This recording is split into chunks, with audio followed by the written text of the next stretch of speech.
Quick Transmigration Canon Fodder's Record of Counterattacks Chapter 1211 to Chapter 1296. Xianxia looked into the stream and saw that Bai Sanyang's face was not bad. She did not have the seductive charm of a fox, but was cold. Dressed in white, she gave off the feeling of Chang'e from the Moon Palace. Xianxia tiptoed and flew up to the top of a branch. Looking at the endless mountain range, it was really pleasing to the eye. Xianxia cultivated alone in the mountains. When she had nothing to do, she would look around to see if there were any heavenly materials or earthly treasures. However, Xianxia found some treasures, such as the 10,000-year stalactite. Xianxia swallowed a drop and it was all absorbed by the water dragon. Unfortunately, the water dragon was not a living creature. If it was, she could exchange it for the wisdom pill. Other than cultivation, Xianxia sometimes went to the town for a walk. Xianxia occasionally went back to see Liang, but only secretly. He did not appear in front of Liang. He left after seeing him.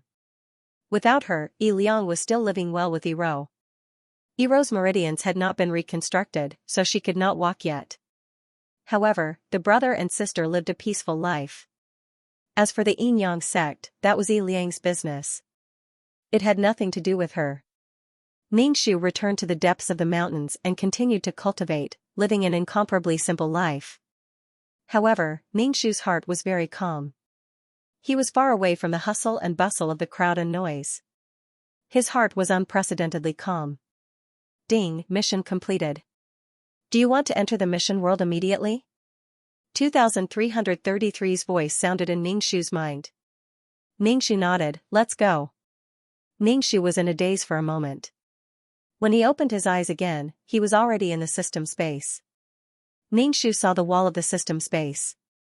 The black hole created by the fusion of the two beads was getting bigger and bigger.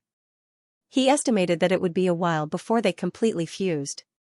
Xianxia first sat cross-legged on the ground to cultivate, absorbing the pure soul energy. After cultivating, Xianxia took out the Buddhist bead bracelet and chanted the clear heart mantra. Let his mind be clear. After it was over, Xianxia let out a long breath, letting out all the depression. Xianxia sat cross-legged on the ground and opened the attribute panel. Serial number, 2333 Name, Xianxia Senior Mission Taker Age, 27 points, 46.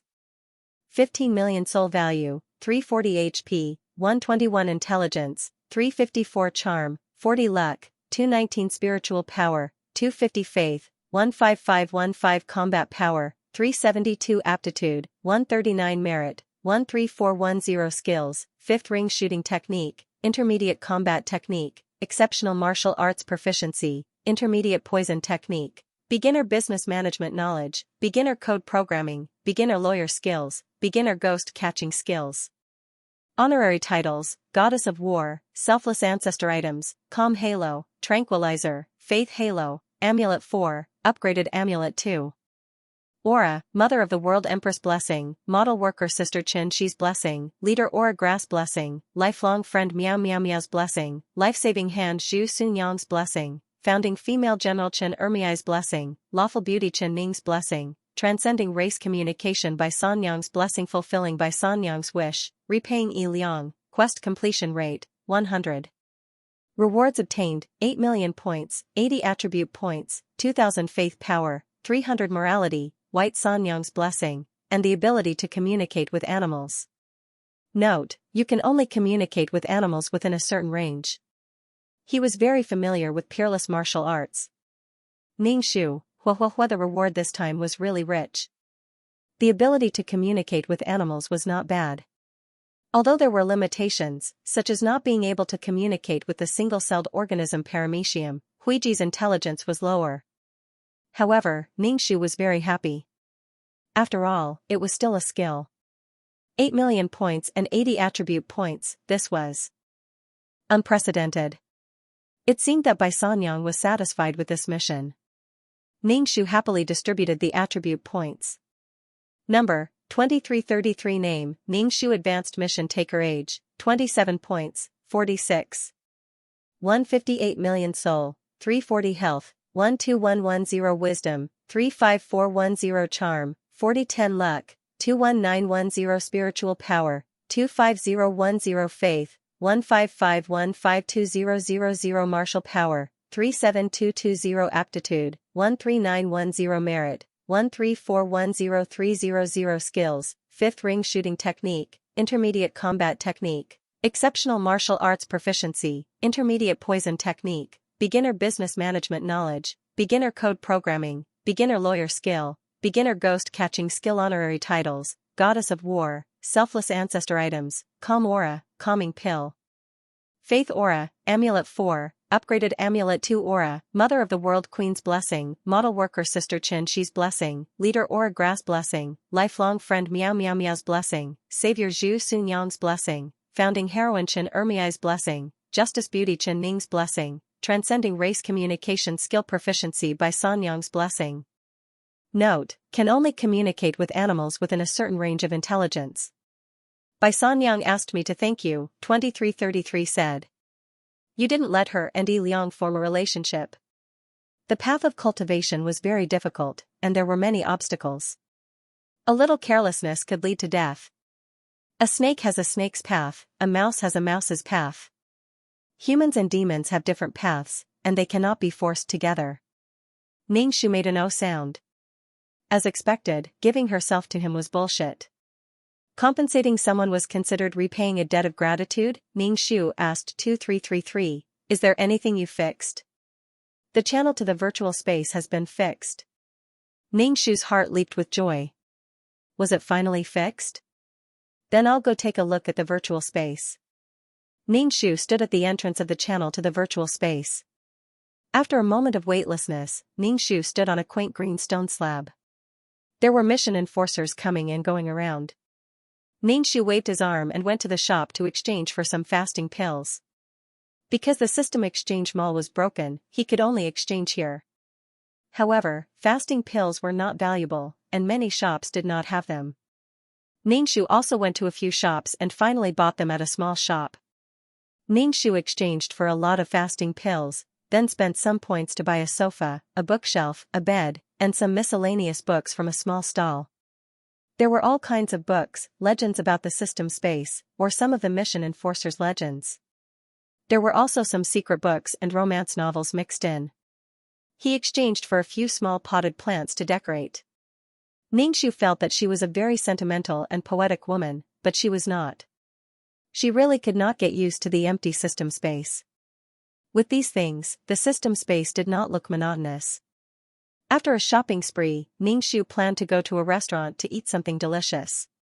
It felt like she had not eaten in a long time. As a soul, no matter how much she ate, she would not get fat, and it also had the effect of strengthening the soul. The only way to solve his problems was to get rich quickly. If he couldn't get rich quickly, he could eat and drink too much. Ningxu went to the restaurant and ordered a table full of dishes. As he ate, he perked up his ears to listen to the conversations around him. He listened to the gossip. Ningxu was eating when someone sat opposite him. Ningxu saw that it was Mei Ziqing. Ningxu felt that he hadn't seen her in a long time. What are you doing? You didn't reply to my messages. It's like you disappeared, Mei Ziqing said. I thought you were killed. Ningxu swallowed the food in his mouth and wiped his hands. There's a problem with my system space. The chat system is broken. Why are you looking for me? No wonder. It's nothing much. Didn't I borrow 100 points of faith from you last time? I'll return it to you. Mei Ziqing waved at the waiter and ordered a pot of tea. There's no need to rush, Ningxu said to Mei Ziqing. Order whatever you like. No need. Mei Ziqing took a sip of tea and transferred 110 points of faith to Ningxu. Ningxu looked at it. Why did you transfer an extra 10 points? Consider it as interest, Mei Ziqing said. Ningxu didn't take the 10 points of faith and returned it to Mei Ziqing. You don't have to be so polite. We're friends. Mei Ziqing smiled and took a sip of tea. Hurry up and become a super mission enforcer. Go to the space above. That space has more resources than this space. The space that Mei Ziqing was in was of a higher level than the virtual space. Ningxu nodded. I'm working on it. It's just a little difficult. Ningxu didn't know when he could become a super mission enforcer. Ningxu didn't have a strong desire to become a super mission enforcer. Without a world of his own, even if he became a super mission enforcer, he would be killed easily. As long as he built his own world, even if he didn't become a super mission enforcer, he could control his own destiny. Level didn't represent strength. Ningxu was hoping to find the world's origin. Currently, there was only the wood element. There were still a few world's origins that he hadn't found. Ningxu felt that he had a long way to go. Meiziqing chatted with Ningxu for a while and then left after checking the time. Ningxu watched as Meiziqing left. After finishing the food on the table, he strolled leisurely on the streets. Ningxu bought some things from some stalls to decorate the system space. After returning to the system space, Ningxu looked at the greatly changed system space and was in a good mood. Ningxu took out the peerless martial art. The moment he opened it, he smelled a very fresh fragrance of grass and wood. It was filled with vitality. The wood element world's origin lotus swayed slightly. One day, she would be able to gather the origin of all the worlds and construct her own world. There would be an endless stream of faith power. Ningxu pulled out a book from the bookshelf and sat on the sofa to read. As he read, Ningxu's expression changed. This book was about the love and hate entanglements of a pair of mission enforcers. The entanglements were simply torturous. Later on, they even destroyed a plane. Not only did they destroy one plane, they also entangled themselves in another plane. Ningxu? Ningxu closed the book and opened it again. He felt that the way he opened the book was wrong. Mission enforcers were also humans. They had love and hate entanglements and emotions. He didn't know if this story was true or not. Ningxu threw the book into the trash can. It was fine that he saw something like this in a mission, but why did he see something like this in the system space? Sure enough, it was not reliable to spend some points to buy a big bundle of books from a stall. Ningxu picked up another book. After reading it, he asked 2333, "Can I see the client now?" "No, you can't. Wait until the black hole of the two pearls disappears. Don't get too close to the black hole. If you get sucked in, I can't save you," 2333 said. "Ningxu, then I'll enter the mission," Ningxu said. Ningxu felt dizzy. His body fused into another body. He heard banging sounds. When he opened his eyes, it was pitch black in front of him. He could faintly hear someone chanting outside, but Ningxu couldn't understand a single word. His lungs were burning. He was suffocating. It felt like his lungs were going to explode. Oxygen, Ningxu reached out and touched the side. He was locked in a small space. There were banging sounds outside. It sounded like a coffin was being nailed. Buried alive, Ningxu suddenly stopped moving. If he moved too much, he would use up the little oxygen in the coffin. Why did he encounter such a situation as soon as he arrived? Ningxu held his breath. It felt like his lungs were being pricked by needles. Even his head was starting to become dizzy. Ningxu recited the mantra of the ultimate martial arts in his heart. A thin layer of spirit energy flowed into Ningxu's body. With spirit energy, Ningxu finally felt less suffocated. As Ningxu cultivated, he began to accept the plot. The original owner was called Xianxia. She was a girl who was almost 14 years old. She was staying here because Xianxia was going to get married. However, it was a ghost marriage. Usually, ghost marriages were done through ghost matchmakers. They matched the dead person's birth characters and date of death. There were also ghost marriages where the dead were matched with the living. Humans and ghosts had different paths, so the chosen living person had to die. Usually, it was a woman who was sacrificed in the marriage. There were no men who were sacrificed in the marriage. Xiaoya's family was an ordinary family. They were poor people who dug for food in the fields. A local rich family wanted to arrange a ghost marriage for their son. Xiaoya's parents didn't agree at first, but the family really didn't have enough money. Also, Xiaoya was a little girl. She was sold to the rich family for 10 taels of silver. 10 taels of silver was a lot. Xiaoya's family might not even be able to save 1 tael of silver in a year. Xiaoya was taken to the rich family's house. She was washed clean, put on a wedding dress, and locked in a coffin. She was buried alive just like that. Ningxu. He didn't know if it was because Lu Xiaoya's life wasn't meant to end, but the rich family's wife had a dream. She said that she dreamed of her son, and in her dream, her son said that he wouldn't let his wife die. For the time being, regardless of whether this was true or not, Lu Xiaoya had picked up a life and even became a young mistress. The price was to be a widow for the rest of her life. Compared to death, this kind of outcome should be slightly better. However, the situation was not like this. Lu Xiaoya felt that there was a ghost in the Li family. Sometimes, he would see a pair of pale hands with black and red fingernails suddenly reach out from under the blanket. Every time he slept, he felt as if 1,000 kilograms of rock was pressing down on his body, and he even heard someone calling him. Lu Xiaoya told the Li family that there was a ghost, but the Li family didn't believe her. Lu Xiaoya lived in fear every day. She was very haggard, and even her lips were pale. She looked absent-minded. That ghost said that she was his wife and that he was San Lang. The third son of the Li family was Lu Xiaoya's ghost husband. Lu Xiaoya was extremely afraid. She felt as if she had fallen into an ice cellar every day. Back then, Lu Xiaoya's parents sold her to the Li family without Lu Xiaoya's consent. Lu Xiaoya didn't have any room to object. Her parents said that since she was raised to this age, she should repay this family. Lu Xiaoya's parents also vaguely knew that this was not a good thing. If they really wanted to marry their daughter as a young mistress, there would be no lack of betrothal gifts and etiquette, but they would have to buy it with silver. The family was really poor, so they could only sell their daughter. Lu Xiaoya was brought to the Li family in a panic and began a nightmarish life. Although he didn't die, he had a ghost husband. Lu Xiaoya was afraid, very afraid. She wanted to escape, but she was caught by the Li family. Lu Xiaoya had run away too many times, and the Li family became impatient, directly locking Lu Xiaoya in the house. Then, Lu Xiaoya spent time with her ghost husband every day. The ghost husband's face was pale, and his eyes were dark. He wore the clothes he wore when he was buried, and he walked as if he was floating. The key was that only Lu Xiaoya could see it, and no one else could. For some reason, Lu Xiaoya's stomach swelled up like a balloon. The Li family concluded that Lu Xiaoya was a thief. Then, they drowned Lu Xiaoya in the pond. Lu Xiaoya died just like that. After Ningxu accepted the plot, he was still in a daze for a long time. This plot really caught Ningxu off guard, and then the family of three happily became ghosts. Lu Xiaoya's wish was to get rid of Li San Lang.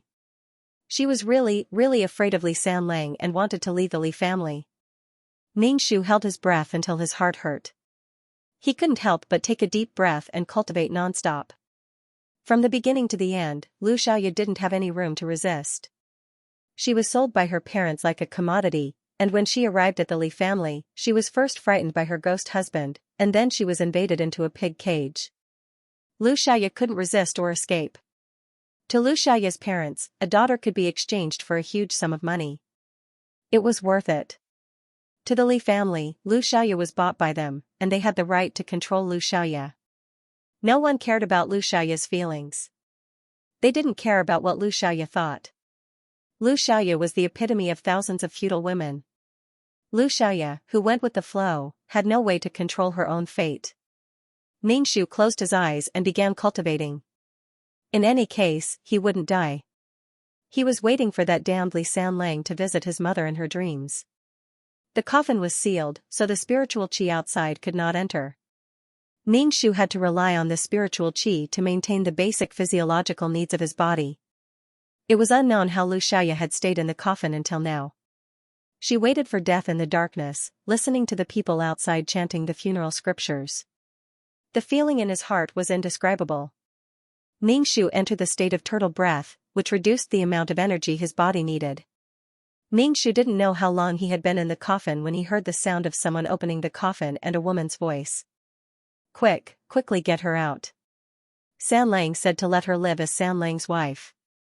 It's been half a day. I reckon they're all dead. A male voice rang out. Open it and take a look. If he's really dead, bury him with San Lang. Light shone through his eyelids. Ningxu's stiff body was carried out of the coffin. Dead? Wangsher stared at Ningxu. If he's dead, then put him back in the coffin. Ningxu hurriedly opened his eyes weakly. His eyes couldn't adapt to the strong light, so he closed them again. He's still alive. Xianxia raised her eyebrows and had someone carry Ningxu into the room. Ningxu took deep breaths, and his stiff body slowly softened. Xianxia stood at the head of the bed and looked down at Ningxu. Sanlang said to not let you die. He wanted you to be the young madam of the Li family. Consider yourself lucky. From now on, you'll be a member of the Li family. You'll have to abide by the Li family's rules. You'll have to take care of your husband and children. You'll have to keep your chastity for Sanlang. My Sanlang is too soft-hearted. He won't let you die. Xianxia's face was filled with nostalgia and sadness. Unfortunately, Sanlang passed away early. Ningxu was expressionless and didn't speak. Xianxia still felt that this was a gift. But Xianxia would have to live in front of the memorial tablet for the rest of her life. 10 taels of silver. Ningxu couldn't solve any of the problems that could be solved with money.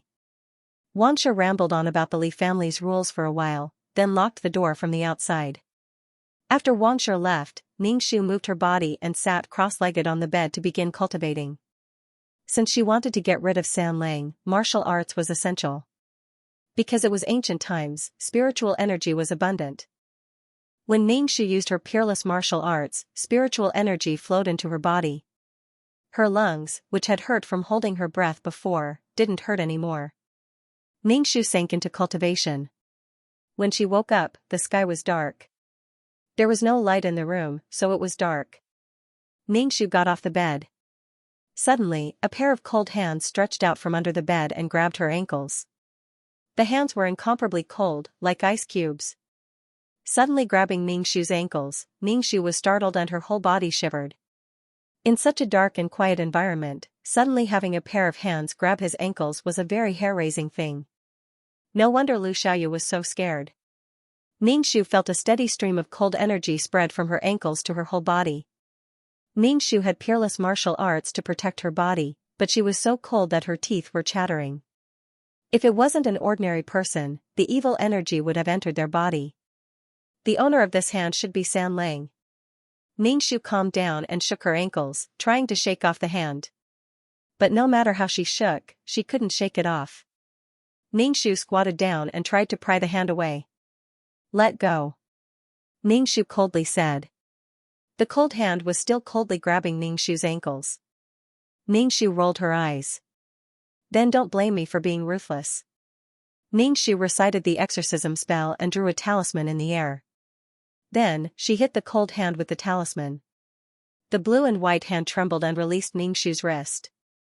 Then, it retracted back under the bed. Ningxu lifted her red skirt and lifted her pants. Then, she saw fingerprints on her ankles. Blue and black fingerprints. Ningxu walked to the door and wanted to open it. However, the door was locked. Ningxu knocked on the door. The door made a loud sound. Ningxu's dantian was filled with anger. Then, she shouted, I'm hungry, hungry, hungry, hungry, what are you shouting for? Xianxia took out the key and opened the door. Behind her, there were a few maidservants. The maidservants went into the room and lit the candles. The room suddenly became bright.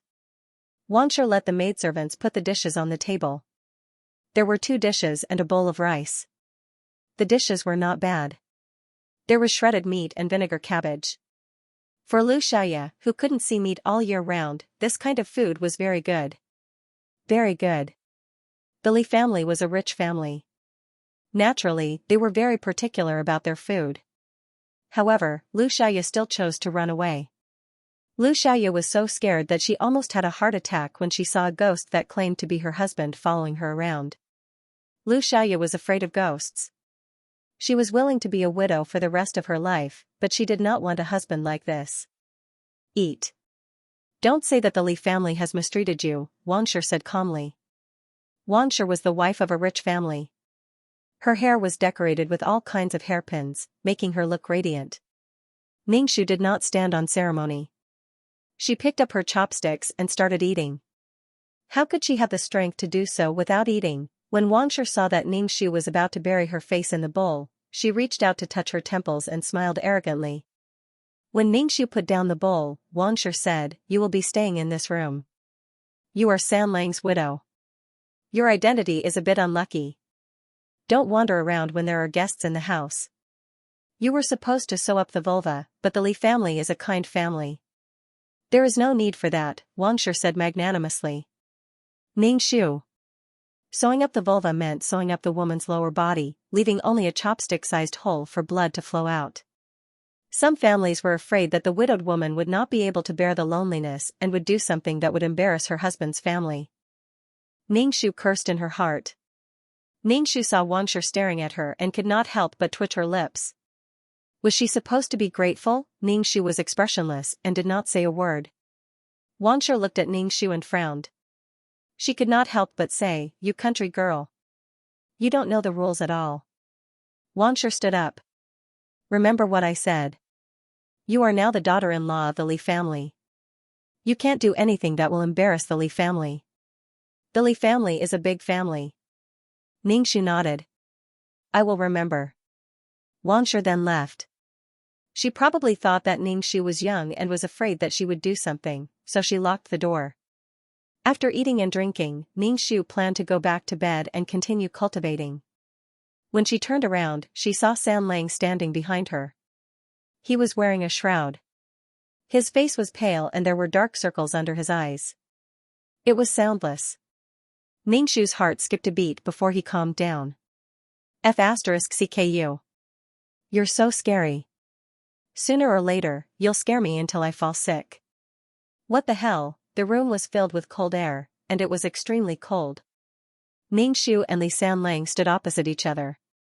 Li Sanlang's body was suspended in the air, so Ningxu couldn't see his legs. Ningxu said, "Since you're already dead, why not reincarnate?" Why the F***CK was he looking for a wife when he was lonely? He was already dead, yet he still wanted to harm others. Li Sanlang opened his black and red lips. "You're my wife." Li Sanlang's voice was hoarse, as if he was going through puberty. Li Sanlang should only be 15 or 16 years old. Why would he marry a wife at the age of 15 or 16? Oh, I forgot that this is ancient times. "You are my wife," Li Sanlang said again. Ningxu said indifferently, "I don't want to be your wife." "But you're already my wife," Li Sanlang said. As he spoke, the temperature in the room became lower and lower. Ningxu walked past Li Sanlang.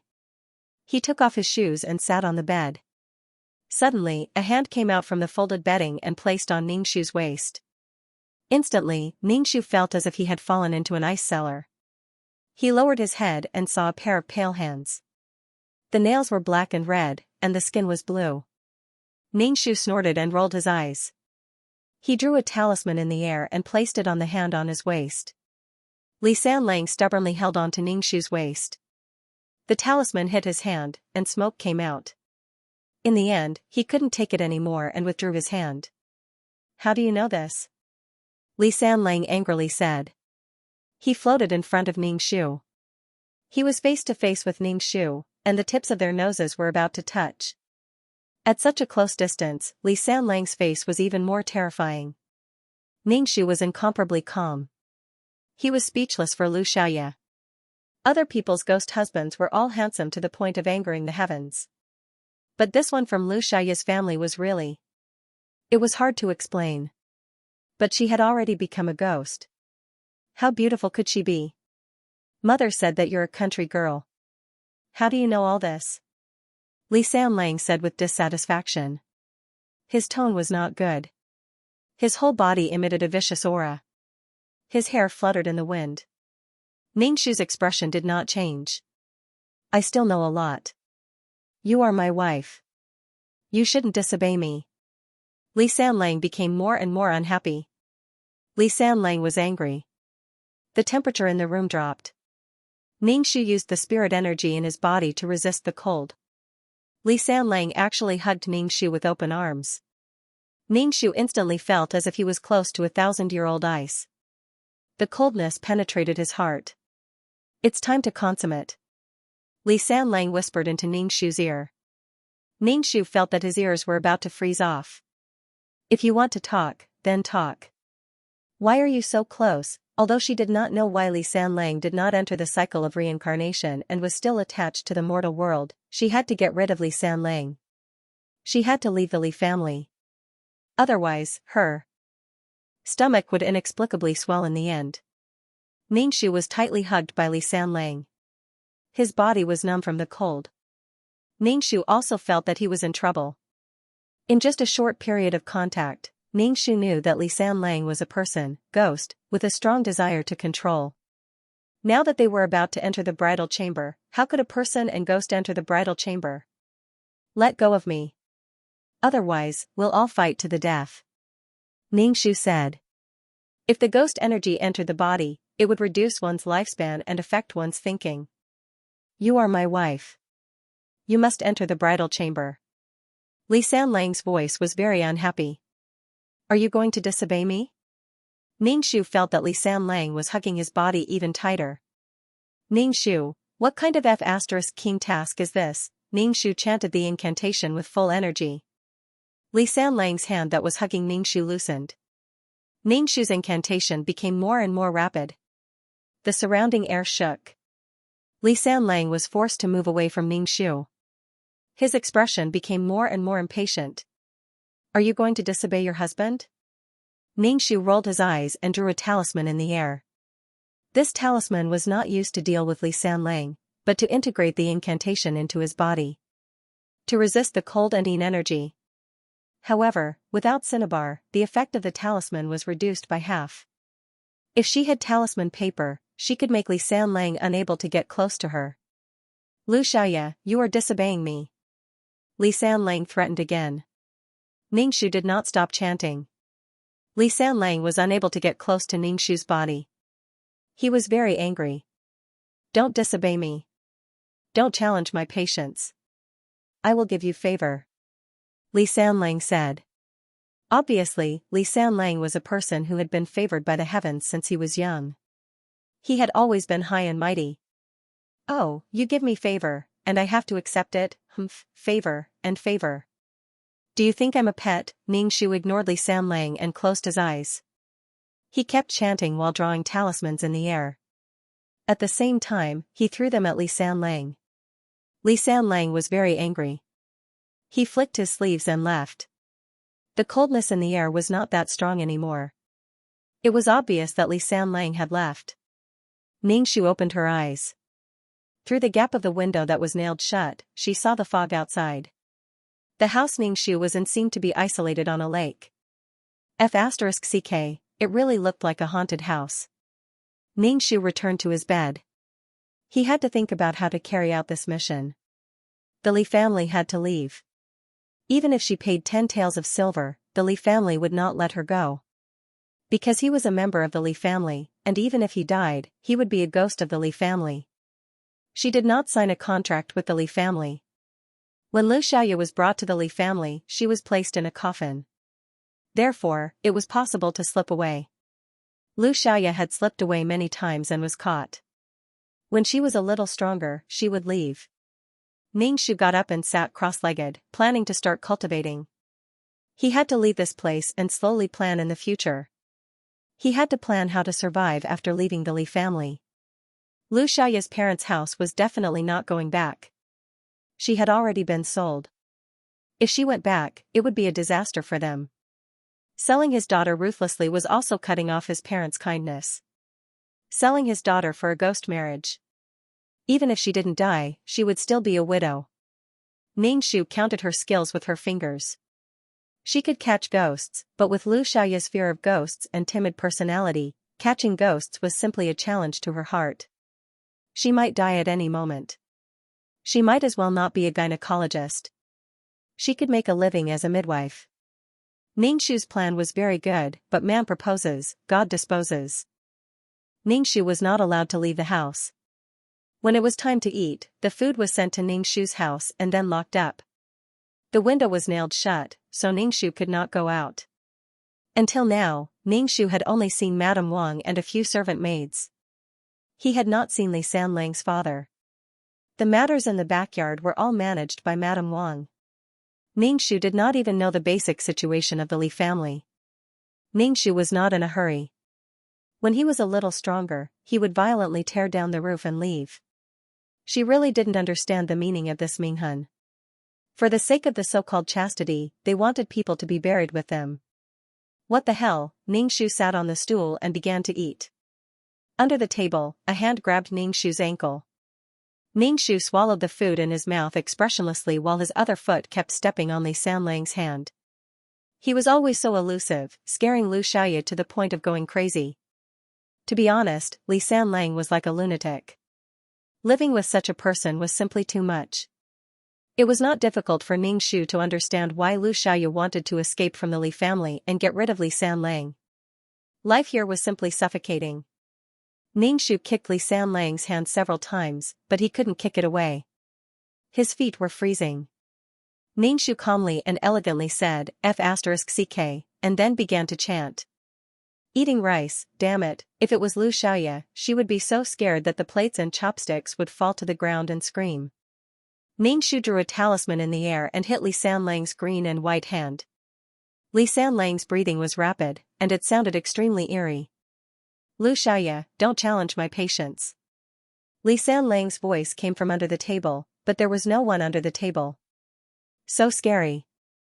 Ningxu felt that Li Sanlang was a lunatic. He treated Lu Xiaoya like this, not because he liked Lu Xiaoya, but because he felt that Lu Xiaoya was his thing.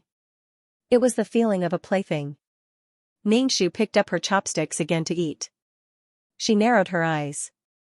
She wanted to kill Li Sanlang. Li Sanlang was obviously developing in the direction of a malicious spirit. I don't know how Li Sanlang died. You want to kill me? Li Sanlang suddenly said. Ningxu calmly denied, no. Interesting. Li Sanlang said viciously. Ningxu suddenly felt a huge force overturning her body, and she uncontrollably crashed into the wall. Ningxu fell to the ground with a plop, clutching her chest and coughing. Ningxu wiped the blood from the corner of her mouth. She was a little careless, but Li Sanlang's attack could not be seen, so it was inevitable that she would be hit. I am your husband, you have to listen to me obediently. Li Sanlang's voice sounded in Ningxu's ears, and Ningxu could even feel a cold air entering her ears. Ningxu stood up, and chuckled a few times. She looked around the room, but did not see Li Sanlang's voice.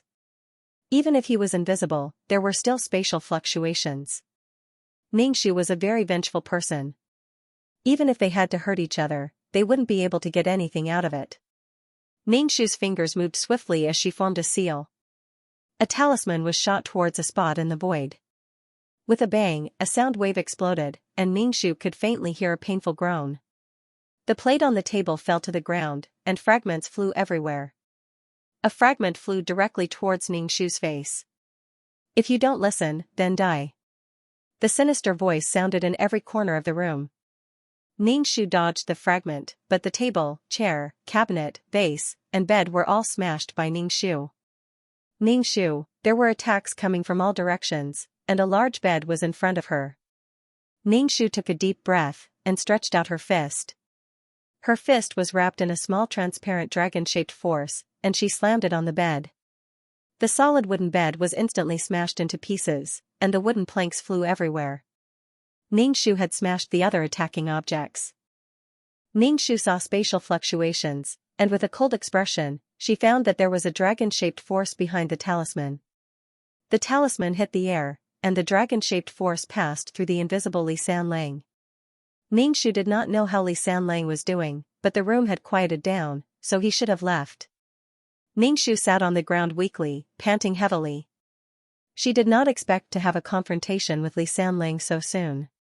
A maid came to get the bowls and chopsticks, and when she opened the door, she saw the mess in the room. She stared at Ningxu, who was sitting on the ground, in shock. The maid immediately turned and went out, locking the door. Soon, there was the sound of messy footsteps outside, followed by the sound of the door being unlocked.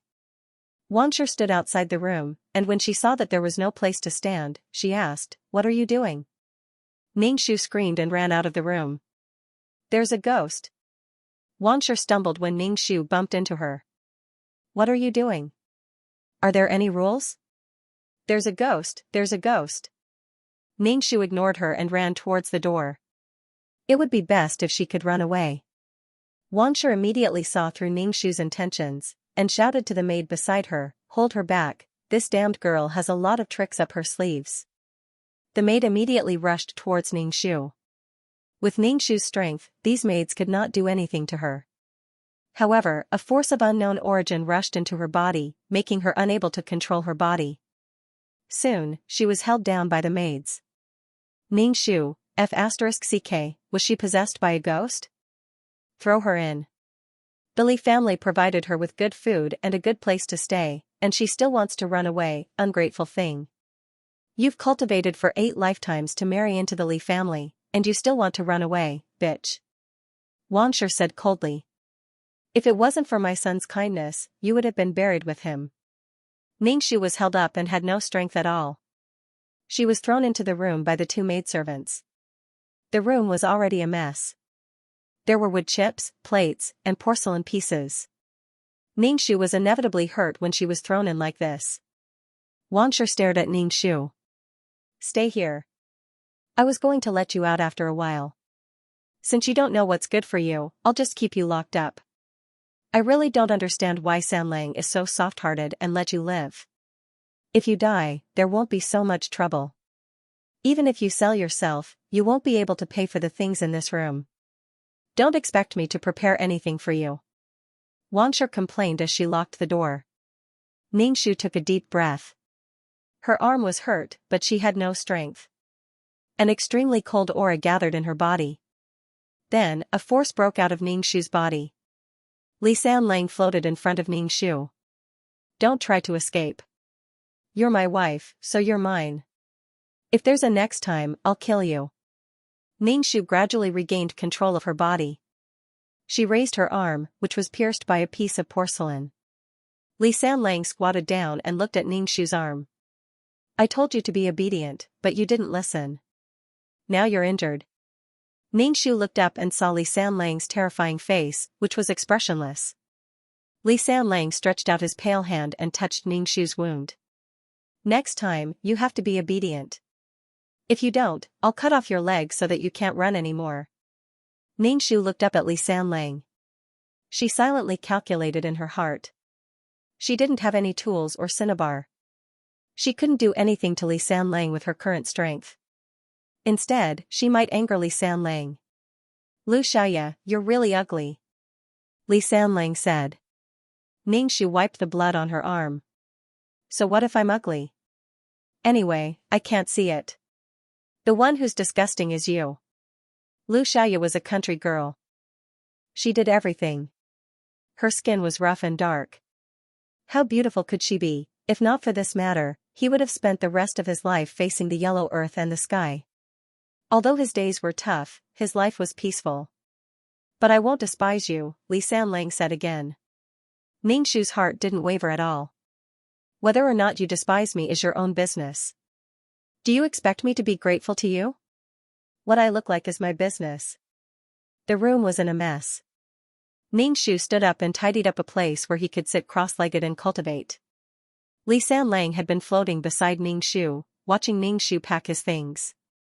Ningxu asked, Do you hate me? I don't even despise you for being ugly.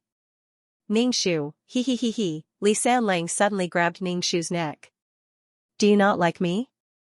F*ck, he's crazy. Ningxu's neck was being choked, and he couldn't breathe. His fingers moved rapidly as he cast a spell.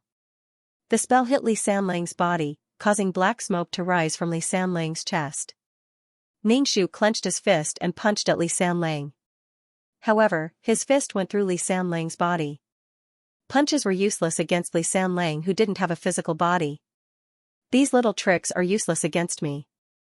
You are provoking me. Li Sanlang tightened his grip on Ningxu's neck. Ningxu's lungs hurt as if needles were stabbing into them. Why was she always the one who got hurt? She was nailed in a coffin. Now, she was possessed by a ghost and was being choked by a ghost. Ningxu silently remembered this in his heart. He must make Li Sanlang's soul dissipate. Ningxu's fingers moved even faster. This spell almost drained all the spiritual energy in Ningxu's body. The golden spell hit Li Sanlang. Li Sanlang was forced to let go of Ningxu. Ningxu fell to the ground. He hurriedly breathed in. He clutched his chest and coughed. He stared at Li Sanlang. Li Sanlang was hit by the spell. His body emitted black smoke. There seemed to be a hole burned in his clothes. Li Sanlang stared at Ningxu with red eyes. Blood seemed to be dripping from his eyes. His figure instantly disappeared. Ningxu clenched her teeth and set up a simple yang gathering formation and spirit gathering formation. The yang gathering formation could gather the surrounding yang qi. Li Sanlang was an evil being. In a place where yang qi was abundant, it would definitely have a weakening effect. The spirit gathering formation could gather the surrounding spiritual energy. It would have an auxiliary effect for his cultivation. After setting up the formation, Ningxu directly sat cross-legged on the ground and began to cultivate. When he was strong enough, he would be able to deal with Li Sanlang. Violence couldn't solve the problem, but it could deal with the person who created the problem. The surrounding spiritual energy slowly gathered and flowed into Ningxu's body, slowly forming qi. However, the spiritual energy in this world couldn't be compared to the spiritual energy in the cultivation world. This cultivation session lasted until the next morning. Ningxu looked at the window that was nailed shut by wooden planks. He gathered his qi in his dantian and kicked the window open. Then, he ran out of the room. The Li residence was very big. Ningxu avoided the servants and maids. Just as he was about to climb over the wall, he was bounced back. Ningxu fell to the ground. He saw Li Sanlang floating on the wall. Ningxu's pupils shrank. It was daytime now, and Li Sanlang appeared under the sun so casually. Li Sanlang was stronger than he thought. He was clearly hit by her spell yesterday, but he didn't seem to be injured. How could this be? Damn it, Li Sanlang floated in front of Ningxu. He tilted his head and looked at Ningxu. You still want to run away? I have to give you a little punishment. Ningxu's body tensed up. He stared at Li Sanlang. Why was Li Sanlang injured and his strength not reduced? What was the reason? No wonder Lu Xiaoya couldn't run away. It seemed that if he wanted to leave, he had to deal with Li Sanlang. Ningxu's expression was solemn. He formed a seal and attacked Li Sanlang. Ningxu quickly set up a yang gathering array. The surrounding yang qi gathered on Li Sanlang's body, causing Li Sanlang's body to emit black qi. Li Sanlang raised his hand and looked at his body. Lu Xiaoya, you shouldn't be Lu Xiaoya. Lu Xiaoya is a country bumpkin. She doesn't know these methods at all. No matter who you are my wife. As a wife, you should be obedient. If you don't, you will be punished. Li Sanlang said indifferently. Ningxu couldn't help but let out a breath. Crazy. Ningxu's fingers flew. Another seal flew towards Li Sanlang's body. Ningxu suddenly thought of the Buddhist bead bracelet that little monk Huiji gave her. Ningxu's idea moved. The Buddhist beads appeared on Ningxu's wrist. The moment the bracelet appeared, the smell of sandalwood floated in the air. There was a faint sound of Sanskrit. When the Buddhist bead bracelet appeared, Li Sanlang took a few steps back. He stared at the Buddhist beads with disgust. Ningxu saw Li Sanlang's actions and knew that the Buddhist bead bracelet was useful. There was finally something that could restrain Li Sanlang. Put this thing away. I don't like it. Li Sanlang said gloomily. Ningxu turned his wrist. The round Buddhist beads rolled up and down. Li Sanlang took another step back. He stared at the Buddhist beads. His face was filled with disgust. Ningxu regretted not taking out the bracelet earlier. She had not thought of it before. At least she didn't have to be strangled by Li Sanlang. Li Sanlang didn't treat her as a person. Li Sanlang looked at the prayer beads on Ningxu's wrist and they disappeared. You're running away again. Wangshi came over with a large group of maids. She stared at Ningxu unkindly. Can't you be a little quieter? Do you have to make a fuss? What did the Li family do to make you feel so uncomfortable? Wangshi's expression was full of disgust and impatience. She looked at Ningxu with a murderous glint in her eyes. Seeing that Li Sanlang had left, Ningxu was about to jump over the wall, but she was blocked by something and fell down again. Ningxu was speechless. What the hell was that? Catch her, Wangshu said impatiently. Ningxu dodged the maids and said to Wangshu, I know I was wrong. Please don't lock me up. I grew up in the countryside. It's uncomfortable to be locked up. Ningxu had to find a way to deal with Li Sanlang. Why did Li Sanlang become such a malicious spirit? Otherwise, she would never be able to leave the Li family. Wangshu snorted. You're just a widow. What if you offend the guests? The Li family is a big family. Ningxu was speechless. She made it sound like the Li family was a member of the royal family. They were just merchants.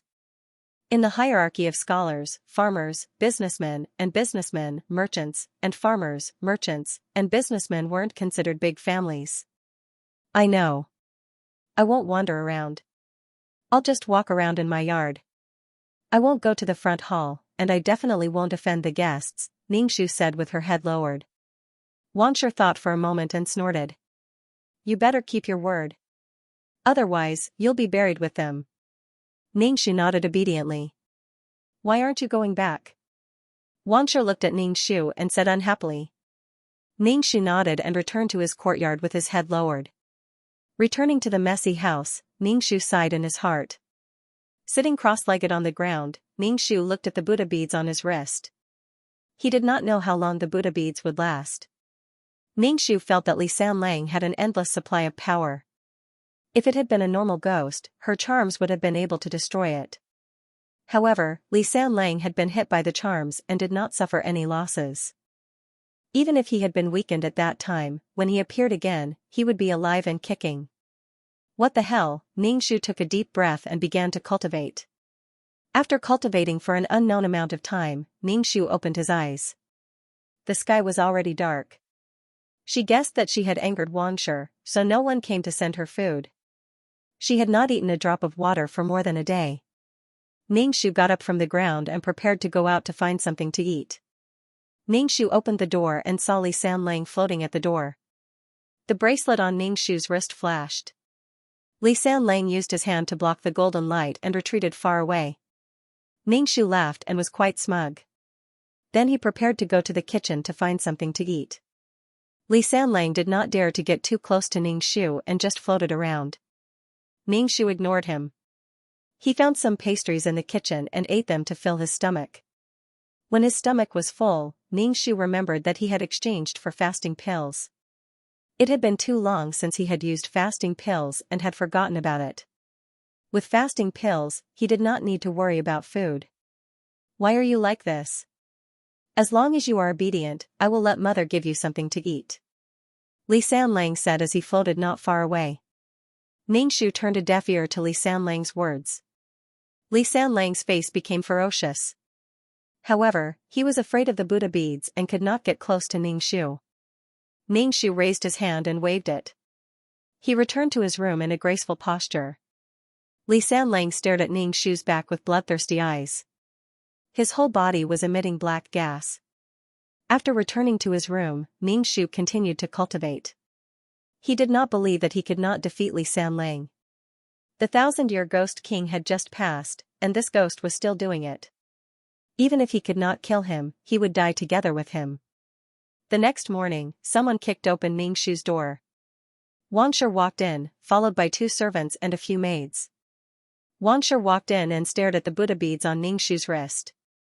She said coldly, "Hand over the Buddha beads." Ningxu put his hands behind his back and took 2 steps back. This is my thing. Why should I hand it over? Who allowed you to bring these things? Do you know that Sanlang told me in a dream that the beads on your wrist made him feel pain? As Sanlang's wife, how can you do something that makes him feel pain? Give it to me. Wangshu stretched out her hand. Ningxu slightly raised his chin and said in disbelief, "Just because a dead person told me in a dream, you want me to hand it over? Why? This is my thing."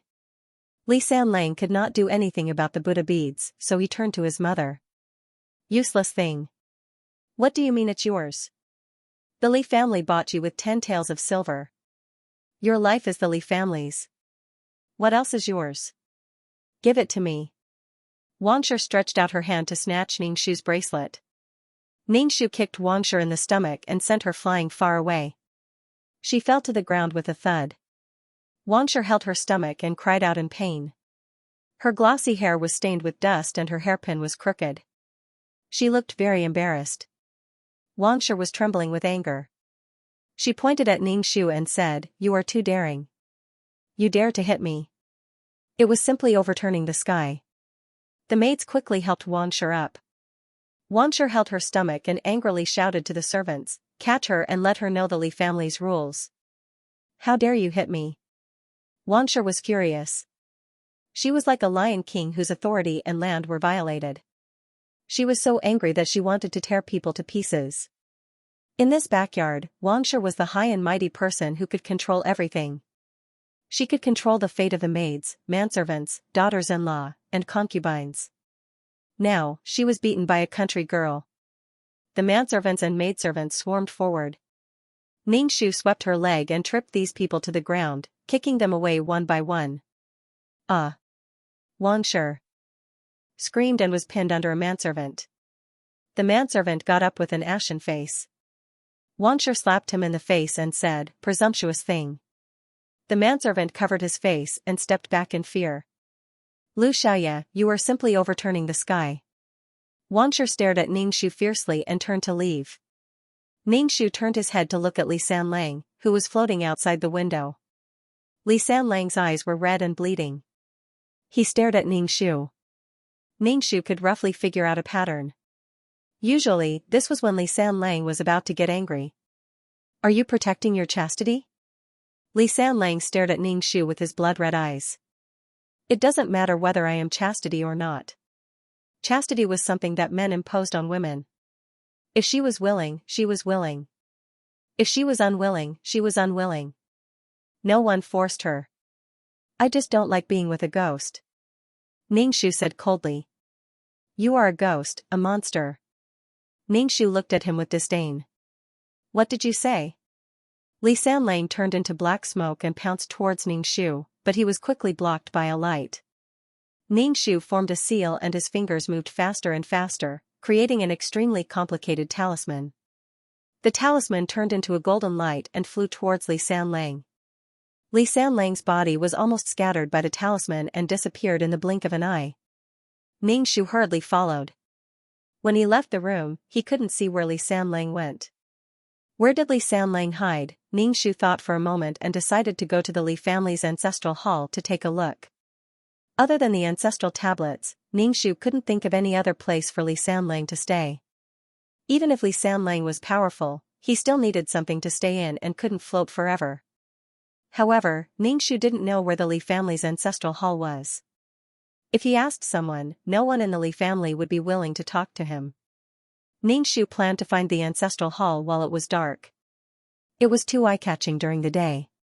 "Capture her and bury her with me." Wangshu brought another group of people over. This time, there were a lot of people. It was a majestic group. They came menacingly. "The Li family will give you food and shelter from the rain. Otherwise, you won't be able to get any customers even if you sell yourself to a brothel," Wangshu said sarcastically. Ningxu curled his lips. She said that her family was a big family. Which big family's matriarch was like this, a frog at the bottom of a well bragging? A group of people immediately surrounded Ningxu. It looked like they were determined to bury her along with them. She wasn't as obedient as Xianxia. Wangshu's patience had been exhausted. She was going to get rid of her. Ningxu was also a little annoyed. Wangshu had to act like a mother-in-law every day. She wanted people to kneel on the ground and lick her feet. Ningxu kicked away the people in front of him and went straight to Wangshu. When Wangshu saw Ningxu rushing towards her with a cold face, she was so scared that she fell to the ground. Ningxu lifted his foot and stomped heavily on Wangshu's calf. Immediately, the sound of bones cracking could be heard. Wangshu's face turned pale in an instant, and she let out a deafening scream. Her face was twisted in pain. Wangshu was in so much pain that her eyes rolled back. The maidservant hurriedly helped Wangshu up, but as soon as she moved, Wangshu cried out in pain. Wangshu was sweating profusely. Unable to bear the pain, she fainted. The maids and manservants were in a mess. In the end, they managed to carry Xianxia away. When he touched Xianxia's leg, Xianxia's face turned even paler. This kind of injury was enough to keep Xianxia in bed for a while. Xianxia always tried to take the prayer beads off her wrist. Without the prayer beads, how could she guard against the elusive Li Sanlang? Li Sanlang strangled her neck at the slightest provocation. Li Sanlang's current behavior was like subduing a wild horse. He had to train the horse to be obedient.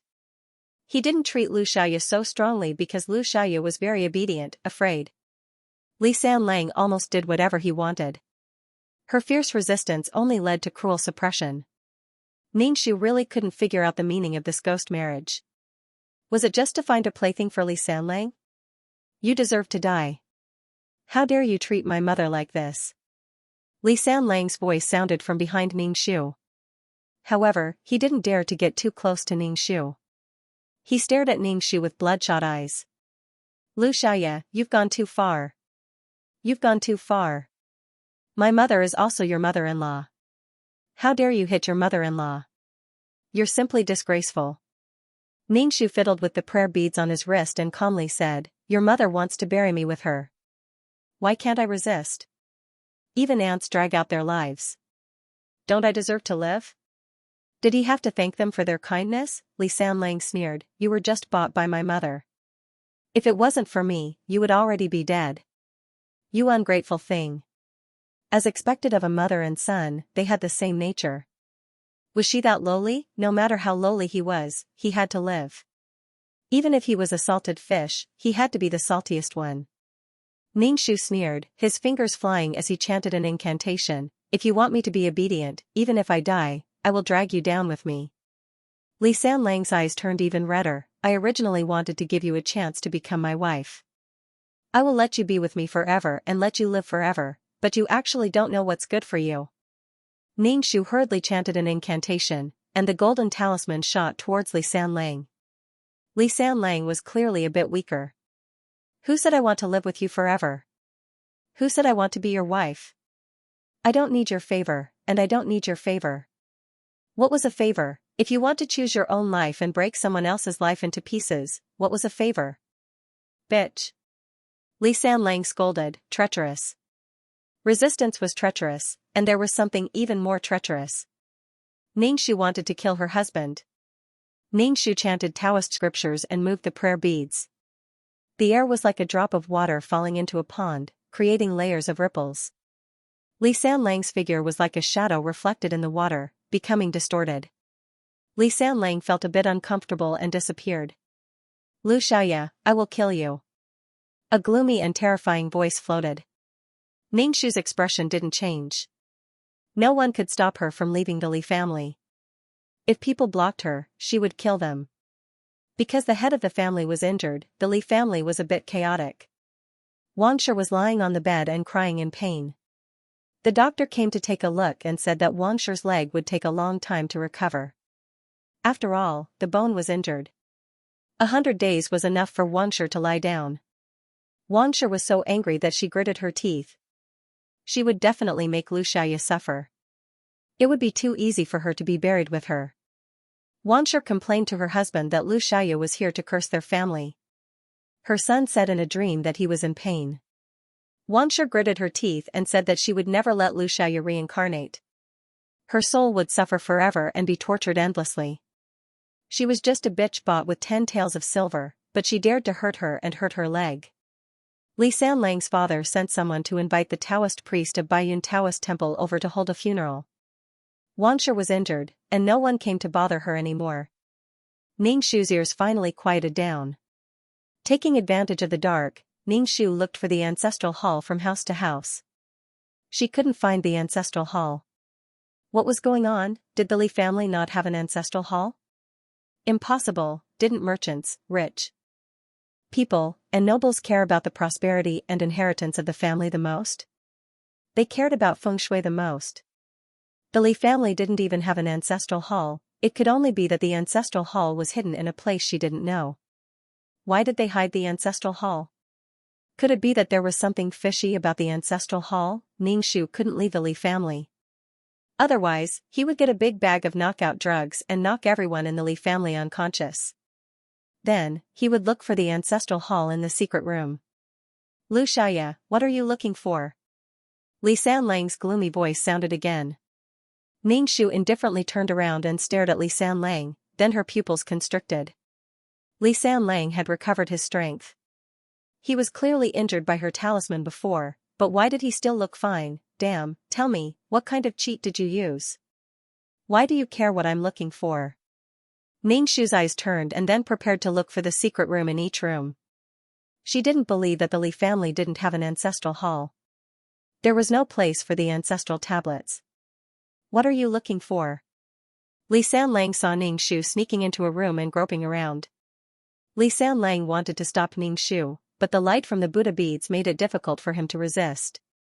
Xianxia, don't challenge my patience, do you know what you are doing? Li Sanlang's eyes were red, looking very scary in the dark night. Ningxu didn't pay attention to Li Sanlang at all. Now he was arguing with her, threatening her, because he couldn't do anything to her. This was the study room, which should be Li Sanlang's father's room. Ningxu touched the antiques on the shelf, as well as the vases, to see if there was any mechanism. Li Sanlang suddenly rushed in front of Ningxu, not afraid of the golden light from the Buddha beads, and reached out to strangle Ningxu's neck.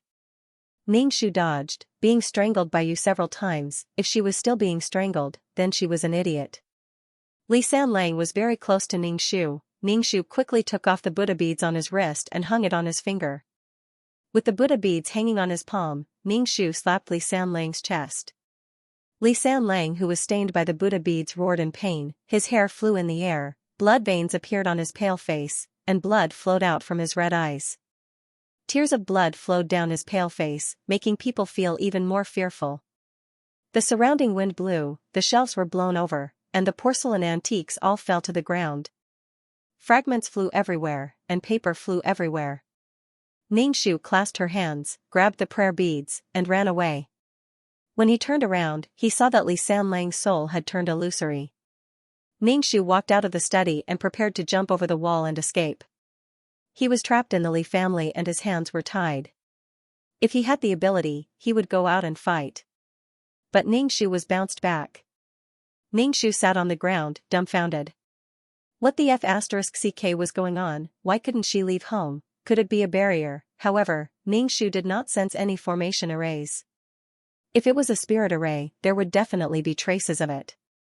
Ningxu let out a long sigh. What kind of weird situation was this? The huge commotion in the study had already woken everyone up. Even a person who was sleeping soundly would be woken up by such a loud noise. Ningxu tried again, but he was still bounced back by an unknown force. He gave up on leaving the Li family. He had to figure out what was going on. Oh my god, this ghost story made Ningxu feel numb. It was clearly a story of a ghost marriage, a story of a young widow breaking through her shackles and struggling to live. Why did such a bizarre thing happen? Ningxu expressed that he really could not adapt to the development of the strange. What was the force that prevented her from leaving the Li family? The outside world was so big, but she was trapped here and could not get out. Ningxu returned to his room. The room was still a mess. The chairs and tables were in a mess. Ningxu had smashed the bed into a wooden plank with his fist. Ningxu sat cross-legged on the ground and began to cultivate. Li Sanlang, who was injured by the prayer beads, did not appear for 2 or 3 days. Ningxu could not help but wonder if Li Sanlang was dead. Of course, this possibility was very small. Li Sanlang did not come to find him. Wangshi's leg was injured. Ningxu seemed to have been forgotten. However, Ningxu's heart was not calm at all. This was the calm before the storm, making him feel a little depressed. In any case, Ningxu felt a little scared. Ningxu took a deep breath and began to cultivate. When there was nothing to do, Ningxu wanted to leave the Li family, but he was bounced back. Ningxu clenched his fist and punched the invisible barrier.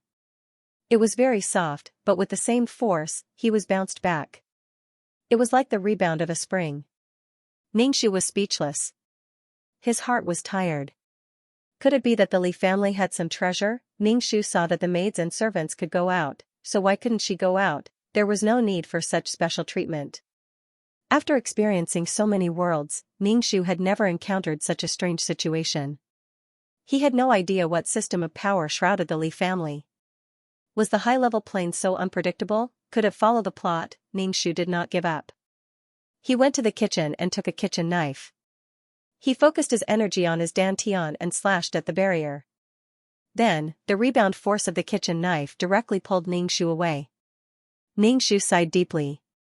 Why couldn't he leave? Ningxu really couldn't figure it out. Why? Ningxu threw away the kitchen knife with the blade rolled into a cone and returned to his room to continue cultivating. Was it because he was not strong enough that he could not break through the barrier? Ningxu took a fasting pill. The fasting pill could make him not hungry for half a month. Ningxu rubbed his chin, wondering if the problem lay with Li Sanlang.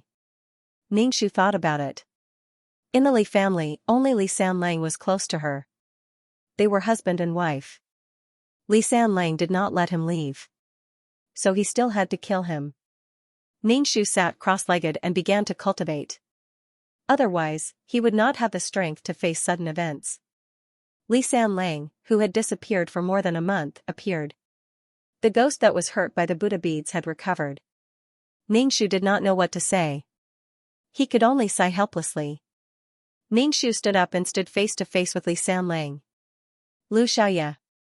Li Sanlang called out Ningxu's name, gloomy and lingering. It was not a good feeling to be called by a ghost. Ningxu remembered that he was called by a ghost. He could not answer, so he did not say anything. Why did he only scare her? Could he scare others? What, weren't you very capable before? Why aren't you saying anything now? Li Sanlang actually smiled at Ningxu. The smile was sinister. How could a scary face look good when it smiled? Ningxu's expression was calm. I have a question, but I don't know if I should ask. Why are you completely fine? Guess. Li Sanlang stared at Ningxu. Ningxu took 2 steps and stopped. He suddenly said, Lu Xiaoya, you are a good match for me. Ningxu? Ningxu flipped his hair. Speak human. What I mean is, you should die and then be with me, Li Sanlang said. Ningxu had long been used to Li Sanlang's craziness. I have to thank you. If you hadn't injured me, I might not have grasped the power of the spirit stone so quickly. Li Sanlang. Ningxu smiled. Ningxu's eyebrows were knitted. Spirit stone? It shouldn't be the kind of spirit stone she was thinking of. Li Sanlang pointed at Ningxu. Ningxu quickly defended, but then he felt that something was wrong. She was trapped, and her body slowly floated up. She seemed to be trapped in a bubble. Ningxu touched the barrier in astonishment. It felt soft to the touch, the same as the barrier that enveloped the Li family. So she was locked up now. She was locked up without any warning. Ningxu couldn't figure out what this thing was. Li Sanlang walked in front of Ningxu and faced Ningxu. There was only a glass between them. Ningxu's pupils constricted. Not only was she trapped now, but it seemed that the prayer beads didn't have any deterrent effect on Li Sanlang. It should be this barrier that blocked the prayer bead's power. Ningxu stared at Li Sanlang's pale face and couldn't help but ask, what's going on? He still didn't know enough. Li Sanlang. Ningxu smiled. You can't run now, right? Ningxu saw that Li Sanlang didn't answer his question, so he searched around. But this was a completely sealed space. There was no gap at all. Ningxu was a little worried that the outside air couldn't flow in and he would suffocate to death. Ningxu sat cross-legged. He didn't dare to make any big movements. Otherwise, he would use up the air inside. Li Sanlang. Ningxu said, let's consummate tonight. Ningxu, he was still thinking about consummating. If you don't agree, I will keep you locked up. You won't be able to breathe, and then you will die. You will die a horrible death, Li Sanlang said. Worse than you? Ningxu's expression didn't change. At most, he would fail the mission and be killed once. He wasn't afraid of him. Ningxu's heart felt like it was being scratched by a cat. He really wanted to know what this thing was. What kind of spirit stone was Li Sanlang talking about? Was it the kind used by cultivators? If it was a spirit stone full of spirit energy, it wouldn't have this function. It was probably some treasure that she had never heard of. Ningxu asked, what is this thing that is trapping me? A formation was not a formation, and a Dharma artifact was not a Dharma artifact. What was it? Li Sanlang floated. I'm not telling you. Ningxu rolled his eyes. Ningxu sat cross-legged and began to cultivate. He discovered that there was no spirit chi in the bubble at all. It was completely isolated from the outside world. Ningxu looked at the calm and composed Li Sanlang. Li Sanlang faintly said, "Have you thought it through? I don't like to force people. After all, marriage is the most beautiful thing in the world. It's best if both parties are willing." Li Sanlang said. What a pervert. Ningxu cursed. Lu Xiaoya, I'm your husband, so you should listen to me. Your father and mother didn't teach you this principle. Ningxu dug his ears. He couldn't hear these words. The air bubble wasn't big. Ningxu felt a little out of breath after a while. The air in the air bubble had decreased. Ningxu's face was a little red. Ningxu didn't say anything. The spiritual energy in his body made him feel uncomfortable. Ningxu released his energy. As soon as the dragon-shaped energy came out, the air bubble became very crowded. The energy hit the barrier, but the barrier didn't have a single crack. Instead, Ningxu's body couldn't help but tumble in the air bubble because of the huge force. The sky and earth were spinning. He almost vomited. Li Sanlang shook his head and said angrily, "You're really disobedient." Then Ningxu discovered that the air bubble had become smaller. The space for her to move had also become smaller. You won't learn if I don't punish you. Li Sanlang put his pale hand on the barrier and patted Ningxu's head. Be good. Don't make me angry. Ningxu, crazy. Ningxu frowned and tried to think of a way. He found that he really didn't know what kind of power was enveloping him. There was no way to break the air bubble. It was a pity that he had the soul pearl. With the soul pearl, he could directly suck Li Sanlang into the soul pearl. But the soul pearl was still fusing. Ningxu thought that it would be easy to leave the Li family. She didn't expect that it would be so difficult. Li Sanlang locked her up with a point of his finger. Even if she broke the barrier, there were still countless air bubbles waiting for her.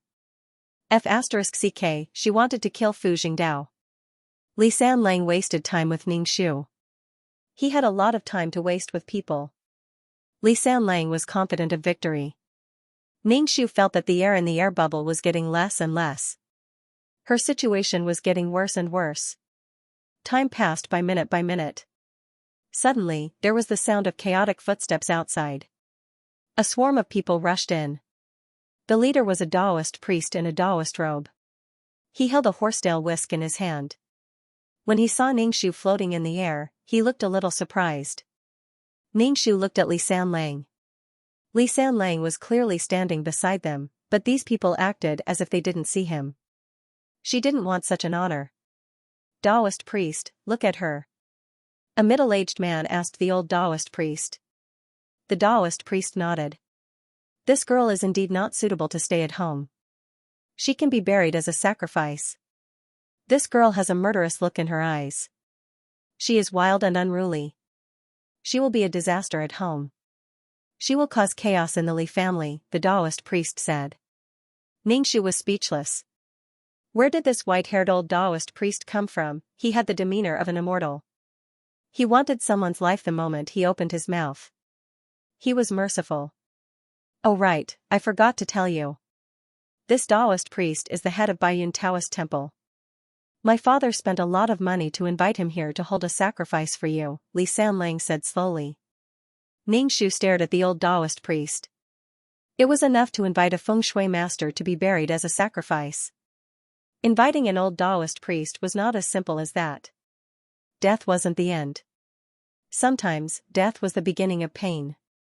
Torturing the soul over and over again and never being able to reincarnate was purgatory. If you beg me, I don't need you to be buried. I just want you to admit defeat. You are my wife and I won't hurt you. Li Sanlang said. Ningxu's lips twitched. The old Taoist priest wasn't a good person and Li Sanlang wasn't a good person either. Whether she wanted to destroy the world or become a murderous demon, these people just wouldn't let her go. Li Sanlang sighed and the bubble disappeared. Ningxu's feet touched the ground and was about to run when a huge power charged into her body. Ningxu was unable to control her body. Lu Xiaoya, since you are not willing, then die. Li Sanlang's voice came out from Ningxu's body. After the funeral, you, Lu Xiaoya, will always be my, Li Sanlang's, wife. Capture her. Old Master Li said. The servants swarmed forwards and grabbed the weak Ningxu. Ningxu was carried out of the room and into a spacious courtyard. There was a firewood in the courtyard. Ningxu's pupils constricted. Were they going to burn her to death? Ningxu was tied to the firewood rack. Her body was tightly bound. Ningxu gritted her teeth and said, Li Sanlang, you and I are irreconcilable. Lu Xiaoya, after the sacrifice, you won't say such words. Li Sanlang said indifferently. Ningxu indifferently looked at the old Taoist priest of Baiyun Taoist temple. Following the old Taoist spell, the sky gradually darkened, and a cold wind blew past. Wangshi, whose leg was injured, was carried over. Looking at Ningxu, who was tied to the pile of firewood, her eyes were filled with joy. It was the expression of someone who had gotten their revenge. Her expression was too ferocious. Ningxu was tied up, and Li Sanlang was in her body. Now, she was going to be burned to death. This counterattack mission was really, I dug up your family's grave, why is the Li family treating me like this? Ningxu couldn't help but ask Li Sanlang. Li Sanlang said, you are my wife, yet you disobey me like this. Do you think it's right? Damn, in this world, men oppressed women, and women oppressed women. There is a way, do you want to hear it? 2333's voice sounded in Ningxu's mind. Ningxu asked unhurriedly, what method? Use the soul orb. Ningxu was a little surprised, isn't the soul orb still fusing? You can use it, but it might destroy the system space. You might not even be able to return to the system space. What about you? Ningxu asked. If the system space was destroyed, would 2333 cease to exist? My soul is bound to yours, so I'll be fine, 2333 said. Ningxu was a little hesitant. This was too risky. If the system space was destroyed, she wouldn't even have a place to rest. The price was too high. With 2333's personality, he wouldn't make such a big sacrifice for a mission. Ningxu asked, is there something good? There should be a barrier stone, 2333 said. It's an extremely rare thing. Not only can it trap people, but it can also trap souls. Ningxu's heart skipped a beat. Could it be that Li Sanlang controlled the power of the barrier stone? It was a natural barrier, and there was no way to break it. The system space being destroyed is the worst-case scenario. What if it's not destroyed? 2333 said. Ningxu, what if it's destroyed? The old Taoist was still casting his spell. The sky was getting darker and the wind was blowing sand and stones. Ningxu glanced at the people around him. Everyone had a look of indifference on their faces, or a look of satisfaction. He just wanted to live. Why was it so difficult? There was also a man who claimed to be her husband who controlled her and threatened her to kneel at his feet and worship him as a god. At most, they would fight to the death. Lu Xiaoya, beg me. I can spare your life. Li Sanlang said. Ningxu said with a smile, sure. Li Sanlang was stunned for a moment, then he said disdainfully, are you sincere? She was crazy. If she didn't submit, she would torture her to death. If she submitted, she would look down on her. Bastard, go to hell. Light the fire. After the old Taoist finished the spell, he said with great vigor. Immediately, a servant held a torch and lit the bonfire at Ningxu's feet. Ningxu's expression did not change. He said to 2333 in his mind, use the soul orb. The space system might collapse. 2333 asked again. Ningxu nodded, use it. Even if the system collapsed, Ningxu would let Li Sanlang go. The flames on the pile of firewood crackled and puffs of smoke drifted into the air. Lu Xiaoya, it's not too late to beg me. I am your husband. You should listen to me. Li Sanlang said. Is that so? Ningxu said with a smile. You have a cheat, I also have a cheat. Let's see who can win. Let's see who can be more ruthless. I will use the entire system space as a bet. put away my peerless martial arts. Ningxu said, quick, the fire is burning my clothes. Ningxu's body gradually formed a black hole. What is this? Li Sanlang's voice was shocked. He immediately escaped from Ningxu's body. Li Sanlang stared at Ningxu. Lu Xiaoya, what are you doing? Ningxu choked on the smoke and coughed. Without Li Sanlang in her body, she could control her body. Ningxu used his strength and broke the rope. Everyone around, catch her. The old Taoist frowned and looked at Ningxu with a worried expression. Ningxu jumped out of the fire pit and smiled at Li Sanlang, who was floating in the air. Go to hell, Li Sanlang. Li Sanlang pointed his finger and trapped Ningxu in a barrier. Ningxu still smiled at Li Sanlang. Husband, you can die now. A black hole appeared behind Li Sanlang. This black hole had a strong suction force and wanted to suck Li Sanlang in. The surrounding wind blew, and some stones and firewood were sucked in. Everyone looked at the black hole in shock. The Soul Pearl liked souls and vowed to suck Li Sanlang in. As Li Sanlang fled, he released a barrier to trap the black hole. In the end, the barrier was swallowed. Li Sanlang's face turned even paler and his eyes turned red. Li Sanlang pointed at Ningxu and sent Ningxu into the black hole. Ningxu sneered and glanced at Li Sanlang. Ningxu released his qi. With a fierce collision, he deviated from his trajectory and avoided the black hole. Lu Xiaoya, you want to kill your husband? Li Sanlang's heart turned cold. Especially when he saw the black hole, the depths of his soul trembled. Li Sanlang felt that something was wrong. Ningxu stood in the bubble-like barrier and said with a smile, killing my husband to prove my Tao. If you can kill your wife, I can kill my husband. Let's fight. The old Taoist priest touched something on his hand and wiped his eyelids. He saw Li Sanlang floating in the air. Seeing the black hole chasing after Li Sanlang, he hurriedly threw the sword in his hand at the black hole. In the end, the sword was swallowed by the black hole. The old Taoist priest was so shocked that his eyebrows stood up. As for the people of the Li family, they were even more dumbfounded. They had never heard of such a situation before. Li Sanlang had been locked by the black hole, and even his soul couldn't help but tremble. Ningxu couldn't help but shout, Lu Xiaoya, it's enough. At most, I won't lock you up in the future. Is that okay? Ningxu smiled. Now, you don't have the right to bargain with me. Just like how you never gave me a chance to bargain before. Li Sanlang's scarlet eyes flowed with tears of blood. He couldn't help but roar, Lu Xiaoya, you are simply too daring.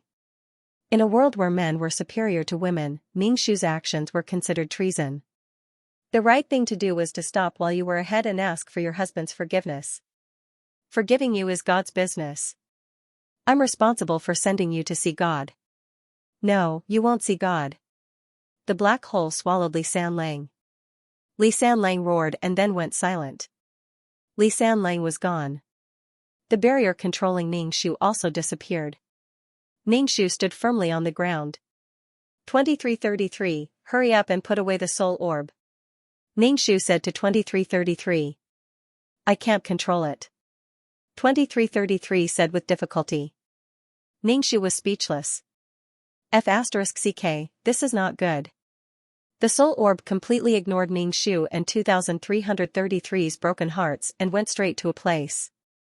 Wherever the black hole went, it sucked in everything it could. Ningxu felt numb. If this thing was left in this world, it might destroy this world. Not to mention the quest reward, it would be enough to kill her 10 times.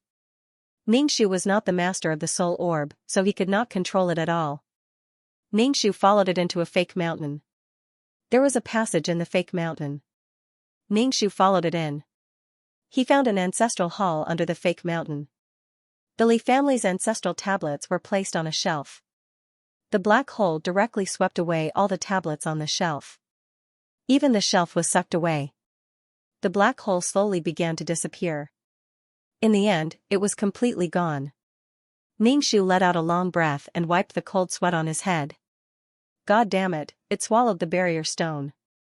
2333 suddenly cried out. Damn it, I was wondering why I couldn't control it. It wanted to swallow the barrier stone. F asterisk CKF asterisk CKF asterisk CKF asterisk CK. 2333 shouted angrily. Ningxu instantly understood. Before, the black hole was like a running alpaca. It could not be stopped. After it ate what it wanted to eat, it became obedient. The barrier stone was made into a tablet. Ningxu was not upset that the barrier stone was swallowed. Why was 2333 so agitated? How many barrier stones are there? Ningxu asked. Barrier stones are not cabbages. How many are there? Just one. Li Sanlang's tablet was probably made of a barrier stone. It was nourished by the power of the barrier stone. You want the barrier stone? Ningxu asked. 2333 said irritably, this is a good thing. I originally wanted to use the barrier stone to protect my data and energy. In the end, I wasted so much energy and it was swallowed by the black hole. Ningxu rolled her eyes. She was wondering why 2333 suddenly wanted to give her an idea. It turned out that he came for the barrier stone. Sure enough, one would not do anything without benefits. In the end, she suffered a double loss. Ningxu smiled very unkindly in her heart. She said very insincerely, you can meet it next time. Very difficult, 2333 said in a low voice. If you add spirit formation stones when you construct a world, it will be able to strengthen the world. The damage to the constructed world will be greatly reduced. It wasn't that a plane couldn't be destroyed. If it encountered any irreversible damage, it would also be destroyed. The living beings inside would also be destroyed. Ningxu was speechless. Now, it was Ningxu's turn to feel heartache and liver pain. His heart, liver, spleen, lungs, and kidneys all hurt. If Ningxu really crawled into the black hole to retrieve the item, she wouldn't even be able to see what the boundary stone looked like. Ningxu took a deep breath and asked, could it be that the soul pearl is fusing with the boundary stone? I think so. Ningxu took a deep breath and felt a chill in his teeth. The soul pearl was going to ascend to the heavens. Previously, it had already fused with a pearl, and now it was going to fuse with the boundary stone. Ningxu could not imagine what it would be like in the end. The fusion of the beads is going to be delayed indefinitely again, and it's consuming so much of my energy. 2333 sighed. His tone was filled with despair, like he wouldn't be able to love anymore. Ningxu also felt like he wouldn't be able to love anymore. If this boundary stone could be used to create top techniques, how good would that be? 2333 didn't make a sound. He probably went to cry. You. Old Master Li saw that the family tablet was gone, and his face flushed red as he pointed at Ningxu. Where is the tablet? Ningxu rolled his eyes, are you dumb? Of course, it was sucked away. You demon girl, demon girl. Old Master Li was so furious that he clutched his chest. Ningxu pushed aside these people. When he exited the fake mountain, he saw the old priest who looked like a celestial. He knew how to act cool. Hand over the Li family tablet. No matter what, you can't joke about the tablets of the ancestors. The old priest said. Ningxu said calmly, the tablets are dead things. I am just joking about dead things. You are joking about living people. There are so many problems in the world waiting for you to save them. Why do you care about such things? There is no cause and effect between us, but you want to kill me. Why? Ningxu asked. The old priest waved his whisk, since I am paid, I will help. Then, if I give you money to end the Li family bloodline, will you do it? Ningxu tilted his head and asked. Old Master Li walked out of the fake mountain. When he heard Ningxu say that, he shouted in rage, vicious woman, vicious woman. The old priest said, you are too vicious. Ningxu scoffed, you bully the weak and fear the strong. If you want to burn me alive, then I won't be vicious. There was no such double standard. Just because she was a girl. These people used the name of nobility to do despicable things. Ningxu jumped onto the rockery and grabbed the sagely old Taoist's collar, lifting him up with all her strength. The old Taoist panicked. Ningxu threw the old Taoist out. The old priest was tossed out of the Li family. Ningxu patted the dust off his hands and looked at the Li family. Ning Shu's gaze landed on Wang Shi. This woman had drowned the original owner of the body. Wang Shi was a firm supporter of men being superior to women. Men didn't need to care about the backyard, but women like Wang Shi carried out this thought. Men looked down on women, and women looked down on women. She just wanted to live, but she offended these people. If they wanted her to live, she would live. If they wanted her to die, she would die. Wang Shi was stared at by Ning Shu. Her face turned white. After all, her leg was broken by him. The Li family couldn't trap Ning Shu anymore. Ning Shu took in a deep breath. He climbed over the wall and left. He walked onto the noisy streets. Ning Shu still wasn't used to it. Ning Shu got a rag and prepared to start his life as a traveling doctor. However, Ning Shu didn't have any business. In the end, a woman had a difficult labor. The midwife hadn't arrived yet. The husband was very anxious. When he saw Ning Shu's tattered signboard, he tried his best. Ning Shu asked the man to buy him a set of silver needles and didn't take his money. Ning Shu didn't have a single copper coin now. He was very poor. The man was speechless. He had never seen such a doctor. If it wasn't for the fact that she was a woman, he would have left. The man went to the medicine hall and bought a set of silver needles for Ning Shu. Ning Shu took the silver needles. He was very happy. He had the tools to travel in the martial arts world. Ning Shu followed the man to the house. When he walked to the door, he heard the woman's painful voice. There were also basins of bloody water that were brought out, making people tremble in fear just by looking at them. Ning Shu placed the rag at the door and took the silver needles into the house. The woman giving birth on the bed was in so much pain that she had no strength. Her face was frighteningly pale. Ning Shu inserted the silver needles into the woman's hand. He touched the woman's stomach and then started to follow the fetal position. Ning Shu comforted the woman and encouraged her while following the fetal position. The woman was in so much pain that she could only groan.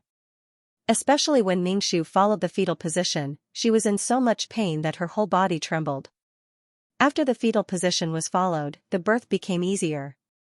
You can use your strength now. The fetal position is already in place. Come on, breathe in harder. Ning Shu inserted a bit of spiritual energy into the woman's body. With the support of spiritual energy, the woman had some strength. She gritted her teeth and tried her best. Ning Shu looked at the woman's crotch and said gently, "Try harder. It's coming out." The woman clutched the quilt so tightly that her knuckles turned white. The woman screamed. The baby was finally born. The child let out a loud cry. Ning Shu couldn't help but smile. He took the cloth that he had prepared in advance and wiped the amniotic fluid and blood on the baby. The woman's face was pale. Ning Shu put the baby next to her and gave the warm brown sugar water to the woman. "Is it a boy or a girl?" the woman asked Ning Shu. Ning Shu patted the baby gently. "It's a girl." The woman's face immediately changed and then tears rolled down her cheeks. "Ning Shu? Why is it a girl? What should we do?" The woman's face was even paler after losing blood. "It's a boy, right?" the man outside shouted. Ning Shu looked at the disappointed woman and asked, "Do you want to take the baby out and show it to the father?" The woman suddenly grabbed Ning Shu's wrist and begged, "Please take my baby away. There is some money in the box and some clothes in the cabinet." "Ning Shu, it's your baby," Ning Shu said in surprise. The husband couldn't wait any longer. He lifted the curtain and walked in. Ignoring the strong smell of blood, he picked up the baby and asked, "Is it a boy or a girl?" "Ning Shu, that's the first thing both couples ask each other." The woman had already turned over. Ning Shu said, "It's a girl." The man's face changed instantly. He put the baby on the bed. "Why is it another girl? We've already had 3 girls. Now there's another one." Ning Shu, the more the man spoke, the angrier he became. He grabbed the swaddling clothes on the bed and was about to throw the baby on the ground. The woman on the bed sat up in shock. Ning Shu hurriedly took the child and said in disbelief, "This is your child, your flesh and blood. Even a vicious tiger will not eat its own cubs." The man's face darkened. "What do you know? I already have 3 daughters. Do you know what people say about me? They say that I'm going to die out. I don't even have a son. If I have another daughter, I'll be laughed at. The woman covered her face and cried. The man said irritably, cry, cry, cry. You only know how to cry. You can't even give birth to a son. Ningxu was speechless. Ningxu wanted to explain to this man that it was up to the man to give birth to a boy or a girl, not the girl. But after thinking about it, he decided against it. Even in modern times, women were blamed for not being able to give birth to sons. The man lifted the curtain and left. Ningxu rolled his eyes. Your wife has just given birth to a child for you. She almost died. What the hell? Why don't you become a woman in your next life? Then you'll know how difficult it is. She was just here to pick up a baby, but this was the F***king situation. The woman's eyes were red and her lips were extremely pale. Ningxu said, please save my daughter. You saw it too. My man won't treat her well. He doesn't like the 3 daughters at home. He doesn't treat them well either, the woman said. Ningxu looked at the child in his arms who had her eyes closed. She had just been born and her eyes hadn't even opened yet. She didn't know that she was facing a situation where her father didn't love her and her mother didn't want her. There's some money that I usually save in the box. There are clothes for the child in the cabinet. The woman was very tired and lay down. Ningxu sighed in his heart. She was only here to earn money. Please, take her out. You can find another family. My family can't afford to raise her. My husband won't raise her either. Ningxu nodded. The woman's tears flowed out. She reached out her hands to carry the child. She kept crying. Ningxu opened the box. There were some copper coins in the money bag. He opened the cabinet and took out a package. There were some clothes in the package. The material wasn't good. Feed the child some milk. It was said that first milk was good for the child. Besides, Ningxu couldn't find any substitute milk for the child to eat. The woman lifted the clothes and fed the child. Ningxu flipped through the child's clothes in the package. The clothes were folded neatly. For this family, this newborn child had become a sacrifice. The woman was forced by her husband's abuse and blamed herself for not being able to give birth to a son. After feeding the child, the woman hugged the child and cried. Ningxu reached out to carry the child. The woman hugged the child tightly. She couldn't bear to part with the child. Ningxu said, it's better to raise your own child. The woman let go of her hand. Ningxu carried the child and left without looking back. Behind him, the woman's suppressed crying could be heard. Ningxu went out and saw 3 children at the door. The oldest was 6 or 7 years old, and the youngest was about 3 years old. There were indeed 3 girls. As for what happened to the child in Ningxu's arms, the child's father didn't care. Ningxu walked out of the house with the child in one hand and the ragged cloth sail in the other. Ningxu took the money given by the child's mother and found an inn to stay for the night. The next day, Ningxu carried the child out of the inn and went to the shop run by the Li family. The Li family was a big family in town. They ran a grain store and a jewelry shop. Ningxu set up a yin gathering array around these shops. There was a yang gathering array that gathered yang energy, and there was also an inverted yin gathering array. The purpose of the yin gathering array was to gather the surrounding yin energy and destroy the luck of the shop. He also secretly placed locust trees on the roof beams. Locust trees were ghost trees. They had a lot of yin energy. One couldn't even plant locust trees in front of the house, let alone on the roof beams. Therefore, one should never offend a feng shui master or a craftsman. They could do something casually and cause bad luck for the rest of one's life. Hadn't the Wang family always boasted that they were a big family? Without the support of her husband's business, could she still be the wife of a rich family? After doing these things, Ningxu patted the dust off his hands and turned to look at the child on his back. Baby, now we have to find a place to settle down. Where should they go? Ningxu bought some dry food. He had food to eat, but what would the child on his back eat? Ningxu expressed his annoyance. Ningxu strolled around the market and saw a cow. After thinking about it, he decided to buy a cow. If he was tired, he could ride and milk the cow. Ningxu picked a cow that had already given birth to a calf and went to the pharmacy to get some medicine to promote milk production. The calf had to be firm for at least 6 months. After 6 months, the child would be able to eat some supplementary food. In ancient times, cows were very expensive. Ningxu bought a small pot to boil milk. After doing all the calculations, Ningxu had spent almost all his savings, including the money given by the child's mother. Ningxu drove the cow. There was a bag hanging on the cow's back.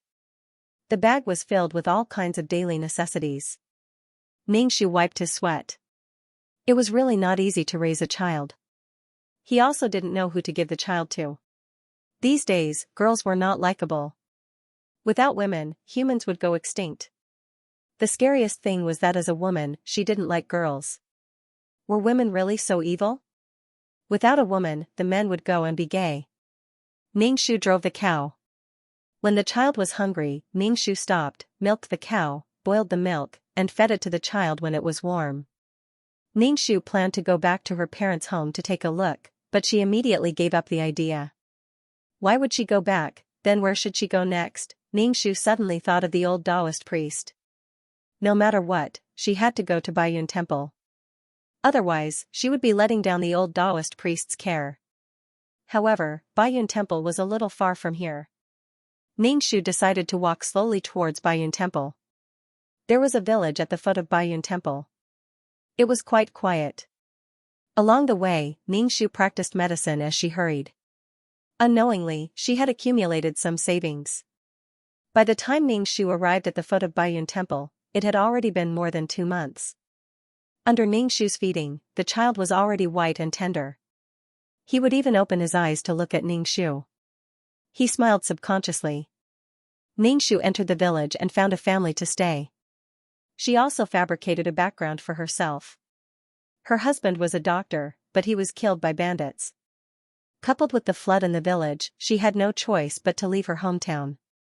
Ningxu even specially said that he knew some medical skills. He could treat the woman's disease and deliver a child. The owner first sympathized with Ningxu. When he heard that Ningxu knew how to treat gynecological diseases, he hurriedly asked Ningxu to take a look at him. Ningxu took the woman's pulse and prescribed some herbs that were already in the field. He asked her to pick them and boil them to drink. Ningxu saw that the village didn't have a large population. It was surrounded by mountains with Baiyun Temple on the mountain. It seemed that this place was full of outstanding people. Ningxu planned to settle down here and raise the child. Ningxu didn't know if Lu Xiaoyu would blame him for having a child. He also didn't know if Lu Xiaoyu would remarry. If she did, this child would be awkward. If Lu Xiaoyu chose not to remarry, it would be good to have a child by her side. Most importantly, Ningxu didn't know who to entrust this child to. Why did he always have to give her a child? Ningxu didn't want to raise a child. But now, this child was in his hands. Ningxu gave the child a name, Lu Xinjin. The name comes from the peach blossom of Yao Yao. Its leaves are Xinjin, lush and prosperous. Ningxu went to find the village chief and asked him to give him a piece of land to build his house. Of course, he had to pay for the land. Ningxu pretended to be stubborn. It took him 2 days to get the money. Most of the people in the village lived in thatched huts. Ningxu also built a thatched hut. When in Rome, do as the Romans do.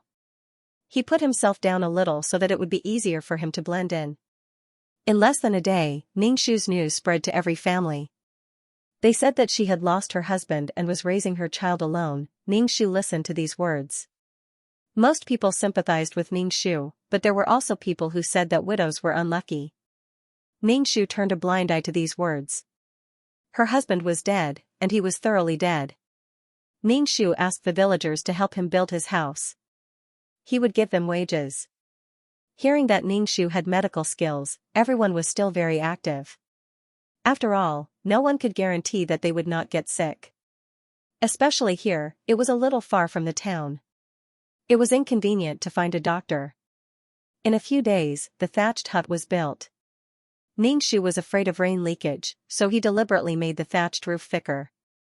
The house was built, but the house was empty. Ningxu hired a carpenter in the village to make a simple bed and table. As for other things, he would slowly buy them. Finally, there was a prototype of a home. The ant next door gave Ningxu some vegetables that had just been pulled from the ground. Ningxu smiled and accepted it. It seemed that the people here were still friendly. Xinjin, now we will live here, Ningxu said while changing the child's diaper. The child waved his hand and made a gurgling sound. He put his fist in his mouth and bit it. His saliva covered his hand. After changing the diaper, Ningxu carried the child on his back. He loosened the soil in front of the house and surrounded it with a fence, ready to plant vegetables. Ningxu borrowed some seeds from the ant next door and planted them in the ground. Ningxu felt that he was really omnipotent. He could fight, he could farm, and he could also cook. Awesome! Awesome! Awesome! When there was nothing, Ningxu would inject a little spiritual energy into Xinjin's body, which could strengthen the child's body and make it less sick. Ningxu's days were stable. If he was not planting vegetables to raise the child, he was going up the mountain to pick herbs. Occasionally, someone would come to Ningxu to see a doctor, but most of them were women. If they had no money to pay the consultation fee, they would give Ningxu a basket of vegetables, or a small piece of meat. Ningxu didn't say anything and accepted it. It didn't matter if the things were little, but he was afraid that these people would take it for granted. He still had to raise the child, so he didn't have much time to work in vain. After a while, Ningxu became familiar with the women in the village. Every time they met, they would invite Ningxu to go to the town together. Ningxu bought some white paper, ink, paper, and inkstone. He took it home, cut the white paper, and sewed it with a needle. Ningxu planned to write down some common symptoms and prescriptions. When Xianxia came back, she could rely on this to make a living. Ningxu could gain a foothold in this village because of this skill. People eat 5 grains, it was impossible not to get sick. The village's gossipy women would talk about Ningxu behind his back, but in front of Ningxu, they still had to be polite. Doctors can save people, but they can also kill people. Ningxu occasionally stared in the direction of the White Cloud Temple. He wanted to take a stroll, but he remembered that the old Taoist knew about her past. Now that her role as a widow had been deeply rooted in the hearts of the people, she had attracted a large wave of sympathy, so there was no need to break her current stable life. He had to give Lu Xinjin a stable life. This place was not bad. There were not many people, and it was far away from the hustle and bustle. Thinking about it this way, she should have gotten rid of the Li family, and when she left, she even tricked the Li family. What made Ningxu most satisfied was that there were many mountains and forests around, and there were rich resources. Ningxu could occasionally hunt some rabbits to eat and get some oil to eat. Moreover, the spiritual energy was abundant, allowing Ningxu's cultivation to go smoothly. Peace and tranquility, this should be what Lu Xiaoyu wanted. He didn't have to look at other people's faces. He didn't have to be scared half to death by his ghostly husband every day, and he didn't have to tremble in fear in the Li family. The Li family's wealth was something that Lu Xiaoyu couldn't enjoy. What she wanted to gain in life, she had to lose. And Lu Xiaoyu's identity was so awkward, who would put her in their eyes? It was just something bought with 10 taels of silver. Ningxu didn't find the White Cloud Temple, but the people of the White Cloud Temple came to the village. Ningxu looked at the old Taoist with the demeanor of an immortal. The breeze blew the corner of his clothes, and he really wanted to ride the wind back. Ningxu smiled and greeted, "Taoist priest." When the old Taoist priest saw Ningxu, his face instantly cracked. He couldn't help but stare at Ningxu. After a long while, he asked, "Why are you here?" Ningxu felt that he was quite fated with the old Taoist priest. Of course, this was only Ningxu's own thoughts. The old Taoist priest didn't want to see Ningxu at all. "Why are you here?" the old Taoist priest asked with a dry mouth. He hadn't forgotten that this person had lifted him up and thrown him out. Thrown him, Ningxu smiled and said, "Taoist priest, have you forgotten that my husband is dead? Why don't I find another way out?" The old Taoist priest saw the child on Ningxu's back. Where did this child come from? Ningxu covered his mouth and laughed. "Taoist priest, you really know how to joke. I have a husband. Where do you think my child came from?" The old Taoist priest stared at the child sleeping on Ningxu's shoulder. Of course, he could tell that this child had a mother-daughter relationship with Ningxu, but they weren't related by blood. The old Taoist priest didn't expose Ningxu because he was afraid that Ningxu would throw him out in front of so many of his disciples and the villagers. "Child, your fate is full of misfortune," the old Taoist priest said. Ningxu stared at the old Taoist priest expressionlessly. "I don't like what you're saying. Do you know how to talk? It's fine if you don't say that she's cute, but do you think it's appropriate to say such things when we meet?" Dr. Liu, the old Taoist priest's words are very accurate, Ningxu, the auntie next door, said. Ningxu rolled his eyes. When the old Taoist priest saw Ningxu, he nearly forgot his purpose for coming here. He said to the village chief, "Be careful. A snake has come out of the deep mountains. This snake is about to cultivate into a spirit. If any of you see it, quickly report it to Baiyun Temple. This beast is extremely thick and can swallow a person in one bite." Upon hearing the old Taoist priest's words, the villagers were instantly scared pale. The village chief trembled as he pleaded the old Taoist priest, "Taoist priest, what should we do if the snake comes to the village? We will all be swallowed by the snake spirit. It can't swallow so many people. It can swallow one person at a time," Ningxu said. The old Taoist priest, village chief, this was also very scary. "Okay," the old Taoist coughed and straightened his back. He had the demeanor of an immortal and said, "Snakes are afraid of realgar. You can sprinkle some realgar at home. If there are traces of a big snake, quickly come to the Baiyun Taoist temple to inform us so that we can catch it as soon as possible." "Thank you, Taoist." The villagers thanked him profusely. However, Ningxu asked the old Taoist, "The snake has been staying in the deep mountains. Why did it escape? A snake as thick as this should be very conspicuous." There were spiritual creatures in the deep mountains and forests, so it was reasonable to say that snakes shouldn't run out. It was the instinct of living creatures to seek advantages and avoid disadvantages. If they went to a place with people, they would definitely be slaughtered and stewed. Animals that could survive in the jungle were not to be trifled with, but there were too many of them. Ningxu looked at the old Taoist with disdain. She suspected that the old Taoist wanted the snake. Furthermore, the reason the snake escaped was because of the White Cloud Monastery's Taoist priests. The old Taoist priest who was being stared at by Ningxu was speechless. This woman was really, that Taoist priest. What does the snake look like? What are its characteristics? The village head asked. The old Taoist priest flicked his horsetail whisk and said, "This big python is black in color. Some of its scales have turned into gold. Its body is very big." The old Taoist priest repeatedly told the villagers that if they found the trace of the big snake, they must report it. Then, he left with a group of Taoist priests. The villagers were very frightened and quickly went home to scatter realgar.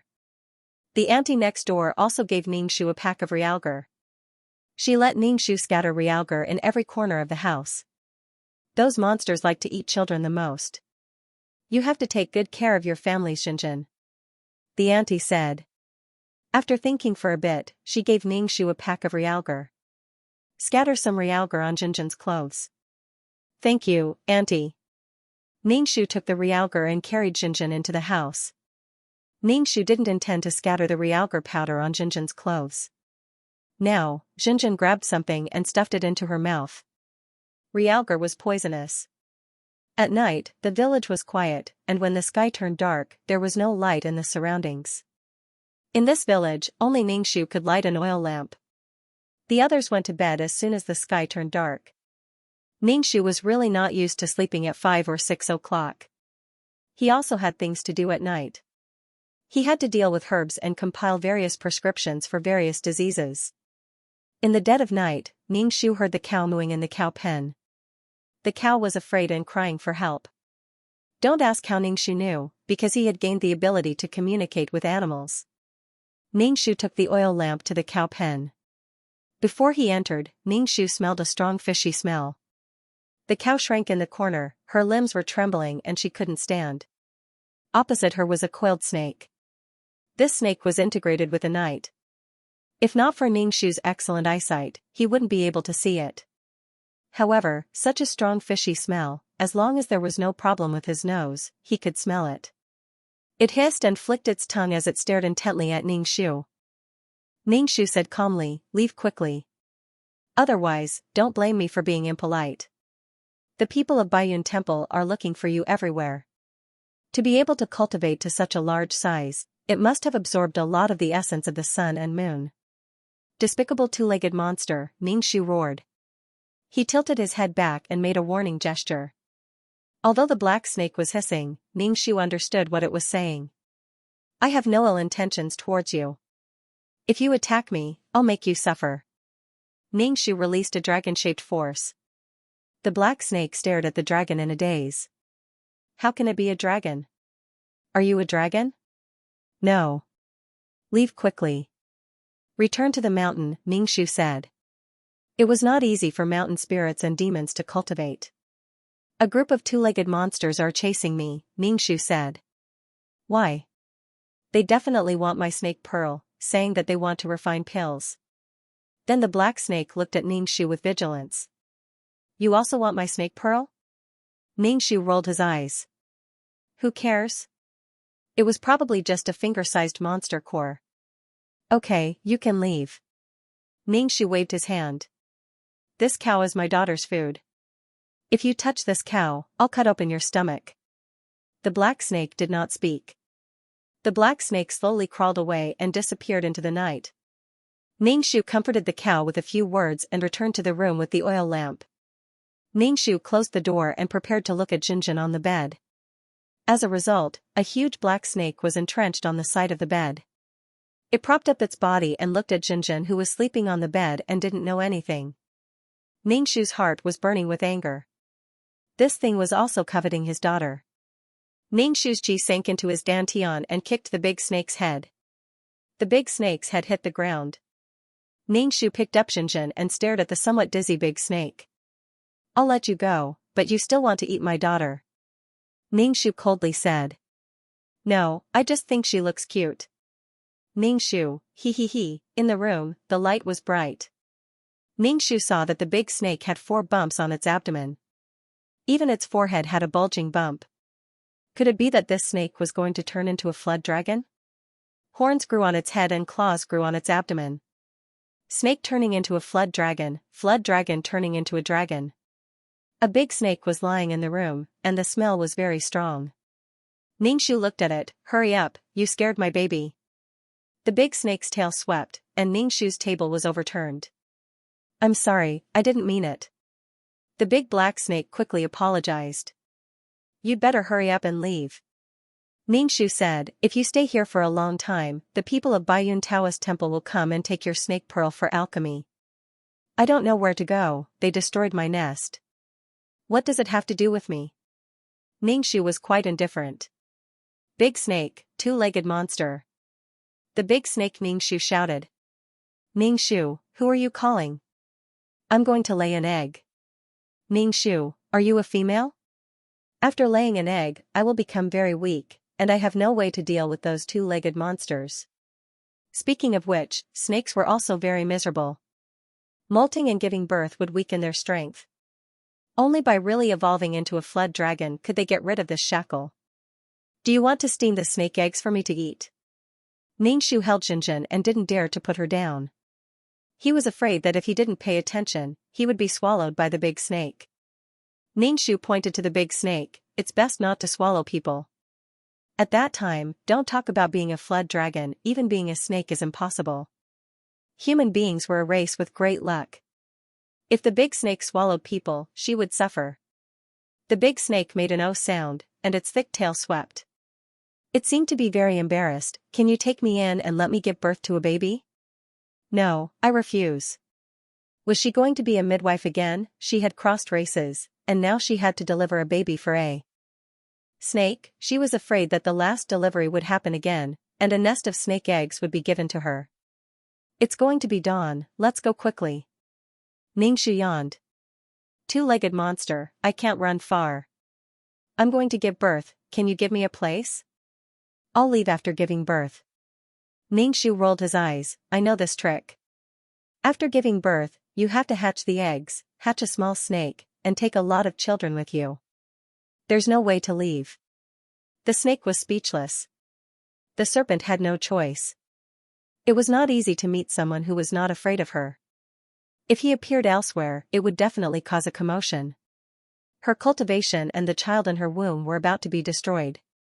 Xianxia was more concerned about something else. You already have a baby. You should have a husband, right? Your husband should be like you, right? What is a husband? Orochi asked curiously. Xianxia, then how did you get pregnant? Xianxia asked. When it reaches the estrus period, it will mate with the male snake, and then it will lay eggs, the big snake said. In order not to show that he was ignorant, Xianxia was very calm. There's a cellar. You can hide in the cellar. Thank you. I will repay you in the future. Forget it. Just don't stare at my baby every day. The serpent complimented, your child is very cute. She looked very delicious. The serpent crawled on the ground, out of the room, and into the cellar. Xianxia put down Jinjin in his arms and gently patted her chest. Then he opened the windows to disperse the smell in the room. After dawn, Xianxia caught a chicken and went to the cellar to take a look. As soon as he opened it, there was a strong smell. Xianxia waved his hand and stepped on the ladder to go down. Here you go. Xianxia put the chicken on the ground. The big snake swallowed the chicken in one bite. I think I'm going to give birth. My belly hurts a little. Xianxia stretched out his hand and touched her belly. There was a bulging place. Xianxia had no experience in delivering a snake, so he could only say, it should be. Dr. Lu, Dr. Lu. The ant next door shouted. Xianxia came out of the cellar holding a cabbage and asked, what's wrong, Aunt? The Taoist priest came again. The village chief asked people to gather at the village entrance, the ant said. Xianxia put down the cabbage and followed the villagers to the village entrance with Jinjin on his back. The old Taoist priest was still immortal and asked the village chief, did no one see the snake? The village is very calm, I guess the big snake has already left. The village chief said with some uncertainty. The old Taoist priest wrinkled his white eyebrows. It shouldn't be, this big snake has been forced to come to this village by them. Why didn't it appear? The old Taoist priest saw Xianxia coming towards him from the corner of his eye. His eyelids jumped and he couldn't help but straighten his chest. What's the smell on your body? As soon as Xianxia came closer, the old Taoist priest smelled a fishy smell. Xianxia raised his hand and smelled it. You said this smell. Last night, a snake wanted to eat my cow, but I beat it away. The old Taoist priest, ah. The surrounding villagers stared at Xianxia in amazement. You beat the snake away? The ant next door asked in surprise, then last night, why didn't I hear any movement? I know Kung Fu. The old Taoist priest Xianxia raised his eyebrows, this, the Taoist priest should know. The old Taoist priest almost rolled his eyes. Where did the snake go? The old Taoist priest asked. Xianxia shook his head, I don't know, maybe it ran to your Taoist temple. The ant next door, Xianxia, asked, Dr. Lu, you know Kung Fu, how could your husband be killed by bandits? The old Taoist priest looked at Xianxia. Xianxia calmly said, when I found my husband, he was already rotten. The old Taoist priest took people back to Baiyun Taoist temple and repeatedly told the villagers that if they encountered a snake, they should quickly inform them. Otherwise, they deserved to be swallowed by the snake. After the old Taoist priest left, Xianxia and his group also went back. Xianxia asked them whether they saw the big snake. Xianxia only said that it was too dark and he didn't see it clearly.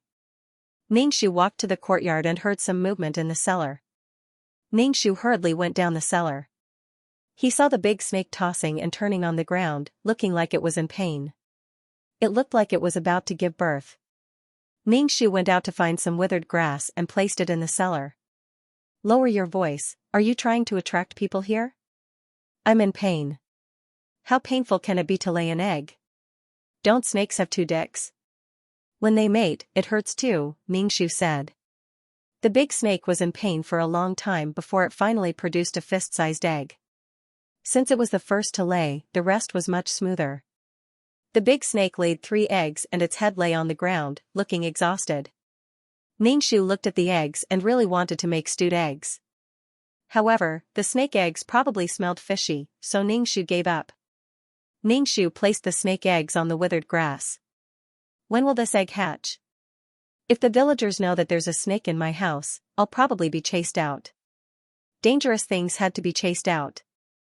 The big snake said, it will take some time. Ningxu, he knew it was trouble. When you get better, you can leave with your balls in your mouth.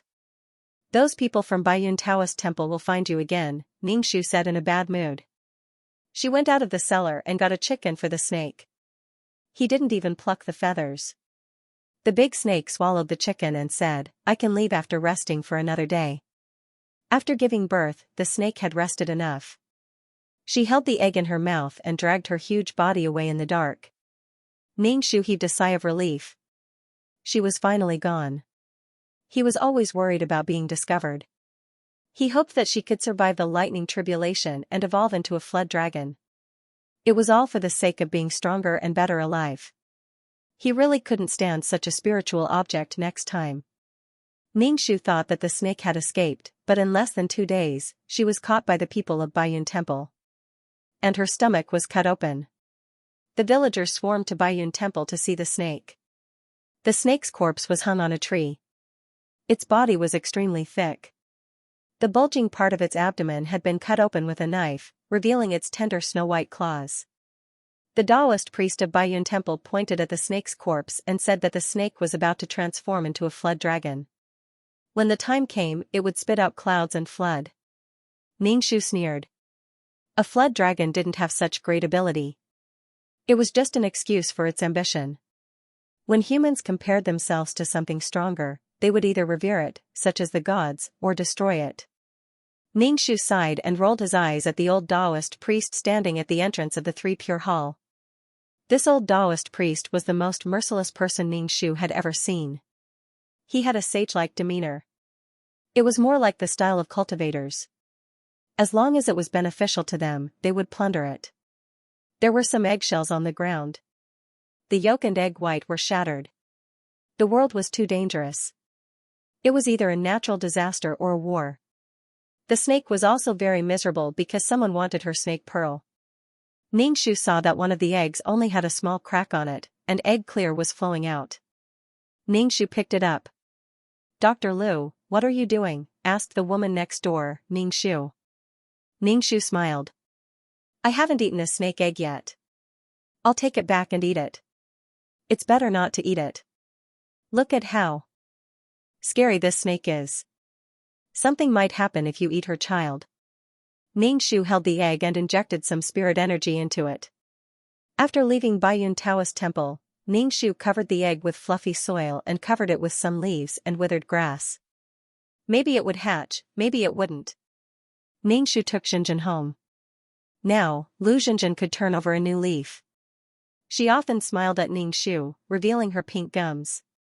When Ningxu had nothing to do, he would carry her up the mountain to pick herbs. When he picked a herb, he would tell Xianxia the name of the herb. Xianxia didn't know anything, she just giggled. Ningxu felt that such a life was simple but sufficient. Not everyone wanted to experience such a soul-stirring life like the wind and rain. Now, Xianxia could eat some supplementary food. Ningxu caught a pheasant, went home, chopped it into minced meat and boiled it in the porridge. Xianxia was very healthy. From time to time, Ningxu would inject some spiritual energy into her body. She ate well and slept well. It made Xianxia's body very sturdy. Ningxu carried the basket and walked to the door of his house. He met the village chief who was in a hurry. Dr. Liu, quickly go and take a look. Someone in my family is injured. The village chief said anxiously. Ningxu put down the basket and carried Xianxia to the village chief's house. Before entering the house, Ningxu smelled the smell of blood. Dr. Liu, quickly go in and take a look. The village chief Ningxu said. Ningxu frowned, opened the curtain and went in. There was a woman wearing armor in the room. On the bed, there was a man wearing the same armor. Are you a doctor? The woman deliberately lowered her voice and said in a rough voice. Ningxu couldn't help but pull the corner of his mouth. A woman dressed as a man was fine. Short, small frame, no Adam's apple, delicate skin and tender flesh. People who didn't know that she was a woman were blind. Then you take a look at the general. The woman said. Ningxu walked over and sat on the bed to take the man's pulse.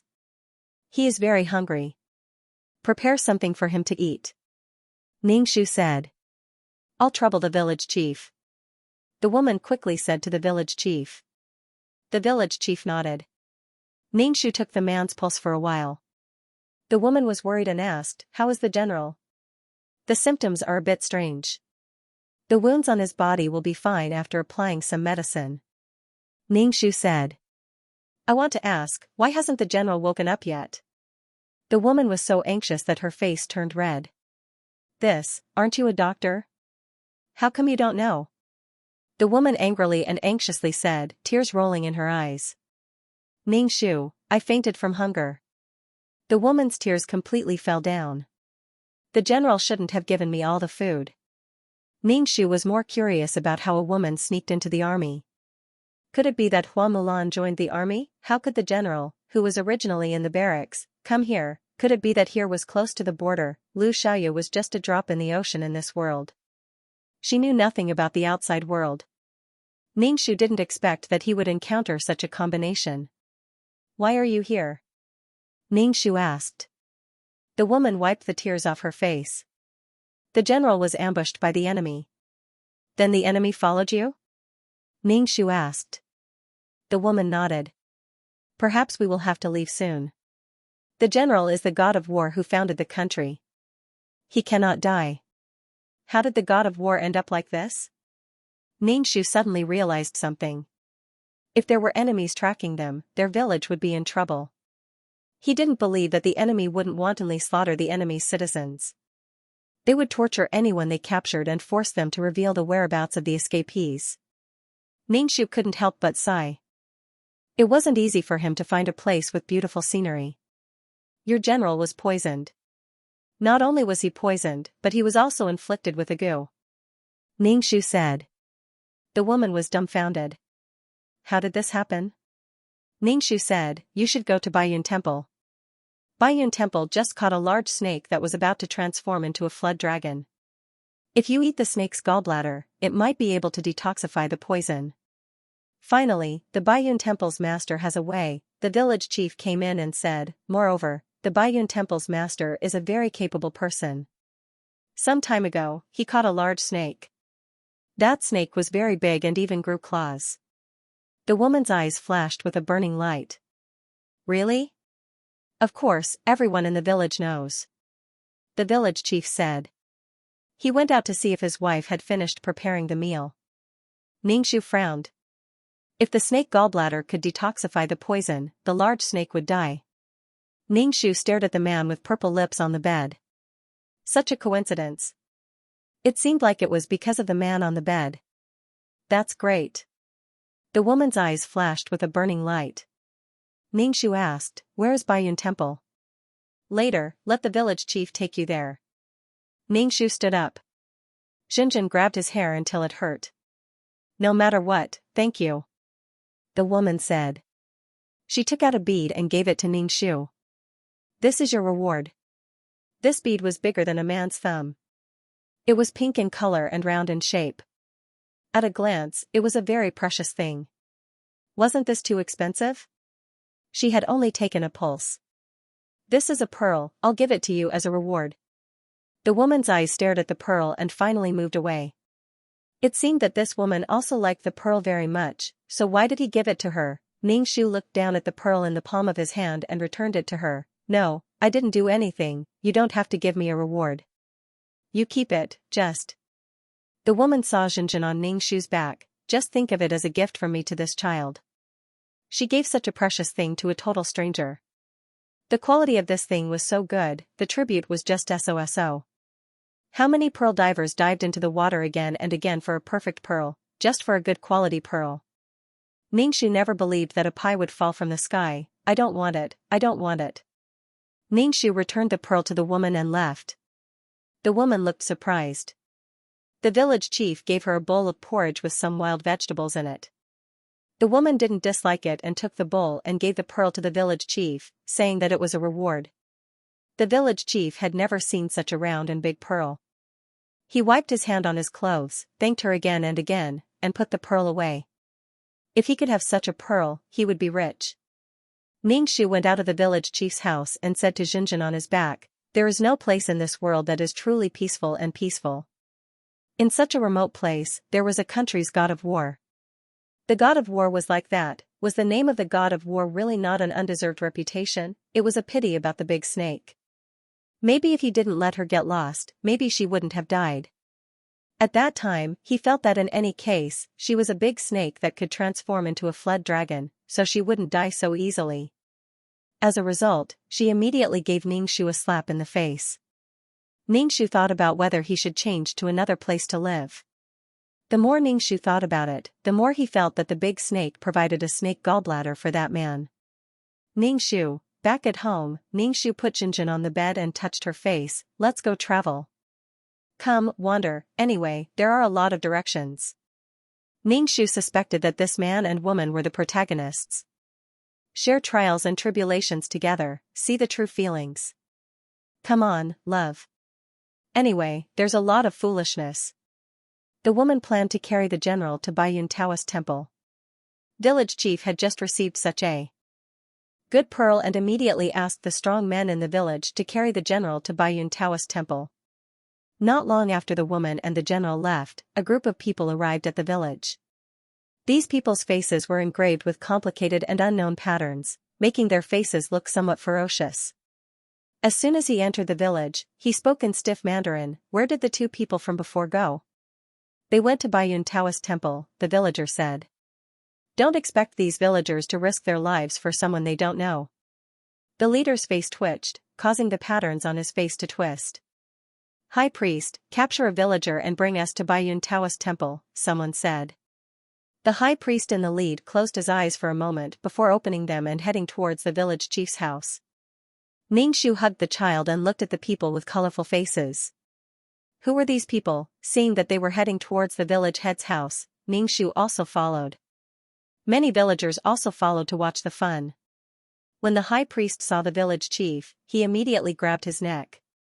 The village chief was dumbfounded. The high priest said coldly, "Hand over the shark pearl." The village chief didn't know what a shark pearl was. With his neck being grabbed, his face was extremely red. "High priest, he can't speak like this," someone beside him reminded. The high priest opened his hand and the village chief fell to the ground, coughing violently. The person beside the high priest said to the village chief, "The shark pearl is a pearl. Hand it over or you can wait for death." Under the threat of death, the village chief instantly thought of the pearl that the soldier had given him. He crawled out of the house and took out the pearl. "This is it. I only have this pearl," the village chief said while trembling. "High priest." The man called the high priest nodded. The man immediately took the pearl. "I finally found the shark pearl." Ningxu narrowed his eyes. Shark pearl, wasn't this pearl given to him by the woman from before? That woman was probably trying to divert trouble. Did the shark pearl belong to a merman? Ningxu, were there still mermen in this world? Don't lie to me, high priest, we only haven't found the spirit stone. The person who founded the country is too despicable. He stole our things. That person was poisoned by the high priest. The high priest was able to track him down. The high priest is still capable. Before this person finished speaking, the expression of the person called the high priest changed. Of course, one couldn't see the expression on such a gaudy face. Instead, his face was trembling. Finally, he spat out a mouthful of blood. "High priest?" The people beside her supported her nervously. The high priest said, "The mother goo can't sense the other party's presence. The child goo is dead." Where is the White Cloud Temple? "Bring us there quickly," the man said to the village chief. The village chief was frightened by these people and quickly nodded. Follow me." These people quickly flew towards the White Cloud Temple. Ningxu thought about it and followed them because she heard about the spirit stone. Could the spirit stone be a boundary stone? She didn't expect those two people to have such good things with them. These people obviously didn't find anything. When they arrived at the White Cloud Temple, they had already left. "High priest, if we continue walking, we will reach the heart of the country. It's very disadvantageous for us. The high priest snorted. These thieves stole our clan's treasure. Without the protection of the spirit stone, our clansmen suffered great harm. The high priest was so angry that her face was trembling. They purposely left behind the shark pearl and took away the more precious spirit stone. They are too cunning. Ningxu listened to these people and felt that she had missed out on something. What was the spirit stone? Was it a boundary stone? Looking at them, they should be very concerned about the spirit stone. Was it possible for her to obtain a spirit stone? Ningxu's heart felt like it was being scratched by a cat. High priest, should we continue to chase? The high priest looked at the sky with melancholy. I can't sense their location now. The goo is already dead. Ningxu was speechless. That woman wanted to lead the disaster to the west. Ningxu also wanted to lead the disaster to the White Cloud Temple. She didn't expect that the old man would really solve the problem. What could anyone say about this? If she had known, she would have let the two of them stay here. She reckoned that she wouldn't have been able to keep them here. If they knew that someone was following them, how could they stay in one place for long? She watched helplessly as a treasure slipped away in front of her eyes. It really hurt. She didn't know what was good for her, but 2333 didn't know either. Why wasn't 2333 doing anything? Ningxu calmed herself down and waited to see what these people would do. If they continued to chase, Ningxu also planned to follow and take a look. High priest, it's not too late to chase now. The people beside her advised. That Xianxia's martial arts are unparalleled. If the poison is cured, we might not be able to defeat him. Someone said. These people with tattoos on their faces couldn't make up their minds. If they continued to chase, they might not be able to catch up. If they found Xianxia, they might not be able to defeat him. Once they reached a city, Xianxia would be able to mobilize the local authorities. But if they didn't chase, they would lose the spirit stones and their entire race would be exterminated. The high priest's face was extremely distorted. Chase. The group of people hurriedly ran. Ningxu immediately followed. These people seemed to be proficient in tracking techniques. They followed the traces of trees and leaves. Ningxu felt that these people should be living in the mountain forest and had a way to track their prey. Zhenzhen, don't cry. Ningxu calmed his dantian and walked as if he was walking on flat ground. It wasn't that bumpy. In the face of genocide, these people moved quickly and quickly found the two people. The war god and the small soldier were eating barbecued meat. Ningxu hid at the side and watched. After washing himself clean, Xianxia looked like a handsome tree in the wind with a powerful aura. The more he looked, the more Ningxu looked like the main character. The high priest coldly looked at Xianxia. Give me the spirit stones. Xianxia stood up. Good things belong to those who are capable. Your Shi clan only has a few hundred people. With the spirit stones in my hands, I can protect so many people in the Li country. Your Li country is human, but my people aren't. Your Li country can live without spirit stones, but my people will die without spirit stones. The high priest's face was distorted. Ningxu couldn't help but scratch his head. These spirit stones were so important? Your Shi clan can't bask in the sun. You can live underground and come out at night. The armored woman said. Ningxu blinked. What kind of illness was it that couldn't bask in the sun? He reckoned that this group of people lacked the genes to resist ultraviolet rays. Hearing this, Ningxu could basically confirm that the spirit stones were boundary stones. These people must be living under the enchantment. Are you willing to live underground? One of the people beside the high priest said fiercely. The armored woman put her hands on her waist and charmingly said, It's not like I can't bask in the sun. Ningxu was convinced by this logic. The high priestess stared at Xianxia. Return the spirit stones to me, and I won't care about anything else. But if you really want to do this, then we can only fight to the death. Xianxia didn't care about the high priest's words. He stretched out his bony hand and straightened his sleeve. Things like spirit stones shouldn't be something that you people can have. The patterns on the high priest's face wriggled. So you're not returning it to us? I only took your things and didn't hurt your people. If it was someone from the imperial court, they would have definitely sent troops to surround and annihilate your village. Xianxia said. I only took your things and didn't hurt you. Instead, it was you who poisoned me. Don't feel wronged. A man's wealth is his own ruin. Ningxu was speechless. Ningxu nodded. It seemed that Xianxia was quite benevolent. What the hell, after snatching something, he had to convince you wholeheartedly. Ningxu squatted at the side and swatted the mosquito on his foot. Since the two sides didn't agree, they naturally started fighting. What surprised Ningxu was that the skinny little girl actually knew martial arts. But it wasn't that profound. She could deal with 1 or 2 people at once. Ningxu felt very conflicted. Which side should she help now? Or should she join in the fight and fight the 3 sides together? Xianxuan's martial arts were indeed very high. Basically, everyone was besieging Xianxuan. But Xianxuan was calm and composed. It didn't seem like it was strenuous at all. His martial arts were indeed high. Ningxu picked up a stone by his foot. He wrapped it in his qi and threw it at Xianxuan. Xianxuan turned around and stretched out his hand. He directly shattered the stone that Ningxu threw into powder. Ningxu was speechless. He always met awesome people with cheats. Damn it. Who? Xianxuan coldly shouted. Ningxu directly picked up a large stone and threw it at Xianxuan. Xianxuan still split the stone with his palm. He stared at Ningxu. Who are you? Ah, it's you. The armored girl looked at Ningxu. This matter has nothing to do with you. It's best if you don't interfere. This matter isn't something a commoner like you can interfere with. Little Ku, who is this person? Xianxuan asked the girl. She's a villager from the village below Baiyun Temple. She even took your pulse before. Little Ku said.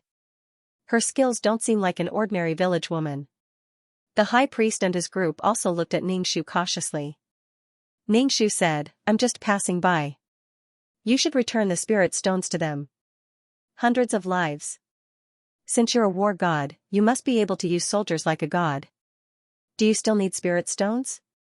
Ningxu said casually. Then what about the millions of people who founded the country? Little Ku said. Then should they be sacrificed? Ningxu asked back. Sacrificing a few to save the many. You have to ask if they are willing to sacrifice.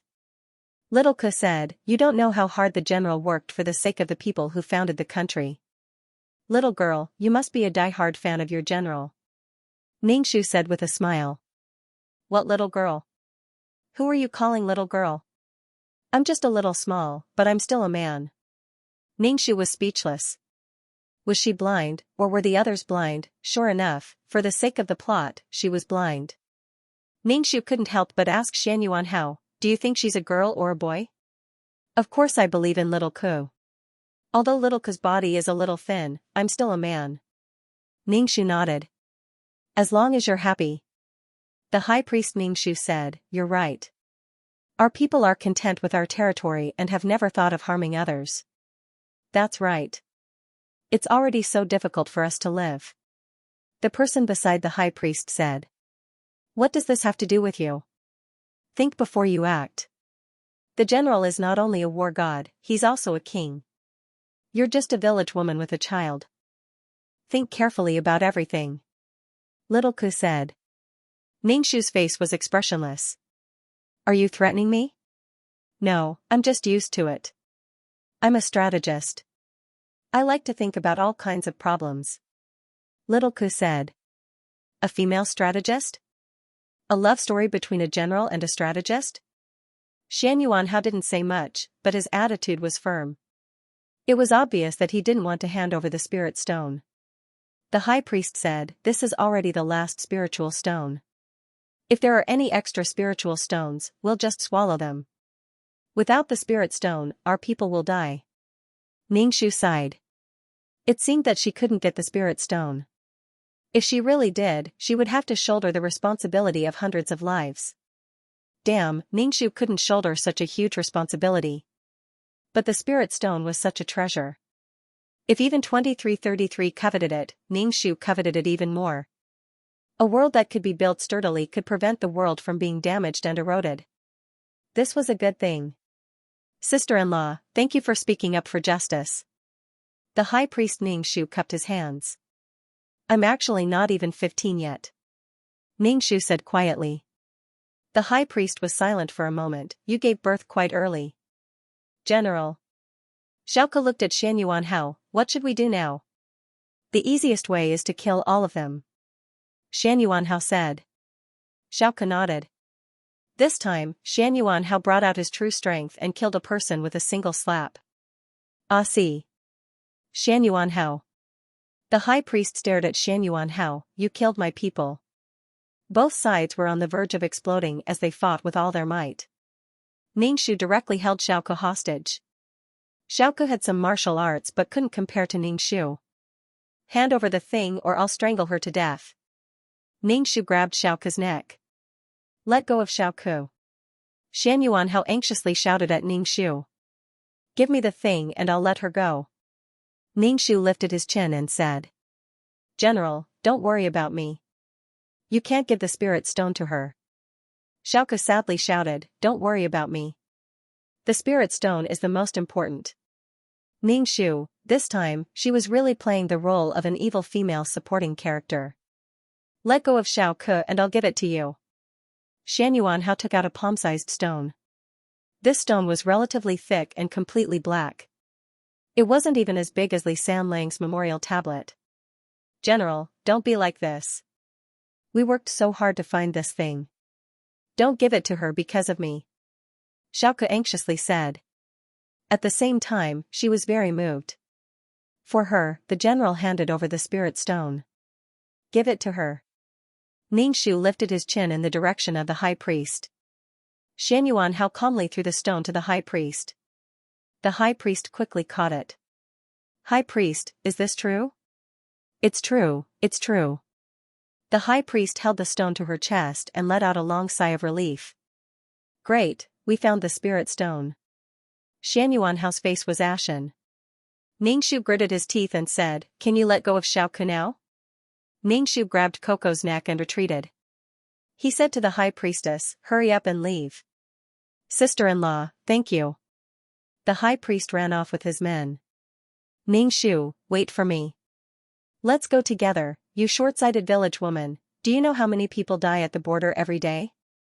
So many soldiers have been buried at the border. So many mothers and wives are waiting for their sons and husbands to return. Do you know what you are doing? With spirit stones, how many lives can be saved? The country relies on these soldiers to protect it, Xiaoke said in a sharp voice. Soldiers protecting their country is their responsibility. War is the ambition of those in power. Don't make it sound so noble, Ningxu said indifferently.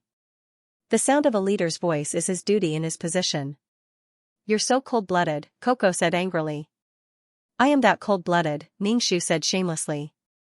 Little girl, which family's young miss are you? Ningxu grabbed her neck and asked, does your family know that you joined the army? Could it be that women in this world can join the army?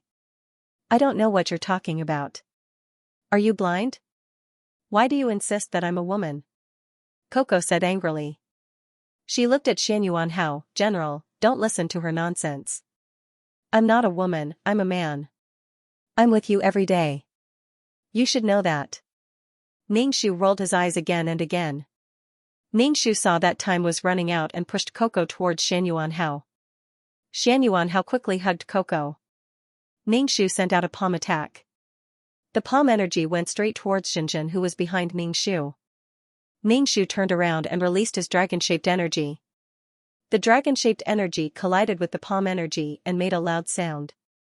Ningxu held Xinjin in his arms and then followed the trail to catch up with the high priest's group. The high priest turned his head and saw Ningxu. Why are you here? I offended Xianyuan Hao. If I don't run, what else can I do? Ningxu said. The high priest nodded, that's true. This time, I have to thank you. If it wasn't for you, we wouldn't have been able to get the spirit stones back. Aren't you afraid that I'll steal your spirit stones? Ningxu said with a smile. The high priest quickly covered his chest and looked at Ningxu with vigilance. You also came for the spirit stones. Ningshu's mouth twitched. He felt that these people were really easy to fool. I have nowhere to go now, so I'll go with you. It's not easy for a widow to raise a child. Ningshu looked at the high priest. Can you take me in? The high priest nodded without hesitation. Sure. This time, we have to thank you for helping us get the spirit stones. Otherwise, the people in our village wouldn't have lived long. Ningshu returned to the village and took the medical book he had written. He then went to the cow pen to lead the cow. Let's go quickly. Otherwise, Xianyuan will chase after us. But it's a bit slow to lead a cow. The high priest looked at the cow and said with some worry. Ningshu patted the cow. Run. The cow let out a cry and began to run happily. High priest, everyone hurried on their way. Along the way, Ningshu came in contact with these people and found that this group of people was really quite simple. It was estimated that they rarely came in contact with the outside world. They were so simple that Ningshu was embarrassed to joke. It was obviously a joke, but they actually took it seriously. On the way, Ningshu occasionally stopped to boil milk for Xianxia. These people didn't wash their faces for several days.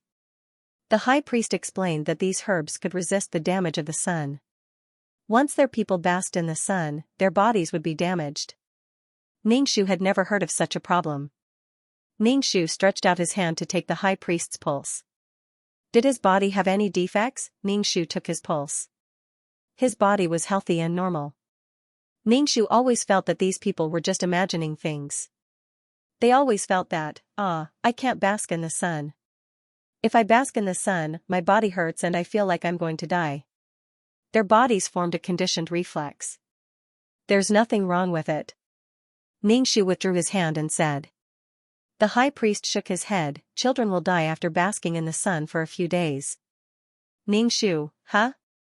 What is that shark pearl? Ningshu asked. It should be the inner core of a merman. After all, there were ghosts, snakes, and mermen in this world. Ningshu wasn't surprised at all. It was true, it was true. It's the inner core of a type of fish in the sea. It's a sea demon. The high priest said. Ningshu nodded. How many pieces of the spirit stone are there? This stone was originally one piece, but it was damaged by someone and a piece was stolen. Now, there's only this small piece left. The high priest said whatever he wanted to say. And it's someone from the village. Sigh, from the looks of it, Li Sanlang's memorial tablet was leaked from the hands of these people. Maybe someone sold it to the Li family. Ningshu stayed in the Li family for a while and didn't notice any experts in the Li family. Ningshu fed the cold milk to Xianxia. Xianxia, who was full, looked at these people curiously. Ningshu was actually curious about the high priest's goo and how to make it. Ningshu asked the high priest for advice. The high priest didn't hide and told Ningshu how to make the goo. Goo worms were ever-changing, evolving into all kinds of goo worms. There were insects, animals, and even plants. Golden toad goo, just imagining those goo worms breaking out of the body was simply terrifying. Ningshu really wanted to learn. Learning how to make goo worms was a skill that could be used in the future. Even if he couldn't get the spirit stones, he had to gain something. These people lived deep in the mountains. There were many animals, plants, and all kinds of poisonous things that gave birth to goo worms. The high priest sighed. Looks like we have to move when we go back. We can't live in that place anymore. Our ancestors have lived there for generations. We can't find a more suitable place. Ningshu comforted. There will be a place to live.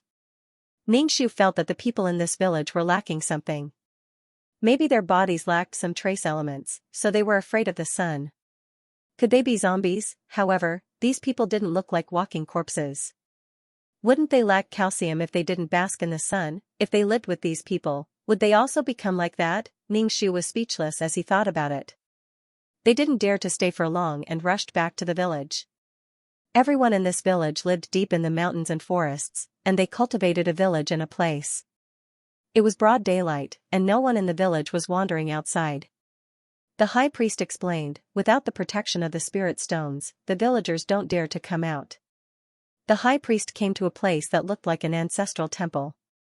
There was a stone statue in the ancestral temple, and the carving was very rough. Ningshu couldn't tell what it was at all. It looked like a person. There was a depression in the body of the stone statue, and the high priest placed the spirit stones in the depression. Ningxu felt the ancestral temple become cold, without the warmth of the sun. Ningxu came out of the ancestral temple and looked up at the sky. Even the sunlight wasn't glaring, as if it was blocked by an invisible layer. This was a barrier. Ningxu looked at the stone statue. How could this stone statue make the barrier stone release a barrier? There were too many unsolved mysteries in the world, and many things could not be explained. This stone statue is an expert. This expert gave us a chance of survival, allowing us to live under the sun without being harmed by the sun. The high priest placed the mermaid pearl in the depression on the wall, then knelt on the ground and kowtowed to the stone statue. The high priest is back, the high priest is back. The villagers hiding in their houses felt that the sunlight was blocked. They all came out of their houses and began to sing and dance. The villagers who followed the high priest out washed off the patterns on their faces, revealing pale faces. Their faces were red and white from the sun's burns, as if they were seriously ill. Ningxu couldn't help but wonder if it was really that serious. If they were albinos, they didn't see these people with snow-white skin. The villagers' skin color was very normal. The high priest gathered the villagers and said, "We are going to move now. The one who stole the spirit stones was the general who founded the country.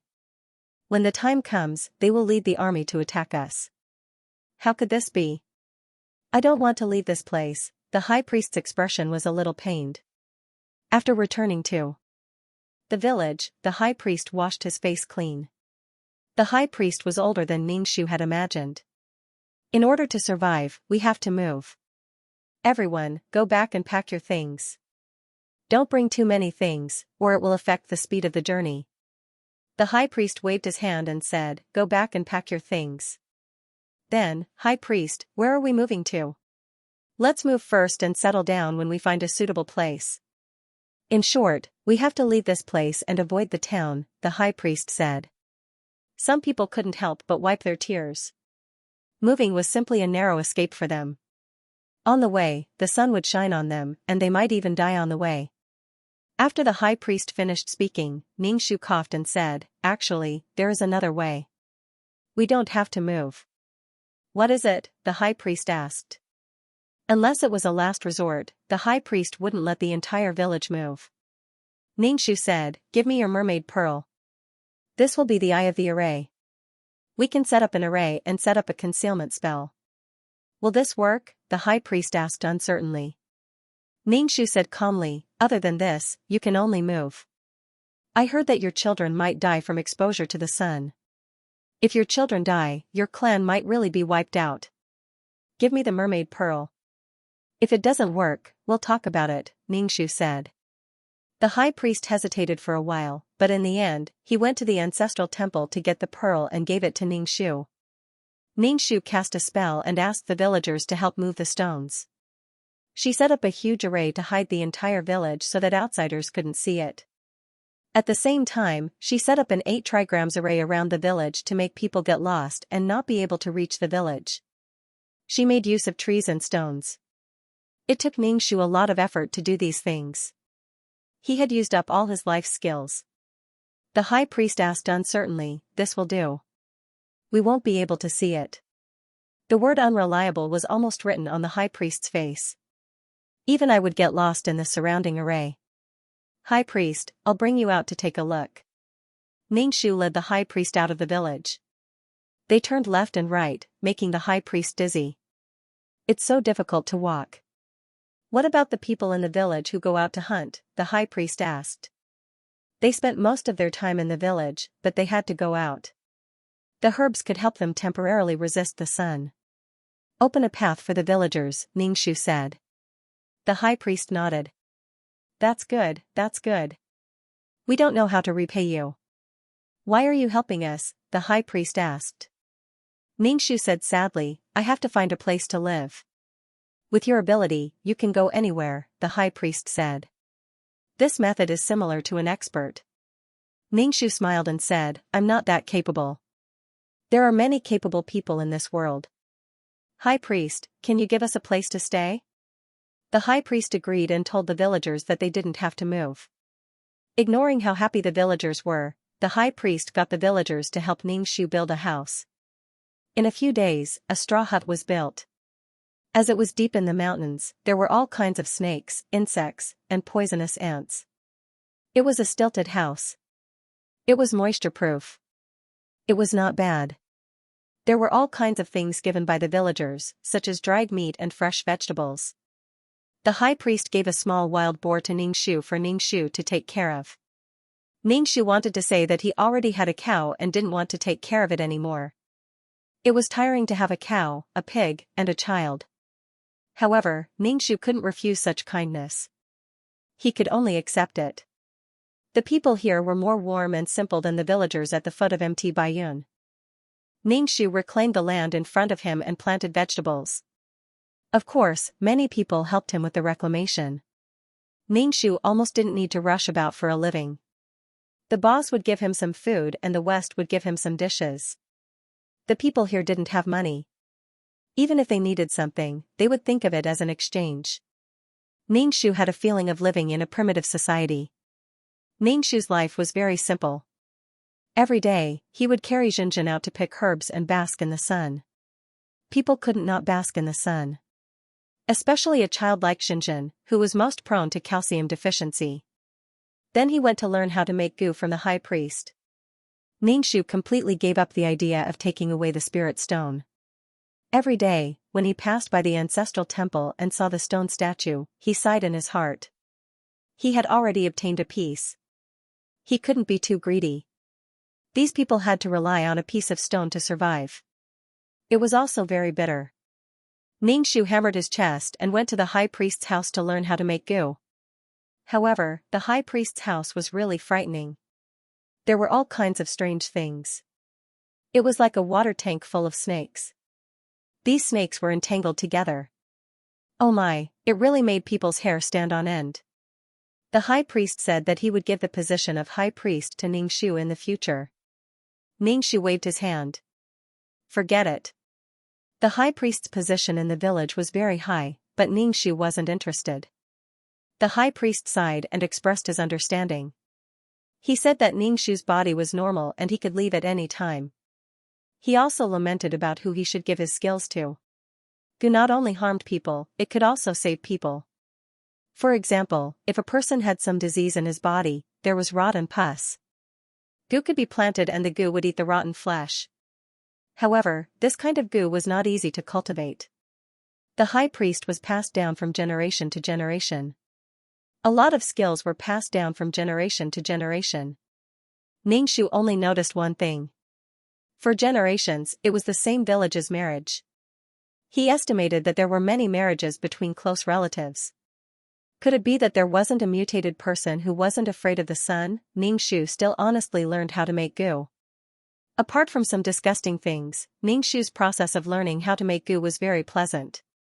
Ever since he went out to chase Xianyuan how to get back the spirit stone, the high priest's body was getting worse and worse. The high priest said that it was the sun's injury. Ningxu was speechless.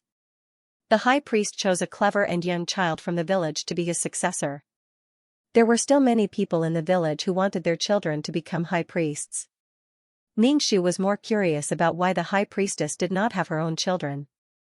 The high priest explained that every generation of the high priest would not get married. He had to pay the price for the village. Ningxu rolled his eyes. This was too inhumane. However, the high priest said that one had to pay a price in order to be respected. The more one wanted to be high and mighty, the more one had to pay a price. Ningxu thought about it and also felt that it was polite. No one would respect beggars and hooligans on the streets. People would respect successful people because successful people had worked hard for it. Ningxu was given preferential treatment in this village because she had saved the village. The days passed peacefully one day at a time. Xianxia could now sit by herself and could crawl. The high priest held Xianxia and said that he would let Xianxia be the daughter-in-law of a handsome young man in the village. Ningxu was speechless. Xuanyuan and Hao and Xiaoka came back again, but they could not find the location of the village. They could not find the entrance to the village. The village seemed to have disappeared into thin air. The terrain was very complicated. After walking for a long time in the maze-like mountain forest, they got lost. It was Xiaoka who was quick-witted and lucky that they managed to get out. Xianyuan even invited the master of Baiyun Temple. The old Taoist saw some clues, but he had no way to solve it. He almost got lost in the forest. Even if Xianyuan was very unwilling, he had no way to find the entrance. Power, that was a powerful power. Those country bumpkins used it to block the sun. Xiaoka could not help but say, it's all because of that meddlesome village woman. The old Taoist flicked his horsetail whisk. That was not a village woman. Previously, she was a bride who was buried with him, she ran away. She's still this kind of person? Xiaoka sighed. The old Taoist shook his head and said, arrogant and unruly. She has no etiquette in her heart. Whoever meets this kind of woman will be unlucky. The most infuriating thing was that they could not deal with her. Xiaoka nodded. It's quite unlucky. Originally, General had already gotten the spirit stones, but that village woman jumped out and insisted on helping that group of people. Her heart is especially hard. Xiaoka had never seen such a woman. General, I'm sorry. It's all because of me. If I wasn't so weak, I would have asked General to exchange the spirit stones for me. Xiaoka felt very guilty. Xianyuan looked at Xiaoka. If I were to choose again, I would still do the same. Spirit stones are inanimate objects. What this general needs is a resourceful military counselor. Xiaoka's eyes were somewhat red. Thank you, General. Looking at Xianyuan's eyes, there was an indescribable tenderness. The group of people muttered about Ningxu and silently returned. Ningxu sneezed and fed porridge to Xinjin. He put down the bowl and touched his forehead. Did he catch a cold? After feeding her, Ningxu carried Xinjin outside the barrier to bask in the sun. While he was at it, he chatted with some intelligent animals in the forest. For example, he asked where to find medicinal herbs and so on. Generally, only animals with intelligence could answer Ningxu's questions. This restriction within a certain range of intelligence was a bit big. Ningxu recorded medicinal herbs one by one in the book. Medicinal properties, main treatment and so on. Every day, he recorded medicinal herbs. Ningxu had already written a thick book. The days were dull but fulfilling. Ningxu himself had also successfully refined some gu, but they were all simple gu. After staying in the village for a long time, Ningxu also slowly understood the village. He heard that every generation of high priest had a gu. This gu was passed down to the next generation when the high priest of the previous generation was about to die. He heard that it was called Thousand King gu. What Ningxu cared more about was, could this gu live for so long? It was too unscientific. Ningxu wanted to see this Thousand King gu, but the high priest said that this gu worm would not come out. It would only come out when the high priest was about to die and enter the body of the next high priest. The Thousand King gu's function was to protect the high priest from being harmed by the restless gu when he was refining gu. Ningxu, it's really getting more and more mysterious. Does this gu exist or not? It seems that she has no chance to see gu. Ningxu ran to the high priest's house every time to refine gu. He didn't want to make his house smelly. Especially some poisonous insects and snakes. What if they come out and bite Xinjin? Slowly, Ningxu mastered the skill of refining gu and became more and more skilled. Ningxu found that injecting a little spiritual energy into the urn would make the competition in the urn more intense, and the final winner would be stronger than the general gu. Ningxu was happy in his heart. He had mastered another skill. As long as the conditions permit, he could refine gu. Whether it was gu that saved people or harmed people, Ningxu learned them all. There was no harm in having more skills. Ningxu felt that the current task was getting more and more difficult. He couldn't complete the task without some preparation. He had to stand at the top. It was good to be alive. The high priest Ningxu asked, haven't you ever thought of a solution to your situation? Ningxu had always been thinking about the boundary stone of the ancestral temple. If it was a win-win situation, it would be really great. If there was a boundary stone, the world she built would be much tougher. The high priest said, we will find a solution again. When we go out, we will apply herbs. Ningxu, is there a possibility that you self-hypnotized yourself that you can actually bask in the sun? Ningxu spread out his hands. The high priest shook his head. The ancestors once tried to put a child who was only a few months old under the sun, but the child finally died. Such a small child, his spiritual wisdom had not yet developed. Unlike adults, he had fear and emotions, but he died. Ningxu, if it was a child, there would be no problem with diet. It could only be a natural problem. Ningxu swallowed a mouthful of saliva and felt stifled. After so many years, have you found the problem? No. The high priest said. The high priest said, but we found some herbs one after another. These herbs can temporarily protect us from the sun for a while. Ningxu rolled his eyes until his pupils couldn't be seen. No, I won't. When Ningxu passed by the ancestral temple, he couldn't help but beat his heart. He completely gave up on this idea. This villager couldn't lead this thing. But it was also a very dangerous thing. It was like a child holding gold to pass through the downtown area. If you encountered someone who didn't know the goods, then forget about it. If you encountered someone who knew the goods, such as Shan Yuan Hao, who had power and military strength, and wanted to rob your things, you could only watch. But they had survived until now, maybe they had some way to deal with it. Xinjin's height was very fast, and her clothes were soon unwearable.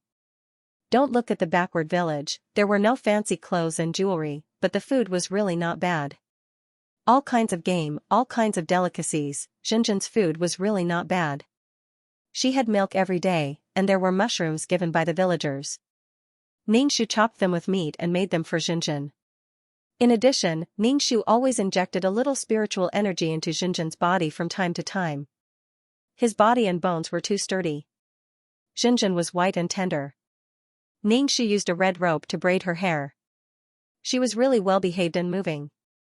Wherever she went, she could let her aunt and her little daughter-in-law hug and pinch her. There were also some young boys who surrounded Xinjin every day, helping Ningxu take care of the children. Ningxu, all of them were imps with bad intentions. Now Xinjin could inarticulately call Ningxu's mother.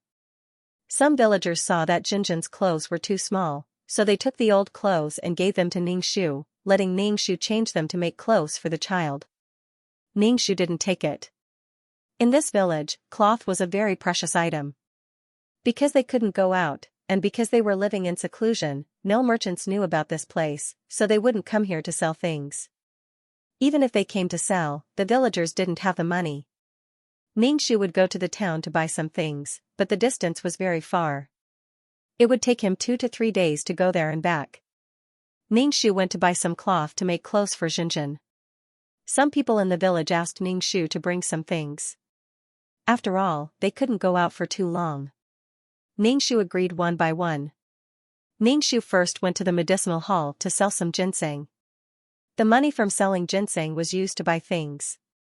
After buying things, he planned to go back to the village. However, Ningxu had been walking in circles because he found that someone was following him. The price of ginseng was not cheap. With such a huge amount of money, it was inevitable that it would attract covetous eyes.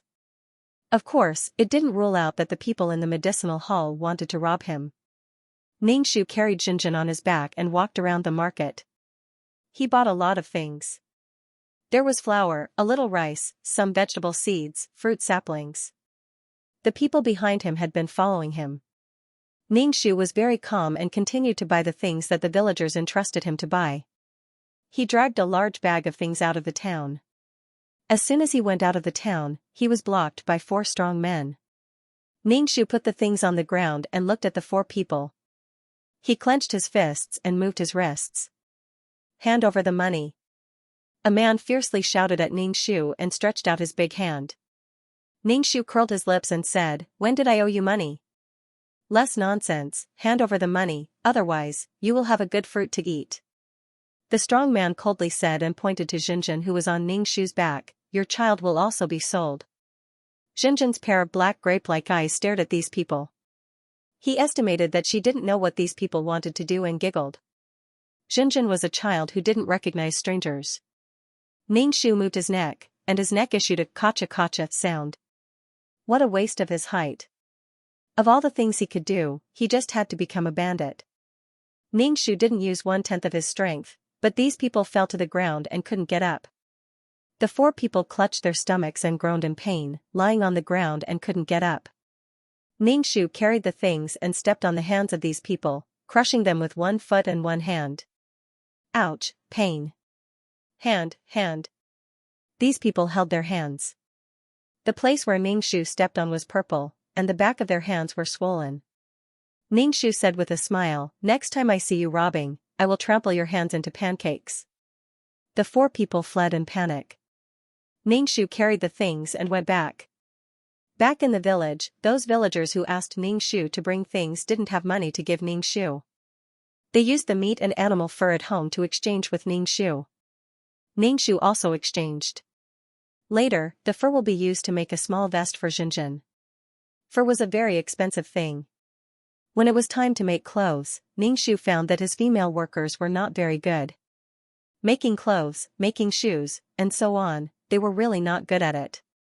Ningxu reluctantly made a small underwear for Xianxia. For large clothes, Ningxu could only ask other people to help. Ningxu followed to learn how to thread a needle. He didn't want to be a good wife and mother, he didn't want to be able to embroider embroidery that could attract butterflies. But in case his pants were torn in the future, he could mend it by himself.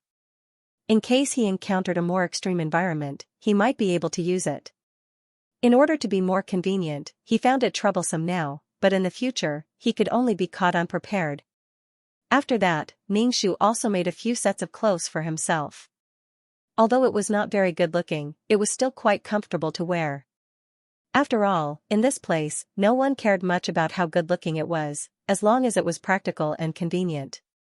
She was also a person who could be a tailor. The high priest's body was getting worse and worse, especially after the weather became cold. He had to lie in bed for the whole day. The high priest called Ningxu in front of him and asked Ningxu to help take care of his successor, the next high priest.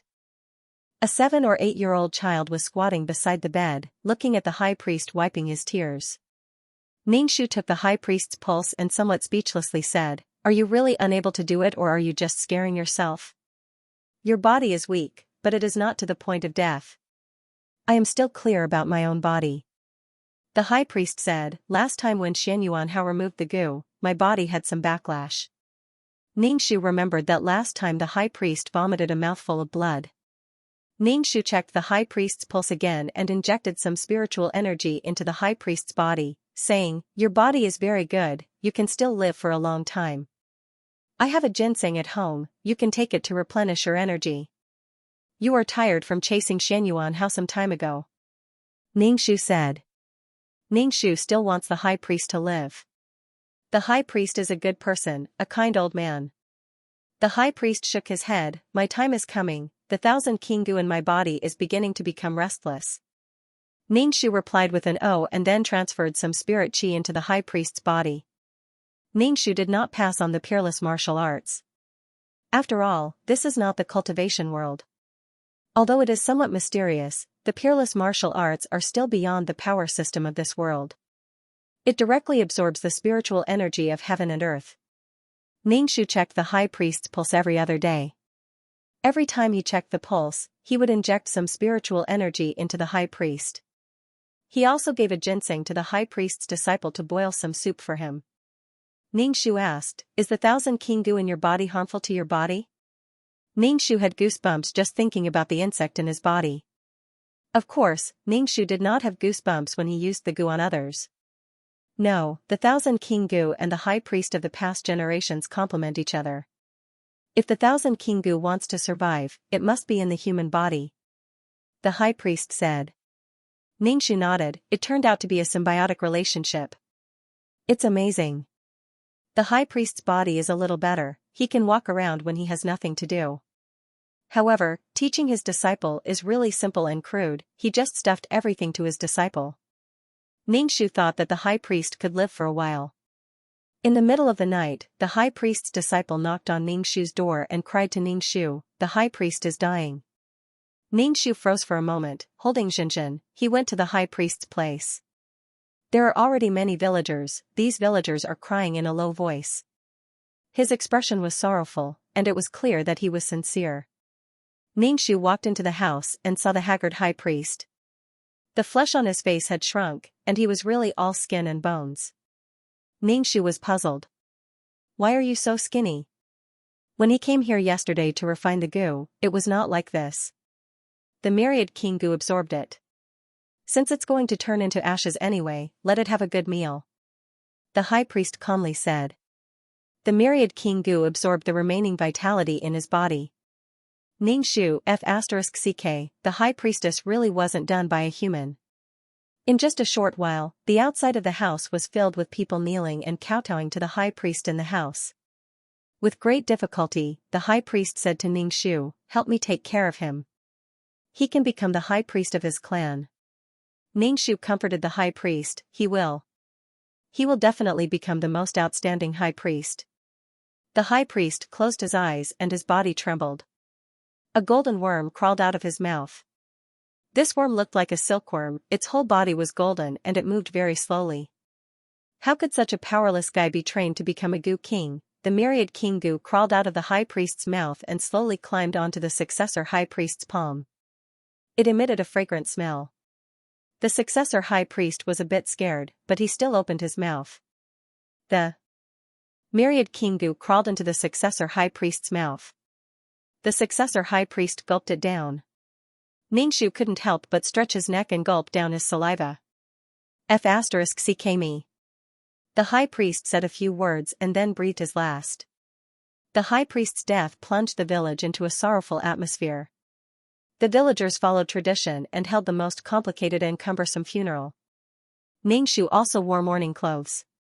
After experiencing so many worlds, Ningxu found this village to be the place with the purest people. These people didn't have much ambition and lived in seclusion. They didn't have exquisite jewelry, beautiful clothes, or brothels.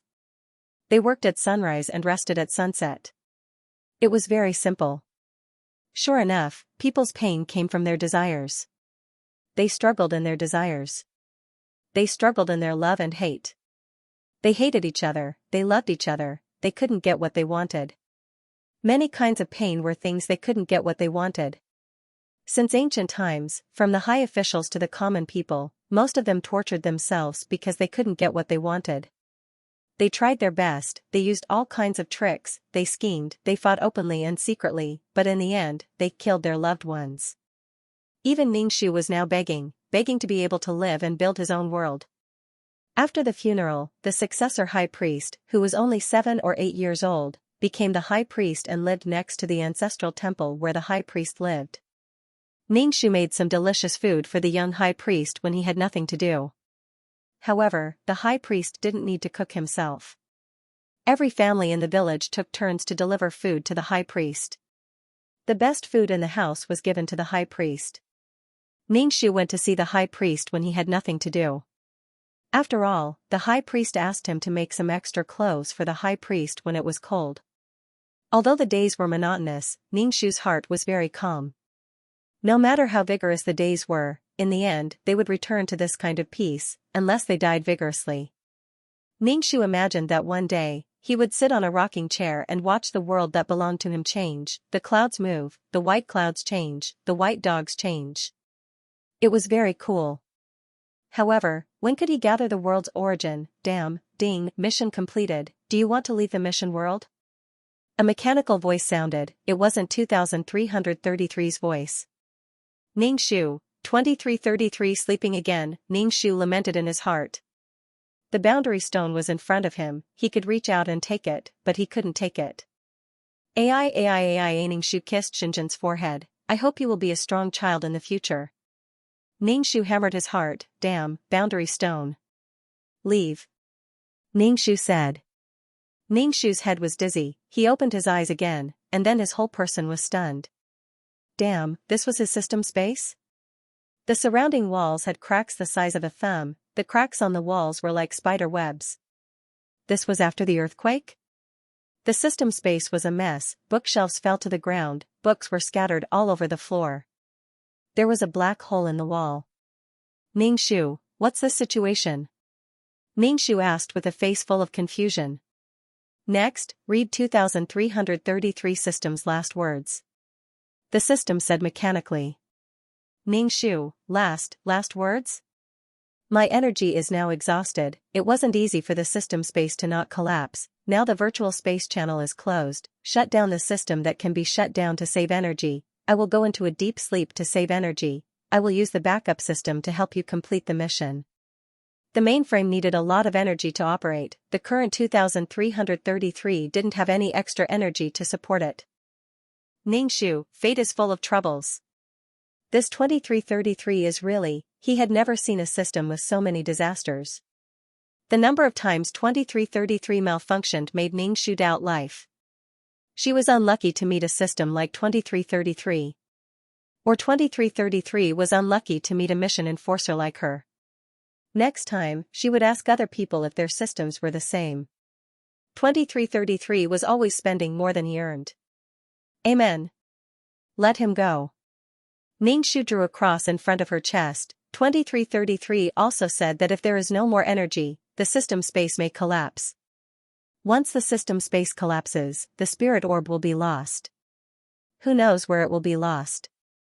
Ningxu, cough, cough, cough. This was revenge. Imagine if the system space exploded, the spirit orb would definitely be lost. Ningxu thought for a moment and said, next mission, see if there are any system missions. Even if it was for the spirit orb, he couldn't let the system space collapse. Okay. The system's voice was very mechanical, without a trace of human. Ningxu picked up the bookshelf that fell on the ground and placed the book on the shelf. The system space was full of cracks. Above and below his feet were cracks of various sizes.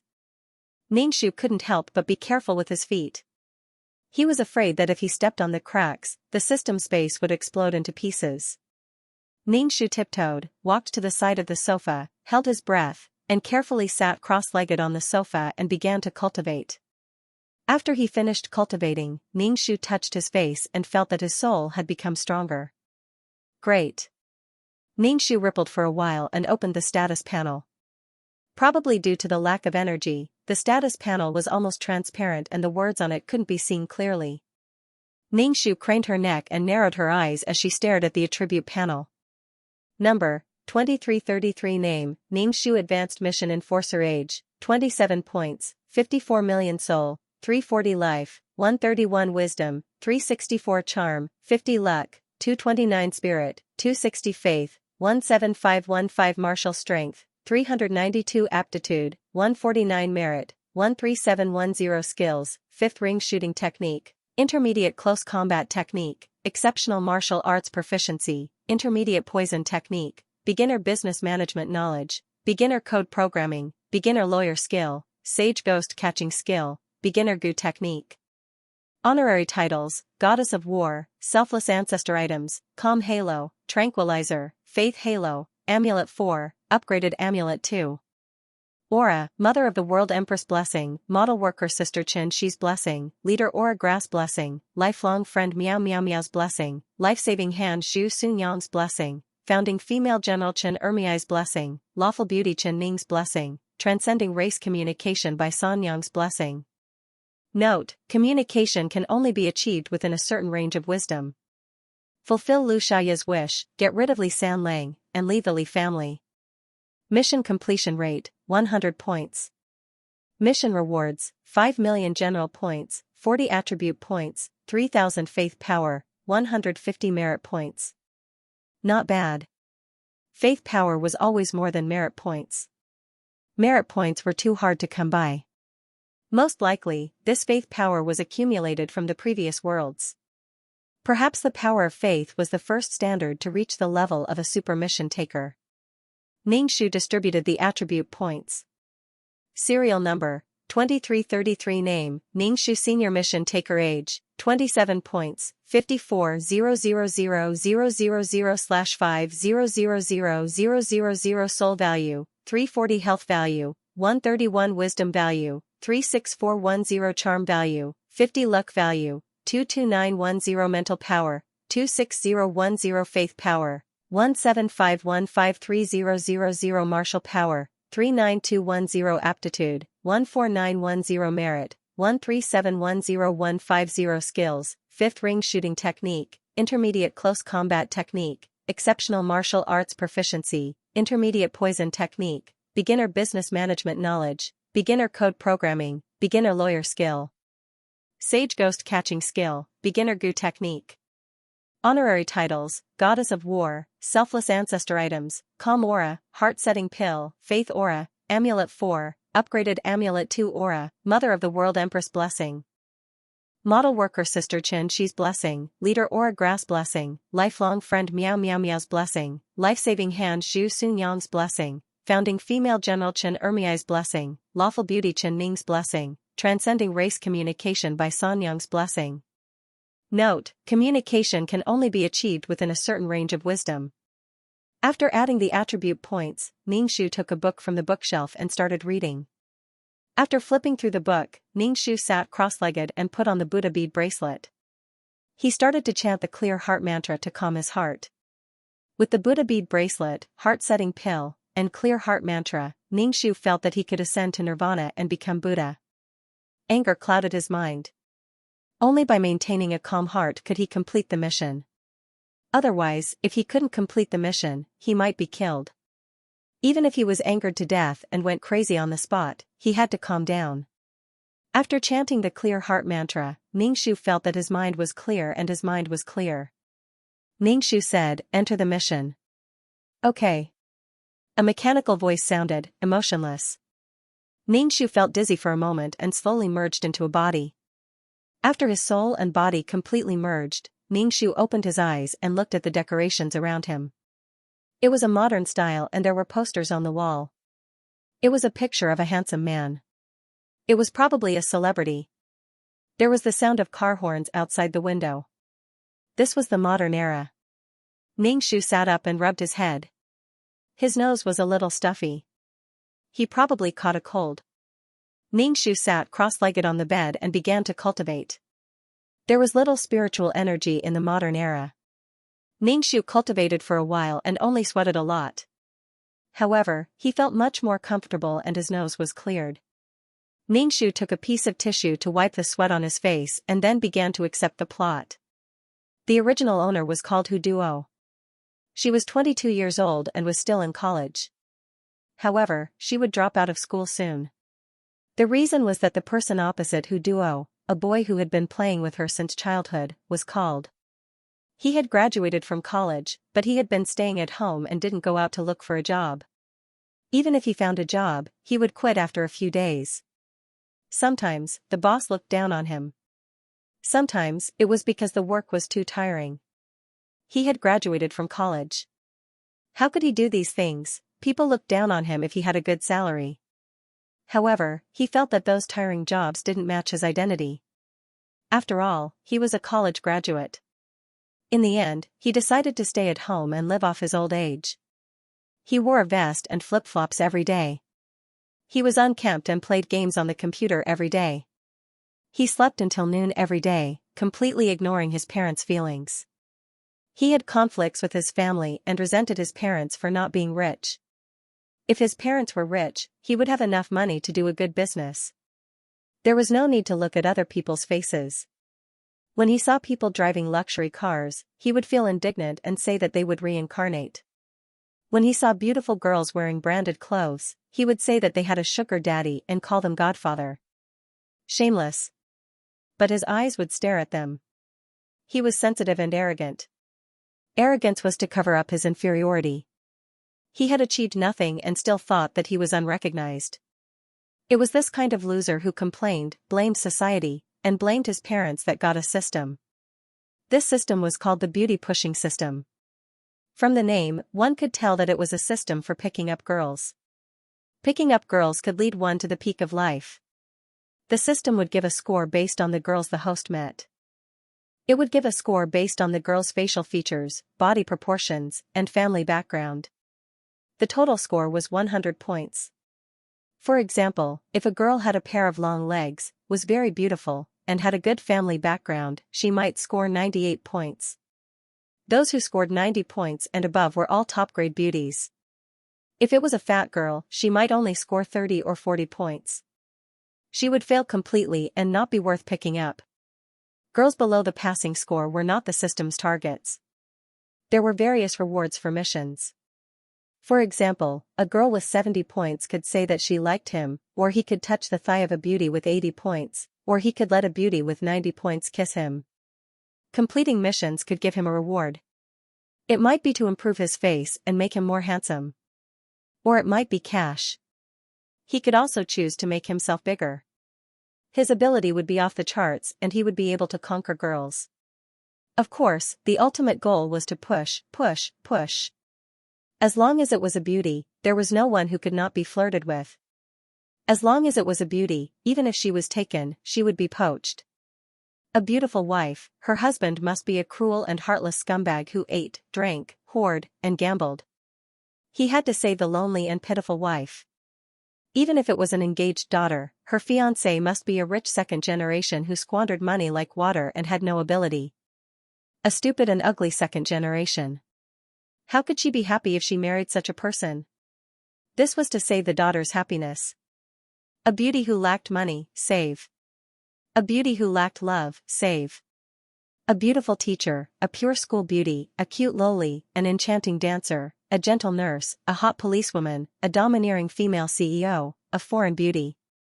Wherever there were beauties, there would be beauties. The more beauties he could get, the more points he would get, the more money he would get, the more handsome he would be, the better his figure would be, and the more powerful he would be. With the contributions of these beauties, his wealth was like a rolling snowball. The more money he had, the more girls he could flirt with. Every time he slept with a beautiful woman, the system would modify his body so that he could cultivate. He opened one dungeon after another. Not only did he flirt in his own country, but he also flirted overseas. When his cultivation reached a certain level, he would break through the plane and continue flirting in other worlds. Ning-shu, haha, even the universe can't contain you. To him, these beauties were just like playing a game. They were just small monsters in the game. He had to defeat these monsters. Using all sorts of methods to defeat the monsters, using money, using warmth, using violence, or saving the damsel in distress. Depending on the beauty, using different methods, using these methods to win the heart of a woman. He was simply a peerless scumbag. His ultimate goal was to push her down. But how could a man who wanted to win the hearts and bodies of all the beauties only love one woman? With the system, he had a sense of superiority. Besides, it was impossible to love so many people. Not to mention that all of them were true love, he loved all of them. Even he himself didn't believe this. How many pieces could a person's heart be divided into? So a man's thoughts were actually quite simple and violent. Beauties for me, and I don't even need to take responsibility. What a man wanted was only power, strength, beauty, and ability. With this system, as long as he slept with beauties, he didn't have to work like a dog, and he didn't have to bow to his boss. He only had to listen to the melodious sound of the violin with the beauties in a Western restaurant, and help the beauties cut the steak into neat little cubes. Occasionally, he would use the body that the system had made into a body of muscles to fight off hooligans and save the damsel in distress. He could easily walk to the peak of life. And when he heard the system's name, pushing the beauty system, he would be filled with adrenaline.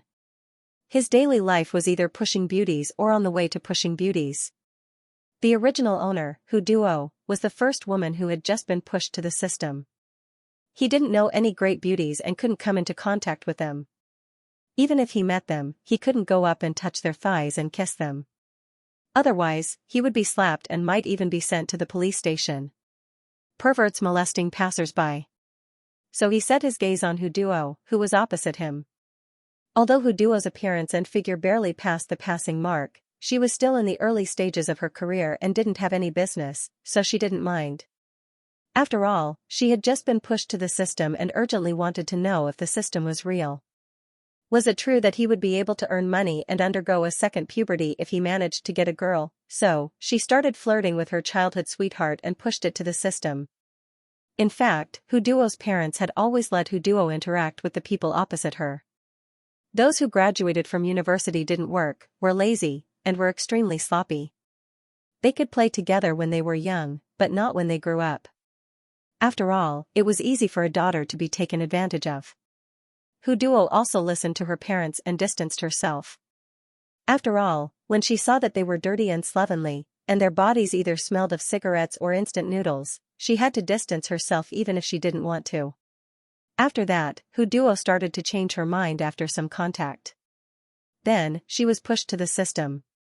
Usually, women in stud novels had a very touching EQ. It felt that women under the stud horse halo were like idiots who had been blinded. They could generously share their boyfriends and husbands with other women. After obtaining his first bucket of gold from Hu Duo, it seemed that Hu Duo had a deep affection for him. Later, when she got pregnant, Hu Duo dropped out of school on her own, angering her parents to death. Then, she had a miscarriage. The miscarriage had something to do with it. He only apologized, and Hu Duo forgave him again. He went out to flirt with other beauties. Even if Hu Duo knew about it, she felt inferior when she saw that the beauties were so beautiful. She felt that her brother was so outstanding that there must be many women who liked him. She was satisfied that she could stay by her brother's side. Hu Duo didn't know what was wrong with her. She was clearly sad and desperate, but when she saw him, she would always forgive him easily. When he teased her, all her anger would disappear. In short, this was an extreme world, a man's lifelong pursuit. Hu Duo had been waiting and waiting, but Luo Jiang did not marry her. Luo Jiang directly said that he would not get married. He said to Hu Duo, "If you want to get married, you can find a man to marry." Hu Duo was dumbfounded. She seemed to love Luo Jiang very much, so she could only wait like this. Hu Duo felt as if she had changed into someone else. Fortunately, she had worked hard day and night in the sea of questions and finally managed to get into a university. In the end, she got pregnant and dropped out of school. After dropping out of school, she stayed around Luo Jiang every day, washing his clothes and cleaning his room. She did not go out to work for a day. Occasionally, she would feel that there was something wrong with her life. However, when she saw Luo Jiang, Hu Duo felt that she really loved Luo Jiang. Even if she broke her parents' hearts, Hu Duo felt that her choice was right and she was loyal.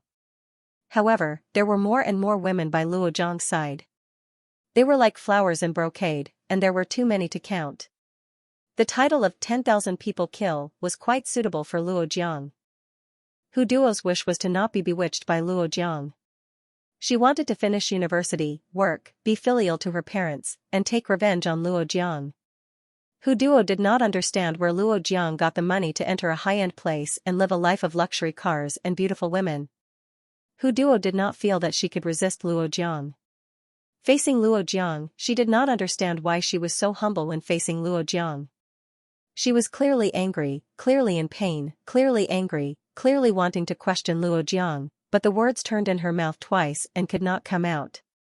Ningxiu rubbed his forehead, let out a long breath, and began to sit cross-legged on the bed to cultivate.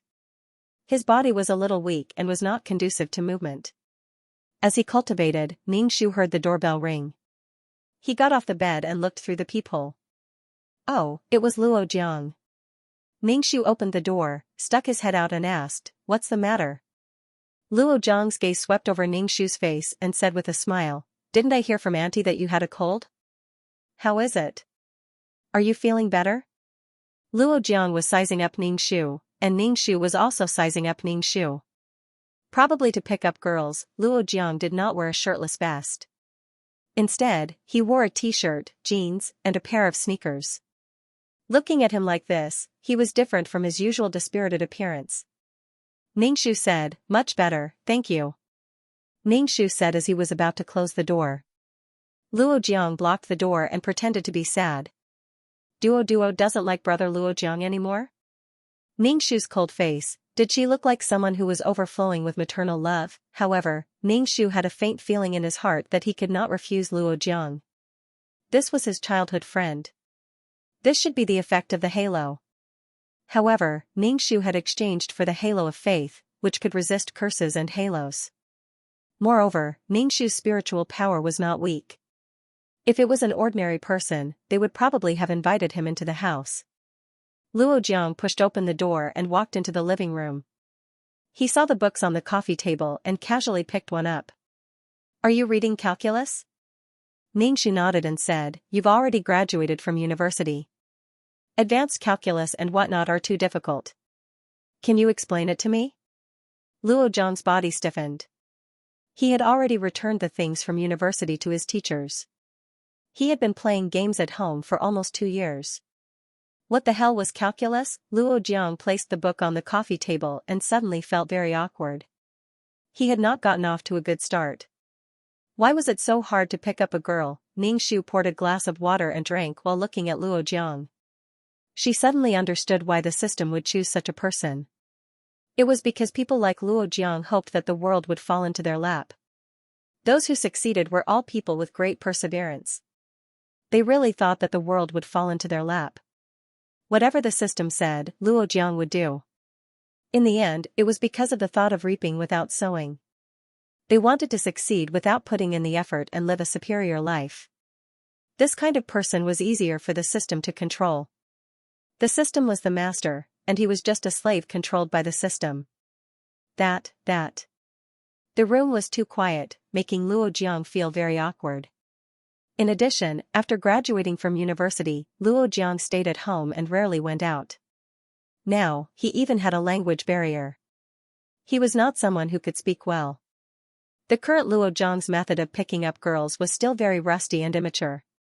It was not like the state where he would be able to pass through thousands of flowers and not be touched by a single leaf.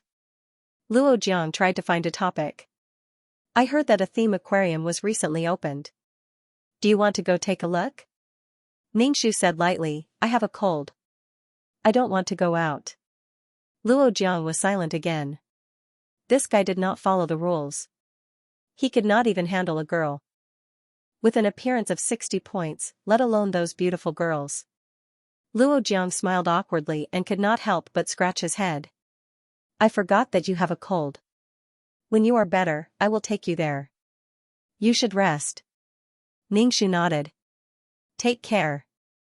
Luo Jiang was even more embarrassed. He was so embarrassed that his back was covered in sweat. His face was very tender as he slowly walked out of the door. Ningxu closed the door with a bang. Luo Jiang stood at the door, his face alternating between green and white. He clenched his fist tightly. She was so arrogant now. When he conquered this girl, let's see if she could still be arrogant in front of him. Don't think that he did not know that Hu Duo's parents looked down on him. Now, even Hu Duo looked down on him. When he was young, he was also an outstanding student. Now that he had the system, he would definitely blind these people's dog eyes. Snobs look down on people. Luo Jiang took a deep breath, turned around, and returned home. Ningxu changed his clothes, took a pink leather bag, and prepared to go out. All wild systems were the same. They were all parasites of the plane, absorbing the luck and laws of the plane. If the host could not collect luck for the system, the host would be abandoned.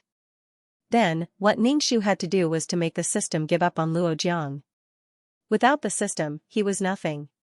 Relying on the money given by the system to beat the rich second generation and the elites of society.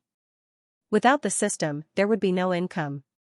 Then where did the system get the money to push the beauty come from? If it was created by the system, a large amount of money would flow out of the system.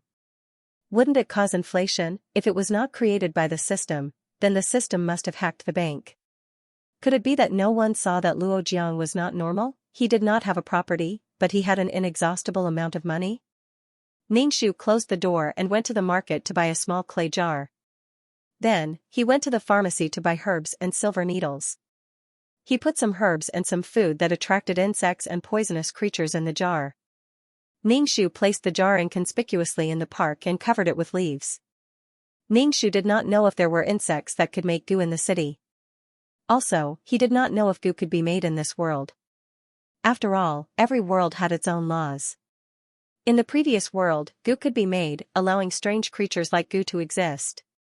This world was a modern society, so he didn't know if it was possible to make goo. Just like in modern times, there were no immortal cultivators who could fly in the sky and split mountains. This kind of power was not allowed to surpass the world's power system. Ningxu could only try. If it didn't work, there were other ways. Ningxu returned to the neighborhood and met Luo Jiang, who was carrying a bag of fruit. When Luo Jiang saw Ningxu, his expression changed instantly. He became a little angry, as if he had been insulted. Luo Jiang was a very sensitive person. He always felt that people looked down on him and trampled on his dignity. Previously, he asked Hu Duo if she wanted to go to the theme aquarium. She said she didn't want to go, so he bumped into her. Ningxu saw Luo Jiang's expression. Now, Luo Jiang looked as if he had caught his wife cheating on him. Now, it had nothing to do with him. Luo Jiang took a deep breath and walked to the front of Ningxu with an expression of enduring humiliation. Didn't you catch a cold? Why are you still going out? Luo Jiang asked. Ningxu asked back, can't I go out? Luo Jiang's chest rose and fell, and then he said, I'm just concerned about you. Here, I bought some fruit for you. I can't take your fruit for free. How much is it? I'll give you the money. Ningxu opened his wallet and was about to take out money. Luo Jiang's expression suddenly became ugly. Do I look like someone who lacks a dozen yuan for fruit money? How do I know if you're someone who lacks a dozen yuan for fruit money? Why did you give me fruit? My mother said that I can't take other people's things casually. Those who eat are soft-mouthed, Ningxu said directly. For this kind of person who cared about face, dignity, and self-esteem, you had to tear his face and trample on his dignity. Luo Jiang was so angry that he directly threw the fruit bag on the ground, turned around, and walked away angrily. The apples and oranges rolled all over the ground. Ningxu was speechless. He had no ability, but his temper was not small. Ningxu picked up the fruit that rolled on the ground. The apple was already broken. It was immoral to throw trash everywhere. Ningxu casually gave the bag to a beggar on the side of the road. The two houses were facing each other. Ningxu went upstairs and saw Luo Jiang leaning against the door of his house, waiting for her. Ningxu ignored him and opened the door with the key. Luo Jiang touched his nose and moved closer to Ningxu. He apologized to Ningxu, I'm sorry for what happened just now. I shouldn't have gotten angry with you. We grew up together. You being so distant with me makes me a little sad. How can I take your things for free? Ningxu said coldly. I heard from my mother that you haven't been working since you graduated from university. Didn't you graduate from the engineering department? Why don't you find a job? If you don't work, you'll only eat your fill. I heard that you play games every day. Uncle and auntie spent money to send you to university. You've already graduated, but you're still at home. All you do is play games and watch beautiful women stream. Don't you feel ashamed? Ningxu lectured Luo Jiang with an arrogant look. Luo Jiang's face turned green, but he didn't know what to say. He wanted to refute, but what she said was the truth. Being lectured by a girl like this, Luo Jiang's self-esteem couldn't take it. His face was as ugly as constipation. Now that he had the system, did she really think that he was the Luo Jiang of the past? The Luo Jiang of the past had talent but not opportunity. Now that he had the system, he was a dragon. Luo Jiang swore in his heart that he would make this damn girl hug his leg and cry in the future. Luo Jiang did some mental preparation before saying, you only see that I don't go to work. Actually, I'm also working. This is the era of the internet economy. Work isn't called working from 9 to 5. Ningxu, you're bragging. Ningxu didn't give him any face at all. Two words were clearly written on his face, liar. If he was really working, how could he not have any money on him? In the storyline, Luo Jiang stole everything to get Hu Duo. He took Hu Duo everywhere to create all kinds of romance for Hu Duo. He ate high-end food and bought some exquisite jewelry for Hu Duo. These things all cost money. Under the halo and the fact that her childhood sweetheart was so good to her, Hu Duo fell. She was taken advantage of. She was coaxed into confessing that she liked him. She got a good impression of him and then had sex. Because of this, Luo Jiang got a sum of money. 100,000 yuan. He got 100,000 yuan in one go.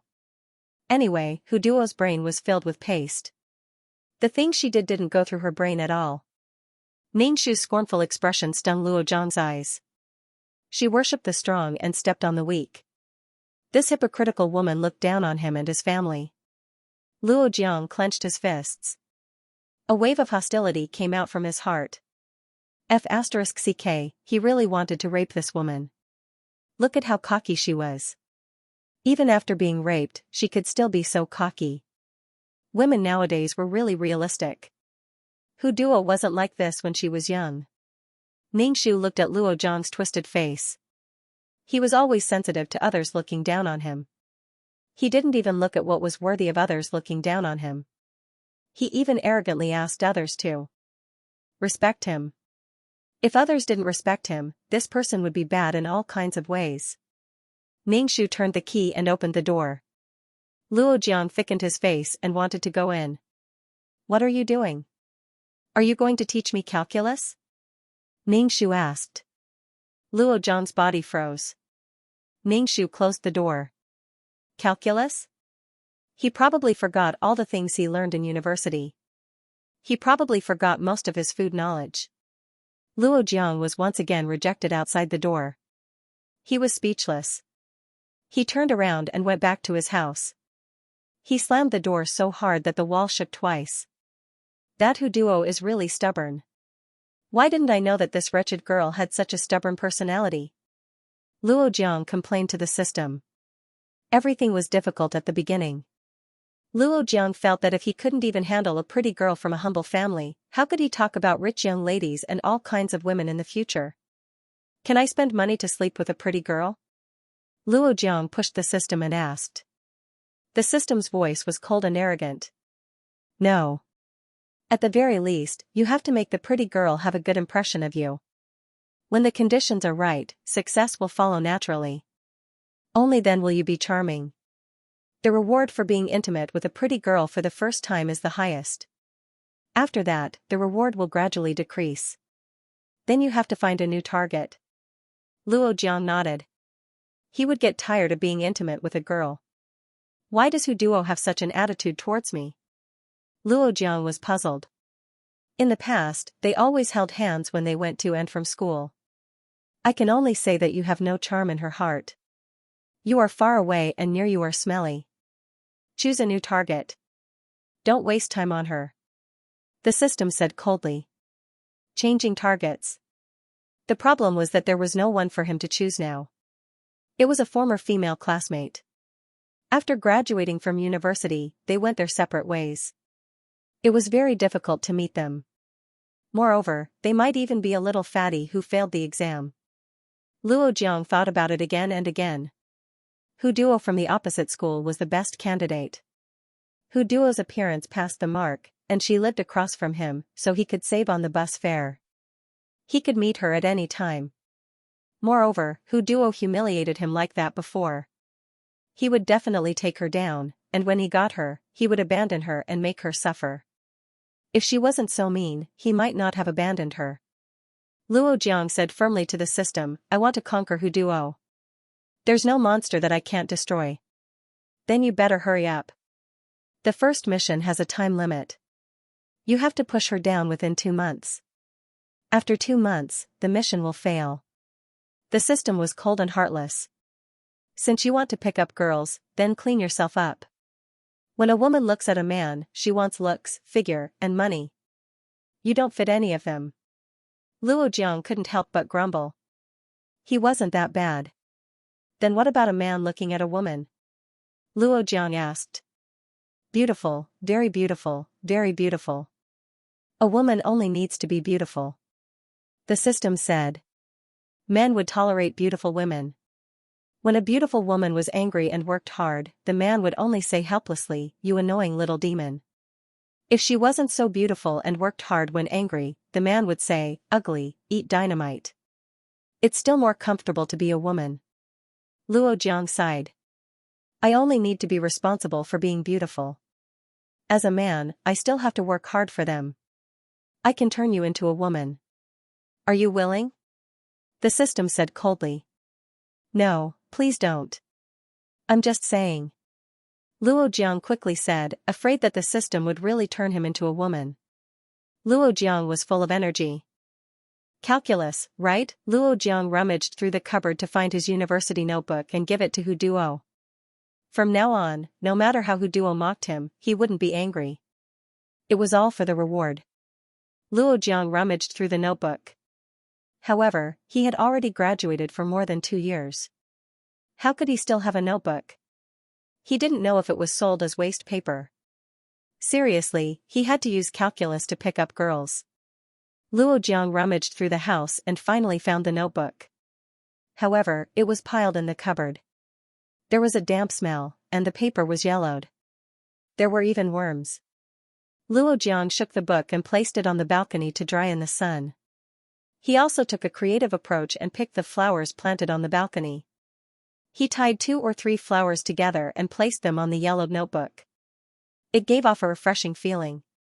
The next morning, after Hu Duo's parents went to work, Luo Jiang cleaned himself up, shaved his beard, brushed his teeth, and rinsed his mouth.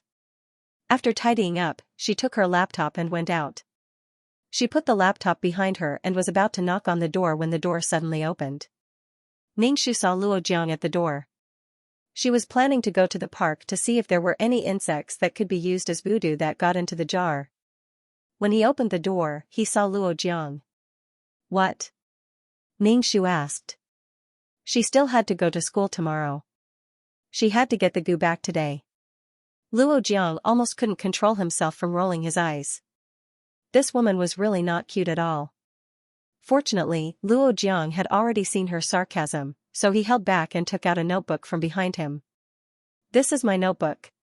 Inside are my notes. It might be useful for you to learn calculus. Ningxu looked at the yellowed notebook. There were 3 flowers of different colors on it. It was obvious that she had put in a lot of effort. If it was just a yellowed notebook with bug eyes, it would really make people feel that it was too shabby. Effort was effort, but there was a lot of malice hidden behind it. Why not tease, straight to the point? Moreover, one side was still very clear-headed. She was thinking about what kind of equipment could be dropped after killing this monster. Gold coins, or second growth medicine. Here, take it. Luo Jiang stared at Ningxu and said. Ningxu tilted her head and looked at the notebook. Your notebook. I remember that you failed several courses in university. Is your notebook still usable? Your notebook will probably lead me into a ditch. Ningxu said without any trace of politeness. Luo Jiang's face immediately turned ugly. He was so lucky to have taken out his notebook and put in so much effort to draw flowers. However, he was King rejected. Should he throw a pile of money in front of him, in order to avoid further embarrassment, and also for his own self-esteem? Luo Jiang directly tore up his own notebook, tearing it into pieces of waste paper in the aisle. He stepped on the flowers again and again. Since you don't want it, then this notebook has no value. What's the use of keeping something that has no value? Ningxu looked coldly at Luo Jiang, who had flown into a rage out of humiliation. The current Luo Jiang was like a dog biting its own tail. Sensitive, irritable, childish, and incompetent. He had nothing, yet he still insisted. He felt that he was the boss and he was the second. Ningxu locked the door and walked in front of Luo Jiang. He turned his head and looked at the paper on the ground. Clean up the passage. It's so dirty. Luo Jiang's face was like a palette, colorful. Ningxu did not say anything. He turned around and walked away, leaving behind the angry Luo Jiang. Luo Jiang grabbed the paper on the ground and tore it into pieces. Ningxu just smiled. Don't even think about earning a single cent from her, let alone kissing her, touching her thigh, and then doing that. Ningxu went to a hidden place in the park and opened the jar. Inside the jar, there was a centipede, a toad, a small snake, and a lot of spiders. Oh my, this park was quite dangerous. These things were motionless inside the jar. They probably ate the earthworms that Ningxu mixed with the powder. Now, there was no movement.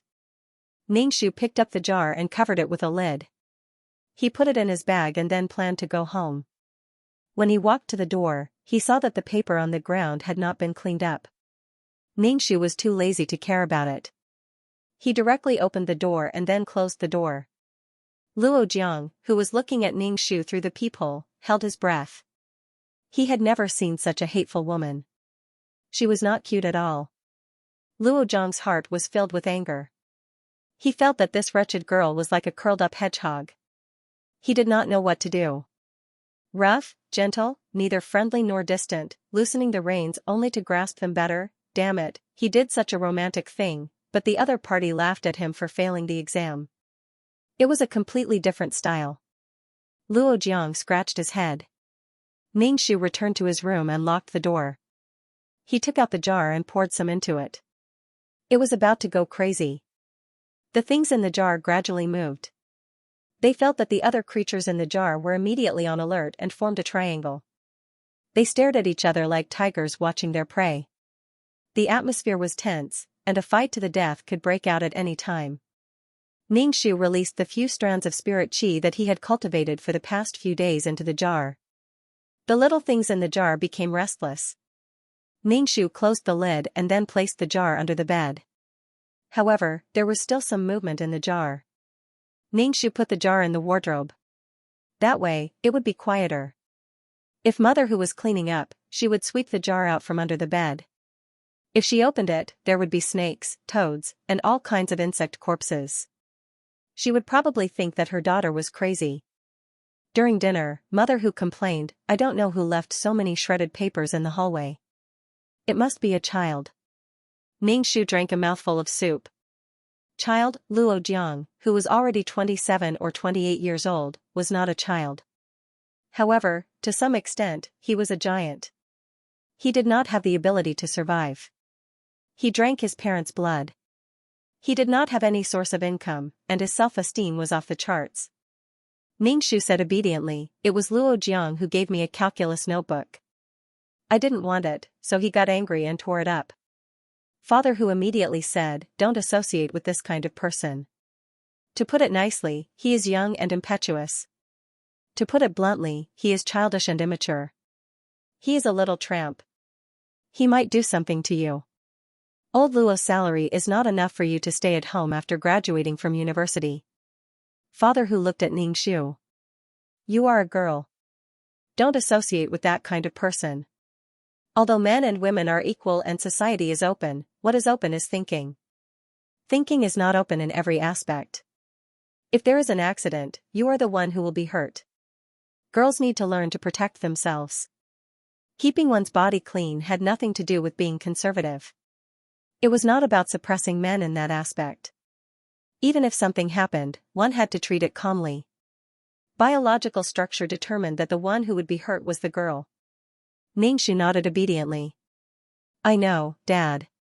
In the novel, Hu Duo was pregnant. In the end, she fell down the stairs in the hallway and had a miscarriage.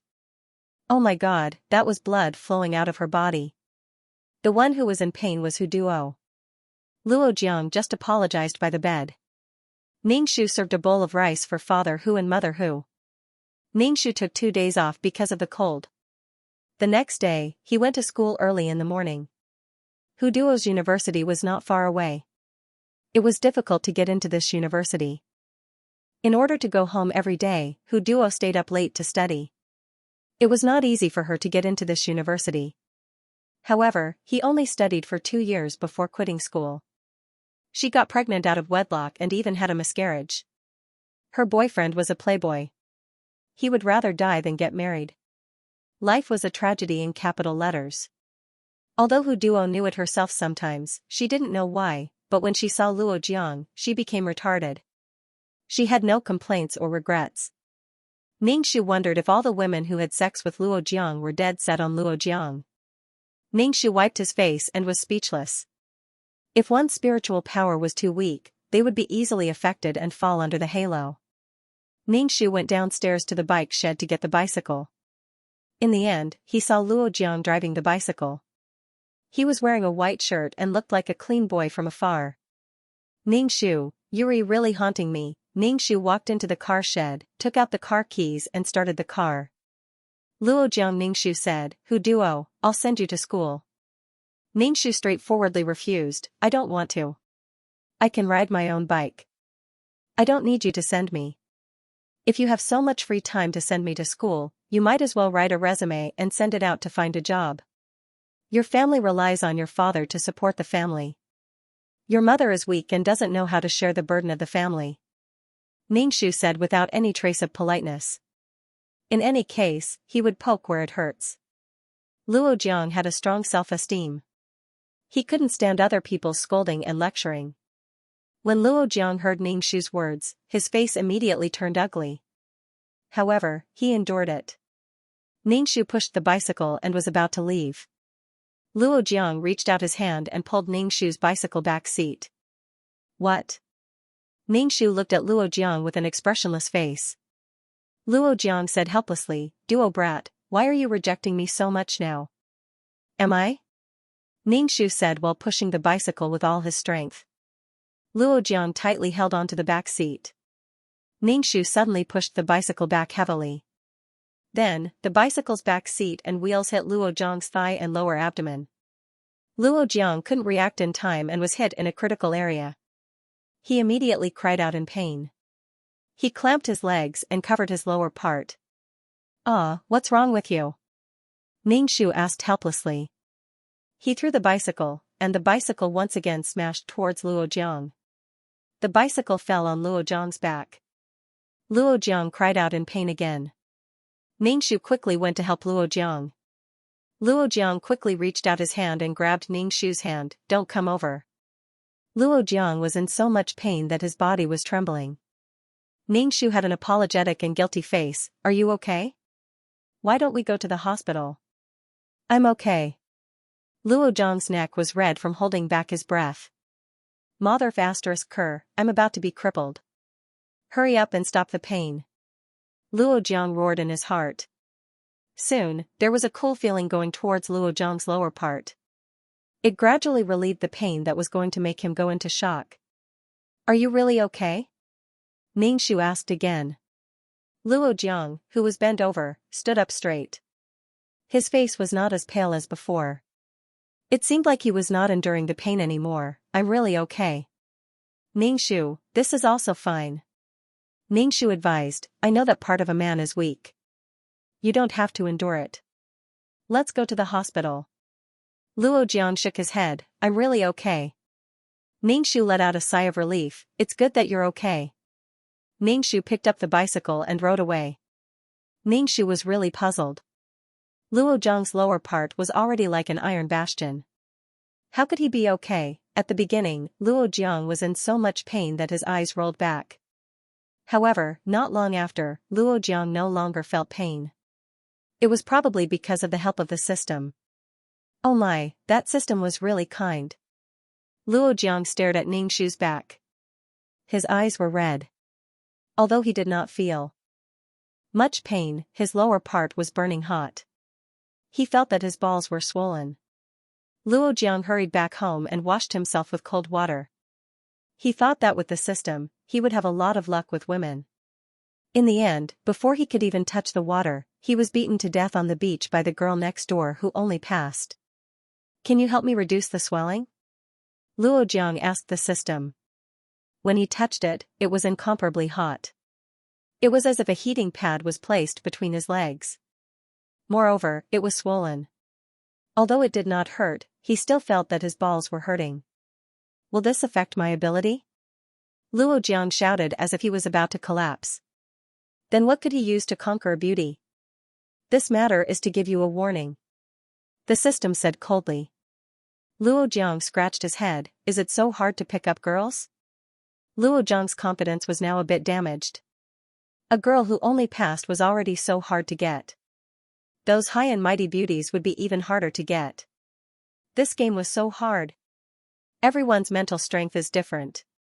Some people are strong, some people are weak. I have already helped you a lot. The women who stay with you, they all look at you through a high-powered fan filter. They will automatically filter out your shortcomings and shortcomings. High-frequency fan filter?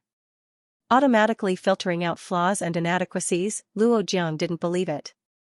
Why was it that when he was with that brat that brat would say nasty things and pick things he didn't like to hear?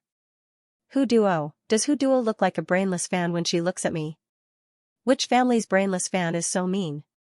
Luo Jiang said speechlessly. It was fine if she was mean, but she even purposely bumped into him, even though the other party sincerely apologized. Luo Jiang still felt that the other party did it on purpose. I already said that the degree of influence is related to the person's spiritual power. Your green plum's spiritual power is probably stronger than the average person's. The system's voice was cold. Luo Jiang scratched his head and then washed his balls with cold water. he felt that his balls were numb. It was swollen. Ningxu rode his bicycle to school and went to class. Because he was delayed by Luo Jiang, Ningxu was already late. He bent over and quietly entered the classroom. The original owner's major was foreign languages. This foreign language was a bit complicated as it was several languages.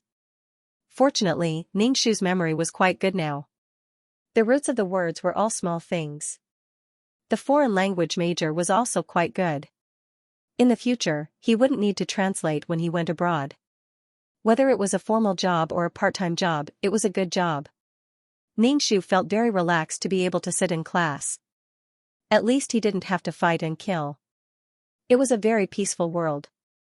After all the classes were finished, Ningxu rode home.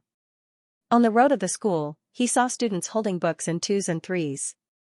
There were also couples. Youth was beautiful. Ningxu felt that he had become younger. The ivory tower was really a beautiful place. Ningxu returned home and took out a jar from the closet.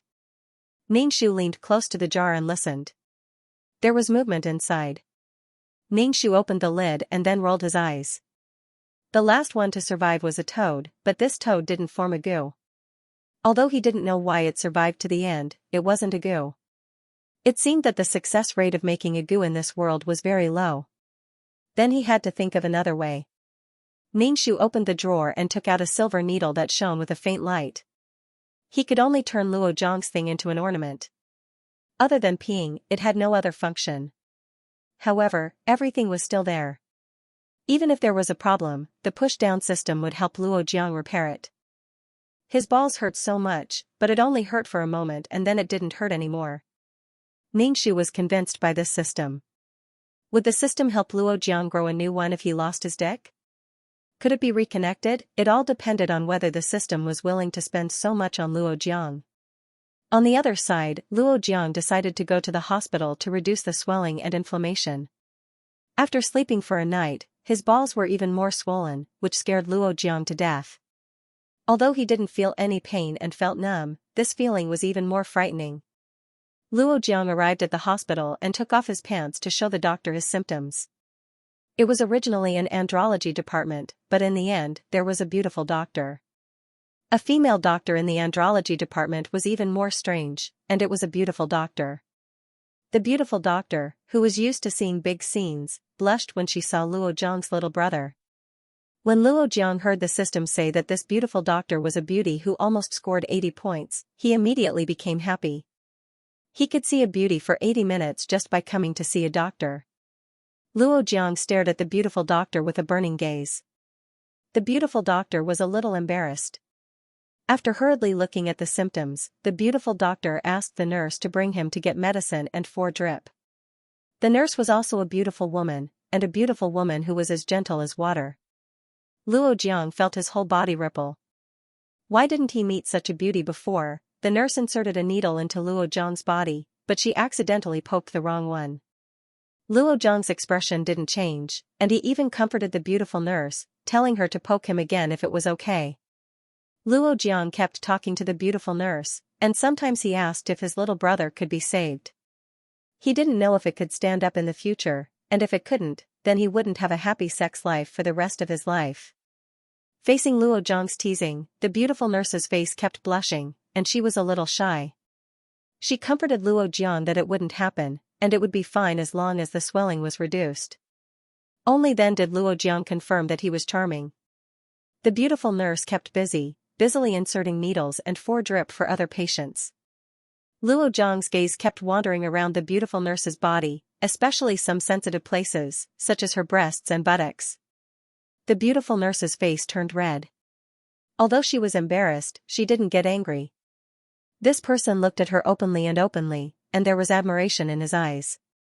He wasn't like other men, who were sneaky, and their gazes were disgusting. The beautiful nurse only glared at Luo Jiang. This glare really didn't have any deterrent power. Instead, it was charming and very seductive. It made Luo Jiang laugh foolishly. This was the effect of the fan filter. For the same thing, Luo Jiang was open and honest, while other people were vulgar and disgusting. Moreover, it was a woman who automatically explained for Luo Jiang. Luo Jiang swore that he would definitely get the beautiful doctor and nurse. These two people's personalities and appearances were better than the little girl next door. He would get these two first, and then he would get the girl next door. He must get Hu Duo, or else it would be a failure and imperfection in his life. Luo Jiang wouldn't allow himself to have such a regret on his path to picking girls. If he couldn't even get an ugly person, it would be an insult to his charm. Luo Jiang talked to the beautiful nurse while he was on an 4 drip. After a while, he said that his body was very uncomfortable and asked the nurse to call the doctor over. He deliberately approached the beautiful doctor. The beautiful doctor knew what Luo Jiang was thinking, but she didn't get angry. Instead, she seriously asked where he was feeling uncomfortable. Luo Jiang covered his chest and said that his heart ached. Seeing you so nervous makes my heart ache. 4. The first time, Luo Jiang wished that his illness wouldn't heal so quickly and that his balls would be wronged. Although his balls were swollen, he met two top-notch beauties. It was worth it. Under the system's prompt, the beautiful doctor and nurse had a certain favorable impression of Luo Jiang. This favorable impression was a bit more than ordinary people, but it wasn't to the point of being boyfriend and girlfriend, and it wasn't to the point of having sex. Luo Jiang was already very satisfied. After all, it was the first time they met. He didn't want the damn girl next door to have a half-dead attitude towards him. The system couldn't detect any favorable impression of him. Luo Jiang guessed that the girl hated him in her heart, so it couldn't detect any favorable impression. The beautiful doctor said that she would let Luo Jiang have an 4 drip for a week, which made Luo Jiang's heart jump with joy. In a week, there would definitely be a qualitative leap. Even if they couldn't have sex, there would still be some intimate actions. Acting like a shrew would always gain some advantages. Luo Jiang seemed to see money rolling down from the sky, and many, many beautiful girls running towards him. Life was like this, what more could he ask for? Ning Shu, who failed to make the goo, had to think of other ways to deal with Luo Jiang. Ning Shu really wanted to chop off Luo Jiang's right and wrong route. Without right and wrong route, let's see how you can reach the peak of your life. But if she did it directly, she wouldn't be able to bear the consequences. Moreover, the original host was a university student with a bright future. She couldn't go to jail for intentional injury. Unless she had no other choice, she wouldn't ruin her future for a scumbag. So she had to think of a way that wouldn't involve herself. The original host still had to go to university, work, and be filial to her parents. The purpose of counterattack was to live a happy life. If she used poison, she didn't know if the other party's system would detect it. If it detected it, she would be exposed. Ning Shu wanted to use silver needles, but she felt that the system would fix it. Instead, it would alert the enemy. Ning Shu was afraid of the system that could push her down. Once a system had chosen a host, it would not give up easily. If the host was really a pile of mud that could not be supported, it would not give up easily. The system would abandon him and look for a new host. Seeing that the other party's system was so good, Ning Shu thought of the sleeping 233. But one day, 233 suddenly treated her very well. He gave her whatever she wanted, and when she was doing missions, he took care of her. Ning Shu's hair stood on end. Between 233 and her, there was no such thing as pleasing each other. Without a mission user, the system was useless. Mission users who weren't assigned a system weren't regular mission users. If 233 suddenly changed and did everything for her, then 233 definitely had a conspiracy. Ning Shu heard the sound of the opposite door opening. She looked through the peephole and saw Luo Jiang with a face full of tears. Seeing Luo Jiang like this, he probably met a beautiful woman. In the next few days, Ning Shu saw that Luo Jiang didn't come to harass her. Every day, he would go out early in the morning and only come back at night. He had a wretched appearance. Where did he go? If Luo Jiang really seduced a beautiful woman, he would reward her. Then Luo Jiang would use these resources to pick up girls. It was really a case of taking from the people and using for the people. Ning Shu planned to follow him and take a look. In the morning, Luo Jiang went out with Ning Shu following behind him. Luo Jiang left the neighborhood. First, he went to the street to buy 2 bags of fruits. Then, he bought 2 bouquets of flowers, one of roses and one of tulips. The 2 bouquets were exquisitely packaged, and the flowers were lush and very fresh. There were quite a number of flowers, and a bouquet of flowers did not look cheap. Ningxu, 2 bunches, 2 people? The 2 beauties couldn't possibly have 2 bouquets each. I'll go. In just a few days, Luo Jiang was so efficient. Where did the unemployed Luo Jiang get the money? Ningxu had reason to believe that he must have taken out his parents' coffin money to pick up girls. In Luo Jiang's words, it was an investment. Once he got the girl, he would get 10 times the return. Ningxu took the lead to hail a taxi and got in. Luo Jiang, who was carrying 2 bouquets of flowers and fruits, certainly wouldn't squeeze into the bus. Sure enough, Luo Jiang stood by the roadside and hailed a taxi. Ningxu's taxi driver said, "Follow the car in front." Soon, they arrived at the hospital. Luo Jiang carried the 2 bouquets of flowers and entered the andrology department. Ningxu followed behind Luo Jiang. He saw Luo Jiang enter the office and handed a bouquet of roses to a beautiful doctor wearing a white coat. The beautiful doctor did not intend to accept it. She tactfully refused and said that it was not good. Luo Jiang still gave the flowers to the beautiful doctor. The beautiful doctor hugged the roses and smelled them. Her face revealed a smile. Luo Jiang put the fruits on the table and carried the tulips to the infusion room. He gave the tulips to a nurse. Ningxu, this was really, Luo Jiang met both a beautiful doctor and a beautiful nurse. The beautiful nurse did not want to accept the flowers. She refused for a while and accepted it. Then, she gave Luo Jiang an injection. Luo Jiang kept asking the beautiful nurse if there was any problem with his future sexual life. The beautiful nurse blushed and said that there was no problem. Ningxu rolled his eyes. It would be better if he was crippled. Because of her bump, Luo Jiang had the opportunity to meet these 2 beauties. However, Luo Jiang was just going to eat a meal. The waitresses were all beauties. Even if it was a small eatery that couldn't be any smaller, the lady boss was still a beautiful wife. However, Luo Jiang was really ambitious. The 2 of them were together and each of them had a bouquet of flowers. Did he want to have a threesome and send her to heaven? Ningxu looked at the 2 beauties. They were not dead set on Luo Jiang.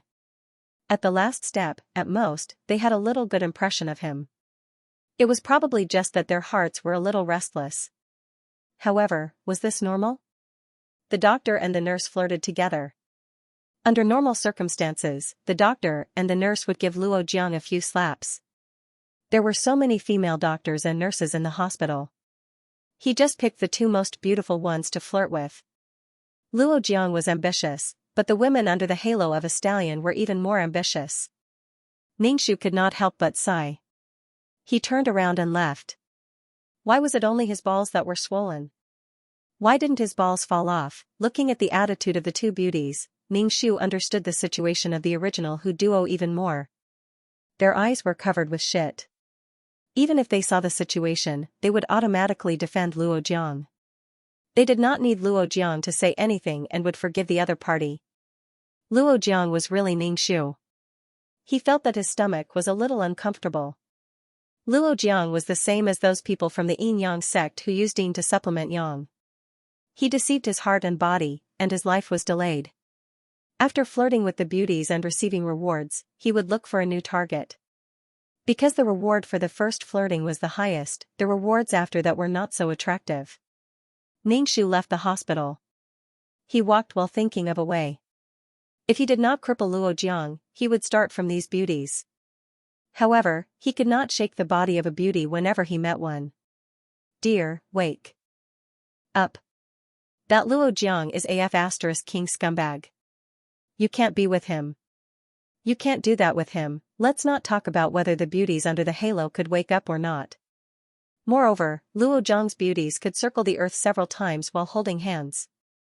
There were all kinds of beauties, all kinds of skin colors, and all kinds of social classes. It was really a huge project. Just thinking about it made his scalp numb. Therefore, he still had to deal with the source. Deal with Luo Jiang, deal with the system that pushed down the beauties. The best way was to cut off Luo Jiang's root. He had harmed countless beauties with a single stick. Looking at it this way, sometimes, being ugly was also a kind of luck. He had to use a suitable method to deal with Luo Jiang in one hit. What method should he use? What method should he use? Ningxu really could not think of a suitable method that would not implicate himself and at the same time cripple Luo Jiang. Ningxu said ba in his heart. Why did she like crippling men's lower part more and more? This was a bad habit, but Ningxu did not repent. Ningxu went to school for the time being. She did not think of a suitable way, so she could only bide her time.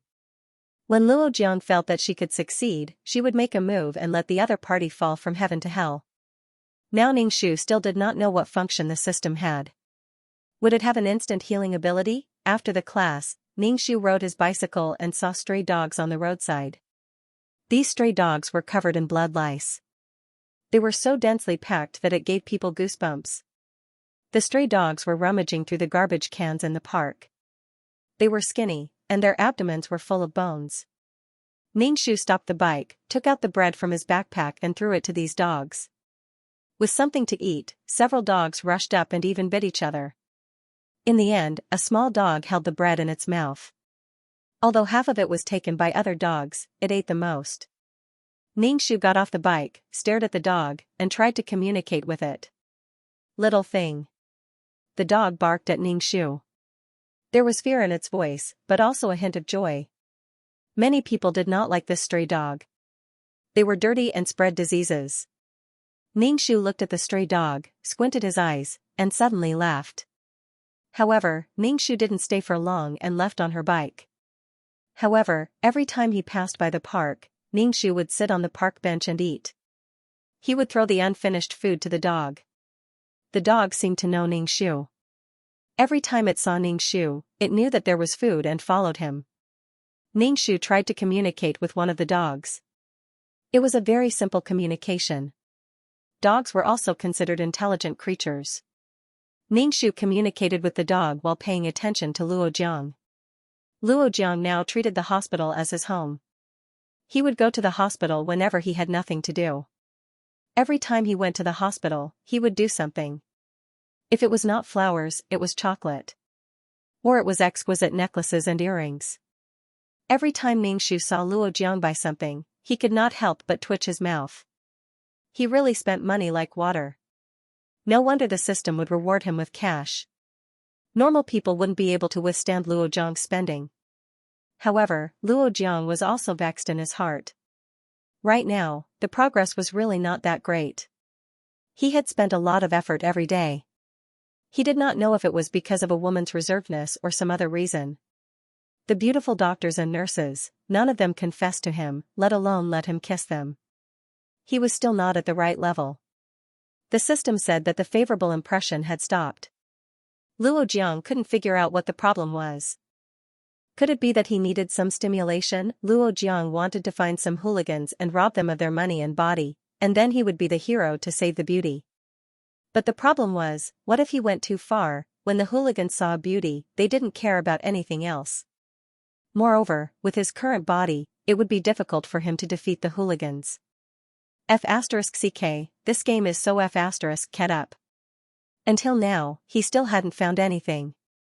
God, please give me a chance to be a hero and save the damsel in distress. However, the opportunity came quickly. It was a beautiful nurse. The beautiful nurse sprained her ankle when she got off work at night.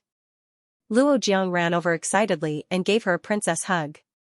Then, he clumsily helped the beautiful nurse spit out the medicinal oil. The beauty was originally a nurse, so she didn't need Luo Jiang to wipe her.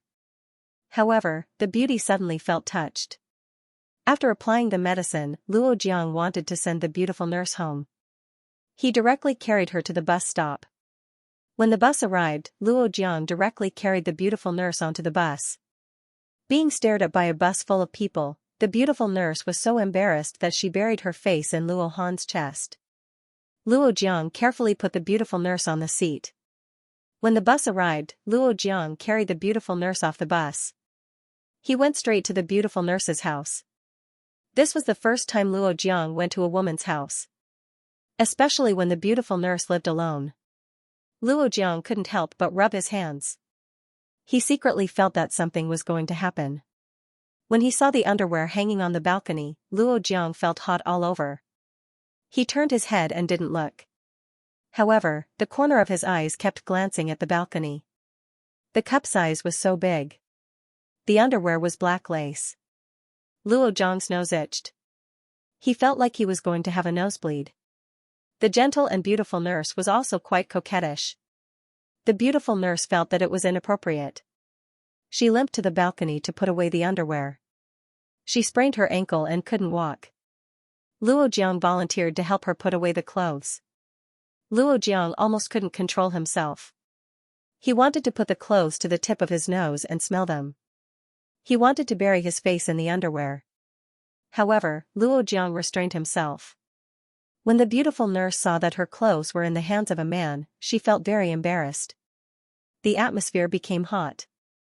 It was ambiguous and awkward. When the two people's eyes met, they immediately looked away. The two people's heartbeats were very fast. Their hearts were thumping against their chests. In the end, Luo Jiang took the initiative. He asked the beautiful nurse if she was hungry. He wanted to buy something to eat. The beautiful nurse directly said that she wanted to sleep. What she meant was that she wanted Luo Jiang to leave quickly. Luo Jiang saw that it wasn't the time to do that. After all, success wouldn't come naturally. Luo Jiang could only get up and leave. When he walked out of the door, he cursed in his heart. As long as he slept with her, it would be fine. What was the point of talking about love? It was so troublesome. Idiot. Love is a kind of belief. Love is also a kind of power. If you want a lot of belief to be concentrated on you, it will be good for you. The system said coldly. Love is wholehearted. There is only one person in your heart. Many women have you in their hearts. They will give you the belief of love. Luo Jiang couldn't stand the system's attitude towards him. Previously, when he suddenly obtained the system, he was very careful. He felt like he was dreaming. However, after a long time, when he was sure that he had obtained the system, Luo Jiang started to feel angry at the system that was always pointing fingers at him. Luo Jiang was a person who couldn't tolerate other people pointing fingers at him. His ego was very strong. He was angry at the system for calling him an idiot. I am an idiot. I am the one who is picking up girls, not you. Be careful or I will quit. It was just a system. Did it want to go to heaven? The system was silent for a moment. Is what you said true? I can leave you. Luo Jiang immediately became speechless. I am just saying. The system was the only thing that could change Luo Jiang's life. In this day and age, money was hard to earn. He didn't have a rich father and didn't have money to do business. If Luo Jiang worked for someone else, he would be like a grandson in front of his boss. The pitiful money he earned wouldn't even be enough for a month's expenses. Luo Jiang couldn't stand it. Luo Jiang still felt that a career that could earn him money by picking up girls was more suitable for him. He had women and money. He could easily reach the peak of his life. This was his golden finger. What I said is for your own good. You just have to listen to me.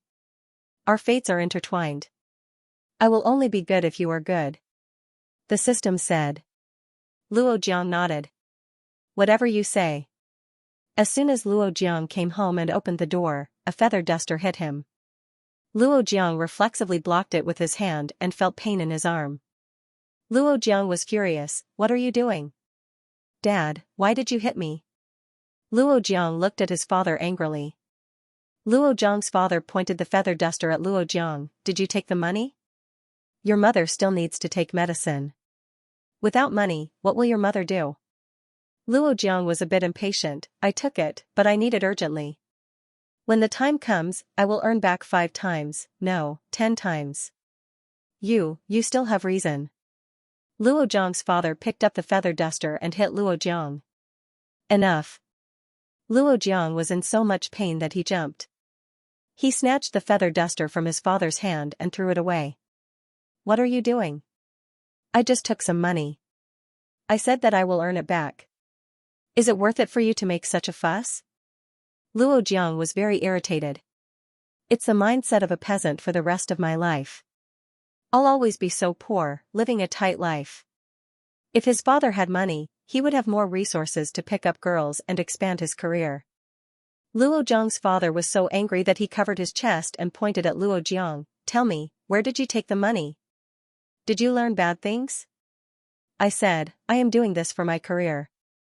You hit me indiscriminately. Luo Jiang's father was even angrier. His face was pale and he looked even older. Luo Jiang's mother leaned against the door and watched the conflict between father and son. She could only cry silently. I've already said that it's for my career. I'll return the money to you when the time comes. Then tell me, what kind of business is it? You didn't even tell us and you took the money. You still have reason. What kind of business can you do like this? Don't be cheated. Luo Jiang immediately straightened his neck. In your eyes, is your son such a person? Luo Jiang opened the door and stood at the door. Since you look down on me so much, I must do something before coming back.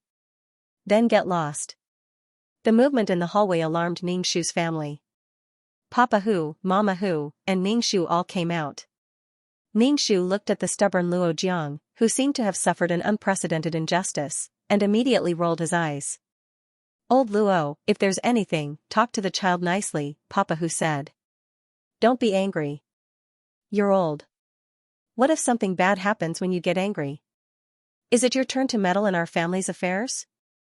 Don't think that I don't know that you look down on my father, me, and our family in your hearts, Luo Jiang shouted at Papa Hu with an expression that said he had seen through everything. Papa Hu was speechless. He did not know what to say. Luo Jiang's father sighed. It's nothing much. It's just that the child at home is disobedient. How am I disobedient? Everything I do is for this family. I don't want this family to be so poor. I knew that you guys don't like me and look down on me. Even my dad thinks that I can't make a name for myself. I swear that if I can't make money, I will never step into the house. Luo Jiang angrily shouted. Dong, dong, dong, he ran downstairs. Luo Jiang's words stunned everyone in the corridor. Luo Jiang's father wiped his face. He looked exhausted. Papa Hu did not know what to say. He did not know if he should comfort Luo Jiang's father. Ningxu's face was cold the whole time. If he faltered now, he would come back to slap his own face when he became rich. Even his own parents would be slapped in the face. Who asked you to not believe me? Who asked you to hurt my heart? You should have trusted me wholeheartedly without asking for any reason. You look down on your own son, but your son would definitely be able to achieve great things. Ningxu thought for a moment and knew that Luo Jiang had been caught stealing money from his family. Not only did he not feel that he was wrong, but he also felt wronged. The world revolved around him. If others did not lend him money, it was their fault. He stole his parents' money, but he blamed his own parents. He just took some money and blabbered on, he felt wronged. Ningxu rolled his eyes. Papa Hu comforted Luo Jiang's father, saying that the child was still young and that they should communicate well. It was really awkward, so Papa Hu brought his wife and daughter into the house. Luo Jiang's shout just now was really embarrassing. Papa Hu closed the door and said somewhat angrily, Luo Jiang is really a rascal. He has lived for so long, but he doesn't even know how to speak. Children are really debtors. In the future, it's better not to interfere with their family's affairs. It won't be good for them. Mama Hu said, he's already so old, but he doesn't have a job and doesn't even have a girlfriend. In the future, don't interact with him too much. He's immature and has a very bad temper. Papa Hu said to Ningxu. Ningxu said very obediently, I know. I won't have anything to do with him. With Luo Jiang's personality, if he did not have a beautiful woman to push him into the system, he would not have any future in this life. Luo Jiang ran out of his house and walked slowly on the street. The city lights were just starting to turn on. Feeling the cool breeze, Luo Jiang swore that he would make himself rich. Luo Jiang bought a few cans of beer and sat on a bench in the park. He was really fed up with this kind of oppressive life. His parents did not understand, and others looked down on him. He just had to make a career out of it. When the time came, he would look at these people's faces. Luo Jiang threw the beer cans into the trash can. A dog stood up and dug into the trash can. Luo Jiang smiled sarcastically. He picked up an empty can and threw it at the dog. The dog was so scared that it barked twice. It leaned forward, bared its teeth at Luo Jiang, and made a gurgling sound from its throat. Luo Jiang was already in a bad mood. Now, he was being glared at by a dog, a stray dog. If you don't scram, I'll make you into a dog meat hot pot. Scram. Luo Jiang crushed the can and threw it at the dog. If you bark at me again, it's really bad luck. Luo Jiang thought that the dog would definitely run away after being scared by him. He did not expect that this was a mad dog. It actually rushed towards him and bit his trousers. Its teeth even scratched the skin on his leg. Luo Jiang was furious. This mad dog dug into the trash every day and ate garbage. Who knew how much bacteria it had in its mouth? Damn it, what an unlucky year. Luo Jiang unceremoniously kicked the stray dog's body. The stray dog whimpered and whimpered. The stray dog looked at Luo Jiang with its tail between its legs and whimpered. Luo Jiang fiercely said, "Scram, or I'll teach you a lesson." The stray dog with its tail between its legs seemed to be afraid of Luo Jiang. However, when Luo Jiang was not paying attention, it suddenly rushed in front of him and bit Luo Jiang's indescribable position. It was almost a fierce bite. Luo Jiang instantly felt that something sharp pierced through his flesh. His mind went blank for a moment. All his senses were down there. It was not just a bite. Luo Jiang was in so much pain that he let out an inhuman cry. The stray dog scurried into the grass and disappeared in an instant. Luo Jiang was caught off guard and was bitten by the stray dog. The stray dog bit and pulled, causing Luo Jiang's indescribable private part to become unrecognizable. Luo Jiang covered his private part and screamed. Then, he fell to the ground and covered his private part with his hands. It was dripping with blood. The overwhelming pain made Luo Jiang's consciousness blur, which alarmed the people walking in the park. Soon, someone called the emergency number. Luo Jiang had fainted from the pain and was lying in a pool of blood. Soon, the ambulance came and carried Luo Jiang into the ambulance. Half of Luo Jiang's pants were stained with blood, and there was a strong smell of blood in the air. The ambulance rushed away, and some people were still talking. They pointed at the blood on the ground. Soon, there was a movement in the Luo family opposite the Hu family. Hurried footsteps were heard. Ningxu listened to the urgent sirens of the ambulance and heard the movements of the Luo family opposite her. He guessed that something had happened to Luo Jiang. Father, who was a little confused. What happened? I don't know. I don't know what old Luo is doing. Mother, who said and pushed her husband. You should go and have a look. After all, we have been neighbors for so many years. Father, who nodded and went to the entrance to change his shoes. Ningxu went out of the room and said to Mother Hu, "Let's go and have a look." It was a woman's nature to love gossip. Mother Hu thought about it and went out with Ningxu. The summer night was cooler. In the park not far from the community, there were groups of people. Mother Hu went over and asked what had happened. She learned that a man was bitten by a stray dog and was now being treated. She exclaimed. When a group of people was together, they had endless topics to talk about. Ningxu saw that Mother Hu was chatting with people. They went to a fast food restaurant not far away to buy some food and then went to the park. A dog rushed in front of Ningxu. Ningxu put the fast food like fried chicken legs in his hand on the ground. The stray dog ate the chicken legs without raising its head. Ningxu said with a smile, "You did a good job." Ningxu placed his hand on the stray dog's body and injected some spiritual energy into it. "I hope you can live longer." "What about you? Hurry up and leave too." "We can't stay here any longer," Ningxu said. With such a thing happening, the stray dogs in the park attacking the citizens would definitely cause panic. Someone would definitely come to deal with these stray dogs. It would probably be humane destruction. Moreover, she could not adopt this dog. The Luo family was just across the street. Luo Jiang was bitten by a dog. If she adopted a dog, it would inevitably arouse suspicion. When he first saw the stray dog, Ningxu had a plan in his heart. He wanted her to have the ability to communicate with animals. Usually, when he went to the park to feed the dogs, he took out Luo Jiang's photo and emphasized Luo Jiang's indescribable position. Sometimes she would throw a doll to the dog for training. Dogs could achieve this effect through training.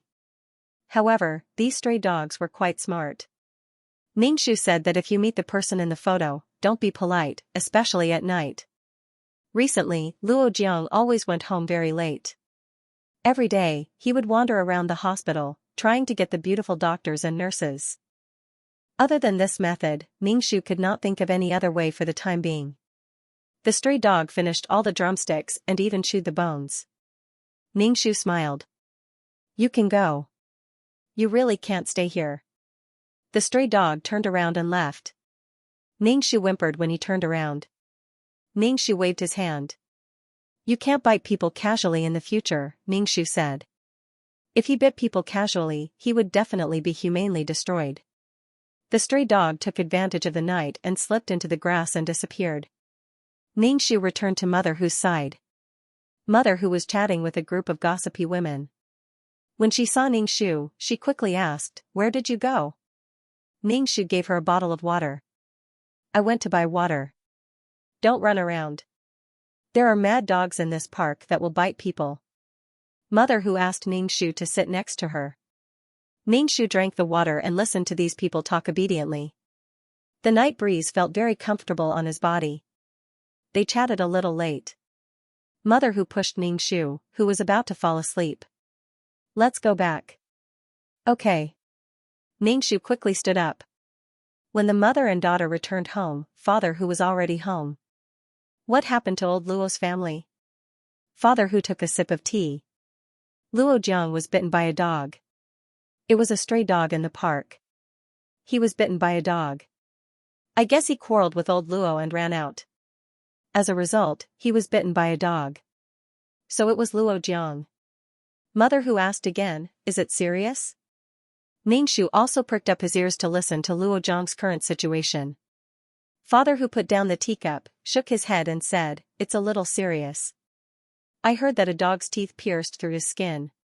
That area was bitten until only some flesh was left." "It's that serious?" Mother Hu exclaimed. "That dog is really crazy. Why did it bite him like that?" Luo Jiang still needs surgery to be stitched back together. Father Hu glanced at Ningxu. "Why aren't you going to sleep?" Ningxu replied with an "oh" and obediently went to sleep. Obviously, Father Hu didn't want his daughter to hear about this kind of thing. After receiving news about Luo Jiang, Ningxu went to sleep contentedly. Back in the room, Ningxu sat on the bed and supported his chin. Luo Jiang had been badly injured. She didn't know if he could recover. Would the push-down system use its energy to repair Luo Jiang's body? It would be best if she could leave this place. If she was willing to spend money, then she still had a battle to fight. She couldn't use the stray dog trick anymore. Some methods could only be used once. For example, being attacked by a stray dog was completely a coincidence. If it happened once, it wouldn't be a coincidence if it happened a second time. Besides, once bitten by a snake, one would be afraid of startling it for 10 years. After being bitten by a dog, Luo Jiang would hide far away when he saw a dog in the future. Ningxu sat cross-legged on the bed and began to cultivate. With a strong body, he could do more things. Luo Jiang, who was bitten beyond recognition by a dog, was put on the operating table. Because he was bitten by a stray dog, he had to be disinfected many times. The attending doctor was a beautiful doctor. When the beautiful doctor saw Luo Jiang, she was stunned for a moment. She felt really strange. This person's indescribable part was really easy to get hurt. Last time, it was his testicles that were swollen. This time, it was directly destroyed. The whole operation was done under a microscope. In fact, it was not easy to do. If it was simply sealed, it could be sewn up directly with a needle. However, the function of this thing had to be considered. The blood vessels had to be sewn together. In short, it was a very delicate job. Even if it was sewn up, there might be various obstacles in the future. After all, it couldn't be compared to the original one. Luo Jiang's surgery took a whole day to complete. As for the effect of the surgery, no one could guarantee it. When Luo Jiang woke up, his whole body was numb. He suddenly thought of his little brother and struggled to get up. As a result, he pulled down. Hey, you should sleep first. Don't move around. You just had surgery. The beautiful doctor pressed down on Luo Jiang's body. It will affect your wound. When Luo Jiang saw the beautiful doctor, he was embarrassed. Why did he always meet this beauty every time something happened to his lower body, especially when his lower body was bitten by a dog? Luo Jiang anxiously asked the beautiful doctor, "Is my lower body really okay?" The beautiful doctor hesitated for a moment. Luo Jiang's face became pale. Is there a problem? Luo Jiang had a bad premonition in his heart. Thinking back to that time, the dog almost pulled his lower body off. It kept biting and pulling. It's hard to say now. It depends on the recovery effect of the surgery. However, you were sent here in time. There shouldn't be any effect. You just need to take care of your body. The beautiful doctor said ambiguously. Luo Jiang breathed a sigh of relief. Thinking that there was a beautiful woman in front of him, the sickness of flirting with girls flared up again. Thank you. If it wasn't for you, I don't know how I would be now. In the future, I will have to trouble you more.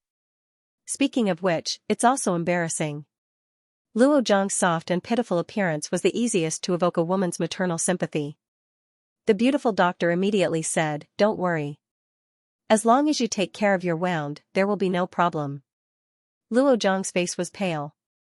He looked at the beautiful doctor helplessly and smiled. A man's weak and melancholic appearance was the best way for a woman to relax. The beautiful nurse took out a syringe and prepared to give Luo Jiang an injection. You were bitten by a dog. Stray dogs carry a lot of viruses, so now we need to give you a tetanus shot and rabies vaccine. The beautiful doctor said. Luo Jiang looked at the sharp needle dripping with medicine. He was so angry that he wanted to chop the dog that bit him into pieces. Damn dog. When the beautiful doctor was giving Luo Jiang an injection, Luo Jiang's father came in. Luo Jiang's father looked at Luo Jiang, who was lying on the hospital bed. How could you be bitten by a dog? If you didn't run out in anger, you wouldn't have been bitten by a dog. Do you know that after you had the surgery and were hospitalized, the house was emptied? Luo Jiang's father was angry and distressed. And you were bitten by a dog there. Money, money, money. You only know about money. If you believed me back then, I wouldn't have left home. I did it for my career, but you didn't believe me. I'm your son, but you didn't believe me. Luo Jiang felt that if he didn't have a conflict with his father, if his father didn't believe him, he wouldn't have run out of the house, wouldn't have met the dog, and wouldn't have been bitten by the dog. Luo Jiang's father was so angry that he wanted to die. However, when he thought about how his son was still lying on the hospital bed, he said, "When you recover, you should find a good job. Do you know that your uncle who helped pay for the surgery fees? Who Duo's father? I didn't ask him for help. Who wants his charity? I will return it to him in the future." Luo Jiang straightened his neck and said. Because he had just undergone surgery and had lost a lot of blood, his face was as white as snow. Luo Jiang's father was so angry that he almost had a heart attack. What was wrong with his son? Dad, I will definitely earn a lot of money back. Every time he heard his son say that he wanted to earn money for his career, he couldn't come up with a plan. He also didn't know what he wanted to do. Luo Jiang's father felt that his son had been staying at home for too long and that there was something wrong with his brain. The beautiful nurse at the side couldn't stand it anymore. The patient has just undergone surgery. He can't be too emotional. Family members shouldn't provoke the patient too much. Luo Jiang's father ran left and right for most of the night. He registered and waited in front of the operating room. His son still had this attitude when he woke up. It made Luo Jiang's father look a lot older in an instant. He looked very tired. Let's not talk about filial piety first. Having a son with such a bad temper, he was also very frustrated. It wasn't easy to raise him up, but the child always felt that his parents owed him a lot. Luo Jiang's father left the ward and sat on the chair at the door. Luo Jiang looked at the beautiful doctor. Thank you for speaking up for me. My father's temper is like that. Don't mind him. Luo Jiang felt that his father was very embarrassed in front of a beautiful woman. He would shout and shout at the slightest thing. The beautiful nurse took Luo Jiang's temperature and said, "What are you thanking me for?" You are my patient. I should be responsible for you.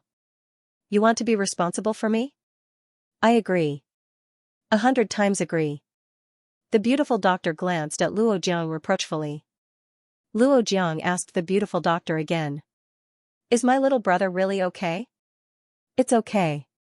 Even if something happened, medical treatment is so advanced now.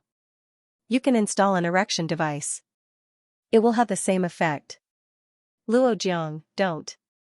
After the beautiful nurse left, Luo Jiang anxiously asked the system for help. Hey, will my little brother be okay? How can he be okay when he is so bad? Can't you be a bit more careful? Where did you get hurt? If you can't stand firm, how can you conquer a beauty? Why are you so stupid? The push-down system was very annoyed, and said with resentment. He ran to play with the dog and got hurt by the dog. Moreover, he got hurt somewhere. To be more precise, he was angry in his heart. He vented it on the dog, but he got bitten by the dog instead. This host was really stupid. Luo Jiang was even more speechless. How could he have thought that this dog would be so cruel? Luo Jiang didn't care about the system calling him stupid. He quickly asked, can you restore my little brother to its original state? Otherwise, I won't be able to be in harmony with the beauty. Everything was for this last step.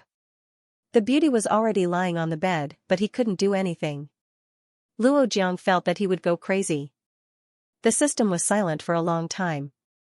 The longer the system was silent, the more anxious Luo Jiang's heart became. Can you do it or not? Say something. Luo Jiang said, trembling with fear. It is not impossible to restore it. The system said coldly. Luo Jiang let out a long sigh of relief. Only then did his heart fall back into his chest. This system finally had some use. Okay, then you help me restore it. Only after it is restored can I go conquer mountains of beauties. Luo Jiang said. Restoring a lot of energy.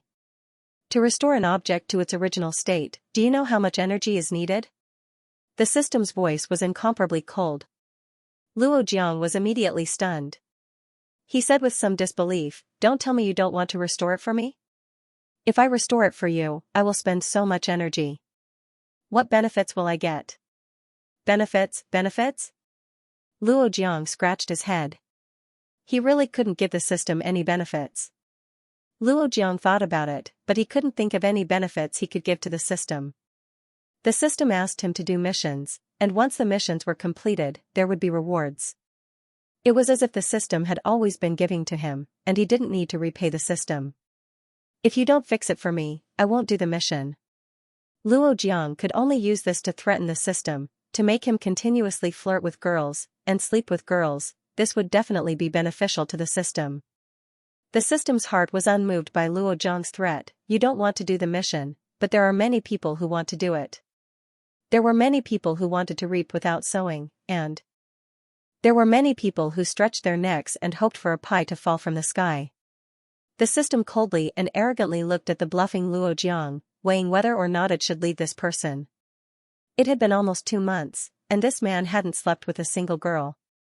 Find a host with good conditions. They didn't care about money, and only find this kind of person who had no money and no power, safe and obedient. The system was silent, making Luo Jiang's heart very frightened. Could it be that the system abandoned him and ran away? System, as long as you help me fix it, I will listen to you in the future. I will definitely listen to you. In the end, Luo Jiang was bitterly begging. The system was still weighing the pros and cons, when Luo Jiang said, when it's fixed, I will definitely sleep with a doctor or nurse, I swear. Okay, only this time, there will definitely be no next time.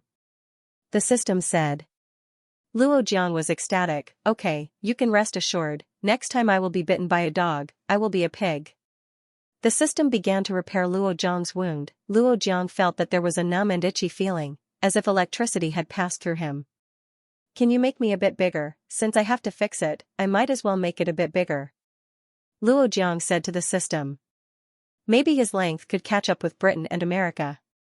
The system coldly said, don't bargain, this time I will only fix it for you, not for a second growth. When you complete the mission, there will naturally be such a reward. Luo Jiang muttered in his heart, really stingy. Luo Jiang endured the numb and itchy feeling, his hand under his arm. This hospitalization was an opportunity, maybe he could have a qualitative breakthrough with the beautiful doctor. During this period of hospitalization, he must get the beautiful doctor. Without any worries, and with his little brother dead, Luo Jiang's mood immediately became very good. He felt that the future was bright, and he was full of enthusiasm. As a neighbor, Ningxu had to pretend to go and take a look. Ningxu bought some fruits and arrived at the hospital. When he opened the door, he saw Luo Jiang talking to a beautiful doctor wearing a white coat. It was unknown what interesting things they had said, but both of them had smiles on their faces. Ningxu looked at Luo Jiang, whose eyebrows and eyes were filled with provocation. How could he still flirt with girls with such a smile even though he had suffered an indescribable injury? Shouldn't he be mourning the loss of his masculinity? Could it be that the system had fixed it? They were really willing to spend money. Ningxu stood at the door of the ward and coughed. When Luo Jiang saw Ningxu, he was stunned. Hu Duo, why are you here? I heard that you were bitten by a dog, so I came to see you. Ningxu put the fruits on the bed, his eyes sweeping over Luo Jiang's face. Although Luo Jiang's face was pale, his spirit seemed to be good. His little brother was already like that, any man would not be so relaxed. Although it was a lump of meat, it represented a man's masculinity and confidence. Ningxu asked, how are you? I'm fine, I can be discharged soon. Luo Jiang said, but he was very proud in his heart. This damn girl usually looked at him with disdain, but when she saw that he was injured, she still anxiously ran over to see him. She was a damned tsundere, and her body was upright. Are you really okay? Ningxu asked in surprise. Was the blood from tomato juice? Father who said that he was seriously injured, how could he be okay? Luo Jiang nodded. Dr. Wu's medical skills are brilliant, so I can keep my happy life. Facing Luo Jiang, the beautiful doctor blushed. Ningxu was expressionless. He had not even removed the gauze, and he already knew that he was okay? It's good that you're okay, then I'm leaving. Ningxu turned around and left the ward. Luo Jiang shook his head at the beautiful doctor. This is my childhood sweetheart, her temper is very bad, don't bother with that little girl. The beautiful doctor lightly said, why would I bother with her, not to mention your childhood sweetheart is quite cute. Dr. Wu, are you jealous? Luo Jiang teased. After staying in the hospital for about a week, Luo Jiang's father wanted to discharge him. Luo Jiang was suddenly unhappy. He was now spending time with the beautiful doctor, and their relationship had already warmed up. How could he be discharged now? Luo Jiang's father helplessly said, our family has no money, last time you took a lot of money from our family, plus your surgery fees and hospitalization fees, our family can't afford it. Luo Jiang was somewhat angry that his father said that he stole money from his family in public. Can you not always talk about this matter? My injury is not an ordinary cold. Dad, don't tell me you don't care about your son's future happiness? You can come for a checkup every week, our family really has no money. Luo Jiang sighed. Money, money, money, it was all money. If he had money, he could do whatever he wanted, and he wouldn't have to be so bitter. Therefore, he must succeed. The beautiful doctor did not approve of Luo Jiang's discharge, because if he went home to recuperate, his wound might get infected, and at that time, it would cause even more serious consequences. The beautiful doctor explained the importance of this matter to Luo Jiang's father. After returning home, if there was a problem and he couldn't get timely treatment, he would really become a cripple. Luo Jiang's father helplessly said, our family has no money. Luo Jiang's father was also under a lot of psychological pressure, and the key point was that his son was not easy to worry about. Luo Jiang felt very embarrassed. His father said that he had no money in front of the beautiful woman, and that he was poor and had no ambition. The beautiful doctor's head became hot, and she said, I'll pay for the hospitalization fees. Luo family's father and son both stared at the beautiful doctor in surprise. You don't need to pay for it. Luo Jiang shook his head and said. Using a woman's money made Luo Jiang feel very embarrassed, especially when he was still pursuing the beautiful doctor. The beautiful doctor also didn't know why she said such words, but when she heard that Luo Jiang was going to be discharged, her heart became anxious, and she said such words. She had some faint regret in her heart, but she quickly threw this slight regret to the back of her head, and said to Luo Jiang, "It's okay, you should properly recuperate." Luo Jiang couldn't help but hold the beautiful doctor's hand, and with a touched face, he said, "Thank you, I will return the money to you in the future. I think you have a lot of potential, you will succeed," the beautiful doctor said. As for why she felt that this man had potential, to be honest, the beautiful doctor didn't know. It was probably her sixth sense. The beautiful doctor's trust and expectation filled Luo Jiang's heart with gratitude and motivation. There was such a person who wholeheartedly believed in him, and even helped him pay for the medical expenses. Although his injuries were almost healed, in order to have more opportunities to interact with the beautiful doctor, Luo Jiang decided to hide this matter. Besides, his lower body suddenly healed so quickly, it would definitely arouse suspicion, and he didn't want to be dissected by others. Luo Jiang said to his father, "Now that someone is helping to pay for the medical expenses, I don't need to leave the hospital." Sometimes, his own parents were not even as good as an outsider. The beautiful doctor was really beautiful and kind.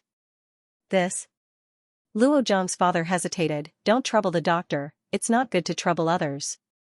"It's okay, when Luo Jiang has money, you can return it to me," the beautiful doctor said.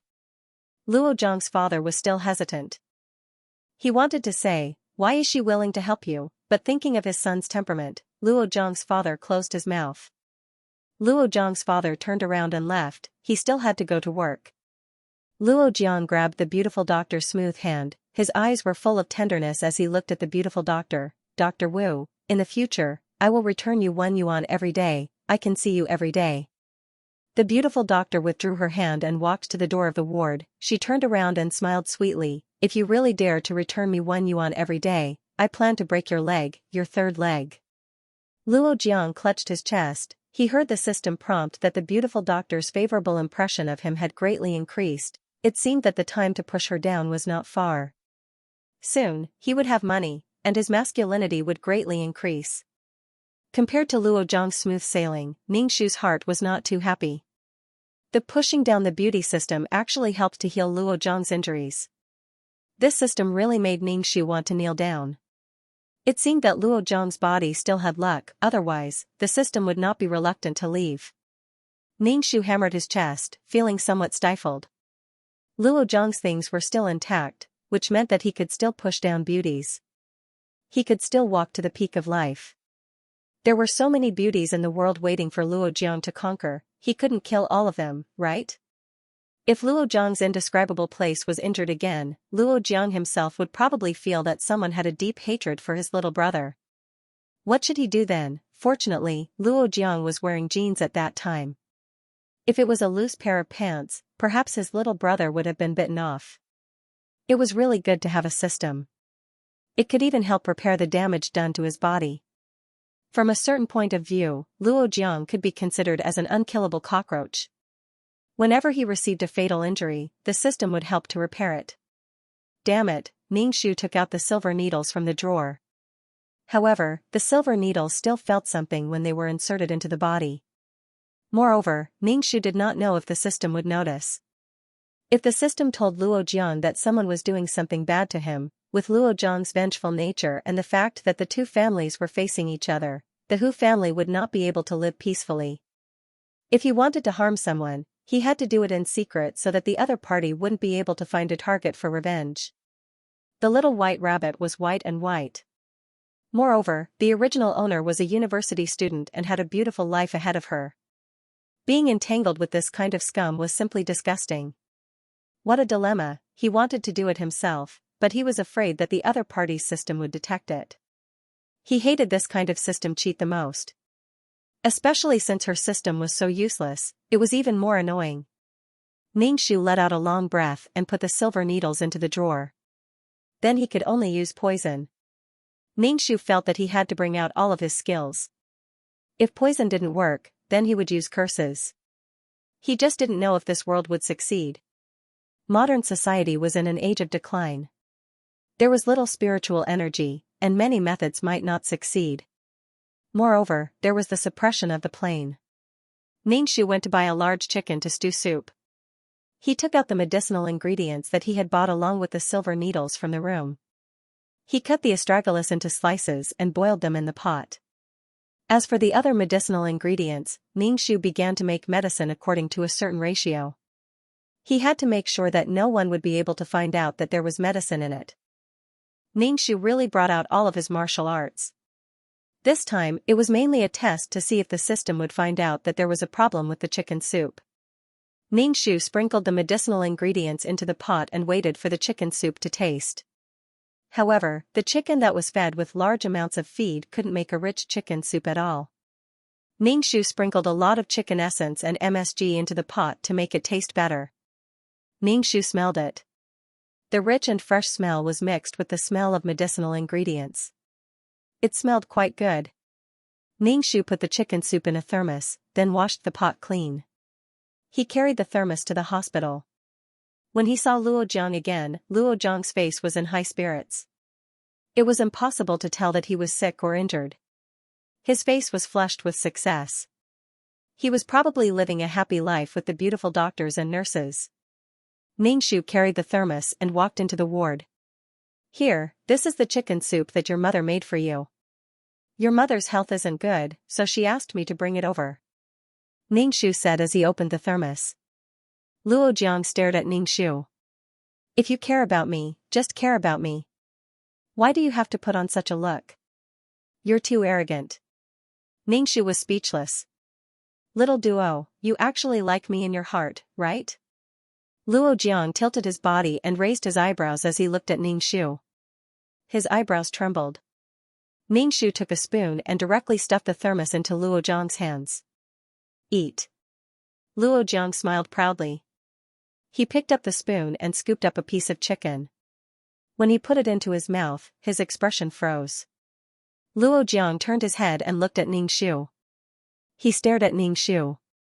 Ningxu's heart jumped. Could it be that he found out? Ningxu calmly asked, "What's wrong?" "It's too delicious," Luo Jiang said excitedly. "I eat hospital food every day, so my mouth is very bland. This chicken soup tastes really good. Little Duo, I know you like me. You're so considerate of me." Luo Jiang ate the chicken and drank the chicken soup. He ate and drank as if he had been hungry for a long time. Ningxu said, "If you like it, then eat some."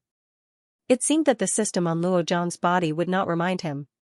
This was because there were some medicinal herbs that were beneficial to the body in the chicken soup. These medicinal herbs also covered some of the medicine's taste. Luo Jiang definitely would not be able to taste it. Ningxu was worried about the system. However, the system did not remind Luo Jiang. Otherwise, Luo Jiang would not eat it. Luo Jiang finished the thermos of chicken soup and the chicken. Luo Jiang's face was full of satisfaction. He burped. "I ate so well." Ningxu closed the thermos and was about to leave. A beautiful doctor wearing a white coat came in. When she saw Ningxu, Ningxu smiled. "You're here to see him." Ningxu saw the beautiful doctor smiling gently. There was an indescribable sadness in his heart. Such a good woman was ruined by Luo Jiang. She was still so kind when facing someone who might be her love rival. Anyway, the harem of a stallion man was very harmonious. There was never any jealousy. They were like sisters. Knowing that Luo Jiang's system wouldn't remind him, Ningxu sent Luo Jiang a thermos of chicken soup every 2 days. Of course, it was chicken soup with added ingredients. Although he didn't know why the system didn't remind Luo Jiang, maybe it was afraid of wasting energy, or maybe the system didn't value Luo Jiang. No matter what the reason was, it gave Ningxu an opportunity. Luo Jiang ate large amounts of food to accelerate the ripening of his muscles every day, plus he drank chicken soup sprinkled with MSG. His days were very carefree. Every day he flirted with beautiful doctors and nurses, and now there was also Ningxu. Damn shameless. Obviously he was fine, but he still stayed in the hospital. Did he not need money to stay in the hospital? Damn shameless. Obviously he was injured, but during his days in the hospital, Luo Jiang actually became fat. This kind of man really made Ningxu speechless. Especially when he saw a beautiful woman being ruined by such a man, Ningxu's heart ached. He didn't take responsibility even after pulling up his pants. It was fine if he didn't get married, but after a while, he would have to find a new beauty. The more beautiful the woman, the better the family background, and the more rewards. He even flirted with foreign empresses and princesses. Damn shameless. After Ningxu heard that it was the beautiful doctor who paid for the hospitalization fees, his heart ached even more. Swindling money and women, and still staying in the hospital with a clear conscience. Spending the beautiful woman's money, what a damn shameless man. Ningxu occasionally talked with the beautiful doctor, and told her about Luo Zhang's basic situation. He had no job, no savings, the house was his parents', and his temper was very left. He tactfully told the beautiful doctor that it was better not to associate with this kind of person.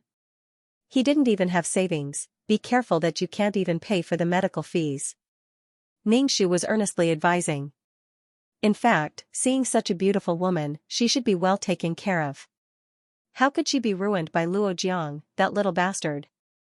The beautiful doctor looked at Ningxu with a smile and said, "Are you jealous? You don't want me to get close to your childhood friend, so you are telling me this?" Ningxu, beautiful woman, what I said is true, believe me. I'm telling the truth, really. Luo Zhang's situation is exactly what I'm talking about. The beautiful doctor gently said, everyone has their lowest moments. Luo Jiang is like this now, but it doesn't mean that he will be like this in the future.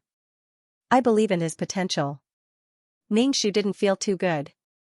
What potential? Intelligence determines height, character determines fate.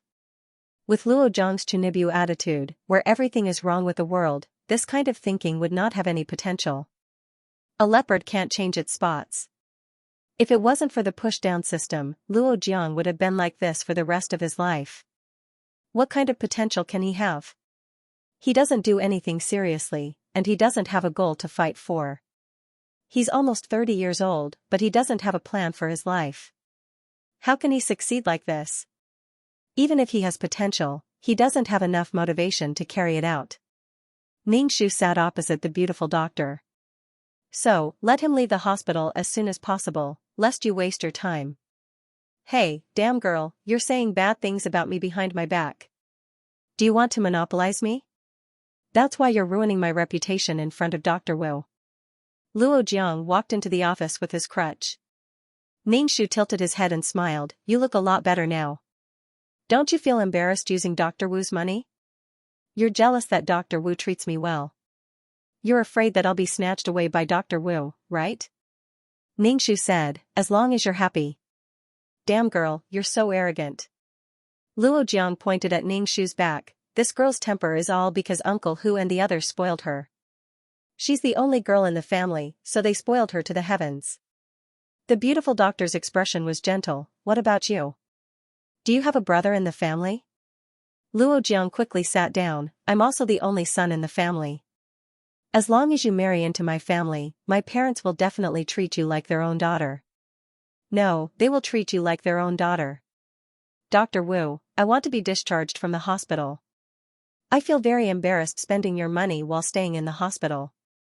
Wait until I go out to work, then I'll return the money to you. The beautiful doctor breathed a sigh of relief in her heart and said, it's okay. We'll talk about it again when your body gets better. The hospitalization fee was a bit high. Even the beautiful doctor couldn't afford it. Besides, as a girl, she needed to buy clothes, shoes, and cosmetics. These all cost money. The next day, Luo Jiang was discharged from the hospital. Before leaving the hospital, he removed the gauze. The beautiful doctor was the one who removed the gauze. After removing all the gauze, the beautiful doctor's expression was shocked. Except for some tiny stitches, Luo Jiang's indescribable place had recovered very well. Moreover, if one didn't look carefully, they wouldn't be able to see the stitches. How long had it been, yet he was able to recover so well? Being stared at by the beautiful doctor's sensitive place, especially the shocked expression on the beautiful doctor's face, made Luo Jiang's heart burst with an indescribable pride and excitement. He actually had the tendency to raise his head. Luo Jiang's younger brother slowly raised his head under the gaze of the beautiful doctor. The beautiful doctor glared at him and pulled the quilt over his body, it's okay. You can leave the hospital now. Luo Jiang chuckled, causing the beautiful doctor's face to turn red. Luo Jiang laughed even more wretchedly.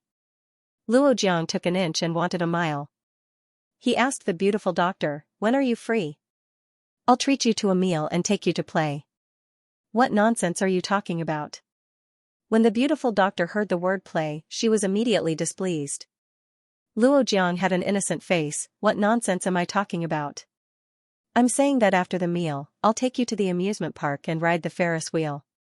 Wasn't there a saying that if she was inexperienced, he would take her to see the prosperity of the world? If she had experienced the vicissitudes of life, he would take her to ride the merry-go-round. Looking at the beautiful doctor's age, with this kind of temperament, riding the merry-go-round couldn't be better. Tell me, are you thinking the wrong way? What are you thinking about? The beautiful doctor was somewhat embarrassed, but she couldn't resist Luo Jiang's pleading. She agreed, I'll go with you on the weekend. I'll switch shifts with my colleagues. The beautiful doctor thought for a moment, you can also call your childhood sweetheart. She always felt that the progress with Luo Jiang was too fast. It was safer for the three of them to be together. Compared to Luo Jiang, the beautiful doctor trusted Luo Jiang's childhood sweetheart more. After all, childhood sweetheart wouldn't do anything to her. Luo Jiang didn't even think about it and agreed. Who would have this kind of luck to take two girls on a date? Luo Jiang happily left the hospital. The first thing he did after leaving the hospital was to knock on the door of Ningshu's house. Ningshu looked at Luo Jiang's peach blossom face and asked, what are you doing? Luo Jiang held the door with his hand. His action was incomparably cool. Ningshu said, little girl, do you want to go to the amusement park? Go to the amusement park? Ningshu asked back, do you want to go to the haunted house? Luo Jiang, damn, this girl's taste is really heavy. Ningshu said, if you want to go to the haunted house, I will consider going. Ningshu said with a smile, I like haunted houses. Luo Jiang could not help but shake his head. His temper was bad, and the things he liked were so strange.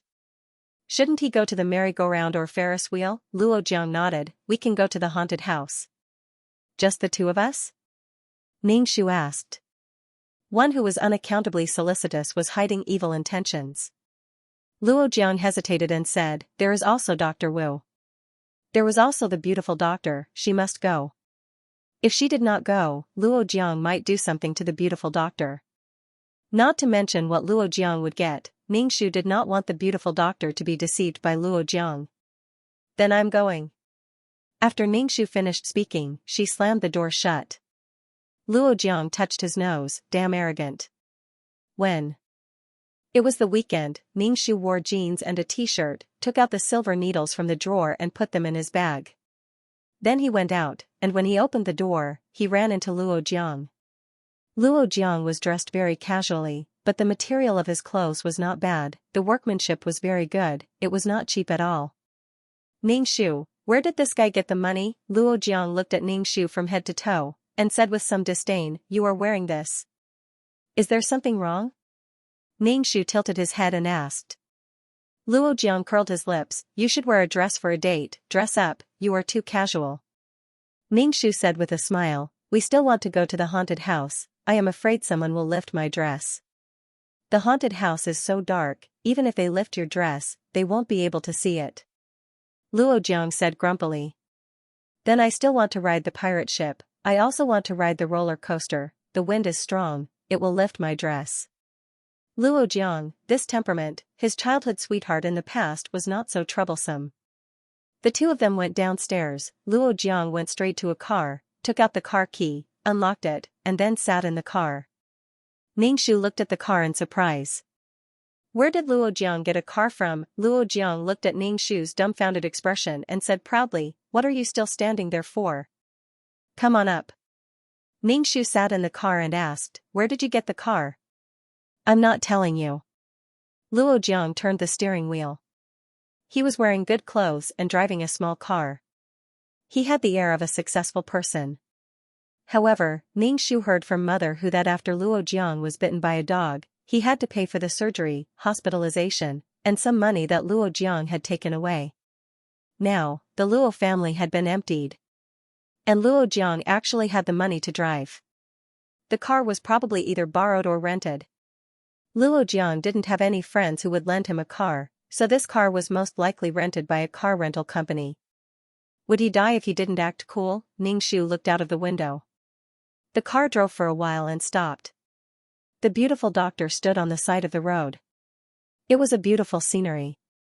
She was wearing a knee-length white dress, revealing her well-proportioned and good-looking calves. Her ankles were slender, and she was wearing a hat. The beautiful doctor's well-proportioned body attracted the attention of passers-by. Ningxu saw Luo Jiang's eyes instantly turn green. Look, this is a woman. Learn from Dr. Wu, learn from Sister Doctor, little girl. Luo Jiang touched his lips and looked at the beautiful doctor. Ningxu said. Ningxu didn't say anything and just stared at the beautiful doctor. The beautiful doctor got in the car. Ningxu smelled the elegant fragrance on her body. Luo Jiang sniffed and praised the beautiful doctor, "You are very beautiful today." Ningxu also praised, "You are indeed very beautiful." "Thank you." The beautiful doctor pushed her hair behind her ear. Ningxu praised in his heart. She was really a beautiful woman. She had a good temperament and a good image. This kind of woman should meet someone who cherishes her, loves her, appreciates her and protects her beauty. She should fertilize and water her, not be like Luo Jiang who rudely plucks her beauty and then throws it away like dirt. A woman's happiness depended on the people she met, because the people around her would destroy a woman's appearance and temperament.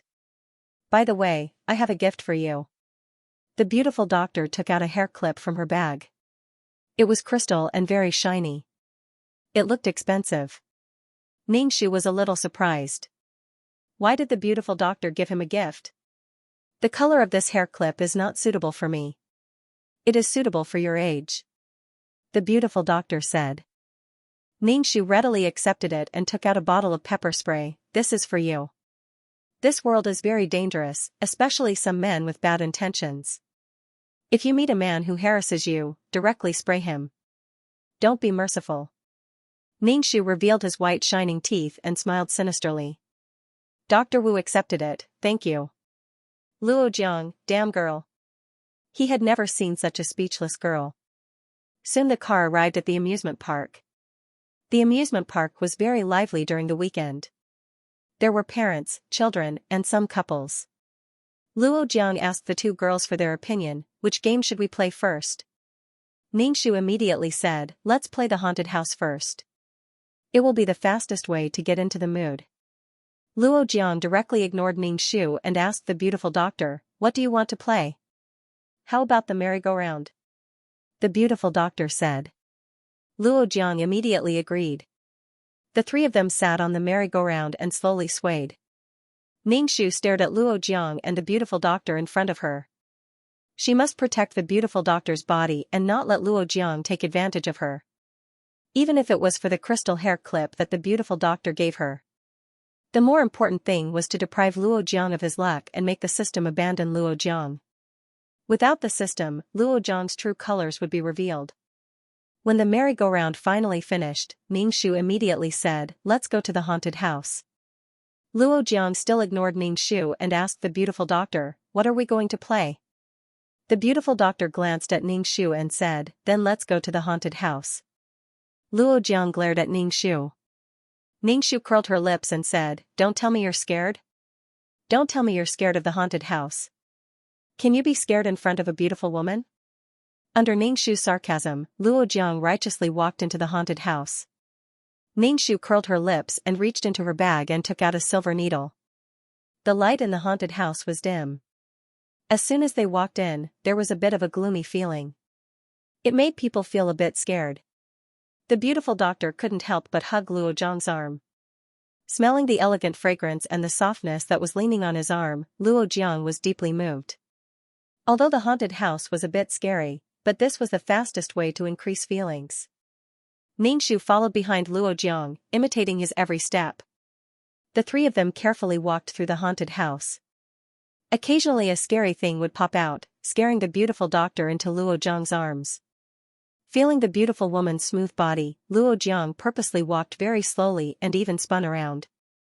Ningxu also occasionally called out, matching the situation. She was always looking for an opportunity to strike. Especially since it was so dark inside, stabbing people was a bit difficult. Suddenly, a white human skeleton jumped out in front of the three people. It was a complete human skeleton, very lifelike. When it suddenly jumped out, Ningxu almost couldn't control himself and kicked it. Luo Jiang jumped up in fright and hugged the beautiful doctor tightly. Ningxu got close to Luo Jiang, took the silver and pierced it into Luo Jiang's waist. Not only that, he also pierced it several times. Luo Jiang was now in a state of high tension. He felt a little pain in his lower back, but he didn't pay much attention to it. Instead, he hugged the beautiful woman tightly, making his mind ripple. He was scared, but also rippled. After going through a few scary things, the beautiful doctor really couldn't stand this kind of fright. Although she knew it was fake, but in this kind of atmosphere, it was very scary to suddenly appear.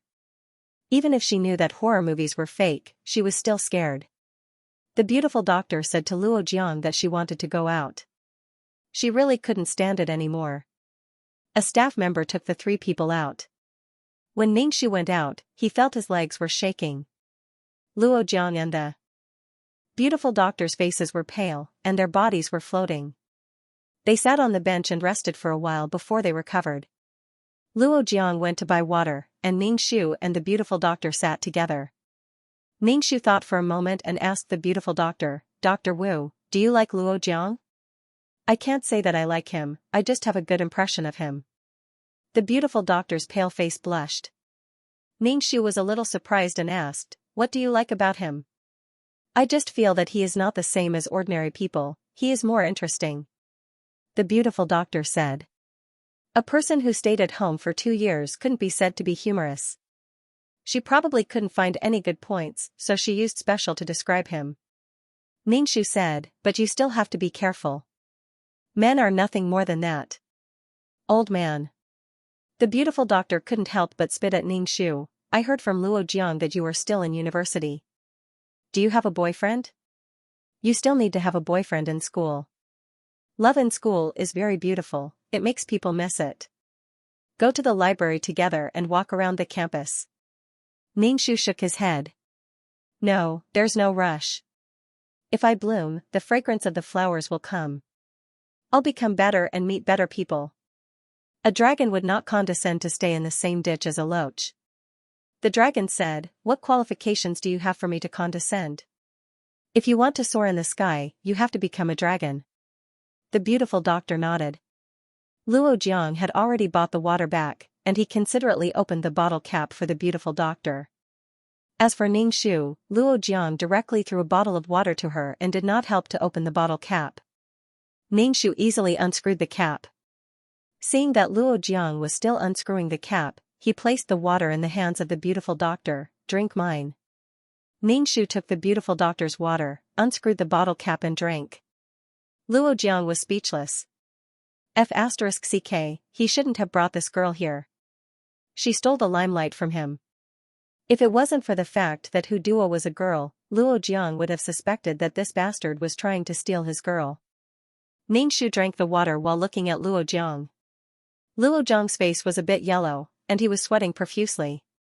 Luo Jiang kept wiping the sweat on his face with a tissue. Seeing Luo Jiang like this, Ningxu sighed in relief. It seemed that he had stabbed the right thing. Just in case, Ningxu stabbed him several times. After completing the mission, Ningxu was not in the mood to play with Luo Jiang anymore. He stood up and accurately threw the water bottle into the trash can. "I'm going back to read my book. You guys have fun." Ningxu clapped his hands and said. Luo Jiang already did not want this damn girl to cause trouble here. He had to get the beautiful doctor first before he could get the reward. When he had the money, he would deal with this girl. Who asked her to be so arrogant? Luo Jiang still wanted to persuade him to stay. "Isn't there still the pirate ship?" After saying that, Luo Jiang regretted it. After coming out of the haunted house, his body was a bit weak. Playing the pirate ship was simply self-torture. Ningxu waved his hand. "I don't want to play anymore. Dr. Wu, I'm leaving. Remember to use the pepper spray I gave you," Ningxu said. The beautiful Dr. Ningxu waved her hand. Ningxu felt relieved and left. Even if the two of them had an accident, the beautiful doctor would not be at a disadvantage. At most, she would be touched, but she would not play until the end. Did he really think that the chicken soup he drank was for nothing? After Ningxu left, Luo Jiang and the beautiful doctor continued to play. The atmosphere when the two of them were together was more awkward and ambiguous than when the three of them were together. They played the relaxing and romantic games. They definitely did not play the haunted house, the pirate ship, or the roller coaster, which would destroy their image. After coming out of the amusement park, the two of them went to a romantic place to eat, and then went to watch a movie. When the sky was dark, Luo Jiang drove the beautiful doctor to the door. "Aren't you going to invite me up?" Luo Jiang leaned on the window and asked the beautiful doctor. The beautiful doctor refused. "It's too late, you should go back." After saying that, she did not give Luo Jiang a chance to speak and went upstairs. Luo Jiang could only helplessly shrug his shoulders. He could only attribute it to a woman's reserve. Luo Jiang could only drive home. Ningxu heard movement in the hallway. He walked to the peephole and saw Luo Jiang open the door with the key. Then, there was the sound of quarreling coming from the opposite door. It was the father and son of the Luo family. "Where did you go to fool around so late at night?" "Dad, how many times have I told you, I'm not fooling around. I'm fighting for my career." "How can I say it so that you can understand?" Luo Jiang's voice was very impatient. "Even if I tell you, you won't understand." Luo Jiang's father kept chattering, which made Luo Jiang very impatient. He wanted to slam the door and leave, but he remembered that it was already dark, and he was bitten by a dog last time. Luo Jiang returned to his room and closed the door heavily, isolating his father's chattering. Ningxu curled his lips. Parents and children might be enemies in the previous life, so in this life, they would be like this.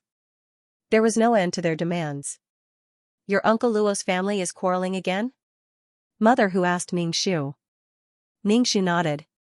Mother Hu shook her head and said, "Speaking of which, it's all Luo Jiang's fault. He's already so old, but he still let his parents suffer. He doesn't know how to share the burden of the family."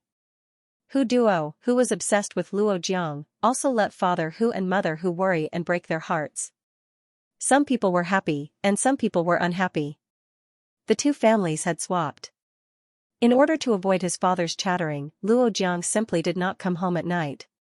He did not come home for several days. Ningxu even suspected that Luo Jiang was living with the beautiful doctor.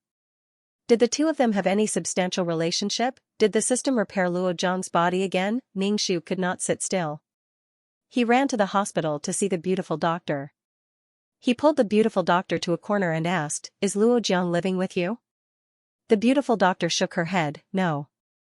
Ningxu sighed. He thought the two of them were living together. Ningxu looked at the beautiful doctor up and down. "You didn't take advantage of him, right? You can't let that bastard Luo Jiang take advantage of you." The beautiful doctor said that she didn't live with Luo Jiang, and they didn't have any breakthrough relationship. Ningxu heaved a sigh of relief. She was really trying to prevent the world from being destroyed, no, to prevent Luo Jiang from doing that with the beautiful girl. She was really worried. She was even more worried than a husband who caught his wife in the act. However, Ningxu didn't expect that Luo Jiang didn't have any progress with the beautiful doctor, but he did have some fun with the beautiful nurse. And even the pattern didn't change. First, he took the beautiful nurse to the amusement park, and then to the haunted house. Luo Jiang had been to the haunted house before, so he was a little familiar with it, but the beautiful nurse was still scared. Then, they ate and watched a movie, and then he sent the beautiful nurse home. After that, he confessed and gave her flowers. Luo Jiang knew that the beautiful nurse lived alone, so he said that he wanted to go up and have some tea. The beautiful nurse hugged a bouquet of flowers, lowered her head and smelled the flowers shyly. She replied softly like a mosquito. Luo Jiang was suddenly overjoyed. Maybe he would have some harvest tonight. The two of them entered the house, and the beautiful nurse went to pour water for Luo Jiang. Luo Jiang sat on the sofa and looked at the balcony. The beautiful nurse's clothes were drying on the balcony. Black lace, Luo Jiang concluded that this woman was quite coquettish. The beautiful doctor was reserved, the damned girl opposite her was arrogant, and the beautiful nurse was coquettish. They really had their own characteristics. Luo Jiang stood up and went to the balcony to collect the clothes for the beautiful nurse. He put it to his nose and smelled it. Very fragrant. Luo Zhang's action made the beautiful nurse blush. She was very embarrassed and snatched the clothes from Luo Zhang's hand. Luo Jiang followed the beautiful nurse into the bedroom. There was a fragrance in the bedroom. Luo Jiang saw the big bed and his eyebrows twitched. The bed was very elastic. Luo Jiang looked at the beautiful nurse who bent over and put the clothes into the wardrobe. Luo Jiang swallowed a mouthful of saliva and stared at the beautiful nurse.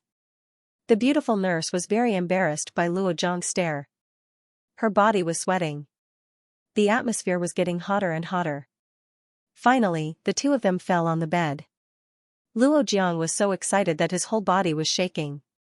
Not only because of the beauty in front of him, but also because he was looking forward to his reward and a bright future. It was really not easy to push down a beauty. The two of them quickly took off their clothes. The beautiful nurse's entire body went soft. Luo Jiang looked down at himself. He had already gotten up. Luo Jiang heaved a sigh of relief. The system had finally repaired his body. However, it was too early for Luo Jiang to be happy. In just a short while, before he could even enter, he suddenly couldn't control himself anymore. The turbid liquid splashed onto the bed sheet, and Luo Jiang was instantly petrified. Shock, shame, embarrassment, anger, and embarrassment. Moreover, his lower body was throbbing with pain, but it didn't hurt that much anymore after he was done. The beautiful nurse looked at Luo Jiang in confusion.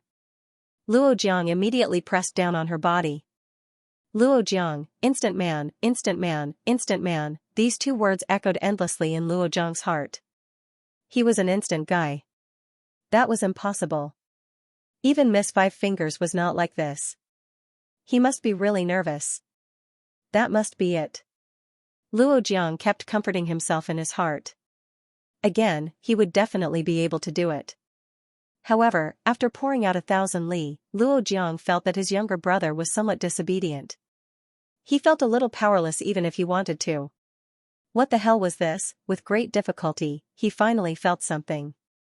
His younger brother stood up firmly. However, it was still pouring out 1,000 li. Moreover, it was still a little painful. Luo Jiang hissed and took a deep breath. The beautiful nurse sat up and stared at Luo Jiang. Her expression was somewhat astonished. Her expression was very strange. Impotence, premature ejaculation, the beautiful nurse was a nurse. Of course, she knew about Luo Jiang's current situation. Being stared at by a woman like this was simply trampling on Luo Jiang's self-esteem. His masculinity was no longer there. He couldn't even conquer a woman. This was simply the biggest blow to a man. Luo Jiang's expression was like a pallet. He took a deep breath and said, "I'm a little nervous. Let's do it again." The beautiful nurse smiled kindly. She took the initiative to hug Luo Jiang and encourage him. She tried every possible way to help Luo Jiang. However, when Luo Jiang's little brother stood up, he couldn't control himself and poured out 1,000 li. Even if Luo Jiang clamped his buttocks, he still couldn't stop the flood from erupting. Luo Jiang was once again caught in a landslide. The beautiful nurse, Luo Jiang didn't dare to look directly at the beautiful nurse. He also didn't dare to look at the beautiful nurse's expression. He really wished he could find a hole to hide in. Luo Jiang also didn't know what went wrong. He was bitten by a dog. However, his body had already been repaired by the system. Why did such an embarrassing situation still occur? Luo Jiang wanted to die. I wasn't in the right state just now. Let's do it again. Luo Jiang said in a low voice. He was both angry and anxious in his heart. The beautiful nurse almost couldn't control herself from rolling her eyes. She picked up her clothes and put them on. It's okay if you're not feeling well. But Luo Jiang reached out his hand towards the beautiful nurse. However, the beautiful nurse still left the bedroom. The beautiful nurse turned her head and said to Luo Jiang, "You should also put on your clothes." Luo Jiang covered his indescribable place. His hand was sticky. Luo Jiang really wanted to die. He was about to take down this beauty. However, what the hell was the situation now? Luo Jiang stared at his own piece of meat. He was so angry that he wished he could chop it up. Who asked you to fail to live up to his expectations, his reward, his money, and his girl? He couldn't even stand up. Everything was gone. All of his honor and disgrace were tied to this piece of meat. However, he failed to live up to his expectations. Luo Jiang pulled his hair like a madman. He wished he could roar out loud. However, this was the home of a beautiful woman. No matter what, he had to endure it.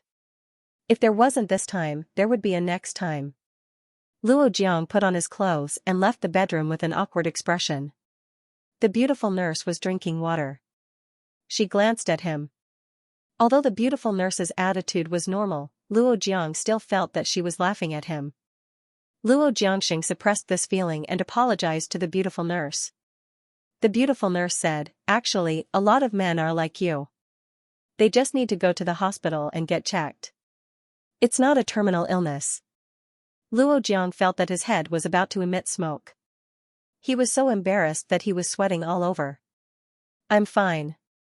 It's just that I'm too nervous today." Luo Jiang still wanted to hold on. However, when he thought about his current situation, Luo Jiang felt bitter in his mouth. Luo Jiang casually found an excuse and ran away. After leaving the beautiful nurse's home, Luo Jiang smashed everything like a madman. Luo Jiang questioned the system, "Didn't you repair my body?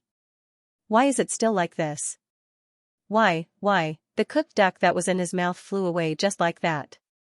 In order to push down the beauty, in order to get the reward, in order to push down the beauty, he was about to go crazy from exhaustion. Finally, he was able to push down the beauty. However, the object was useless. He didn't even get a bit of meat. Oh my god, Luo Jiang felt that there was nothing in the world that could make a person collapse more than this. Luo Jiang felt that there was no one in the world who was more unlucky than him. Impotence in the bridal chamber. System, what is going on? Almost succeeded. Luo Jiang squatted on the ground and hugged his head. Luo Jiang felt so wrong that he was about to cry. Hey, system. Luo Jiang wiped his snot. After a while, the system said, "I have already repaired your little brother. As for why this happened, I don't know either." Luo Jiang was dumbfounded.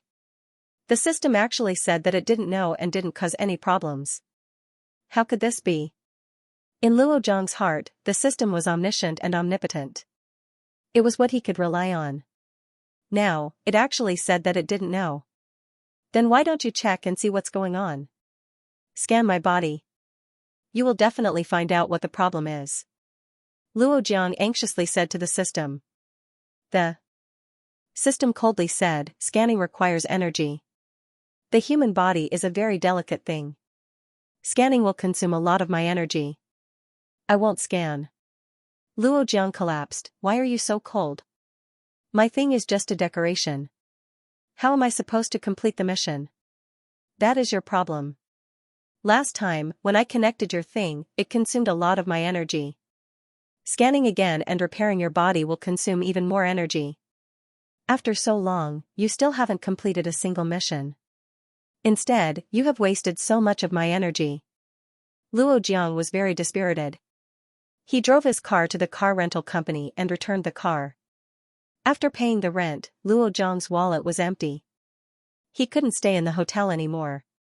It seemed that he could only go home. Luo Jiang returned home with a hunched body. His face was ashen as he mourned for his little brother. He didn't even take his father's reprimand to heart. When he returned home, he locked himself in the house. Luo Jiang didn't give up. He felt that it was because he was facing a woman. It was because he was excited and nervous. Luo Jiang took out a colored magazine and looked at the scene in the magazine. His little brother was starting to recover. It was very impressive. Luo Jiang heaved a sigh of relief. He knew it was because he was nervous.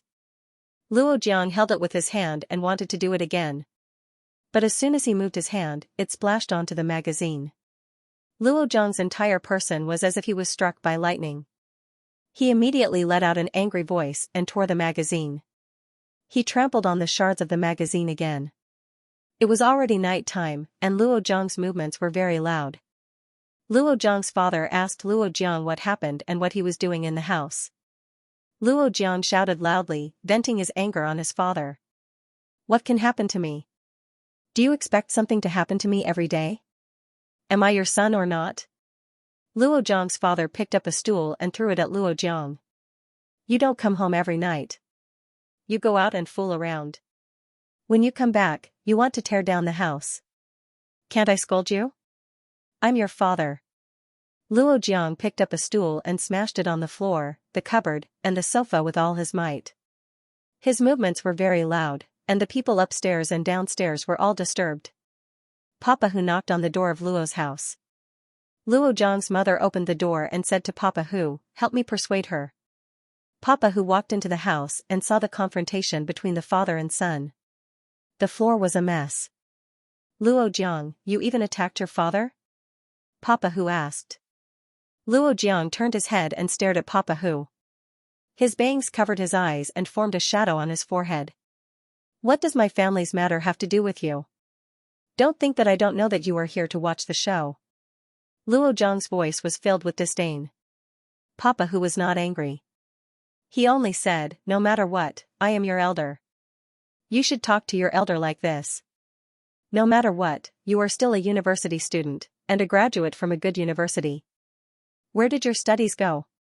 Luo Jiang straightened his neck and said, I didn't eat your rice or use your money.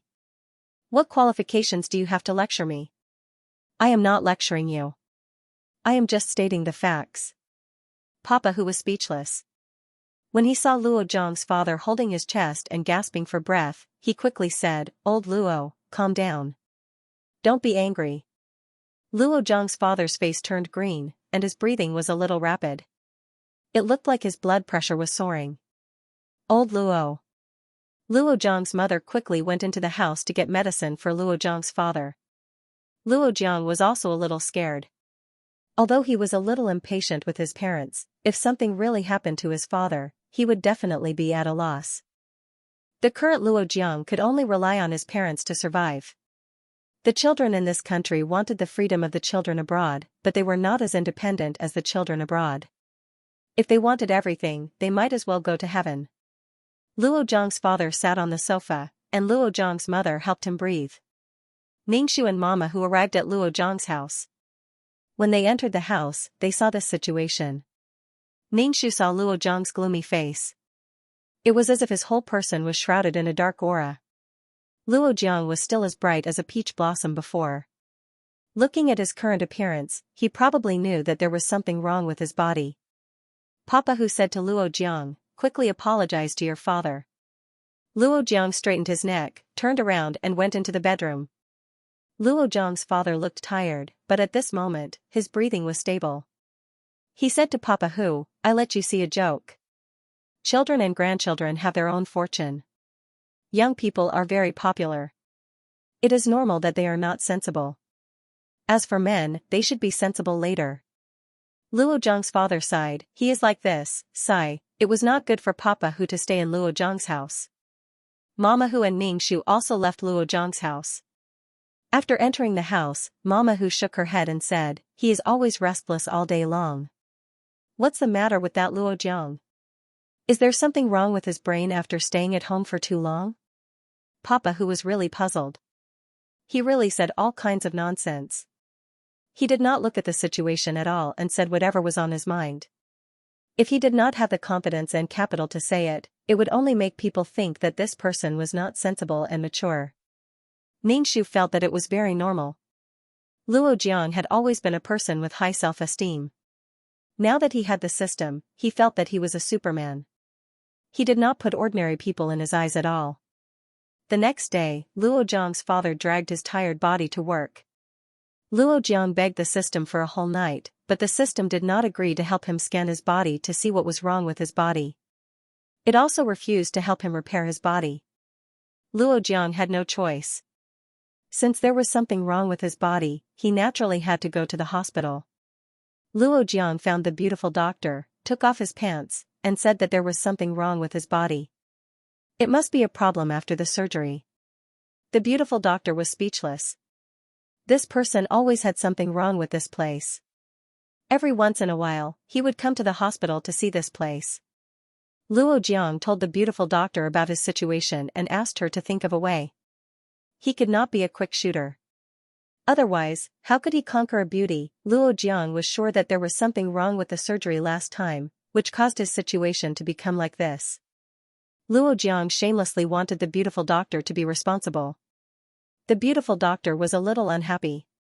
She worked hard to operate on him and also paid for his medical expenses. Originally, Luo Jiang's body was bitten beyond recognition by the dog. It was already a miracle that he could recover like that. He was already injured, so it was normal for problems to occur. But Luo Jiang put the blame on her, so the beautiful doctor was a bit angry. How could this person be like this? What was the difference between this and a medical disturbance? Moreover, she was the one who paid for the medical expenses. She still had not paid the medical expenses back to her. Now he put the blame on her. How could it be like this? The beautiful doctor lightly said, "At that time, your body was bitten, so it's already not bad that you can become like this." Luo Jiang saw the beautiful woman's cold face. He could not help but grab his hair and said, "I'm not blaming you, it's just that I'm a man now, you should understand." Luo Jiang regretted coming to find the beautiful doctor. If he knew earlier, he would have found another doctor and let the beautiful doctor know that his body was useless. Wouldn't that little bit of good impression be gone? What do I not understand? There are many patients like you can be treated slowly. The beautiful doctor politely said. Luo Jiang was angry in his heart, but he also knew that this was not the beautiful doctor's fault. It was the system's fault. It clearly promised to help him repair his body, but this kind of problem occurred. Such a lousy system. Luo Jiang was about to die from anger. The beautiful doctor prescribed some medicine for Luo Jiang and let Luo Jiang go to the pharmacy to get the medicine. After buying the medicine, Luo Jiang did not even have any coins on him. Luo Jiang did not think that taking medicine would be of any use, but it was better than nothing. He still hoped that the system could help him repair his body.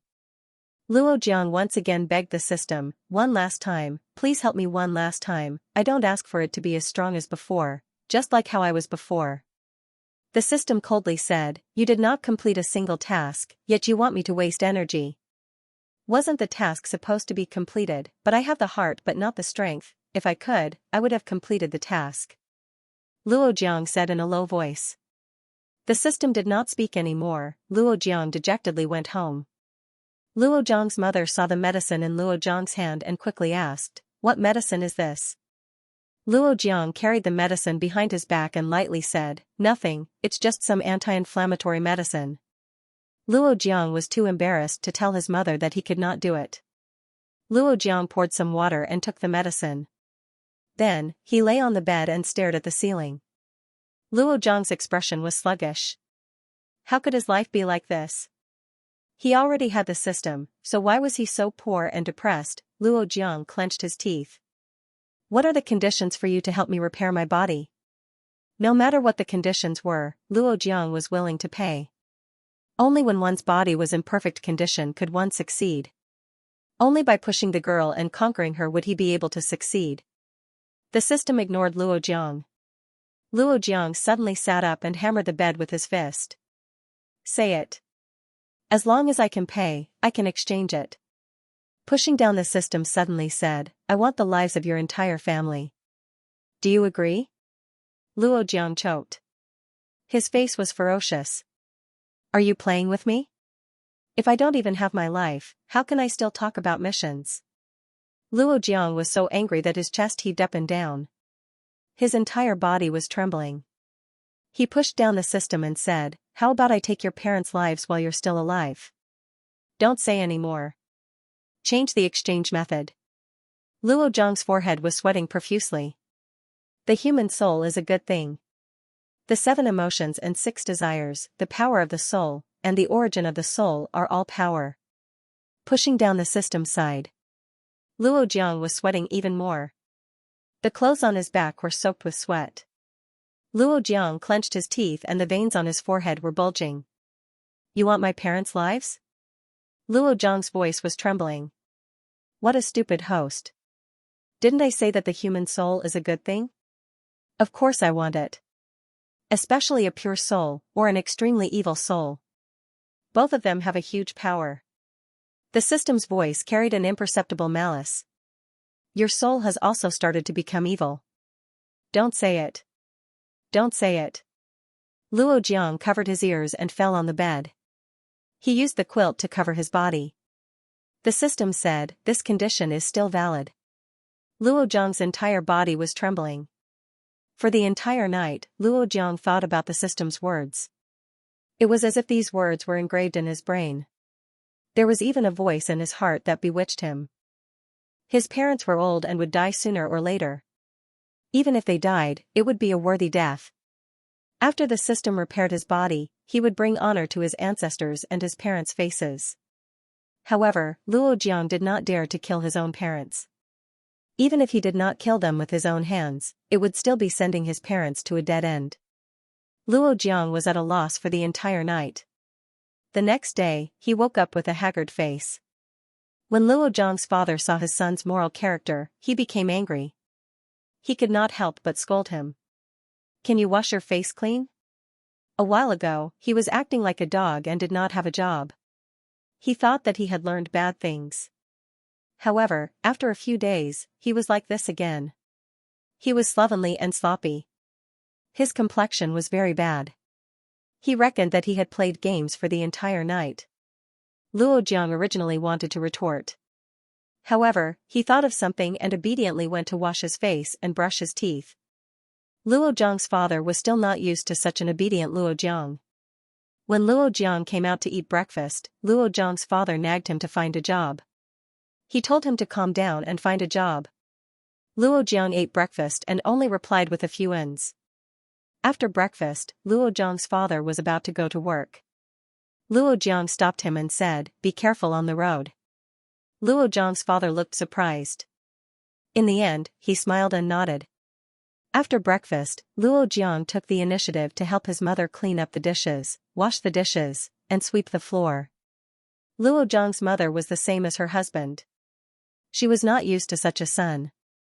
She only said in her heart that her son was sensible. Recently, Luo Jiang had been staying at home with a well-behaved appearance. Luo Jiang's mother also told Mother Who that her son was sensible. He could help with the housework, buy groceries, and cook. Mother Who was confused. She was very doubtful. She doubted that Luo Jiang's mother was talking about her son. It felt as if she was talking about another person. It was completely unrelated to Luo Jiang. During breakfast, Mother Who told Father Who and Ning Shu about this matter. Father Who was also surprised. He immediately said, "It's a good thing that he can be sensible. Old Luo's hard times are over." Mother Who muttered, "Why do I feel that this matter is not reliable?" Ning Shu held the chopsticks. She also felt that it was not reliable. It was hard to change one's nature. Luo Jiang thought that he was a person who could do great things. A person who wanted to achieve great things would always do housework, wash clothes, and cook. If Luo Jiang had the time, he would definitely go out to flirt with girls instead of doing these things at home. Ning Shu wanted to see what kind of tricks Luo Jiang was playing. When Ning Shu went out occasionally, he would meet Luo Jiang who was taking out the garbage. Seeing Luo Jiang carrying a garbage bag, Ning Shu suspected that Luo Jiang was possessed. "Duo brat, are you going to class?" Luo Jiang asked. Ning Shu nodded his head and stared at Luo Jiang. Luo Jiang's expression was a bit haggard, his eyebrows were knitted together. It seemed like there was something difficult to decide. Facing Ning Shu's gaze, Luo Jiang hurriedly avoided Ning Shu's gaze. Ning Shu squinted his eyes. What was Luo Jiang feeling guilty about? Luo Jiang's mother went out and saw Ning Shu.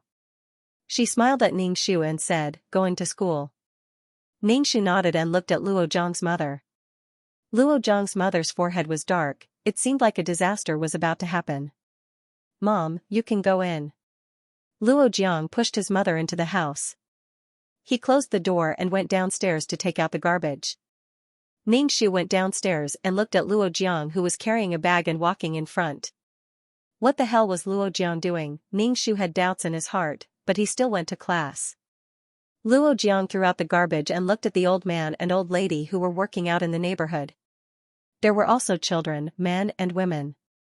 Luo Jiang asked the pushdown system, "Why must I exchange my parents' lives and not others?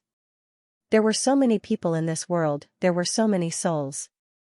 The push-down system said coldly, equivalent exchange, what, have you decided to give up your parents' lives?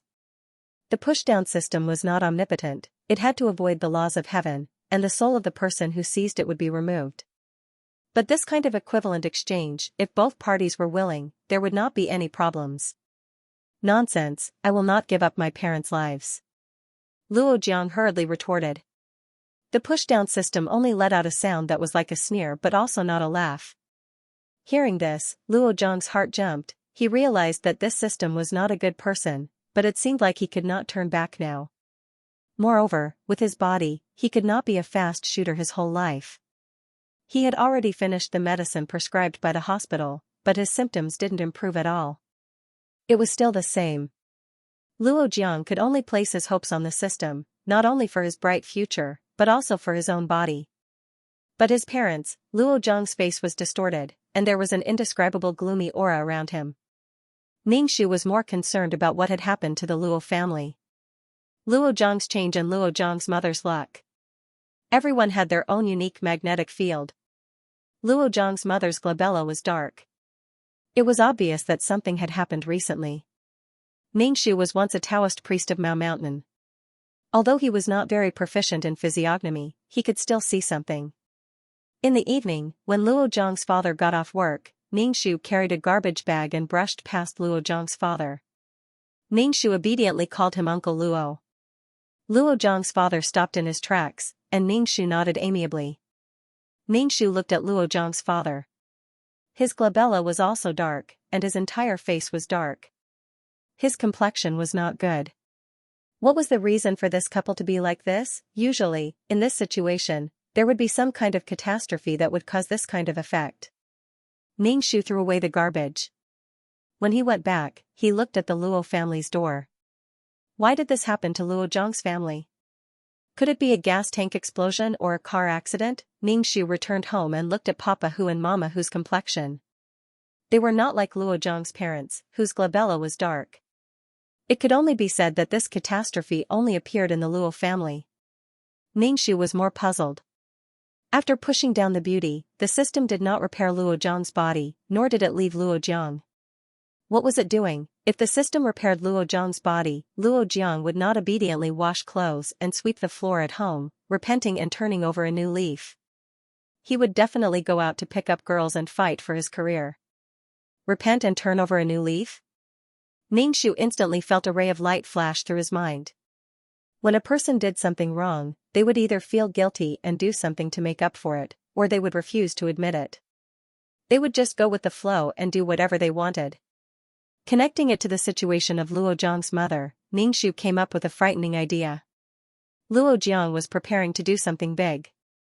Ningxu vaguely had some guesses in his heart, but he felt that this matter was a bit unimaginable, so he did not believe it. When he had nothing to do, Ningxu would observe Luo Jiang. Luo Jiang seemed to have really changed for the better and became more sensible. He worked hard at home every day without complaint and even promised his father that he would go out and find a job. The Luo family welcomed an unprecedented harmonious atmosphere. Luo Jiang's father walked with the wind. However, Ningxu saw that Luo Jiang's father's glabella was getting darker and darker. Previously, there was a bit of black smoke shrouding between his eyebrows. Now, his glabella was purplish-black. It was obviously a bloody disaster. Ningxu called 2333 in his heart, the system that pushed down the beauty may be leaving, get ready. 2333's voice was very weak, it hasn't left yet, right? If I didn't say that, you wouldn't have replied to me. Ningxu told 2333 about the recent events, as well as the situation of Luo Jiang's parents. He asked 2333 what might have happened. 2333 was silent for a moment, then said, this kind of system will also take a person's soul. If the system wants to leave the host, some will also take the host's life. We can also make a deal. Maybe Luo Jiang will use his father's life in exchange for the system to repair his body. Ningxu, sure enough, it was similar to what she thought. Was Luo Jiang planning to sacrifice his parents? Ningxu deeply felt that there was no bottom line for the evil of human nature. In order to take a shortcut, Luo Jiang would have to pay more. If Luo Jiang worked honestly and lived the life of an ordinary person, it would not be like this. If there was a pie in the sky, there might be a pie, but it was a poisonous pie. Who would do something for free without any benefits? He felt that this system that pushed down the beauty was more like a demon, evoking the desires of people. He always wanted to take advantage, always wanted to be comfortable, and easily reach the peak of life. Ningxu sighed. He felt that Luo Zhang's parents were also quite miserable. Raising a child to prevent old age, meeting such a son was simply urging people to age. And now Luo Jiang was planning to sacrifice the life and soul of his parents to achieve his own career. The soul that was taken away by the system would eventually become soul power, and from then on the soul would scatter, not even having the chance to reincarnate. Ningxu said, "Think of a way, his parents are innocent." In a way, this matter was also Ningxu's responsibility. If Luo Jiang's thing was not destroyed, Luo Jiang would not have to sacrifice his soul in order to repair his body. But this kind of thing was addictive. If there was a first time, there would be a second time. This time it was his parents who were sacrificed, next time it might be other relatives. There is no way. 2333 said. There must be a way. There is no way. There is. Ningxu didn't believe that 2333 didn't have a way. Why do you have to drag innocent people into this? You're going to put this on my head again. Merit was not easy to earn. Damn it, when it came to deducting merit, it was going to come crashing down.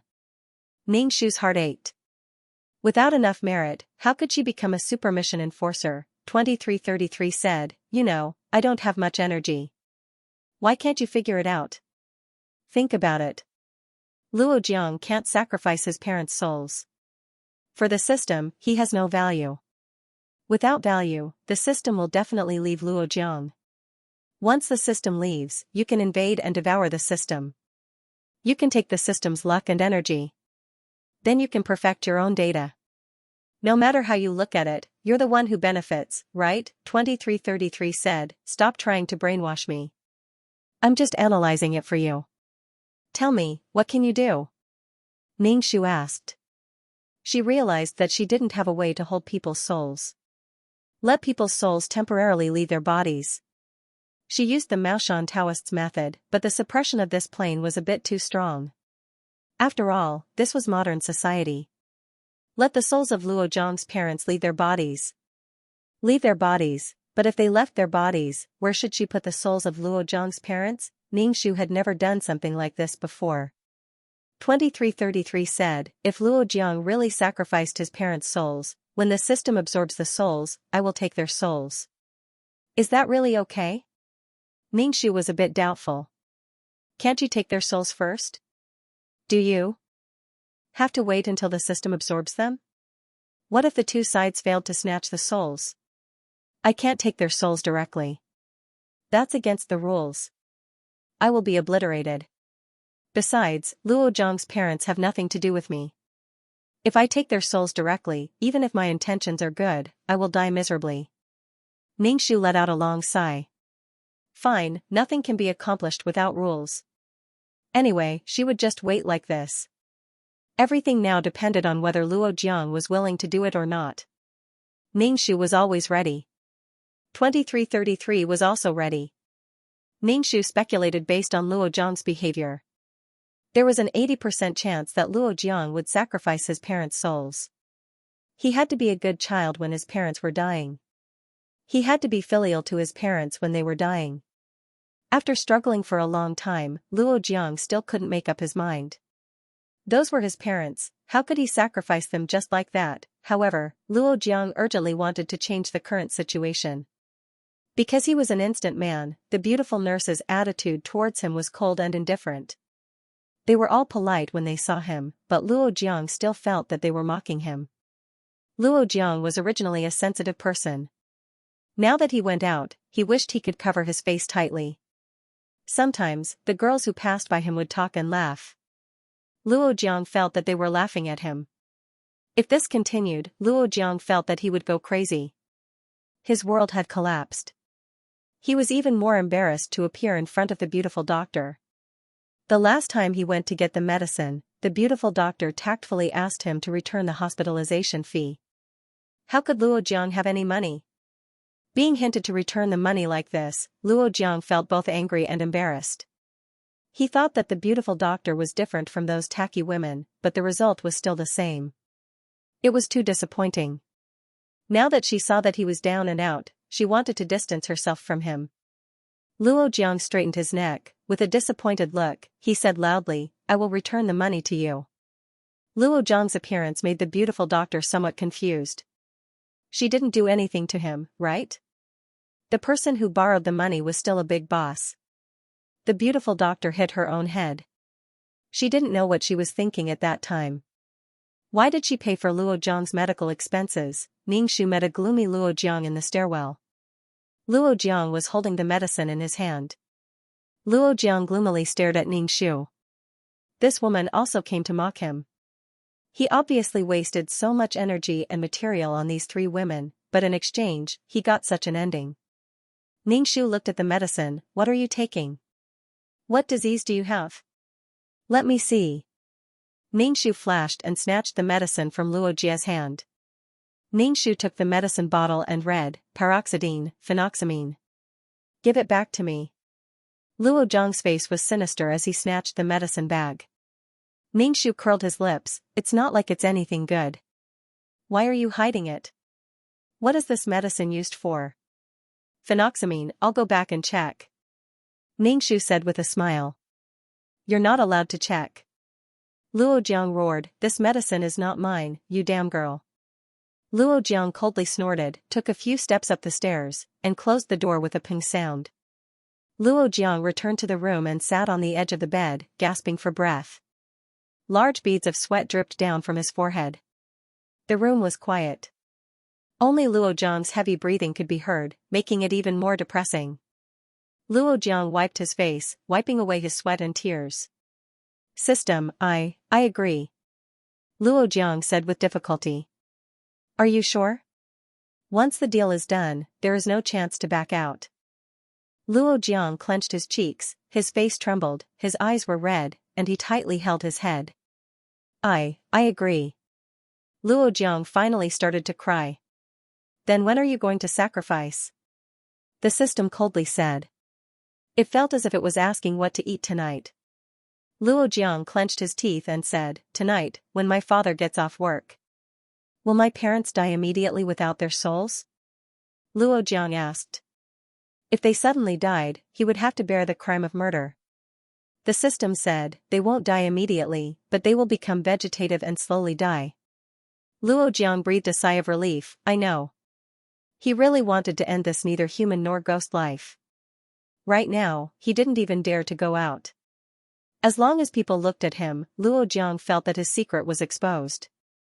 Other people would definitely laugh at him in their hearts. After making up his mind, Luo Jiang breathed a sigh of relief. When he went out of the bedroom, he saw his mother mopping the floor.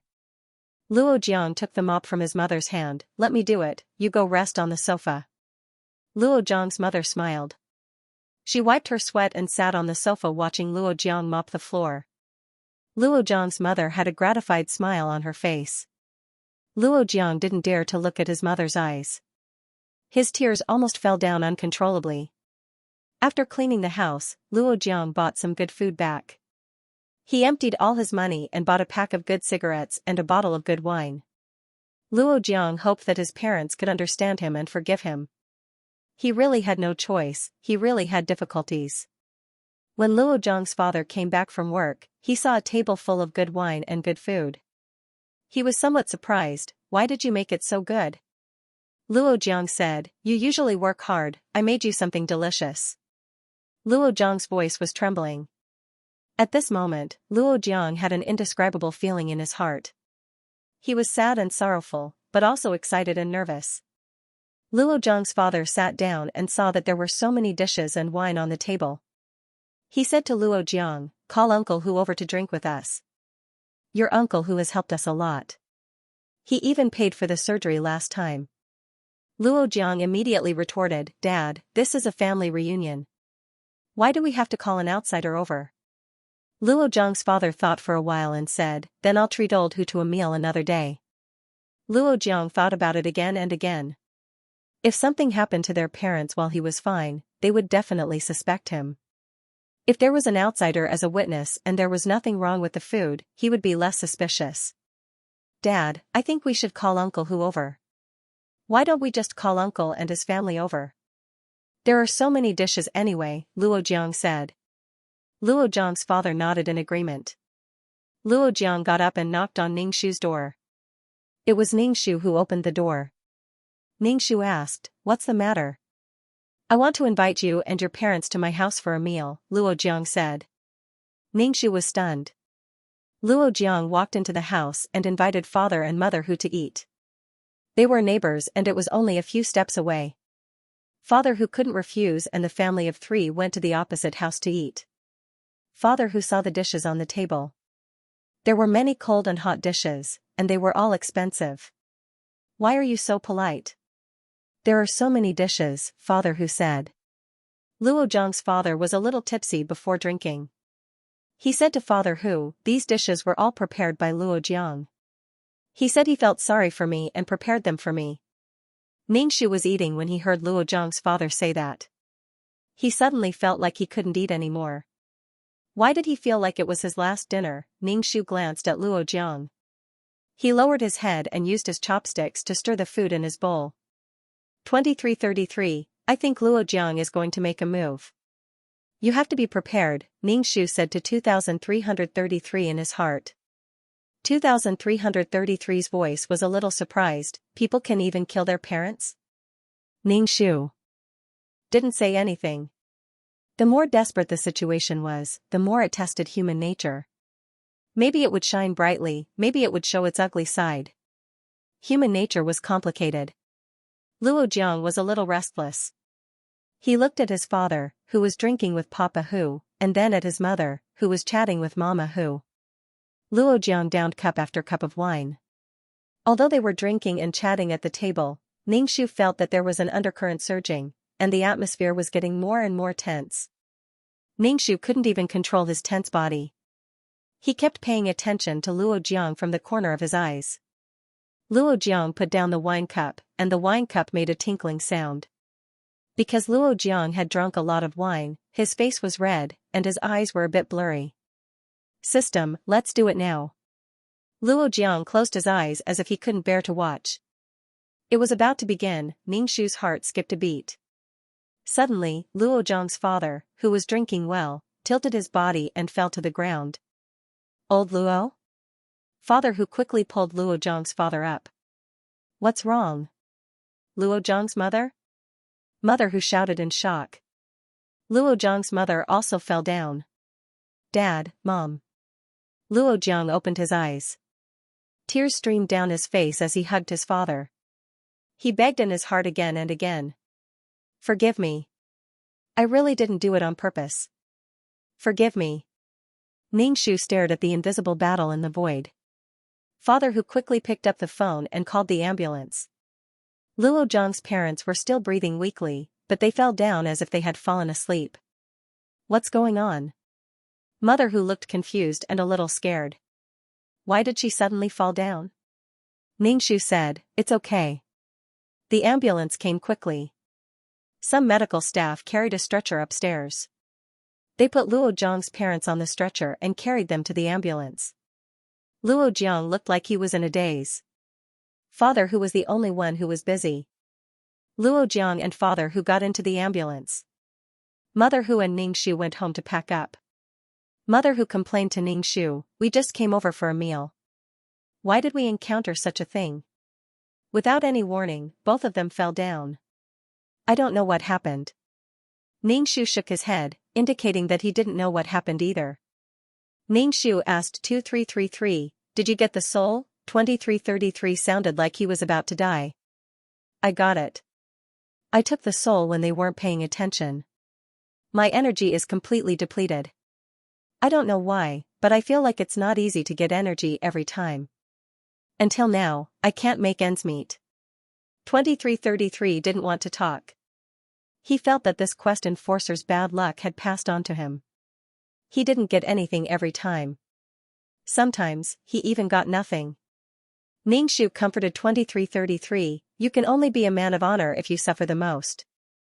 I'm just a system. Why should I suffer? Ningshu asked, do you have to wait until you push down the beautiful system and get rid of Luo Jiang? Do you have to invade and devour the system before you put the soul back? The system nodded and didn't say anything else. Luo Jiang's parents' souls were saved. Ningshu finally breathed a sigh of relief.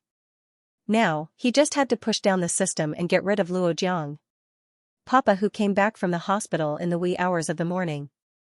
Mama who quickly asked, what happened to old Luo and his wife? They are in a vegetative state. They suddenly lost their consciousness. They have signs of life, but they don't have consciousness. Papa who felt very confused. It was too strange. They were still drinking, but they became vegetative. Did I make old Luo drunk too much? Papa who said uncertainly. Mama who immediately rolled her eyes. Luo Jiang's mother didn't drink. How did she pass out? It's quite strange. Papa who sighed. The Luo family was really unlucky this year. Old Luo had been in a lot of trouble recently. First, Luo Jiang was bitten by a dog.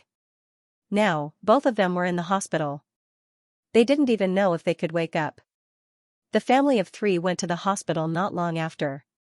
Ningshu's papa who asked, Dad, how long can Uncle Luo stay in bed like this?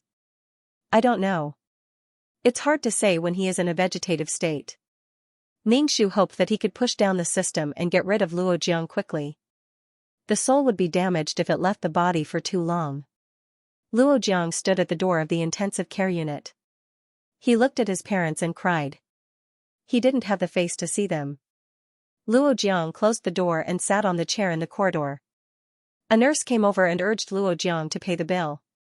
Luo Jiang didn't have any money on him. He could only drag himself home to get the money. When Luo Jiang returned home, he looked at the empty room and couldn't help but cry loudly. From now on, he didn't have his parents. He was all alone. Luo Jiang had some regrets in his heart, but it had already happened. He could only work hard and achieve great things. Only then could he be worthy of his parents and their sacrifice. You have already taken away my parents' souls, now you should help me repair my body. Luo Jiang wiped his tears and said to the system. Souls? The system's voice was cold, mixed with anger. I did not take away your parents' souls. Luo Jiang was immediately stunned, then he roared, You bastard, are you trying to renege on your debt? If you did not take away my parents' souls, how could my parents become like this? I made a fair deal. I said I did not take away your parents' souls, so I did not take them away. If you don't believe me, then forget it.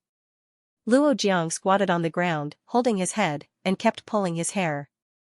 This is impossible. Where did my parents' souls go? How could they become like this? You just want to renege on your debt. Hurry up and repair my body. Luo Jiang collapsed and shouted at the system. You devil, you devil. The system coldly said, You really are trash. What is the point of a trash like you still alive? Just die. The system said. A trash like you is not worthy of my meticulous cultivation. You really can't support the wall with mud. When Luo Jiang heard the system's words, he suddenly had a bad premonition, and quickly asked, What do you want to do? I will not waste my time on a person like you. Luo Jiang instantly felt that the whole world was gloomy, and quickly begged, Don't leave me, I will do anything you want me to do, really. Luo Jiang's heart resented the system for not keeping its promise, but the system really wanted to leave. Luo Jiang's heart was incomparably panicked. What should he do with his body? What should he do with his bright future? His parents were already dead. If the system also left him, he would really have nothing left. Tell me, what else do you want? I can promise you anything, really. Luo Jiang anxiously said, Other than my life, I can give you anything. It's too late.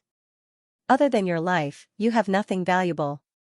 The system planned to leave Luo Jiang and take away his soul. It had spent so much energy on this person, but it did not gain anything. Luo Jiang felt a huge suction force. It wanted to suck away his soul. Luo Jiang's heart was filled with boundless fear. He was going to die. With a paw sound, the lights in the room went out, and the electricity in the whole building went out. Sizzling sound waves exploded in the air, causing people to feel extreme pain. Then, the electricity in the entire neighborhood was cut off, and the world fell into darkness and silence. Luo Jiang covered his head as blood flowed out from his ears. On the other side, Ningxu was also covering his ears. His ears were stuffed with cotton. Couldn't the system's fights be quieter? The sizzling sound of electric current caused goosebumps to rise on everyone's skin. Fear, guilt, panic, all kinds of emotions surged into Luo Jiang's heart. There was also an uncomfortable sound. Wave that caused Luo Jiang to faint. This strange sound continued for quite a while. Ningxu sat on the sofa and stood on his tiptoes, waiting for the system.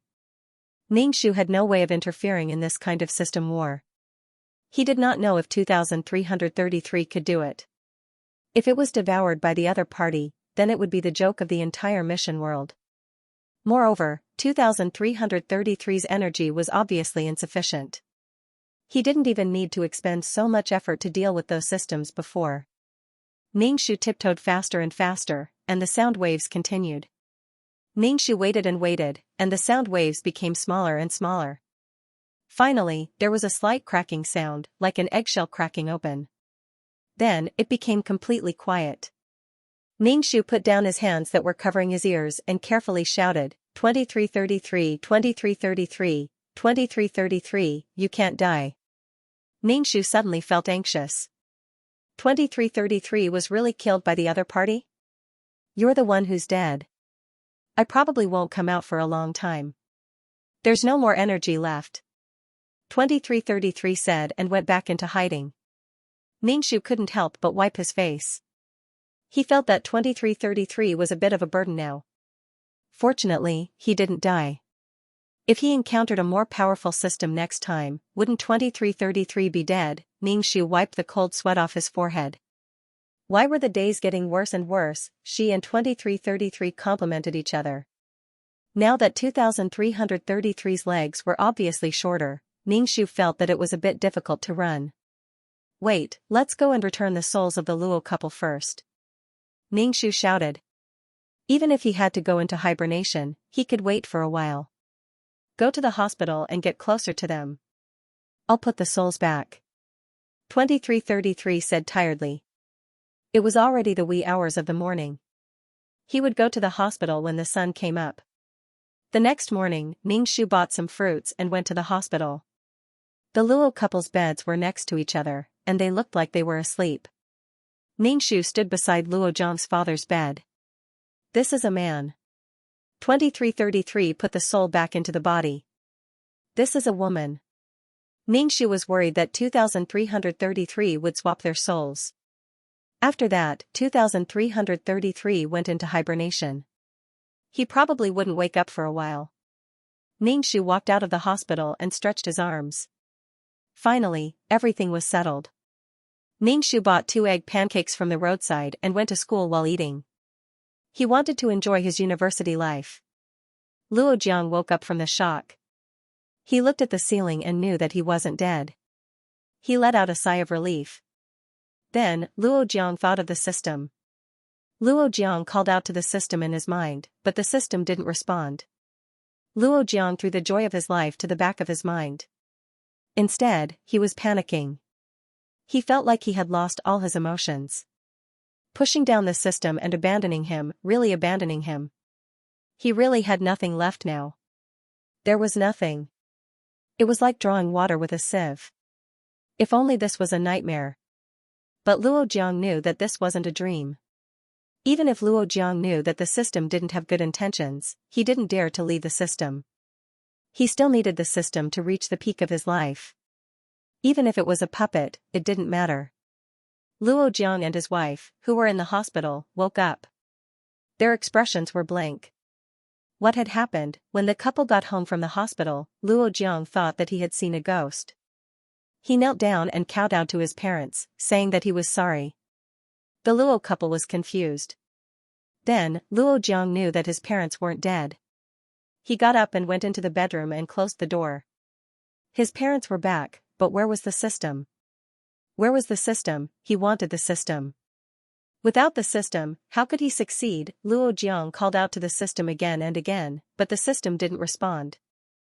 Luo Jiang couldn't accept this difference. He was supposed to succeed, but he missed this opportunity. Luo Jiang played games all night. He hoped that when he was playing games, a system would appear. And it would be best if it was the original system. He felt that the system was the most suitable for him. Luo Jiang, who was an obedient child not long ago, returned to his old ways. Not only did he play games all day, but he also drank too much. When he was drunk, he would act crazy, saying that he had a system and was going to reach the peak of life. All kinds of beautiful women would throw themselves at him. He looked as if his spine had been pulled out, which made Luo Jiang's father so angry that his liver was about to explode. He thought that he had been honest and steady his whole life, but his son was not like him at all. He was really disappointed in this son of his. The peace of the Luo family was broken again, and the father and son quarreled every day. Luo Jiang's father wanted the Luo family to find a job and then find a woman to live a good life. But Luo Jiang felt that his father was an antique with old-fashioned thinking. He did not know anything and only knew how to work hard and not use his brain. There was no future at all. Ningxu originally thought that after going through such a thing, Luo Jiang would wake up. He and his parents had walked through the gates of hell. He should have thought through everything, but Luo Jiang was still hoping for a pie to fall from the sky. A person's laziness really could not be underestimated. Luo Jiang was just too lazy to go to work and was afraid of suffering. He wanted to use the simplest, easiest, and highest paid way to succeed, to become a person above others, to become the center of attention. He was in the last stage of laziness cancer and could not be saved. Because of the previous incident, Fodder who began to alienate the Luo family. If the previous incident happened again and he suddenly collapsed, it was simply too scary. If something happened and he had to be blamed, his heart would not be able to take it. No matter how big the commotion next door was, Fodder who did not care. He took the newspaper and pretended not to hear. Even if he wanted to interfere, the other party did not appreciate it and said that he was a dog trying to catch mice. Fodder who had repeatedly warned Ningxu not to get involved with Luo Jiang, who lived next door. Go to school and learn professional knowledge. Ningxu nodded obediently and said that he understood. The Hu family automatically blocked the situation of the Luo family opposite. Anyway, as long as they did not smash their door, everyone would sweep the snow in front of their door and not care about others. Occasionally, Ningxu would meet Luo Jiang when he went out. Luo Jiang had lost a lot of weight. His face was thin and sunken. There were dark circles under his eyes, and his hair was untidy, almost covering his eyes. His whole person looked extremely gloomy, and his whole body was filled with negative energy. When he looked at people, he still had an unruly and sinister look on his face. People who saw him couldn't help but take a detour. He didn't work hard and even felt that the whole world had let him down. He looked like he had been abandoned by the whole world. No, the world never needed him. Ningxu usually went shopping with Mother Hu when he had nothing to do. Otherwise, he would try his best to memorize books and be a good boy. Learning these things now was to make life easier in the future. Whether it was for Hu Duo or Ningxu himself. Ningxu was just like an ordinary college girl. She shuttled through the school every day, looking at the campus hunks chosen by the female students. Life was very simple. The only problem was that he would sometimes meet Luo Jiang. Every time Luo Jiang looked at her, he looked as if he had been abandoned, as if she had abandoned him. She was a heartless person, a woman who despised the poor and loved the rich. Ningxu just wanted to roll his eyes. Who has a relationship with you that goes beyond being neighbors? Fortunately, this place was going to be demolished, so they wouldn't have to face the Luo family in the future. Luo Jiang, who didn't have a halo above his head, looked a bit like a person with a mental illness. Mother Hu even tactfully told Luo Jiang's mother to take her son to the hospital for a checkup. Luo Jiang's gaze was very scary every time he looked at people. It was gloomy and terrifying, as if he would pounce on them at any time. Luo Jiang's mother was angry that the neighbor said that about her son, but she remembered this matter in her heart. When she was lying on the bed with her husband, she still talked about this matter. She said that her son had been staying at home for too long, and his brain wasn't very bright. Luo Jiang's father sighed and wanted to take Luo Jiang to the hospital. Sometimes, when he looked at his son, he felt a little scared. If he really stayed at home, he was afraid that he would be useless. When Luo Jiang heard that he wanted to go to the hospital, he immediately objected agitatedly. He thought that his parents found out about his impotence, so he angrily refused and said that he wasn't sick. However, Luo Jiang was still dragged to the hospital by his parents. However, he didn't go to the andrology department, but to the psychiatry department. He also consulted a psychiatrist. The conclusion of the examination was that he was under a lot of pressure, and his mental state wasn't very healthy. He came back with a big bag of medicine for depression. Ningxu had been paying attention to the Luo family's matters and learned about Luo Zhang's situation. Luo Zhang's brain just couldn't wrap itself around it. It was up to him. He could do whatever he wanted. Anyway, the Luo couple locked Luo Jiang at home. Usually, they didn't have much time to meet. Soon, this neighborhood would be moved and demolished.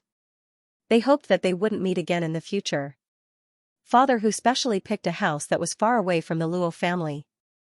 There were invisible noises and violence every day, and it was also quite maddening. Soon, the Hu family moved to a new house, and it was closer to the school than before. It could be considered that they had started a new life.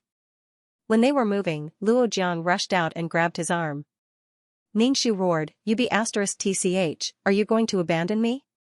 Is it because I don't have a system now and I don't have money, so you won't follow me?" Luo Jiang subconsciously felt that Hu Duo was his woman. Now that Hu Duo wanted to leave, Luo Jiang felt very angry. "Ningxu, what are you doing? Let go." Fodder who pulled Luo Jiang's hand away and protected Ningxu behind him. "Old Luo, what's going on?" Fodder who looked unhappy. It wasn't good to scold a junior like Luo Jiang, so he just looked at Luo Jiang's father.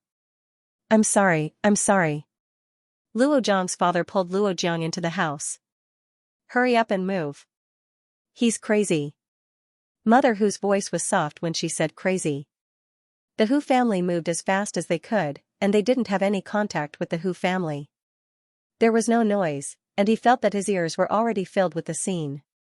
Ding, mission completed. Do you want to leave the mission world? A mechanical voice sounded. Ningxu went through it in his heart.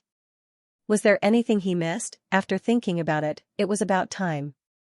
When Hu Duo came back, she would still be in her 3rd year of university. Then, she would have an internship and join the workforce. These things were all things that one needed to experience in life.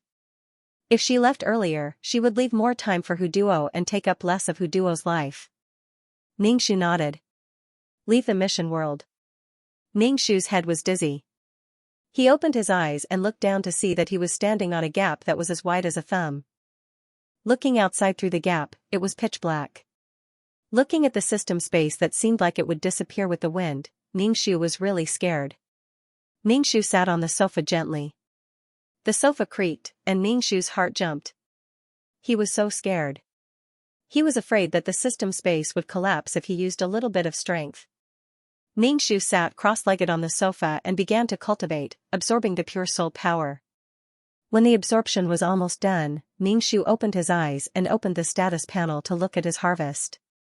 2333's energy consumption was probably too high, and it drew the energy from the system space. The status panel was more transparent than before, and the words on it were very unclear. Ningxu was basically guessing. Number, 2333. Name, Ningxu, Advanced Mission Taker, Age, 27 points, 59 million Soul, 340 Life, 131 Wisdom, 374 Charm, 50 Luck, 239 Spirit, 270 Faith, 20515 Force, 402 Aptitude, 159 Merit, 13860 Skills, 5th Ring Shooting Technique, Intermediate Fighting Technique, Exceptional Martial Arts, Intermediate Poison Technique, Beginner Business Management Knowledge, Beginner Code Programming, Beginner Lawyer Skills, Beginner Ghost Catching Skills. Honorary titles, Goddess of War, Selfless Ancestor Items, Calm Aura, Calming Pill, Faith Aura, Amulet 4, Upgraded Amulet 2. Aura, Mother of the World, Queen's Blessing, Sister Model Worker, Qinshi's Blessing, Leader Aura, Grass Blessing, Best Friend for a Lifetime, Miao Miao Miao's Blessing, Life-Saving Hand, Zhu Susuning's Blessing, Founding Female General, Chen Ermiai's Blessing, Lawful Beauty, Chen Ning's Blessing, Transcending Race Communication, by Sanyang's blessing. Note, can only communicate within a certain range of wisdom, fulfill Hu Duo's wish, not be bewitched by Luo Jiang, finish college, work. Honor your parents, and take revenge on Luo Jiang. Mission completion rate, 80%. Reward, 6 million points, 40 attribute points, 2,000 faith, 10 merit points. 10 merit points? So shabby. Ningxu narrowed his eyes and saw that the mission completion rate was only 80%, and then he figured it out. Because Hu Duo's mission was to finish college and work. But when she left, she didn't finish college, and she didn't work. So the mission was only 80%. Reward, an extra 2 million points. The system's mechanical voice said, Hu Duo has applied to reward you with an extra 2 million points. Ningxu? Surprise, an extra 2 million points. Although the mission completion rate was only 80%, Hu Duo's request for an additional 2 million points was quite interesting. Ningxu immediately figured it out. The real threat to Hu Duo was Luo Jiang. Now that Luo Jiang had been dealt with, Hu Duo's life would not have any major disasters. As for studying, working, and being filial to her parents, it was all Hu Duo's own business. It seemed that no one liked other people occupying their lives, calling their parents and enjoying their own lives. The reason I offered my soul is to ask you to help me counterattack. After that, you can scram. I didn't offer my soul for you to enjoy. Ningxu narrowed her eyes. She moved closer to the attribute panel and clicked on it. If this continued, she would definitely go blind. Serial number, 2333. Name, Ningxu, Senior Mission Taker, age, 27 points, 5. 9 million/8. 0 million soul value, 340 HP, 131 wisdom, 37410 charm, 50 luck, 23910 spiritual power, 27010 faith, 205152000 combat power, 40210 aptitude, 159 merit, 138610 skills, 5th ring shooting technique, intermediate combat technique, exceptional martial arts proficiency, intermediate poison technique, elementary business management knowledge, elementary code programming, elementary lawyer skills, elementary ghost catching skill. Honorary titles, Goddess of War, Selfless Ancestor items, Calm Aura, Tranquil Pill, Faith Aura, Amulet 4, Upgraded Amulet 2 Aura, Mother of the World, Queen's Blessing, Sister Model Worker, Qinshi's Blessing, Leader Aura, Grass Blessing, Best Friend for a Lifetime, Meow Meow Meow's Blessing, Life-Saving Hand, Zhu. Susuniang's Blessing, Founding Female General, Chen Ermiai's Blessing, Lawful Beauty, Chen Ning's Blessing, Transcending Race Communication, by Sanyang's Blessing. After distributing the attribute points, Ningxu took out the Ultimate Martial Art Book from the system's small box. The Ultimate Martial Art Book became thicker and thicker. The words Ultimate Martial Art in Xiaozhuan used to be light gold, but now the gold was getting thicker and thicker. The book was covered in water vapor and had a slight fragrance. Ningxu flipped open the book. These auras were all very lifelike, and they flickered with a luster. Ningxu guessed that these auras were the source of the water attribute world. These auras all carried a wave of spiritual energy, as if they had come alive from the pages of the book. A lotus flower with lotus leaves fluttered in the wind. It was really beautiful. Ningxu smiled. He obtained a world source, but he didn't know where to find a few more. He didn't know what her world would be like after it was formed. It would be even better if she met boundary stones in the future. With the protection of boundary stones, the world would be more stable and it would suffer less damage. She would be able to merge with her world and live forever. She would have endless years to travel through the endless plains. Perhaps she would even be able to construct a few worlds. Just thinking about it made him excited. He was really excited and looking forward to it. From now on, she wouldn't be killed so easily. Ningxu hugged the Ultimate Martial Art Book and his face was filled with longing. However, he still had to find the world source first. Ningxu kept the Ultimate Martial Art Book and placed it into the system's small box. By placing things inside, even if the system space collapsed, he could still find it. It was like placing things in a bank safe. He wasn't afraid of anything happening. Right now, the channel to the virtual space was closed. It was closed the last time, but it was closed again. The chatting system, shopping center exchange system, GPS, all of them couldn't be used. My good girl. Ningxu drew a cross in front of his heart, hoping that 2333 would be fine. Ningxu sat on the sofa and took out a book from the bookshelf. The book's name was Theory of the Origin of the Universe. Ningxu, so profound, Ningxu flipped open the book and said that all planes were born from laws. Ningxu knew about this. She had even been to the Sea of Laws. It also said that the Sea of Laws had an owner. Ningxu, don't lie to me, if the Sea of Laws had an owner, she also wanted to be the owner of the Sea of Laws. Compared to the ultimate martial art that she was obsessed with, compared to the Sea of Laws, it was just a drop in the ocean. Ningxu didn't take it to heart and placed the book back on the bookshelf. He recalled that a long time ago, the high-level trial mission rewarded him with a law stone. Ningxu took out the law stone.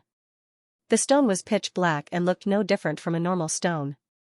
The law stone was something from the Sea of Laws. Something from the Sea of Laws would definitely be affected by some laws. He heard that there were people from above who collected law stones. What use did the law stone have? Even the almighty beings above wanted it, there must be some secret behind it. Just a bit of laws was not enough to make those people desire it. With their abilities, they could go sightseeing in the Sea of Laws. 2333 could even go there. Ningxu inserted some soul power into the law stone, but there was no reaction at all.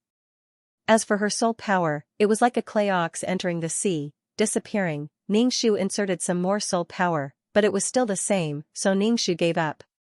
Maybe when she was stronger, she would be able to find out the secret. Right now, the most important thing was to stay alive, otherwise, no matter how many secrets and gossip there were in the future, she wouldn't be able to find out. Super mission takers didn't have a world, so they still didn't have the power to protect themselves.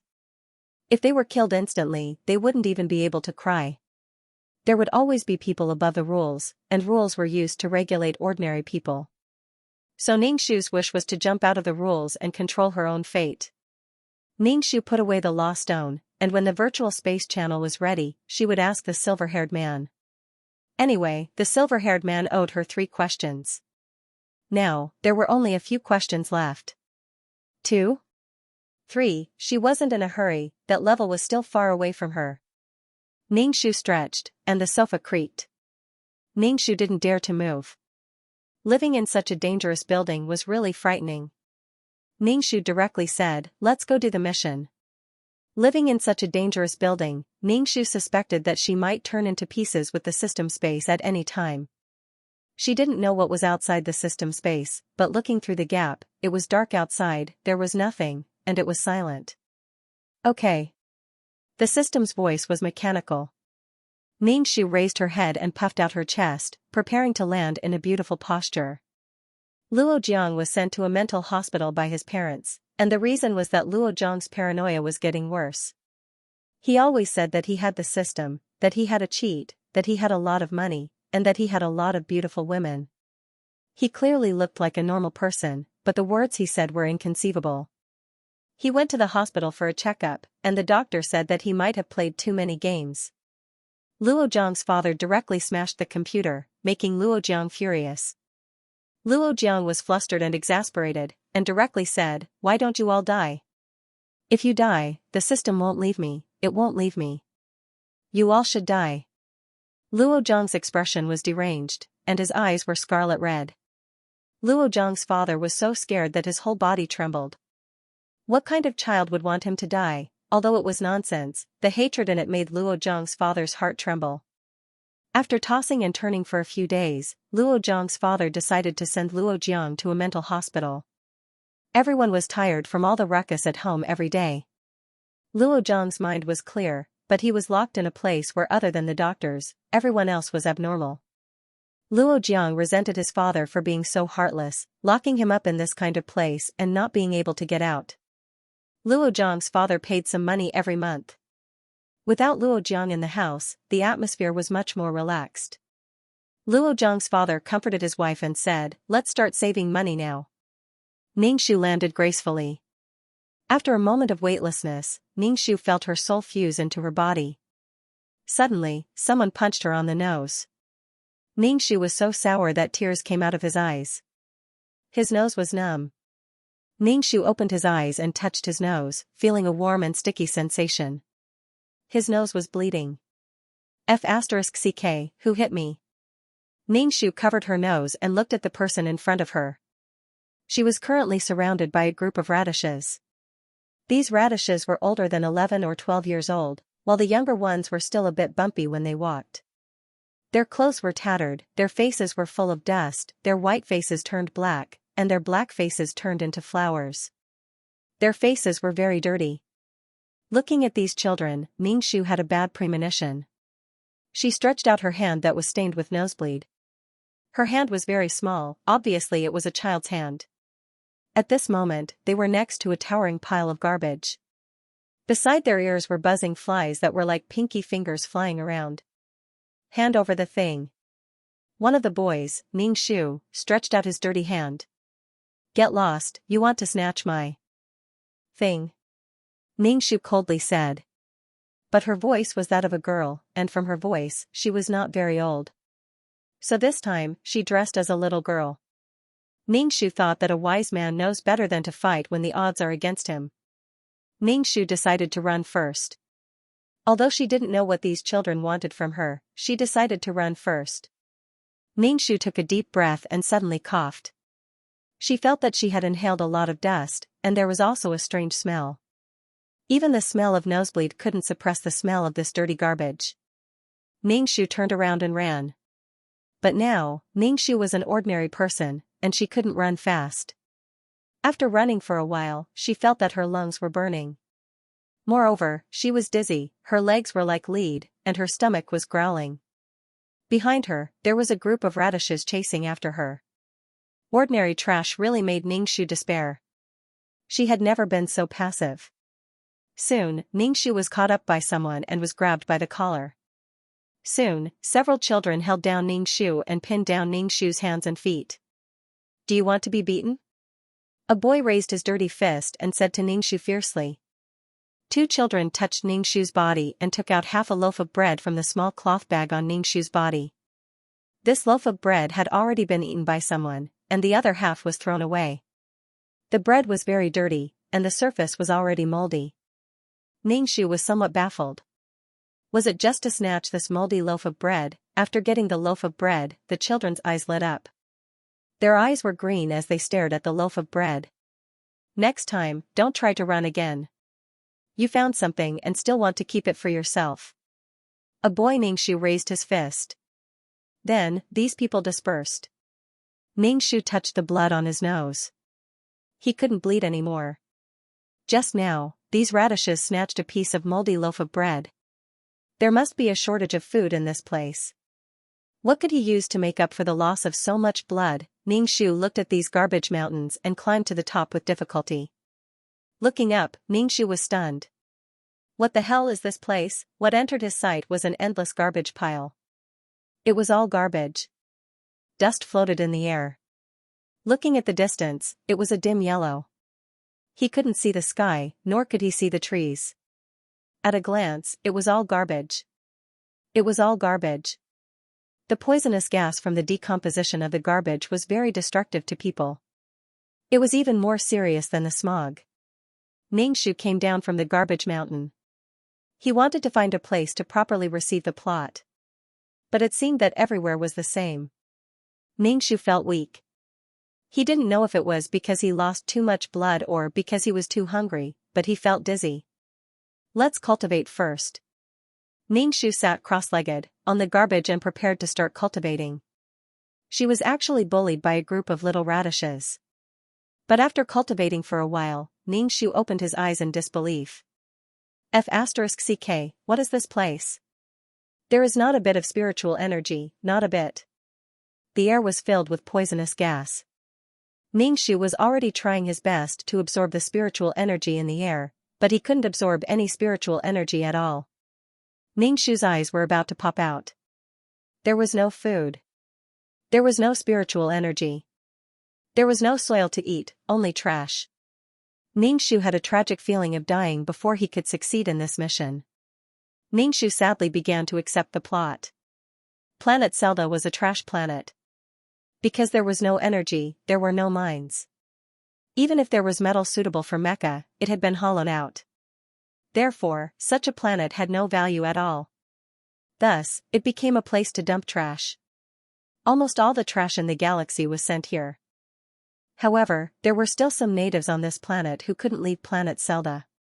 There was no food or clean water in this place. The water was polluted by endless mountains of trash. The sky was always gloomy. There was never a blue sky or white clouds. The people living on this planet hoped to leave this place and live on another planet. However, they didn't have advanced spaceships, and the distance between planets couldn't be reached by ordinary means. Therefore, the spaceships that came to dump trash were everyone's hope. This trash might bring food, and perhaps take them away from planet Zelda. However, the people of other planets disdained the natives of planet Zelda and never thought of taking them away. Who would care about people who were like rats? The people living on planet Zelda were rats who lived on trash. Every time, they would proudly fly over planet Zelda, pouring down endless trash.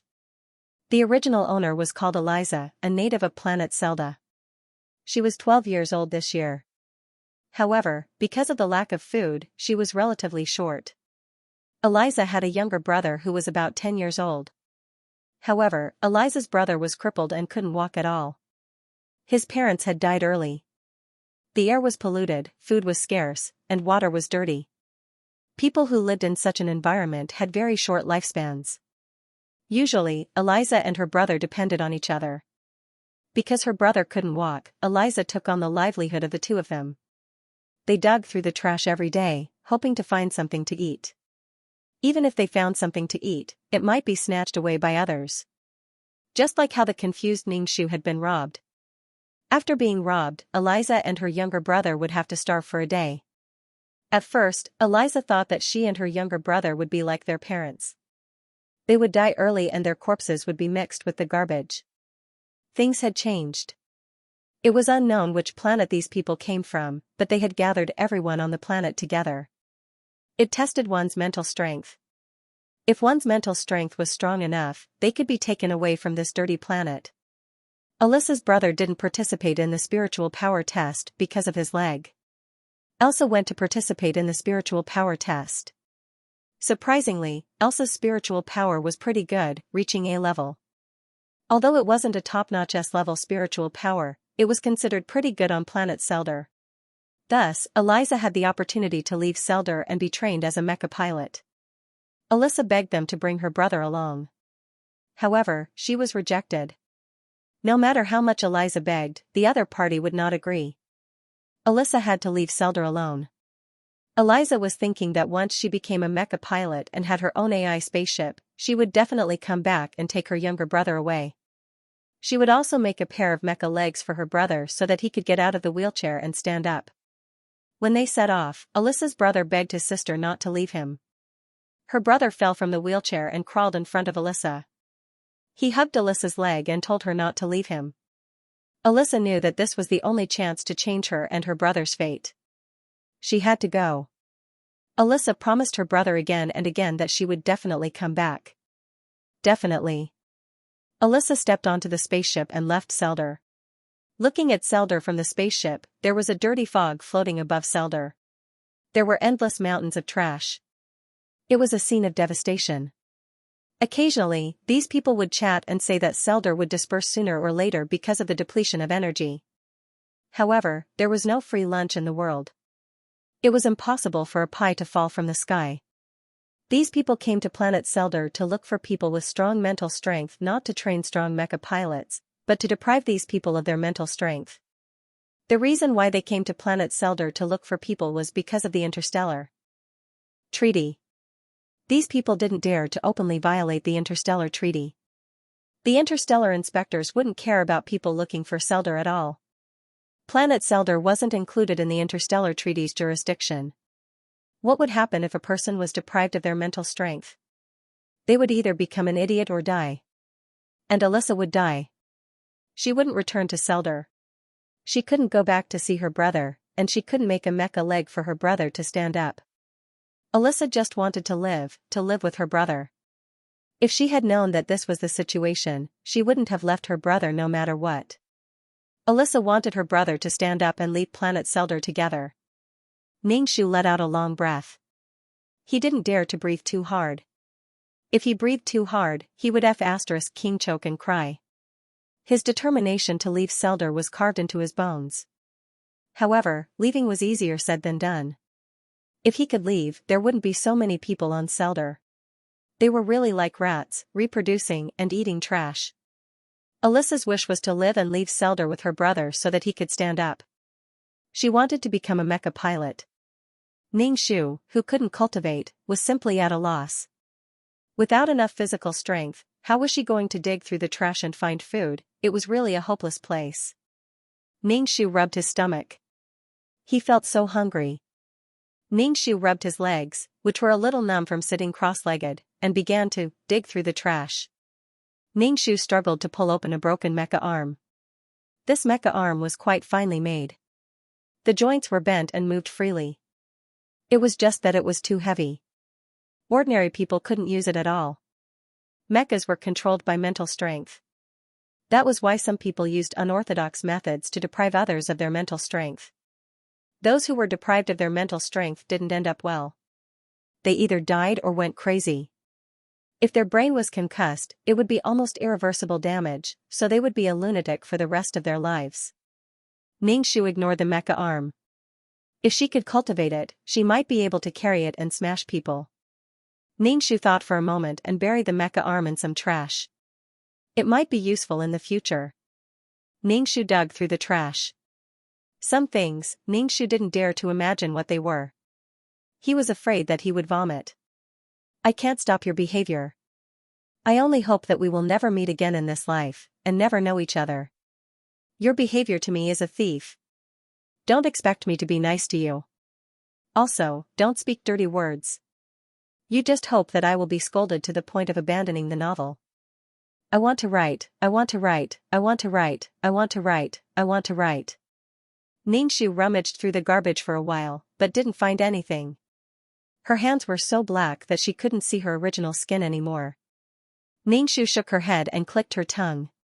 How good would it be if there was a fasting pill in this situation? However, the exchange system in the mall was closed, and she couldn't exchange for the things she needed to survive. In other words, she had to survive like the people of planet Zelda.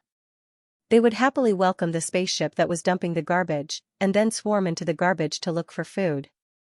There might be a lot of food in the freshly dumped garbage. Leftovers. If she was lucky, she might even find some expired food that hadn't been opened. These things were trash to people from other planets, but to the people of Zelda, they were good things. If she found a nutrient solution, it would be even better. The nutrient solution could satisfy all the energy the human body needed, and she wouldn't have to eat for several days. For the people of Zelda, this was a legendary thing that could only be found by chance. Ningxu sighed. Should she go home now or continue rummaging through the garbage? Forget it, she'd better cultivate. Unwilling to give up, Ningxu sat cross-legged on the ground and began to practice the cultivation method of the peerless martial arts. After cultivating for a long time, Ningxu opened her eyes weakly. Ningxu, I'll go, I'll go, I'll go, I'll go. She had never encountered such a situation before. Ningxu had thought that there was less spirit energy in the modern plane. However, this place had really refreshed Ningxu's understanding. Compared with this place, the modern plane was really a good place with abundant spirit energy and fresh air. Not finding anything, Ningxu planned to go home. Bypassing the towering garbage mountains, Ningxu arrived at the place where the original owner lived. Ningxu, she had thought that her system space was a dangerous house, but she didn't expect there to be an even simpler place. The house was made of cloth and supported by some sticks, like a short tent. There was garbage everywhere. The tent was under the garbage mountain. Ningxu sighed inwardly. No matter where she was, there were people struggling to survive. The people on planet Zelda lived for no reason at all. Ningxu walked to the outside of the tent. Fortunately, he was short and didn't need to bend over to enter the tent. It was a little dark in the tent. Ningxu heard the sound of a wheelchair rolling. He turned his head and saw a person in a wheelchair coming out of the darkness. Sitting in the wheelchair was a child of 8 or 8 years old. The child's skin was pale, and although his clothes were dirty, his hands and face were clean. The wheelchair was found in a garbage dump. It had been repaired, so it was difficult to push it. This should be the original owner's younger brother, Arvez. Arvez was very thin and weak. His skin was so pale that it was almost transparent. It was probably because he rarely basked in the sun and was malnourished. Arvez had a pair of blue eyes. Looking at Arvez's eyes was like looking at the sea. They were pure blue, sparkling and reflecting a faint luster.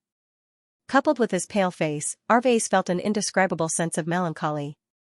Seeing that Ningxu's hands were empty, Arvez said, "I didn't find anything to eat." Ningxu said gloomily, "I found half a piece of bread, but it was snatched by those brats." Arvez didn't care. "It doesn't matter if you didn't find anything." Ningxu felt that it did matter.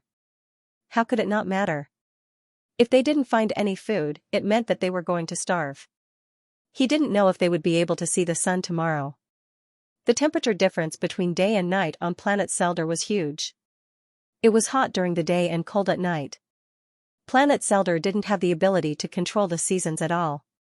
The weather was extremely strange. Cold and hungry, many people died in their sleep. Ningxu had never encountered such a situation. Even when he was on a mission, he didn't have anything to eat.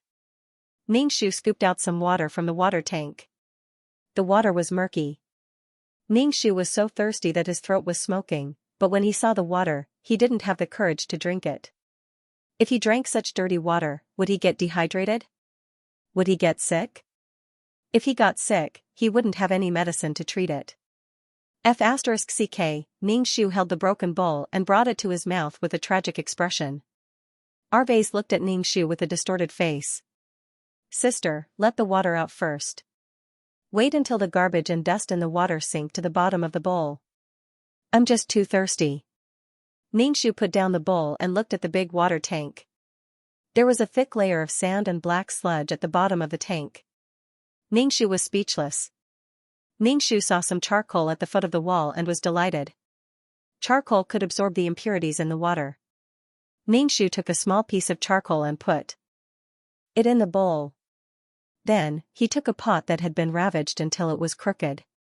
He scooped some water into the pot and put in the charcoal. When the water was clear, Ningxu poured out the clean water and prepared to boil some water to drink. There were definitely a lot of bacteria and germs in the polluted water. Drinking unboiled water was simply torturing his body. Arvez looked at the busy Ningxu and didn't say anything. He sat quietly in the wheelchair. Ningxu hung the pot and started to boil the water. Ningxu put flammable garbage into the fire while holding his chin and thinking about how she and Arvez should live. Eliza's wish was to live, leave planet Seldar, become a mecha pilot, and let her brother stand up again. These wishes really gave Ningxu a headache. Every one of them was very difficult. Surviving on planet Seldar was really a matter of life and death. There were no food crops here, only garbage. Picking up garbage might not necessarily lead to food. After leaving planet Seldar, Ningxu only wanted to say, "Stop fooling around." How do you get from one planet to another? Without a spaceship or a wormhole, you couldn't leave at all. Becoming a mecha pilot was even more of a joke. Mechas were simply luxuries. They needed people to build them, not just spiritual power. The only chance to leave was to go to planet Seldar and find someone with strong spiritual power. "Sister, the water is boiling." Arvez sat in the wheelchair and saw the water bubbling in the pot outside the tent. Ningxu came back to his senses and extinguished the fire. He looked at the smoking water in the pot. How nice would it be if some noodles could be added to it? Thinking of noodles, Ningxu felt even hungrier. Ningxu took a broken bowl and filled it with water for Arvez and himself. After filtering and boiling, Ningxu felt that the water should be clean. With this psychological comfort, Ningxu gulped down the water. Ningxu took something that looked like cardboard and covered the remaining water in the pot to prevent dust from falling inside. "Arvez, drink boiled water in the future," Ningxu's brother said. Arvez nodded, looking very obedient. Arvez was really a quiet baby who didn't like to talk. Ningxu and Arvez each drank a bowl of plain water. Then, they looked at each other in silence. Ningxu looked at Arvez's watery blue eyes and said, "I'll definitely find something next time." Arve said, you won't find it every time. Don't worry, sister. Ningshu felt even more guilty. This was really a day that made people despair. Arves, Arves. A girl's voice came from outside the tent. Then, a girl about the same age as Arves entered the tent. The girl had wine-red hair that was long enough to reach her ears. Her face was a little dirty, and she was wearing a small skirt and barefoot. She was holding something in her arms. When she saw Arves in the wheelchair, she handed the thing to him. Eat it. The girl had sent some unopened food. These things were very rare on planet Zelda. Ningshu was a little surprised that the girl had sent such valuable things. Arves tapped the wheelchair with his finger and said to the girl, thank you, Vivian, but I can't accept it. Your brother will beat you. It's okay. My brother won't know, Vivian said with the red hair. She stuffed the food into Arves's hands. Hurry up and eat. Vivian's brother was the boss of this junkyard. The junkyard was divided into areas, and there were people who abused their power in each area. If one went to the area under the junkyard's jurisdiction to pick up garbage and look for food without the permission of the junkyard's boss, they were likely to be beaten up. In serious cases, they might even be killed. Ordinary people who picked up food had to hand over some of it as a protection fee. Vivian was afraid that Arves would refuse to accept it, so she ran out of the tent in a panic. In the end, she tripped and fell to the ground. She got up in embarrassment and ran away. Ningshu stared at Arves's side profile. He lowered his eyelashes and looked at the food on his lap. With a pale face and long eyelashes, he was a delicate and melancholic young man. It was rare to see such a person on planet Zelda. Vivian must be infatuated with her brother's beauty. Looks were justice.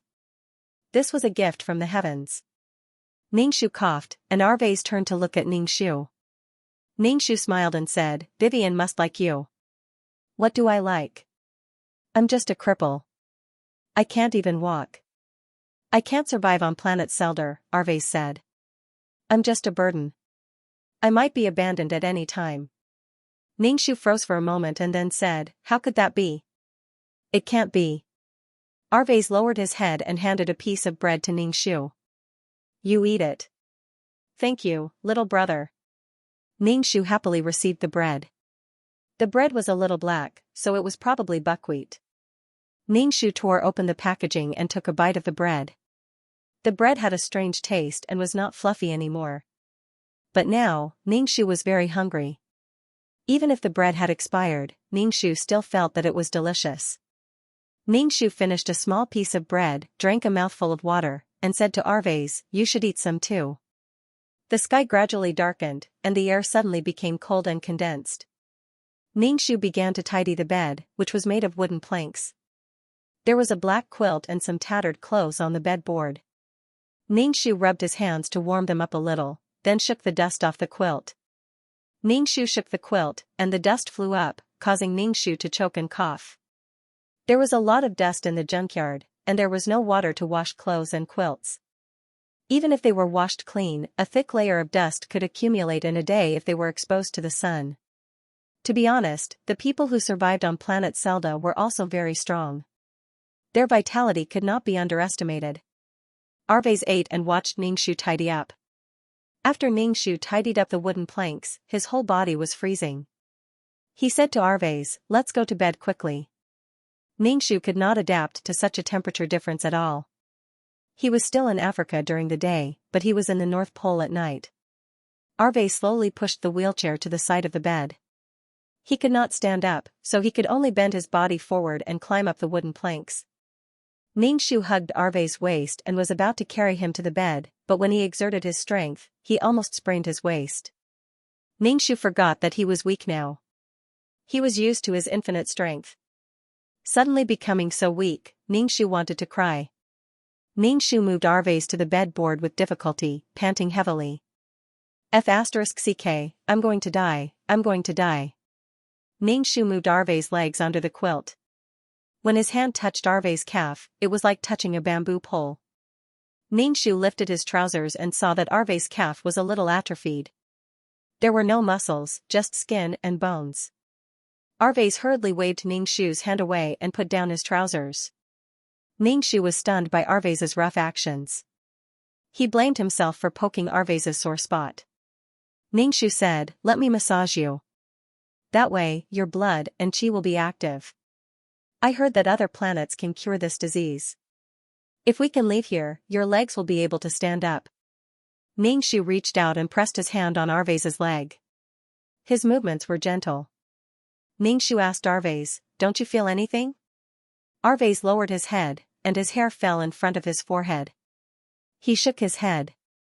"I'm numb. I don't feel anything."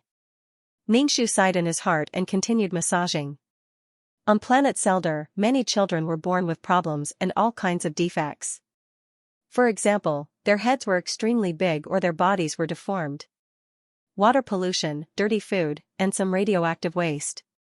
Their bodies were contaminated, and the children they gave birth to would also have problems. Ningxu massaged Arvez for a while, then covered himself with a blanket and lay down with Arvez. Ningxu felt that the blanket was very smelly. His body was smelly, and Arvez's body was smelly too. However, how fragrant could it be living in a garbage dump? Who knew when one would get used to it and feel that there was no smell? However, it was really King cold. Even with a blanket, Ningxu felt like he was sleeping in a world of ice and snow. Ningxu could not help but move closer to Arvez. Arvez asked, "Sister, what are you doing?" "Forming a group to keep warm. It's too cold. Let sister hug you."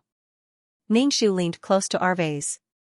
Ningxu's mind was extremely clear from the cold, and he could not sleep at all. On Seldar, every day was a challenge. Every day was torture. Ningxu said to Arvez, "I will definitely take you away from here and live on another planet. I will heal your legs and let you stand up. Even if it can't be healed, you can use the mecha's legs. Arvez can also walk." Ningxu said this to Arvez to strengthen his mentality. In such an environment, it was very easy for people to not be able to hold on. If they were really hungry, they would even gnaw on their own fingers. Ningxu spoke of Eliza's wish. To be able to leave this place, become a noble mecha pilot, help her brother stand up, and live on a better planet with her brother. However, Arvez said, "We have no way of leaving this place at all. Ningxu, reality is very cruel. Do you want me to think about it? Maybe. No matter what, I have to leave this place with Arvez." If she could not leave Arvez, how was she going to complete the mission? This was simply not a place for people to live. Sooner or later, planet Zelda would collapse from the burden. If Zelda really collapsed, the endless garbage on this planet would be scattered in the universe. Ningxu said firmly, "Definitely. We will definitely leave this place." Ningxu was so cold that his teeth were chattering, and Arvez's body did not have any temperature either. The night was a huge test. Ningxu did not even know how he fell asleep.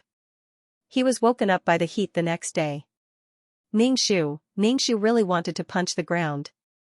Couldn't the King temperature be more constant? When there was a sun, the sun shone directly on planet Zelda without any transition or obstruction. There was also no atmosphere to filter and reduce the harm of solar radiation.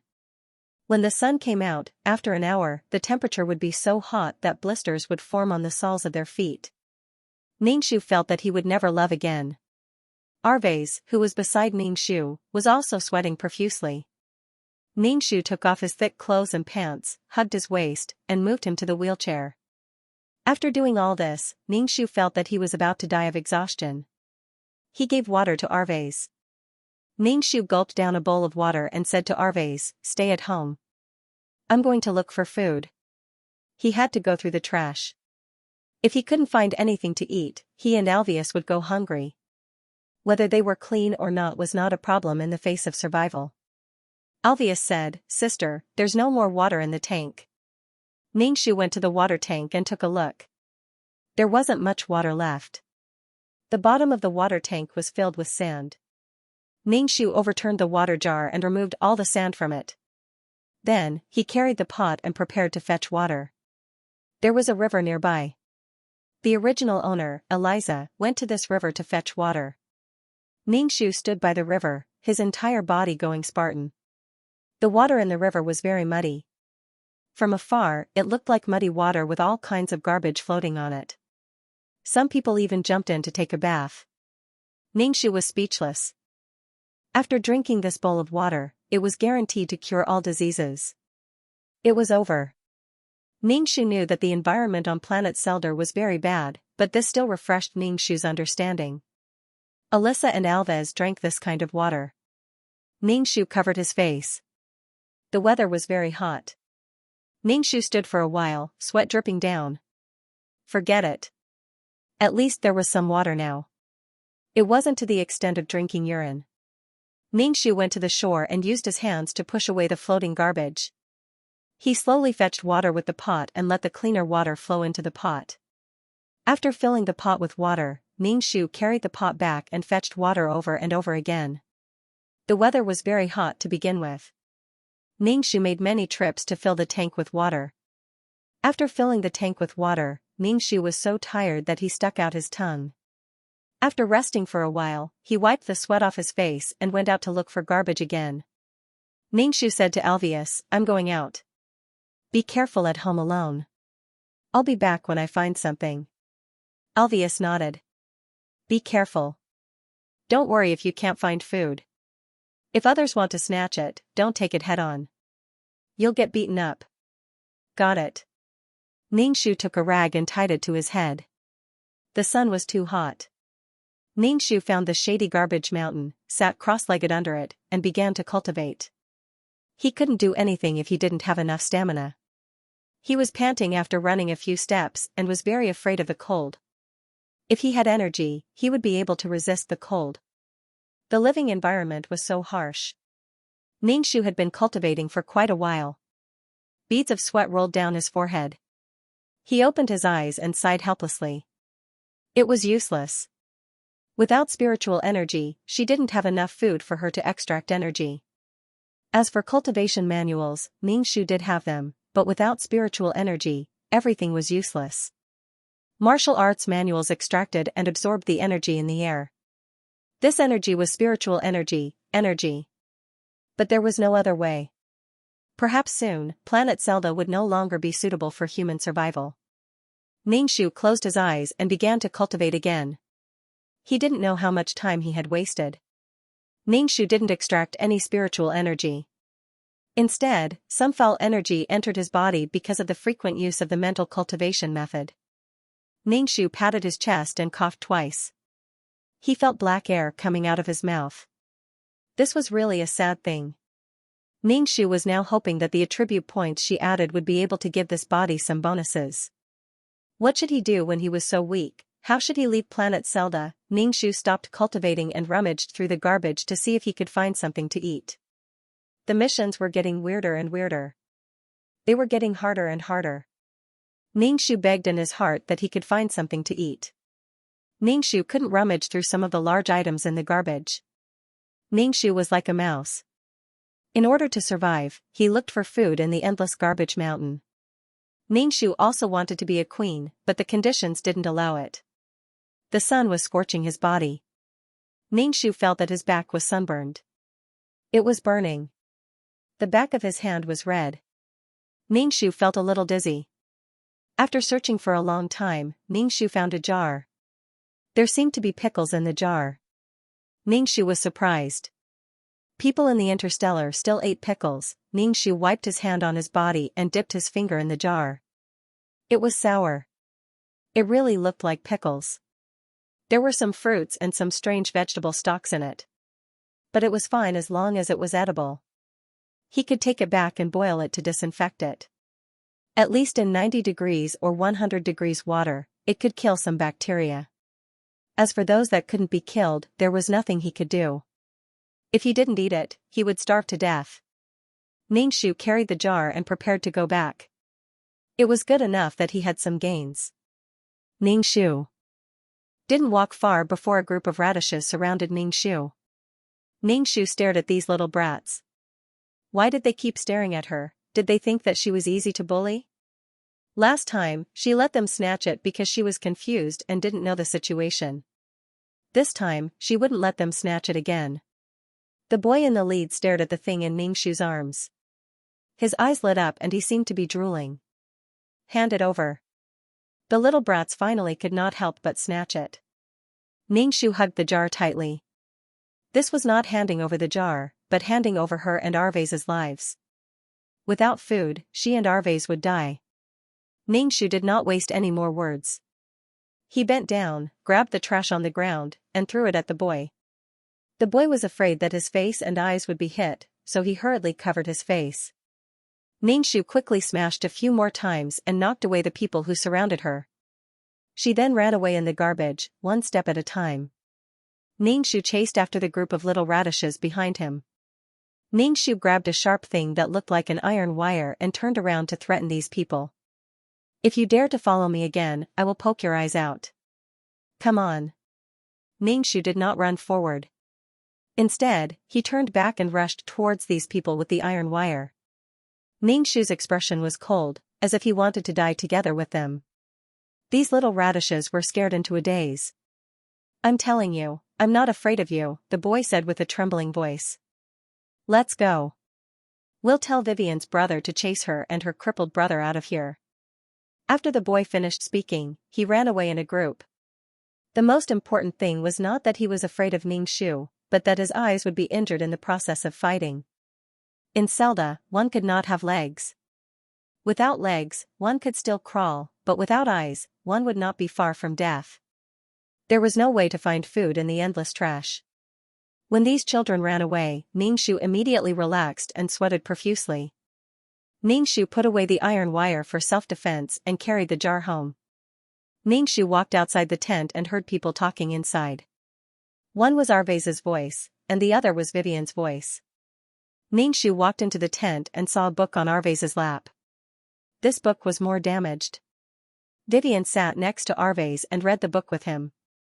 Arvase looked up and saw the jar in Ningxu's arms. He was stunned for a moment before saying, "You're back?" Vivian greeted Ningxu. Eliza.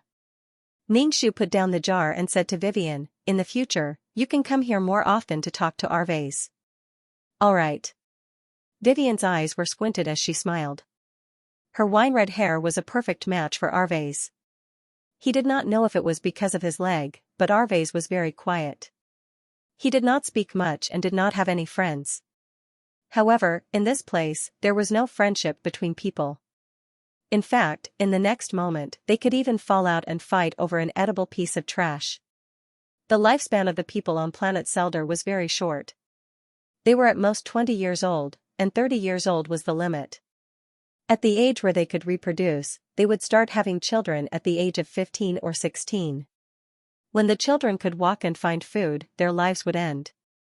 Some children were so hungry that they ate their parents' bodies while they were still in a daze. They were clearly in their prime, but the people of planet Zelda were about to die. He did not know if the lifespan of the people of planet Zelda would increase after they left this place. Arvase, you can read? Ningxu asked in surprise. Why didn't she know that Arvase could read? She did not know from the plot provided by Eliza either. Vivian said, Arvase is so powerful. He can read. Ningxu was even more surprised. There were very few people who could read on planet Zelda. That was because they had to survive every day and dig for food in the trash. They did not have such awareness at all. Knowledge was useless here. A book was not even as good as a piece of bread. Arvase said, I can't read. There are pictures on it. I read according to the pictures. Ningxu glanced at the book on Arvase's lap. So he was telling stories by looking at pictures. Ningxu drank a bowl of water and said to Arvase, if I find a book next time, I'll bring it back for you to read so that you won't be bored. Thank you, sister. Seeing that Ningxu had returned, Vivian was embarrassed to stay here. She said goodbye and left. Ningxu took out some things from the jar. There were some fruits and vegetables. There was a sour smell in the air. It made one's cheeks ache. Ningxu smelled the vegetables and fruits and said to Arvase, Vivian is really a good girl. A kind girl even brought food to Arvase. There was a faint smile on Arvase's pale face, causing his blue eyes to reflect a dazzling luster like a shining sapphire.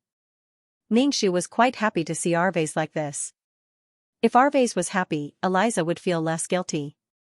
When Eliza left planet Zelda, she had promised to come back, but she had not done so. Ningxu put the pickled vegetables in the pot and poured some water that had been purified by charcoal. Ningxu lit the fire and started cooking the pickled vegetables. Ningxu did not know if this was pickled vegetables or not. What if it was some kind of chemical thing? What a scam. Ningxu poked at the vegetables and fruits in the pot, thinking, how good would it be if there were some noodles in it? Ningxu really wanted to eat meat. So greedy, Ningxu was afraid that this thing was poisonous, so he cooked it for a while. Then, each of them had a bowl. I'll try it first, Ningxu said. He picked up the bowl and tasted it. It tasted sour, but it was quite appetizing.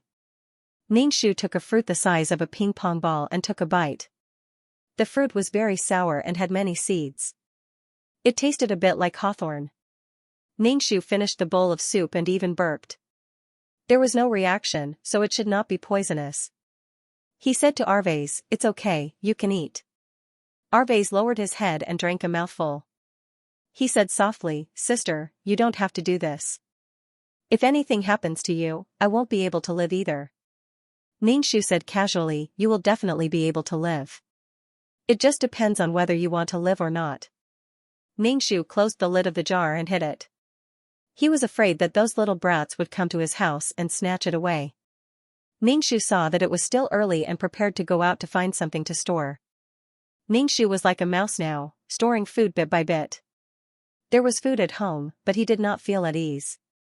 Humans were really adaptable. Under the threat of death, Ningxu felt that it was not that unacceptable to look for food in the garbage. There was no room for pretense in survival.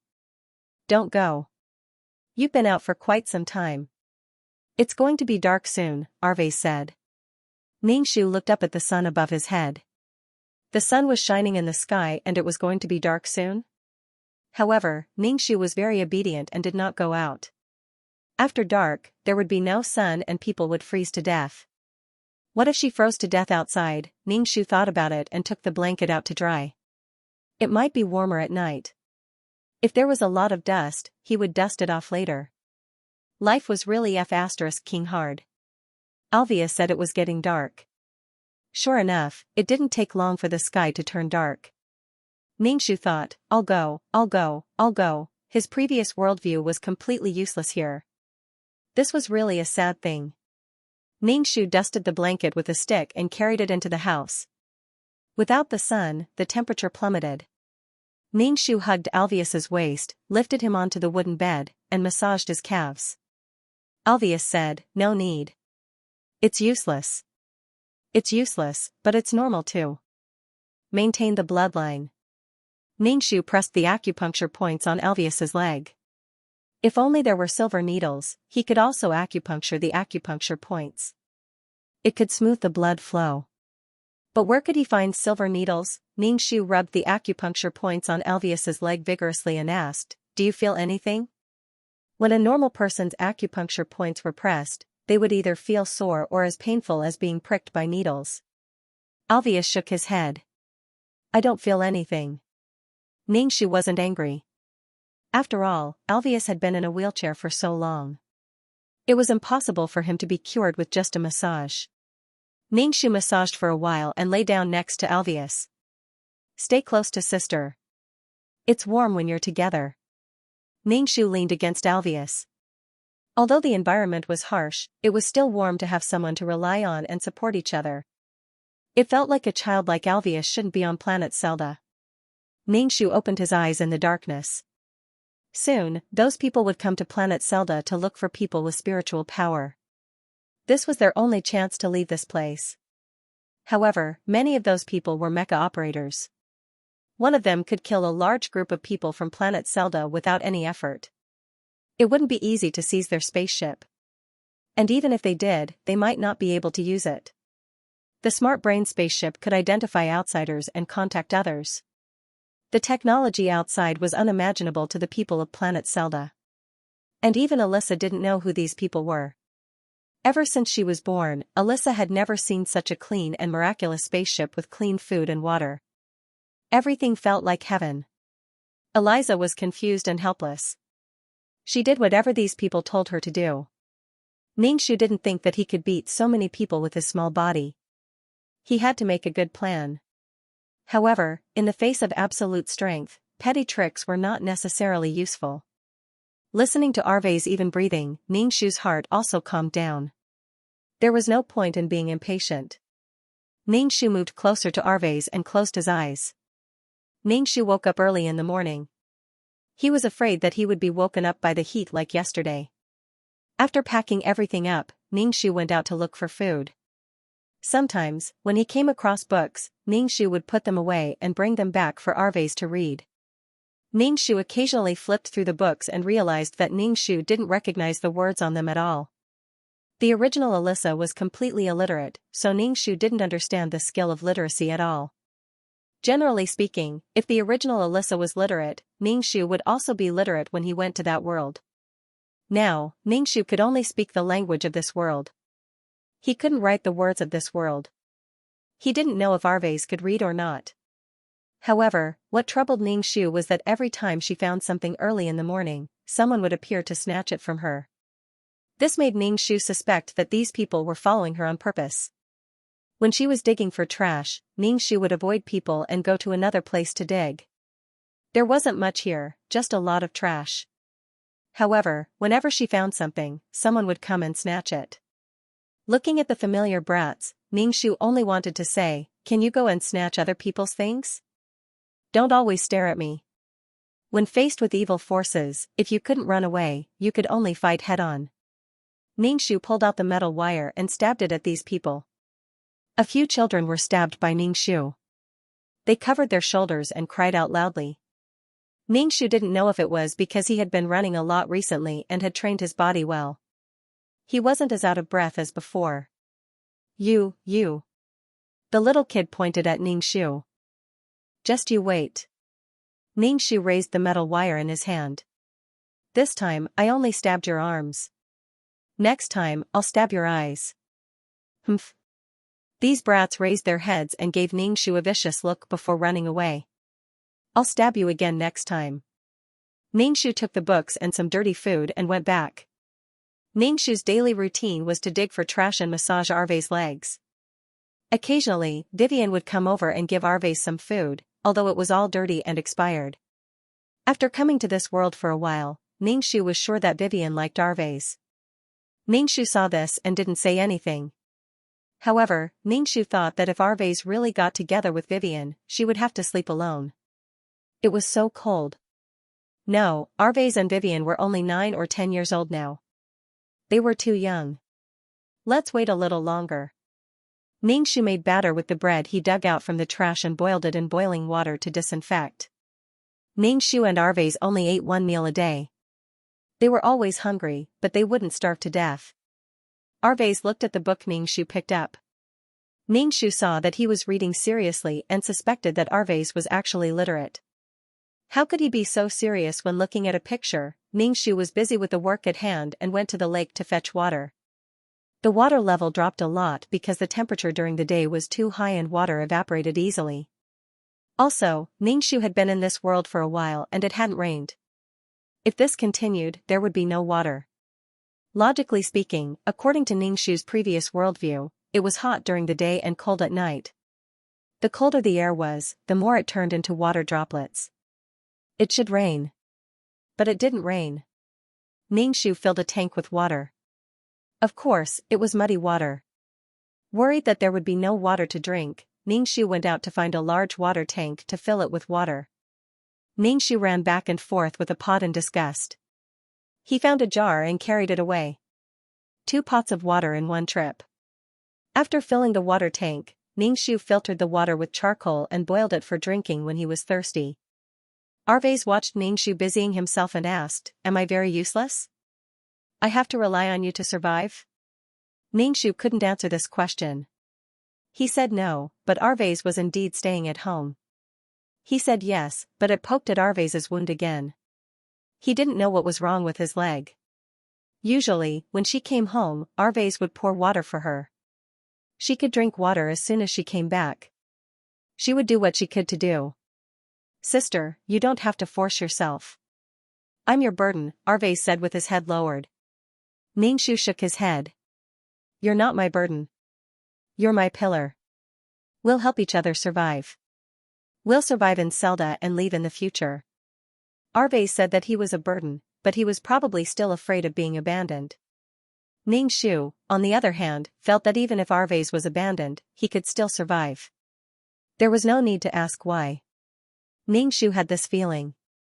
He did not know how Arves had lived after the original owner of this body died. Vivian liked Arves, so she probably would not abandon him. Ningxu said firmly to Arves, "We will continue walking. Even if we die, we will die together." The original owner of this body regretted leaving Arves at that time and disregarding his own life. Arves stared at Ningxu with his blue eyes. His pale face seemed a little transparent as he said, "I will always be with my sister." Ningxu smiled at Arves. No wonder the original owner of this body was worried about his younger brother. Arves was really a pitiful baby. Ningxu repeated the same life every day, picking up trash and going to different places to pick up trash. Furthermore, there were always unruly people who wanted to steal her things. Of course, Ningxu would not be polite. Ningxu looked at the endless garbage mountain and wondered if she could use this garbage to deal with those people. Seizing a spaceship was a very difficult task, and it was also very dangerous. If the people of planet Zelda united, they might be able to kill those people. However, in the face of outsiders, the people of planet Zelda only had a fanatical desire and worship. They begged these people to take them away. Perhaps they did not even dare to resist. Ningxu felt that it was very difficult. She could not do it alone. The others might not listen to her either. Ningxu looked around.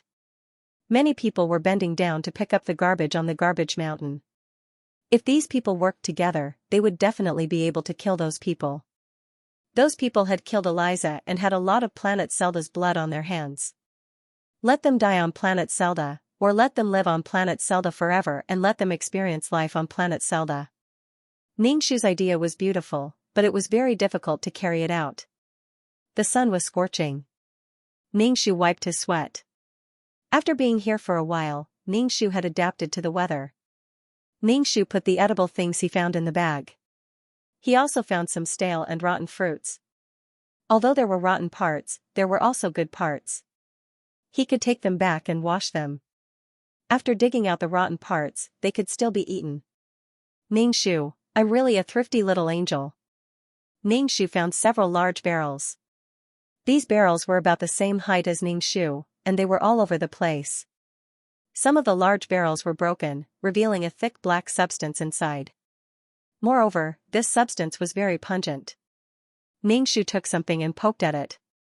It was a bit like asphalt and was sticky. He didn't know what the hell it was. "Hey, that thing can't be eaten!" Ningxu shouted as a child stood on the garbage mountain.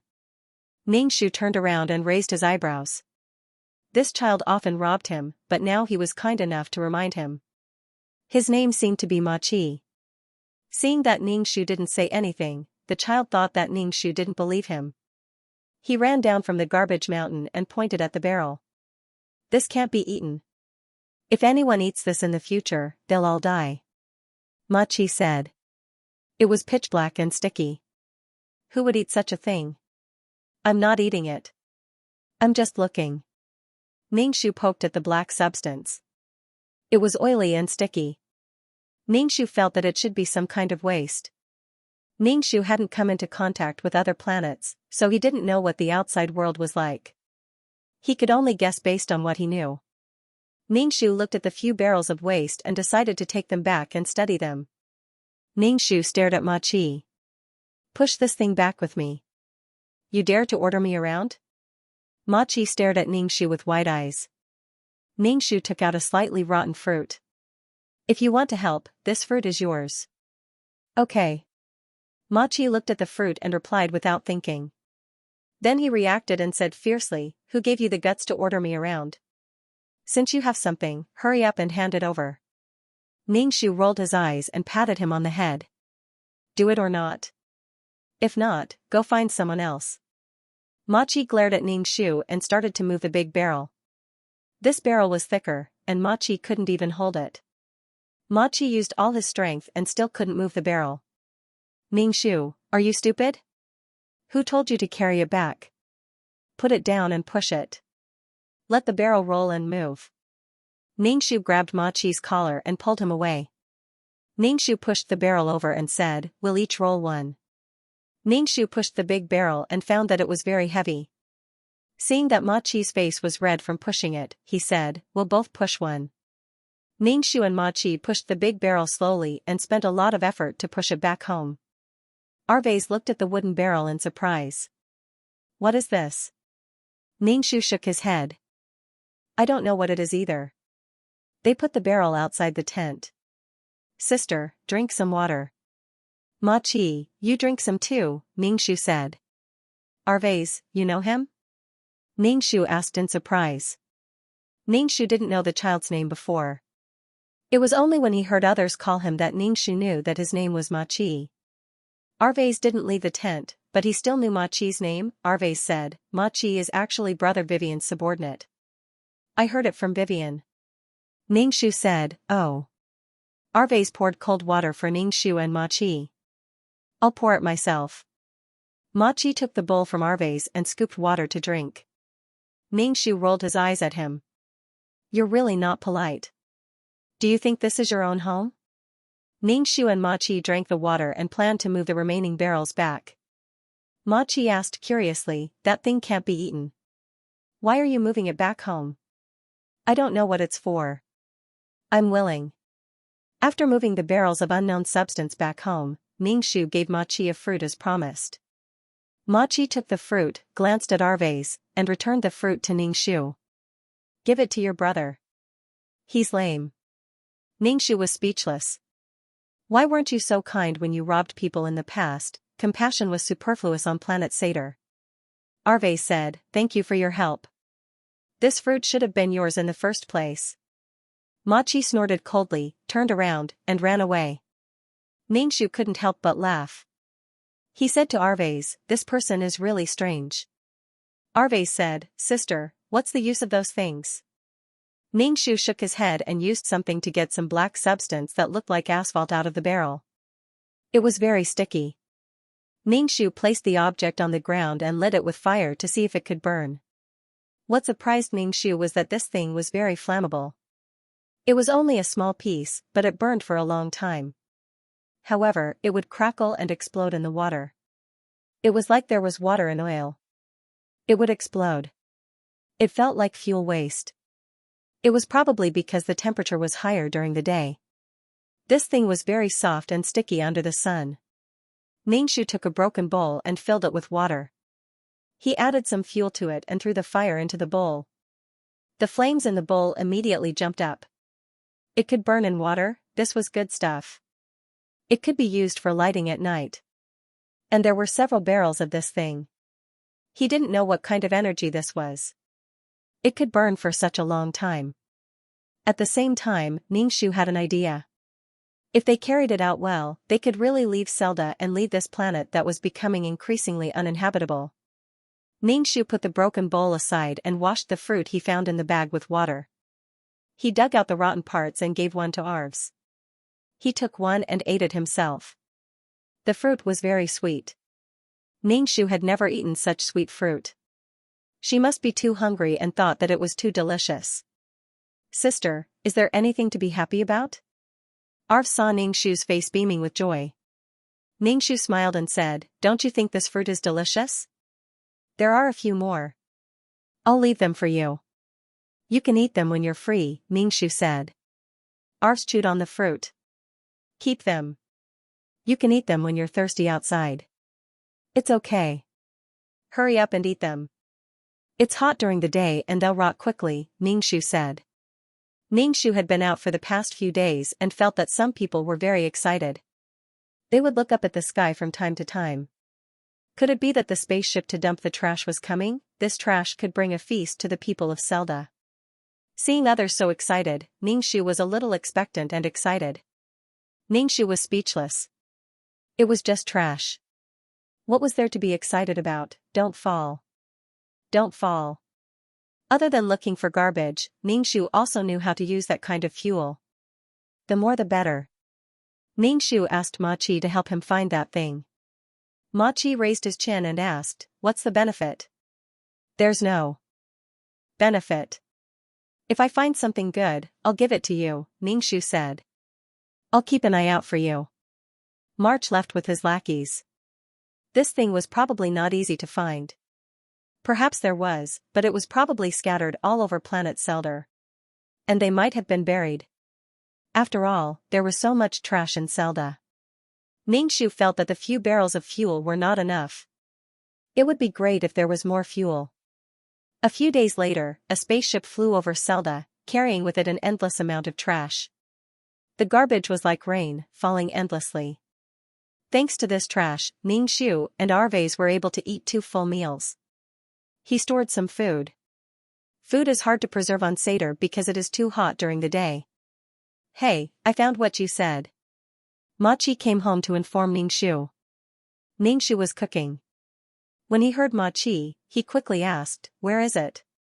Seeing Arvez reading in the tent, Ma Chi lowered his voice and said, "It's the new trash. There's what you want. Good brother." Ningxu patted Ma Chi's arm. "I'll treat you to a meal." Ma Chi covered the place where Ningxu patted him. "You hit me so hard." This was called pain? It used to be pricking. Ningxu used a broken bowl to fill Ma Chi's bowl with all kinds of mixed things. "Eat. When you're full, follow me to push it," Ningxu said with a smile. Ma Chi was not afraid of the heat. He gulped down the vomit-like stuff and ate with relish. After that, Ningxu and Ma Chi brought back some fuel. Ma Chi asked Ningxu, "What are you going to do with all this stuff?" "I'm going to light a fire for fun," Ningxu said casually. "You'd better be careful. There's trash all around. If the fire starts, the entire Seldar will become a sea of fire," Ma Chi said with a straight face. Seldar was full of trash and there was no water source. If it caught fire, everyone could only wait to die. Ningxu nodded. "Got it." Ma Chi glanced at Arvez, who was in a wheelchair, and left. Arvez put down the book in his hand. Ningxu asked, "What do you want to do?" "But these things are really dangerous. If they catch fire, it'll be very harmful," Arvez said. Ningxu said, "I just think they're good stuff, so I'm collecting them." Arvez's blue eyes narrowed, but he didn't say anything. Ningxu fiddled with the fuel every day. At night, the fuel would solidify a little because of the cold weather. And it wouldn't burn fiercely at all. Ningxu stirred the fuel with a stick. It was very sticky and very strenuous. He couldn't stir it at all. Ningxu had a plan in his mind, but he had to discuss it with Arvez. Could it be that she had to tell Arvez that someone would come soon and drive a spaceship to Seldar to look for someone? They could then snatch the spaceship and leave this place. If she told Arvez that, Arvez probably wouldn't believe her. She couldn't predict the future. She would be suspicious for no reason. So she could only wait for those people to come and then plan with Arvez. Ningxu looked at the fuel and sketched out the scene over and over again in her mind, planning over and over again in her mind. Ningxu waited for those people to come. On this day, a huge spaceship was suspended in the sky above Seldar, blocking out the sun. It blocked out part of the sunlight. At the same time, a sound wave spread to every corner of Seldar. "Inhabitants of Seldar, you now have a chance. A chance to go to Seldar and become a great and noble mecha pilot." Everyone on Seldar had a look of incomparable desire on their faces.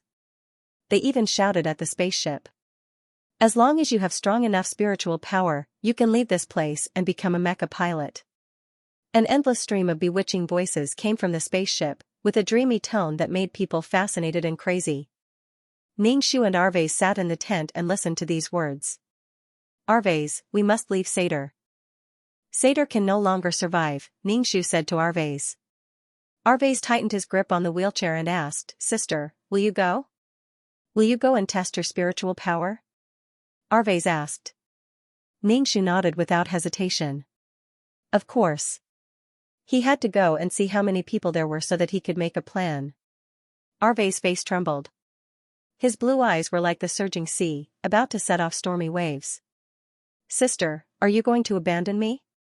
Arvez looked at Ningxu and asked softly. Arvez looked at Ningxu, his blue eyes reflecting a cold and hard luster. "Sister, are you going to abandon me and leave Seldar?"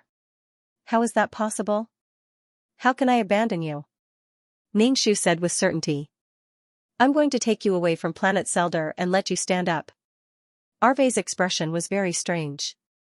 It seemed to be mocking, sad, and an indescribable emotion. In short, it was very complicated. Sister, I might not have strong spiritual power. How can I leave with you? Arves asked. Ningxu said without thinking, Sister will think of a way. With such an opportunity, the people of planet Seldar became restless. Being able to leave planet Seldar was the biggest temptation. Although they were born on planet Seldar, everyone's wish was to leave Seldar and live elsewhere. Soon, many people went below the spaceship to wait for the spiritual power test. A huge ladder was lowered from the spaceship. Everyone swarmed up, afraid that they would be too slow. Through the spaceship, Manson saw these people. Their dirty clothes, dirty bodies, and dirty souls should live in this kind of garbage. A sarcastic smile appeared on Manson's face. Manson, how many people on planet Seldar do you think have strong spiritual power? A burly man walked over and asked Manson. He stared down at the people from planet Seldar who were swarming up to the spaceship. Joyce, I don't think there are many, Manson said. Not many is already a compliment. It should be very few. How can they train their spiritual power if they can't even guarantee their survival? Manson said calmly with an arrogant expression. Joyce turned his wrist. Maybe these people are focused on finding garbage, so their spiritual power might be strong. I like this joke, but the air here is really suffocating. Tell the people below not to send those people up. Manson took out a handkerchief and covered his nose. If there aren't many people with strong spiritual power here, we still have to find the next distant planet. How can such a bumpy thing happen to us? Manson was a little irritated. The long interstellar travel had put him in a bad mood. Joyce said, I think it's pretty good. It's simple. A planet like this can be destroyed with a few laser cannons. These residents are all very weak. They probably don't have any mecha operators. No one can pose a threat to us. However, Manson was very irritated. I hate traveling. I hate it very, very much. Joyce shrugged and looked down at the ant-like Seldians. It's hard to imagine that there are still people alive in this place. Ningxu stood on the trash mountain. Many people from planet Seldar were heading towards the spaceship. Some were going up and some were coming down. One ladder was to go up, and the other ladder was to go down. Both sides were filled with people. Back then, Eliza's spiritual power had been at level A, which had reached the target of those people. She was definitely going to test her mental strength to find out more about those people. Ningxu raised his head and looked at the spaceship. This spaceship was so big that it could fit a lot of people.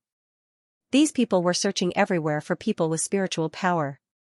If they didn't dare to attack the mecha operators, they would look for planets like planet Selda, where the natives were weak. They could enslave them as much as they wanted. Ningxu ran down the garbage mountain and entered the tent. He saw Arve's back facing him, clearly ignoring him. Ningxu shouted, Arves. Sister, if you want to test your mental strength, you can go. It's also a good thing if you can leave planet Selda, Arves said to Ningxu as he turned his wheelchair around. Ningxu said, even if we have to leave, I'll take you with me. If we're leaving, we'll leave together. But I don't have spiritual power, Arves said. Ningxu asked, you haven't tested it yet. How do you know you don't have spiritual power? I guessed. How can a burden like me have a strong spiritual power? Arves said dejectedly. Ningxu said angrily, spiritual power has something to do with the brain. It has nothing to do with the legs. Don't think too much, Ningxu said. Arves was speechless. Arves. Vivian's voice rang out, crisp and cheerful. Ningxu raised her eyebrows at Arves. Your little girlfriend is here. Ningxu took the initiative to leave the tent and met Vivian at the door. Vivian's wine-red hair shone brightly under the light. Eliza, you'll be tested for your spiritual power, right? Vivian asked Ningxu. Ningxu nodded. Yes.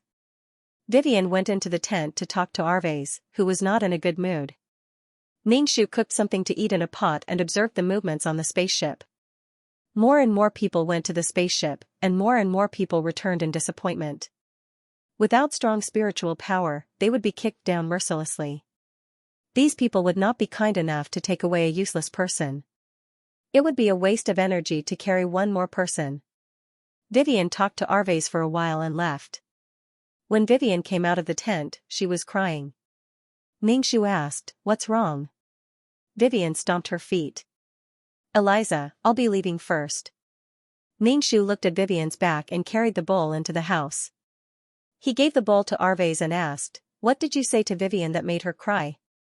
"Nothing. I just said that I won't be tested for my spiritual power," Arves said.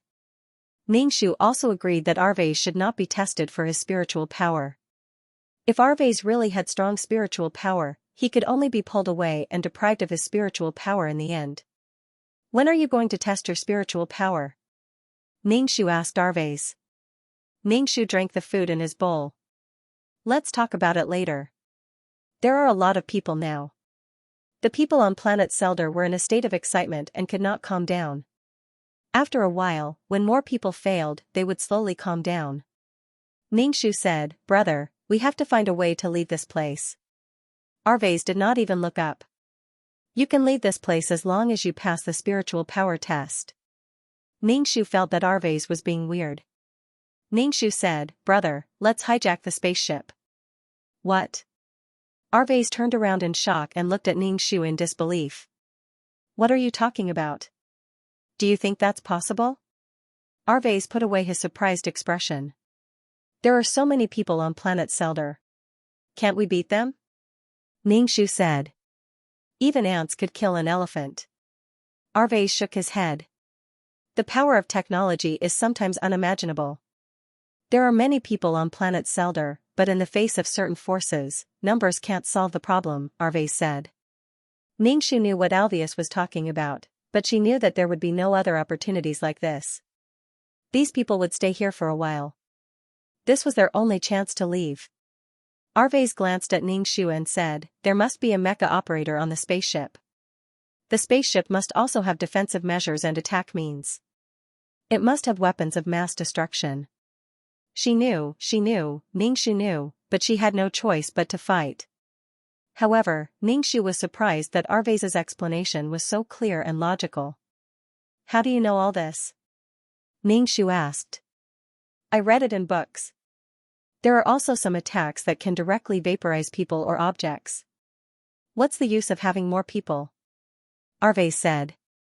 Ningxu thought, "My brother is really knowledgeable. What if we get rid of the mecha operator on the spaceship and control it?" Ningxu discussed with Arves. "The difficult part is how to control the spaceship," Arves said calmly. It was precisely because it was difficult that they had to think of a foolproof plan. Destroy the artificial intelligence. Ningxu did not know if his little knowledge of coding would be useful in the interstellar dimension. Arves was silent for a moment. "Why do you have to do that? If your spiritual power is qualified, you can leave here. You don't have to do this at all." "Because I want to take you away," Ningxu said. If they got on the spaceship, they would only be waiting for death. There was an inescapable net all around them. With her strength, there was no way she could escape. They might as well take advantage of the fact that they were on planet Selda, their home ground. They had a slight advantage and directly seize the spaceship. After exploring for a while, they would definitely be able to drive the spaceship away. "I can also go and test my spiritual power. Maybe I have spiritual power too." "Then I can leave with you," Arves said. Ningxu quickly shook his head. "Don't go. I have a feeling that these people are up to no good. There are so many people in the interstellar. Why would they come to our planet to look for people? Don't other planets have people with strong spiritual power? Also, the people on planet Selda don't live long. They die before they can cultivate a strong mecha operator." The physical fitness of the people on planet Selda was not good at all. Just thinking about it made him feel that there was a problem. Arves' eyes flashed. "Hearing you say that, I feel that there is a problem. If we want to leave this place, we have to seize the spaceship. It won't be easy to achieve this. We'll need a lot of manpower. Why don't you discuss this with Vivian's brother? He's the boss of this area." Many people listened to him. If he can help, our chances will be higher, Alvius said. Ningxu nodded, put down the bowl, and went to look for Vivian's brother. Ningxu went to look for Vivian's brother in the hot weather. Vivian's brother was a skinny man who was about 17 or 18 years old. His thin and weak appearance didn't look like boss at all. He was a far cry from Ningxu's imagination of a burly loafer. However, there were very few people on planet Seldar who were fat and fat. There was a shortage of food, so they couldn't accumulate fat at all. Most of them were sallow and emaciated. Eliza. Vivian saw Ningxu and immediately greeted him. Are you here to look for me? I'm here to look for your brother. Ningxu looked at Owen. Owen turned to look at Ningxu. His expression was indifferent, and there was a murderous aura around him. This Owen had obviously killed someone before. There was a murderous aura around him. It seemed that it was quite difficult to secure the position of boss. Why are you looking for me? Owen asked. My brother and I have something to discuss with you. Can you go over for a while? Ningxu said. Vivian immediately said to Owen, Brother, let's go, let's go. Girls are extroverted, Owen spat and said angrily. For your sake, I'll go and see Arves, whom you keep talking about, Owen said. Thank you, brother. Vivian immediately smiled, her face full of joy. Ningxu was a little surprised. He thought that it would take a lot of effort to persuade the boss of a region to go to their house, but the other party agreed just like that. This feeling was like inviting a county magistrate to a commoner's house, and in the end, he succeeded. The group arrived at the tent. Owen walked in and looked at Arves, who was sitting in a wheelchair, and asked, Why are you looking for me? Arves calmly told Owen about what he had discussed with Ningxu. Ningxu felt even weirder. It was as if Arves was assigning tasks to Owen. Arves was neither servile nor overbearing in front of the boss of the region. This made Ningxu feel that his brother was really not an ordinary person. After hearing Arves's words, Owen shook his head. This is very difficult. Most importantly, when they saw such a large spaceship, they couldn't even muster any will to resist. The people of planet Seldar were all people who had not seen the world, so they had to resist the outsiders. They didn't dare. The difference in strength was too great. We can use this thing. Ningxu pointed at the bucket outside the tent. Inside the bucket was the fuel that Ningxu had collected. We'll think of a way to deal with the mecha operators. Without the mecha operators, ordinary people will be easy to deal with. He didn't believe that everyone on the spaceship was a mecha operator.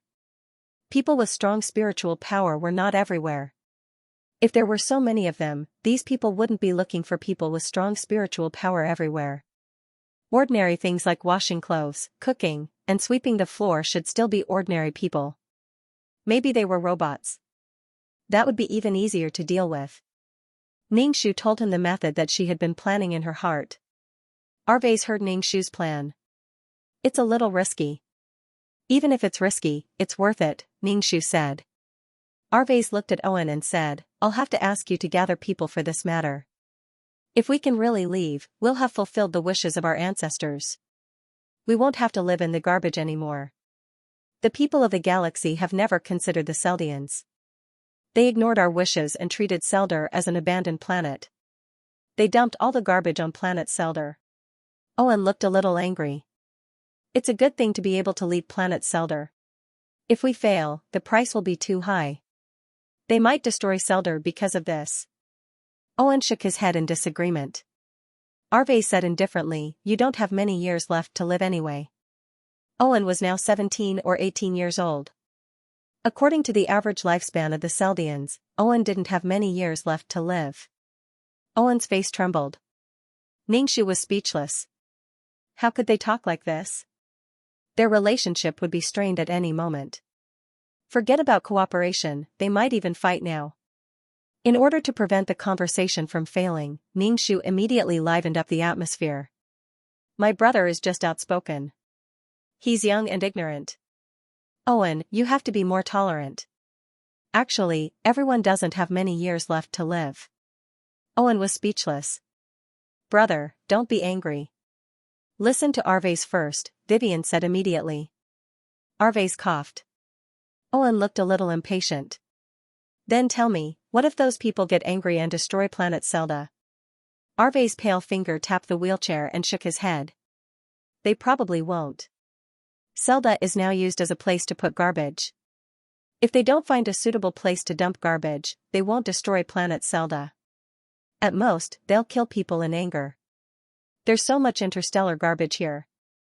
If planet Zelda is destroyed, the garbage will float in the universe and become cosmic dust. It will affect the movement of spaceships. The people in the tent were stunned by Arve's words. Owen stared at Arve's. How do you know? Judging others by their own standards. Some time ago, spaceships dumped garbage on Zelda. This means that Zelda is still useful. These people won't dare to destroy Zelda. Ningxu really wanted to applaud Arve's. His brainwashing skills were amazing. He was talking nonsense with a straight face. Even if those people destroyed planet Zelda and escaped, no one would know.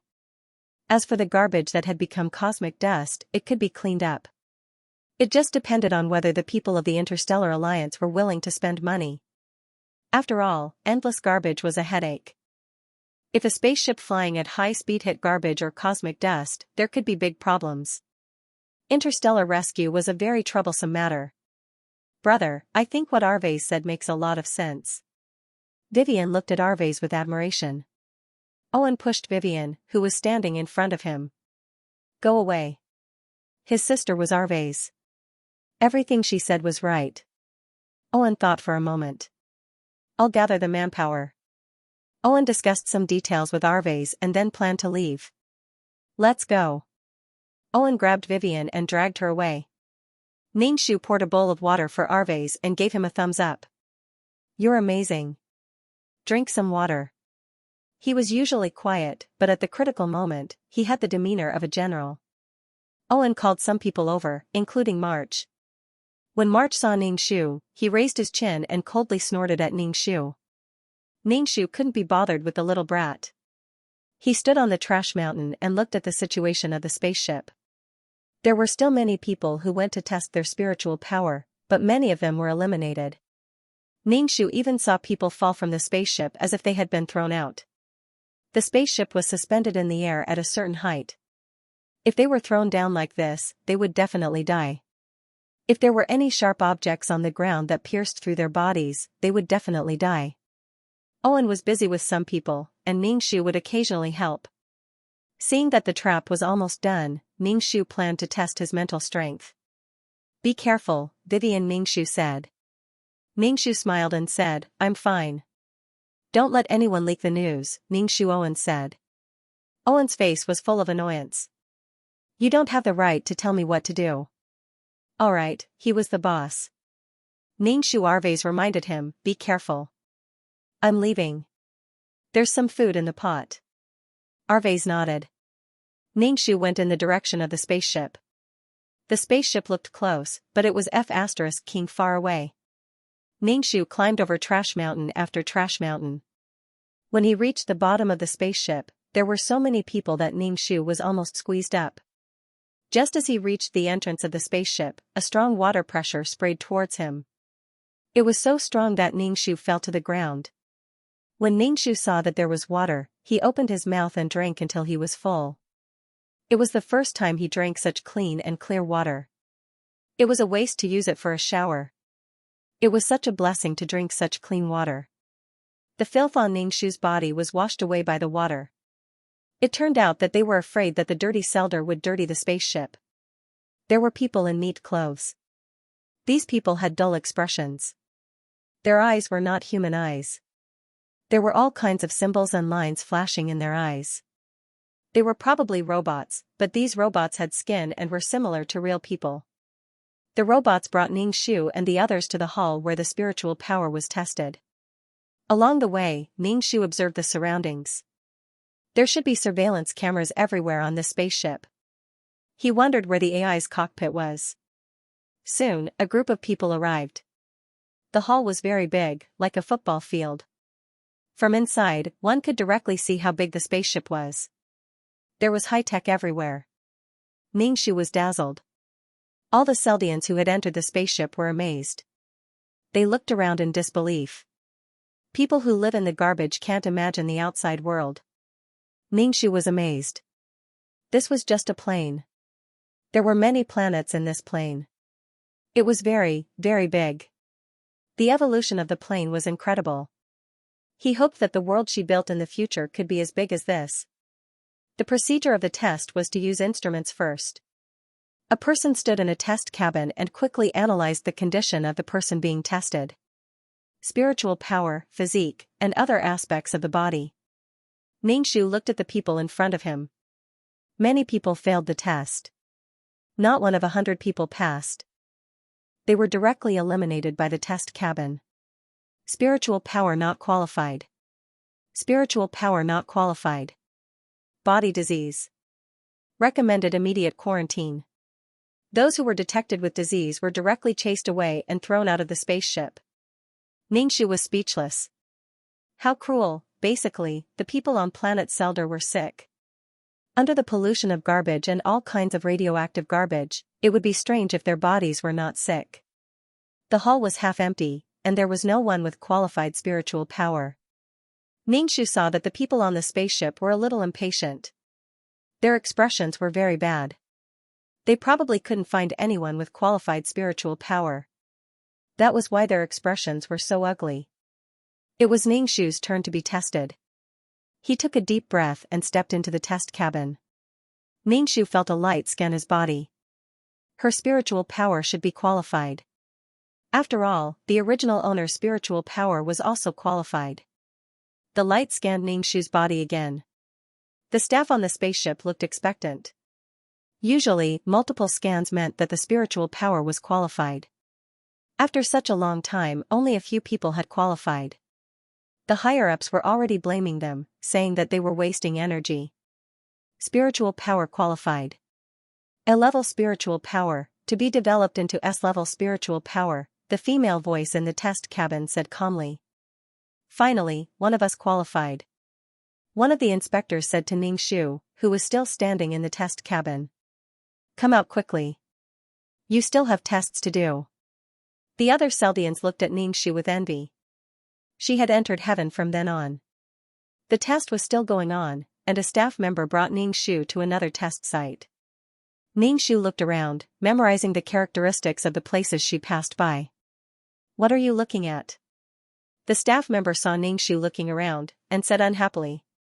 Ningxu immediately retracted his gaze, and his hands grabbed the corner of his shirt and kneaded it. I have never seen these things before. The staff member heard Ningxu's words, and a proud and disdainful look appeared on his face. Don't look blindly. If you offend the Honorable Mecha Master, you will die a horrible death. I know. Ningxu's voice was trembling, as if he was very afraid. The staff member brought Ningxu to a test room, where there were all kinds of test tools, big objects, and small objects. Use your mind to lift the whole ball. The staff member placed a round stone the size of a ping-pong ball on the table. Ningxu picked it up with his hands, and it was very heavy. Ningxu asked in confusion, what should I do? The staff member said, you have to use your spiritual power to suspend this ball in the air.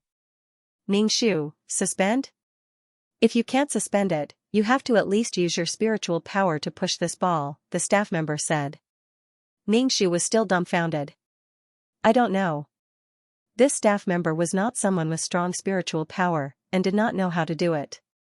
He said it several times, but Ningxu was still confused. The staff member's face was very bad, and if this person did not have spiritual power close to S level, he would not talk to such a lowly person. A lowly person who ate garbage. Such a good spiritual talent in the hands of a lowly person, it was a waste. Focus your mind. Focus your mind. Focus your mind. Focus your mind on one thing. You think that the ball can fly. Fly. The inspector felt like he was about to go berserk. Ningxu had an innocent look on her face. She released her spiritual force and poked the ball a little. Then, there was no movement. That's it? The inspector was speechless. It's still an S-level spiritual power. Ningxu shrugged. I have no idea what you're talking about. Without special training, how could he release his mental power, seriously? The staff member didn't say anything. Anyway, the detection pod had already detected that the error rate was less than 1 in 100,000. Ningxiu asked curiously, does it mean that as long as you can move things without using your hands, you have strong spiritual power? Those who don't release their mental strength may not necessarily be people with strong mental strength, but those with strong mental strength must be people with strong mental strength, the staff member said. Ningxiu opened his eyes wide and said immediately, really? My brother can move things without using his hands. Sometimes he can even move a bed. A look of ecstasy appeared on the staff member's face as he asked anxiously, where is your brother? My brother's legs can't walk. He didn't come to test his spiritual power, and my brother is regarded as a monster. He never goes out and doesn't see anyone. Ningxiu said. The staff was speechless. It was obvious that he was a person with strong mental strength, but he was regarded as a monster. Quick, take me to your brother.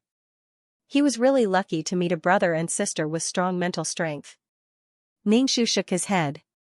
My brother doesn't see anyone. As long as he goes out, we can give him the best treatment. There will be many people to serve him, he will live in an incomparably spacious house, he will be able to eat his fill, and he will never be poor again. The staff member tempted Ningxiu. There will also be a lot of galactic coins. Ningxiu's face was full of longing, but then he shook his head. My brother has a strange temperament. He won't see anyone. If you force him, when he goes crazy, his eyes will be red, and there will be strong winds around him. Everything will float, and he will commit suicide. Ningxiu said "Ba" in his heart. Alvius was actually a good baby. This, will commit suicide? The staff member's expression was incredulous. With strong mental strength, he was actually regarded as a monster. And this monster didn't know that he had a treasure on him. The heavens were really blind. You'd better not harass my brother. If he commits suicide, I won't go with you. Ningxiu took 2 steps back, extremely vigilant. The staff member rubbed his forehead. I'll ask the higher-ups. Wait for me here. Don't run around. Ningxiu shook his head directly. Don't disturb my brother. My brother won't go with you. We won't let go of someone with strong mental strength, the staff member said. Ningxiu was dumbfounded. What? No, I mean, we won't let go of someone who can become a strong mecha pilot. Your brother has such good talent. Don't waste it. Ningxiu still shook his head. No, you will drive my brother to his death. The staff member looked impatient. Wait here. I'll ask the higher-ups. Don't go. I shouldn't have mentioned my brother. Ningxiu's face was full of regret and looked depressed. My brother will blame me. My brother will kill me. The staff member ignored Ningxiu and left in a hurry. Ningxiu stood in place and waited impatiently. Then, he strolled around. He looked around everywhere. Madam, this is not a place for you. Please leave. Ningxiu had just gone upstairs when a robot in a tuxedo stopped Ningxiu and said coldly. Ningxiu had no choice but to go back. Now was not the time to alert the enemy. Ningxiu went downstairs obediently. He guessed that there was a more important place upstairs. The spaceship was very big. Ningxiu looked around in surprise and noted some markings. Occasionally, she would meet some robots. These robots either ignored Ningxiu or chased her away. Ningxiu turned around and left without any reluctance. After a while, Ningxiu planned to go up to the upper floors to take a look. She wondered if the robot was still guarding there. Madam, this is not a place for you. Please leave. The same robot said the same thing. Ningxiu, it seemed that the robot was guarding here. Ningxiu could only leave and walk around. Sometimes, she would even open the door to look. She was not worried that these people would not be able to find her. After all, everyone on this spaceship was basically transparent. They were being monitored. Soon, a robot came over and said to Ningxiu, Madam, please go to the examination room. Please follow me. The robot walked in front. Every move of the robot was like a human. When technology was developed to the extreme, could it split mountains and fill the sea and create life? Speaking of which, 2333 was also a kind of technological life. Ningxu followed the robot back to the examination room. The robot first bent down and put his hand on his heart. Honorable Master, I have brought the person. Ningxu saw that there were 2 more people in the examination room. One of them had a noble expression and was covering his nose with a handkerchief. The other person was burly and had a 5-pointed star badge on his clothes. He sized up Ningxu and said directly, "So your brother's spiritual power is very strong?" "Sir Joyce, this girl's spiritual power is not bad. It's A level, close to S level." Joyce, who had explosive muscles all over his body, nodded. "Not bad. Take me to your brother," Joyce said to Ningxu. He looked a little fierce. Although he seemed to be speaking to Ningxu gently, he still gave off the impression that he was very fierce. Ningxu quickly shook his head. Not only did he shake his head, but he also waved his hand. "No, I really can't. My brother can't be seen by outsiders." "Joyce, why are you being so long-winded with lowly people? Just take him to the spaceship." "Why are you being so long-winded? If you want to leave the spaceship and pick up that child, I won't go. It's really unbearable here." Manson covered his nose with a handkerchief. Joyce said, "Didn't you hear her say that the SSS-level child might commit suicide? If you force someone to catch him, he might kill himself before he even gets to the spaceship. Besides, don't you want to see someone who might have an SSS-level spiritual power? Are you sure you want to give me the credit? If I bring him back, there's no way you can snatch him from me." "Who would commit suicide?" Manson's expression was a little hesitant. He wanted the credit, but the environment outside made him stop. What the hell was this place? Just looking at it was unbearable, let alone being in such an environment. However, catching an SSS-level spiritual power was a great achievement. If he missed such an opportunity, Manson felt that he would vomit blood. "Then let's go," Manson said. Joyce pursed his lips. "I don't know why you're so pretentious all day. You want to go, but you're afraid of this and that. Don't you think it's because there's too much trash? I'm not a crude person like you. You don't even know what elegance and nobility are." Ningxu saw that the 2 of them were quarreling and completely ignored her. Ningxu said in a panic, "I can't go, please let my brother go." Joyce smiled at Ningxu and said, "We won't hurt your brother. Instead, we'll protect him and not let him get hurt." Ningxu looked doubtful. "Really? That's enough, little cutie. You don't have to question us like that." Joyce grabbed Ningxu's collar and lifted Ningxu up. "Take us to see your brother." Ningxu tried to move his body, but he was held by the tall and strong Joyce. Ningxu was furious. This body was really too weak. Joyce and Manson came out of the spaceship and were immediately covered in mechas. The metal parts were like their bodies. With Ningxu's worldview, he couldn't adapt so quickly. He was still a human before, but now he was covered in metal and flying in the air. Even his fingers were very nimble. He suddenly became a saint. "Where is it?" Joyce asked Ningxu. "Oh, over there." Ningxu hurriedly pointed in a direction. Then the 2 of them quickly flew in that direction.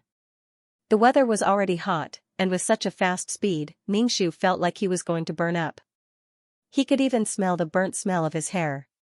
Soon, they were outside the tent. Joyce put down Ningxu. "What's special about your brother?" "His legs are paralyzed," Ningxu said. Joyce scanned the tent and said to Manson, "There's a child in a wheelchair." Joyce said to Manson, who was floating in the air, "Do you want to go in first, or should I?" Ningxu immediately said, "Can you let me go in first to see my brother? If you barge in like this, my brother won't be able to take it." "Then go in," Joyce said. From the beginning to the end, Manson was very cold. He didn't say anything. Ningxu entered the tent first. Seeing Arvez with his back to the light, he said, "Brother, I brought someone to see you. You have to be good." Arvez didn't say anything. Ningxu had been comforting him the whole time. Joyce listened to the movements in the tent. Finally, Ningxu came out with a sad face. He shook his head at Joyce. "You guys should go back. My brother won't go." "Your brother didn't even say anything." How do you know he won't go? Joyce pushed Ningxu aside and walked into the tent. He met a pair of blue eyes that were as deep as the sea. These eyes were very beautiful. My name is Joyce, Joyce said directly. I heard that you have strong spiritual power. I want you to try it. The person in front of him didn't look like someone who would go crazy and commit suicide at any time. Arvez didn't say anything. He just stared at Joyce and pushed the wheelchair back. Joyce, are you done? Manson was a little impatient outside. Looking at the garbage, Manson felt like he was going to suffocate. Just looking at it made him feel disgusted. What do you want me to do? Arvez asked. I'll just move a few things. Arvez coughed. Ningxu heard Arvez cough and immediately released his spiritual power. A big bucket flew into the tent and spun twice in the air before finally stopping on the ground. After doing this, Ningxu felt like his head was going to explode. He felt like his spiritual power was overdrawn. His head was splitting. When Manson saw this, he didn't care about the garbage anymore. He descended from the sky and walked into the tent. Joyce, you must take this child away, Manson said. This kind of spiritual power was exactly what they needed now. Arvez shook his head. I won't go with you. Who cares about that? Just take him away. Manson extended his mechanical arm towards Arvez and walked towards him with heavy steps. Wait, don't be anxious. Joyce pulled Manson back. If he's dead, no matter how strong his spiritual power is, it's useless. This is so annoying. Such a bitch. Manson and Joyce pulled and pulled. Their feet sank into a depression. There was sticky fuel in the depression. Once it was contaminated, it wouldn't be easy to get rid of it. Arvez coughed violently. Ningxu endured his headache and used his spiritual power to pour a bucket of fuel on the two people who were still in a daze. When it poured down, Joyce and Manson became black things. The more Joyce and Manson struggled, the deeper they sank. In addition, their bodies were covered with sticky fuel. Joyce and Manson's mecha movements were restricted. They were also notified that the mecha didn't have enough power. Ningxu entered the tent and carried Arvez away. Ningxu threw a fire at the two men who were stuck in the fuel. The flames immediately jumped up. Impudent, foolish people. It's so hot. Manson and Joyce had a bad feeling. If the mecha's temperature was too high, it would lose its function. Without the protection of the mecha, would they be burned to death? Manson and Joyce had never taken Ningxu seriously, nor did they take Arvez seriously. They had managed to survive in danger, but in the end, they fell into the hands of such a lowly person. Thick smoke billowed out of the tent. Seeing the thick smoke, many people rushed out from all directions. Arvez nodded at Owen. Owen waved his hand and everyone started pouring fuel. Then, everyone silently ran towards the spaceship. Brother, find someone to help Eliza and Arvez. Vivian saw that Ningxu was having a hard time dragging Arvez, so she quickly went over to help. Owen hurriedly asked someone to carry Arvez. The smoke was getting thicker. They didn't know how the two mecha operators were doing. Hurry, we have to occupy the spaceship. The mecha operators aren't scary. The scary thing is the spaceship's attack and defense, Arvez shouted in a hoarse voice. Many people followed behind Arvez and Owen, running towards the spaceship with difficulty. They climbed up the ladder and boarded the spaceship. There was a robot at the entrance of the spaceship. Arvez held a stick in his hand and hit the robot's face with it. The robot's face was immediately flattened, but it didn't bleed. The skin on its face peeled off, revealing a head full of wires and small wires. Attention, attention, someone is attacking. The robot sounded the alarm. The scene immediately became chaotic. Ningxu pushed Arvez up. I suspect that the spaceship's AI is upstairs. Ningxu went upstairs and a robot pulled them back. Arvez said loudly, cut off their power. Arvez held something like a knife in his hand and stabbed the robot's neck, cutting off one of the wires. Then, more and more robots rushed over. These robots were also carrying extremely dangerous weapons. When they were hit by the laser, they turned into ashes. Ningxu carried Arvez on his back and hit here and there. Arvez, what should we do now? Owen's voice was trembling. His opponent's weapon was too powerful. Ningxu raised his head and looked around. They were all under the surveillance of others. Perhaps the ship's AI was calculating the best way to attack while they were drinking tea. If so many robots are stopping us, it means that this place is very important. Owen, there are many Seldas on the spaceship now. Tell them that we're going to take over the spaceship. The Seldas can leave this place and let them kill those robots. We must create chaos, Arvais said with a sullen face. Owen thought for a moment. Since things had already progressed to this stage, retreating meant death. He might as well fight to the death. Owen turned around and left. Before he left, he said to Arvais, "Protect my sister well." Ningxu said, "Don't worry, I'll definitely protect Arvais." Ningxu put Arvais down and let Vivian support him. He picked up the gun on the ground. This was probably a laser gun used by robots. Ningxu did not see the trigger, only the button. When Ningxu pressed the button, a laser shot out and vaporized a hole in the wall. So powerful. Ningxu raised the gun, hit his body, and shot at the robot's head. The robot's head was immediately gone. The wires in its neck were sizzling with smoke. Ningxu killed a robot with one shot. Although Ningxu had a weapon, the increasing number of robots made his scalp tingle. Sometimes, a robot would appear above his head. "Vivian, put away these guns," Arvais said to Vivian. Vivian was originally scared out of her wits. When she heard Arvais' words, she trembled and picked up the guns on the ground. Ningxu grabbed Vivian and a laser passed by her side. Ningxu shot the robot's head. Vivian was so scared that her face turned even paler. Ningxu thanked her. "Thank you, Eliza." Arvais took the gun from Vivian's hand and blew up the surrounding probes. With a bang, the probes exploded. Soon, Owen came over with a large group of people. Arvais said directly, "Pick up the gun on the ground. It's easy to use." When Owen saw that his sister was fine, he heaved a sigh of relief. He held the gun and imitated Ningxu. However, as someone who had never used a gun before, his technique was very rusty. Arvais asked Owen, "What's the situation down there?" "I said that there's a lot of food on this spaceship. We've occupied the spaceship and asked them to find food and food. For the people of Selda, food was everything. They would do anything for a mouthful of food." With Owen bringing reinforcements, the pressure on Ningxu and Arvais lessened significantly. However, the robots that followed made Ningxu feel numb. Their arms were weapons. There were densely packed muzzles on their arms for them to fire. These robots were weapons themselves.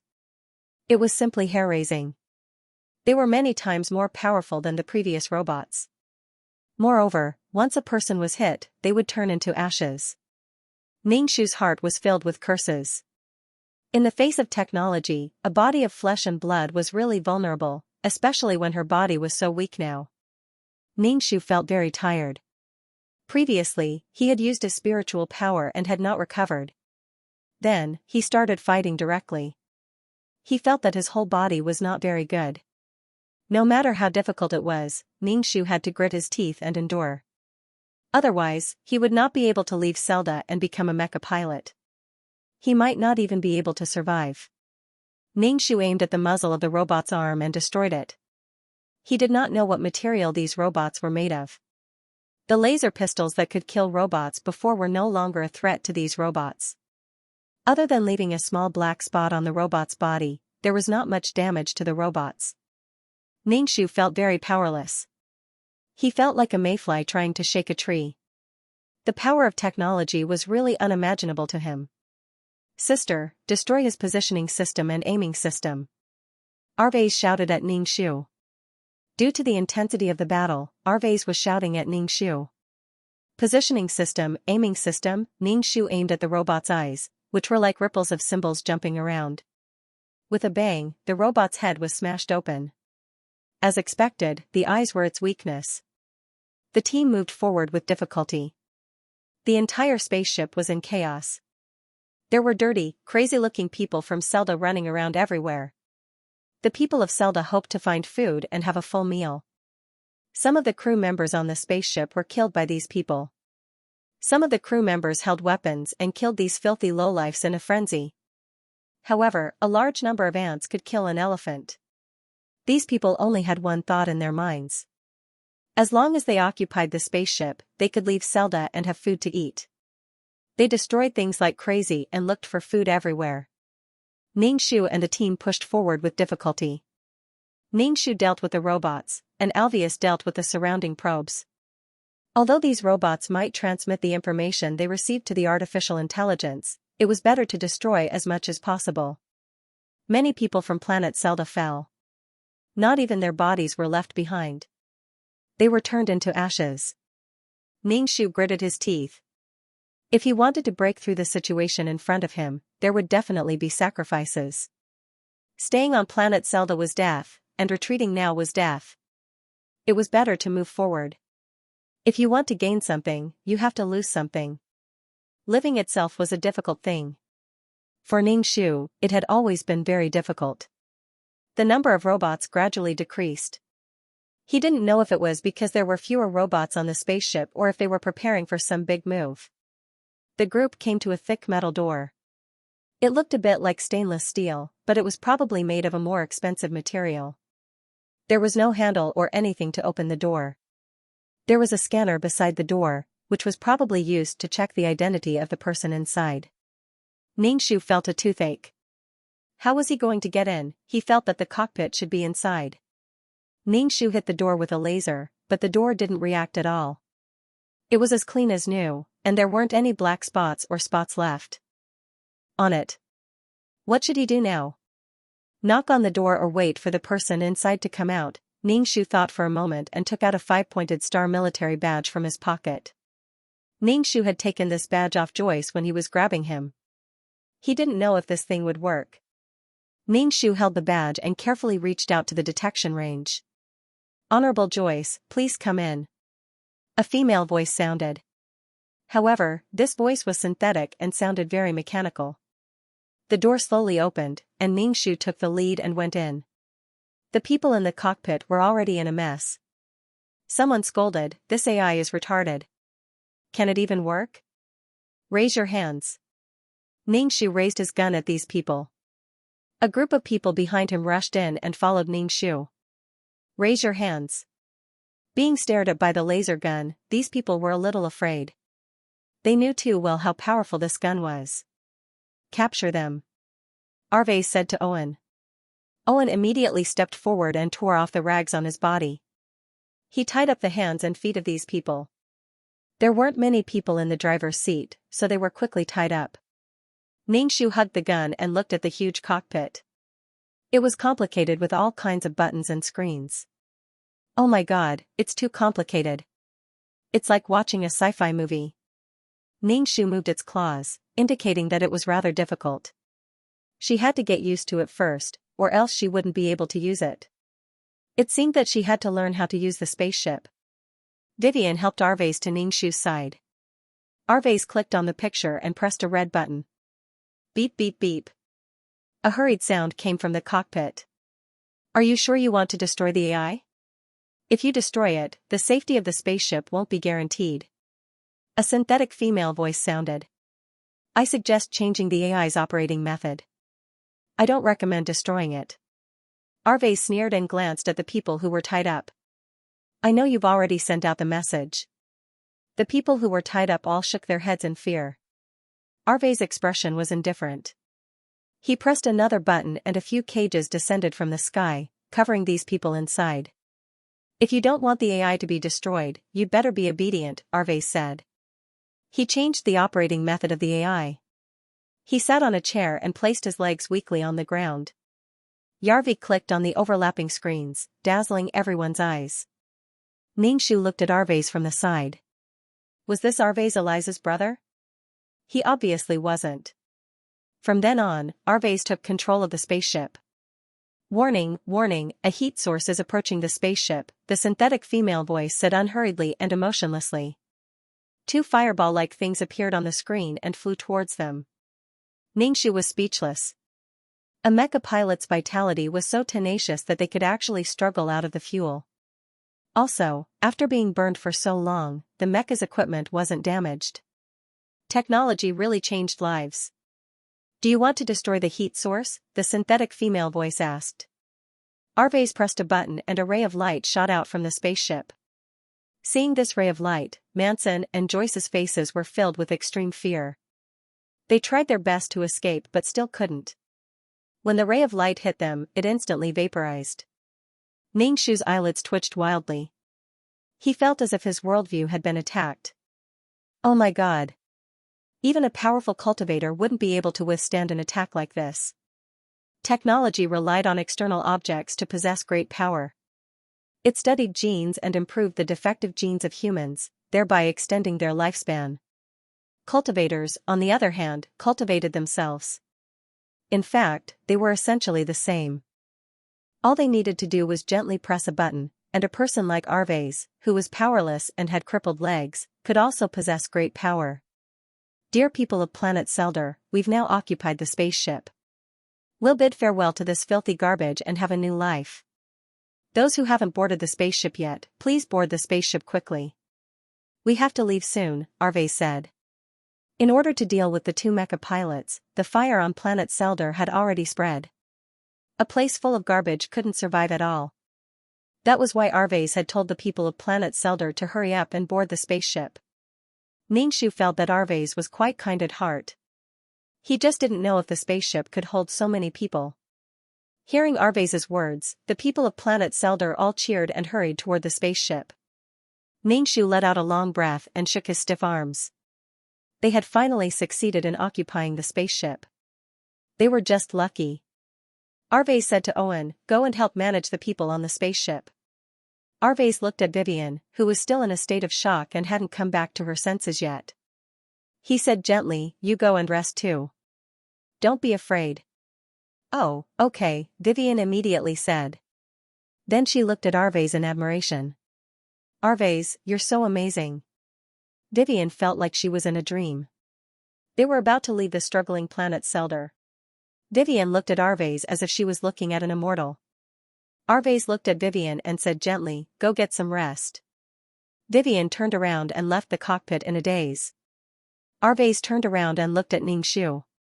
Facing Arvase's gaze, Ningshu felt a sense of trepidation. The atmosphere froze, but only she and Arvase were left in the cockpit. Ningshu smiled. "I want to rest too." "Sister, I want to talk to you," Arvase said as he pressed a button. Ningshu looked up and saw a cage coming down on her head. Ningshu grabbed the cage, but a powerful electric current flowed into Ningshu's body, paralyzing half of Ningshu's body. Arvase looked at Ningshu, who kept shaking her hands. "You're not quite the same as the sister I remember." Ningshu grimaced and said, "You're not quite the same as the brother I remember, either." "Are you sad, in pain, and resentful?" Arvase asked. Ningshu sat cross-legged on the ground. Her body was in pain from the electric current. "Sister, are you in pain?" Arvase asked. Ningshu nodded. "Blue, thin, and mushroom. But you don't look so pained and desperate," Arvase said. "Of course I'm in pain and despair from being treated like this by my brother, but as long as I think about how you'll lose someone like me, who treats you well and thinks about you in every way, I don't feel so bad." Her sincerity had been fed to a dog. "Don't think about what you've lost. If you think about what the other party has lost, you won't feel so much pain." "You treat me well?" Arvase said indifferently. "You abandoned me for your own future. This is how you treat me well." Ningshu narrowed her eyes. "Arvase, are you surprised?" Ningshu shook her head. "I'm not surprised. I noticed the problem a long time ago. The Seldians will do anything for a mouthful of food. Raiding houses and robbing houses is a common occurrence. I usually go out, but you have trouble with your legs. You stay at home alone, but nothing has ever happened. No one has ever robbed our house. I'm afraid Owen is also one of your people." Ningshu said calmly. Arvase's blue eyes looked at Ningshu. "Since you know, why don't you say it? You have the strength to protect yourself. Why should I say that? It doesn't prevent me from taking care of you and thinking of you. But I won't treat you well in the future. There will be one less person in your life who will treat you well." Ningshu massaged her numb hand. Moreover, Ningxu suspected that March, who robbed her every time, was under Arve's orders. Ningxu would not say it, and she would not treat Arve's well in the future. If they could leave this place successfully, they would go there. Separate ways. Don't you feel guilty at all? Arve's blue eyes surged with undercurrents. You're different, and so am I. To be honest, we're different individuals. You're not my responsibility. I'm willing to take care of you because I love you. Even if I don't take care of you, you can't do anything to me, Ningxu said bluntly. No one should be responsible. We're all independent individuals. Sophistry, your sophistry, Arve said angrily. You dare to say that you didn't abandon me for vanity? Ningxu waved her hand. Let's not talk about whether I abandoned you or not. Leaving at that time was the best choice. Besides, I wanted to leave not only to change my fate, but also to help you stand up and take you away from Selder in the future. But I'm dead. I was robbed of my mental strength and died, Ningxu said. You're dead? Arve was a little surprised. Ningxu spread his hands. Look at you. Something must have happened to you after I left to change your fate. Maybe you left planet Selder. You're lucky, but I'm not. I don't care if you hate me or hate me, Ningxu said. Ningxu treated Arve well, so he did not expect Arve to repay him. Without expectations, there was nothing to be disappointed about. People were angry because they had given something, but the other party had not given anything in return. Therefore, they felt indignant, resentful, and pained. I treated him so well, so why did he treat me like this? That's why I was indignant and resentful. It's because you started over again.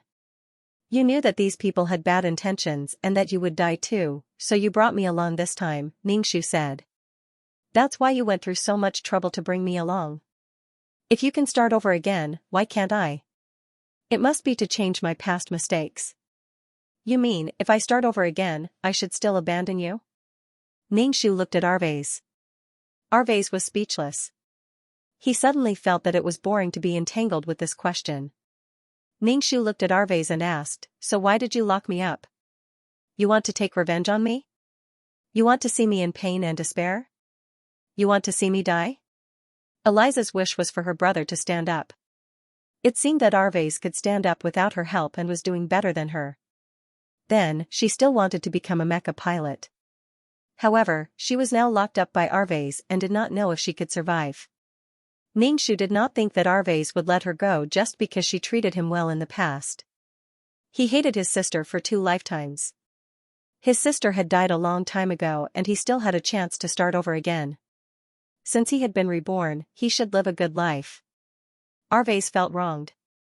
Ningxu also felt wronged. He had met his reborn brother. Arve was asked by Ningxu. He hated his sister for abandoning him, but after knowing that his sister had died after leaving Selder, Arve felt a little lost. The memories of 2 lifetimes made Arve's memory of his sister very blurry. He was only holding on with his resentment. Ningxu felt very tired. He had used his spiritual power and fought the robots. His body could not take it anymore. He decided to just lie on the ground and rest. Having such a cruel brother was really an unbearable pain in his life. Ningxu really wanted to grab Arve's hair and press him against the cage to electrocute him. Ningxu felt that his body was still numb. Ningxu forced his eyelids open to prevent Arve from electrocuting him again if he fell asleep. Ningxu swore that if Arve dared to electrocute him, he would definitely play with him. He only said to leave planet Selder and let Arve stand up. He did not say that he had to treat Arve well. At most, his points would be lower. If he was disobedient, he should be beaten.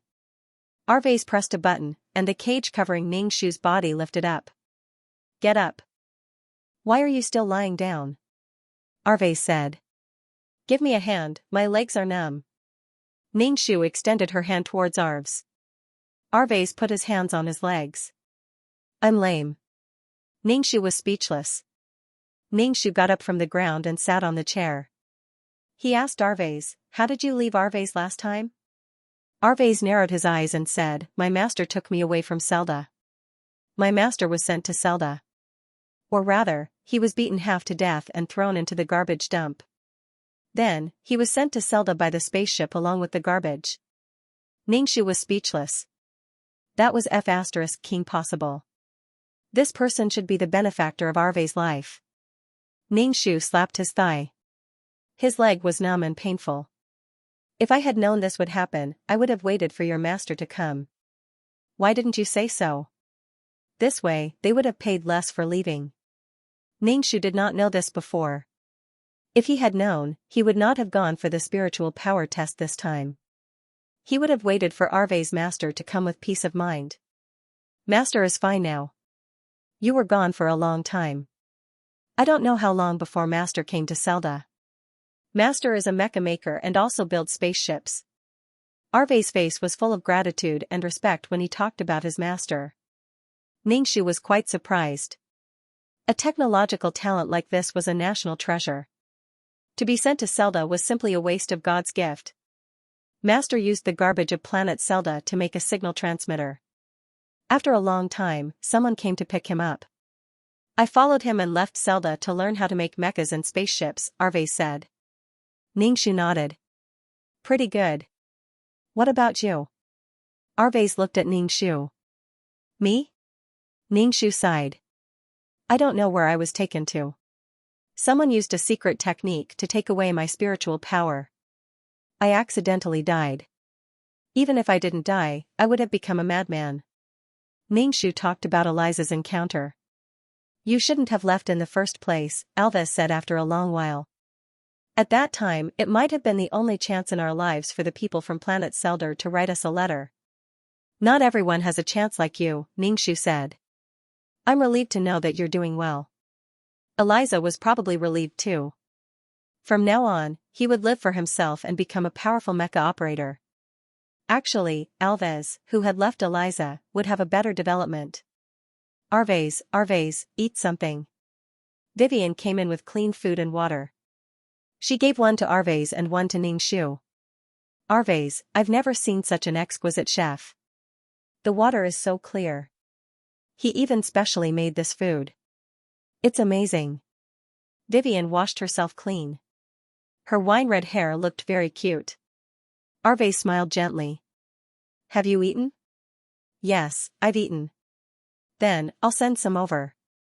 Eliza, you eat too. I've never eaten such delicious food, Vivian said to Ningxu. Ningxu nodded. He picked up a spoon and ate. The taste was really good. It was very fragrant. Vivian, go and call your brother over, Arve said. Okay. Vivian immediately left. Ningxu looked at the obedient and moving Vivian and said, Vivian is a good girl. Arves gave the steak in the box to Ningxu. Vivian accompanied me through the most difficult period on planet Zelda. After her brother died, we relied on each other. Then, Master came and took Vivian and me away. Ningxu ate the steak. His mouth was full of fragrance. He nodded. It's quite good. Treat Vivian well in the future. Ningxu said again, what about the people on planet Zelda? There was no way to solve so many people. Where are we going next? I want to go to planet Omega. Master is there. Planet Omega is the most technologically advanced planet. Master is there. Basically, the most advanced technology in the galaxy came from there. Omega, this name was really straightforward. What about these people? Are they going to Omega too? Ningxu drank the soup. He felt that he had not eaten so comfortably in a long time. Impossible. Planet Omega won't let them go. They'll be expelled, Arve said. Ningxu said, oh. Then, on the way to Omega, if we encounter any planets, we'll let some people go? Arve nodded. That's what I think. What about the spaceship's energy? Is there enough energy to reach planet Omega? Ningxu asked. Every time we arrive at a planet, I'll add energy. Do you have money? No. Ningxu spread his hands. Then what do we do? Try to save energy and turn off some unnecessary functions, Arve said. I'll listen to you, Ningxu said. She did not know anything anyway. Driving a car was fine, but driving a spaceship. Ningxu felt a little guilty. Ningxu and Arvase chatted as they ate. They sorted out the things that were going to happen next. Arvase still went to look for his master to do his old job, making mechs and spaceships. Arvase said that there was a mech college on planet Omega. When the time came, he would use his connections to get Ningxu to study in the mech college. Ningxu looked at Arvase's blue eyes. Before this, he wanted to kill her, but now he was suddenly nice to her. We're both people who have started over. If we can live together, then let's live together, Arvase said. Ningxu immediately smiled and said, that's good. We'll live well from now on. Arvase asked, do you know who those people who robbed you of your spiritual power are? Ningxu shook her head. At that time I was confused. I didn't even know who it was. In my confusion, my spiritual power was robbed, and then I died. If you know who the other party is, you can file a complaint. This kind of thing violates the Interstellar Treaty, Arvase said. Ningxu said nonchalantly, to be able to do such a thing, there must be a big power behind them. Complaining is useless. Instead, it will expose us and implicate us. We're too weak now. It's not good that we're still alive. Arvase thought for a moment. You're right. Let's wait until we have some power. We can't just let it go. Ningxu said, I want to rest. I'm a little tired. Today, he had overdrawn his spiritual power and fought. Ningxu's body was very tired now. When he relaxed, he could not even lift his arm. Without a peerless martial art, his body would not be able to withstand even the slightest damage. Ningxu got out of the cockpit, found a random room, and lay down on the bed. No matter what, he had to sleep first. Ningxu felt that he hadn't had a good sleep since he came to this world. Planet Seldar was extremely hot during the day and freezing at night. He couldn't sleep well at all. He was afraid that he would freeze to death if he fell asleep. He could sleep during the day, but he had to go out and look for trash. Otherwise, he wouldn't have anything to eat for the day, and if he didn't eat at night, he might really die. Lying on the comfortable and clean bed, Ningxu felt that life was so blissful that he wanted to cry. It wasn't easy. Arvase knocked on the door a few times, but she didn't wake Ningxu up, so he let her be. Ningxu didn't know how long he slept. When he woke up, his body was weak and sore. He didn't know if the air on the spaceship had spirit energy. Ningxu sat cross-legged on the bed and started cultivating. There was very little spirit energy, but the air was much fresher than Seldar's. It was probably able to produce oxygen and substances needed by the body. Although the spiritual chi was very little, Ningxu still continued to cultivate. It was quite good to be able to relieve her tired body. Ningxu didn't stop cultivating until Arvase knocked on the door again. Ningxu opened the door and saw Arvase sitting in a brand new wheelchair. Drink this. Arvase handed Ningxu a tube with some liquid inside. Ningxu guessed, nutrient solution? Arvase nodded. Drink it.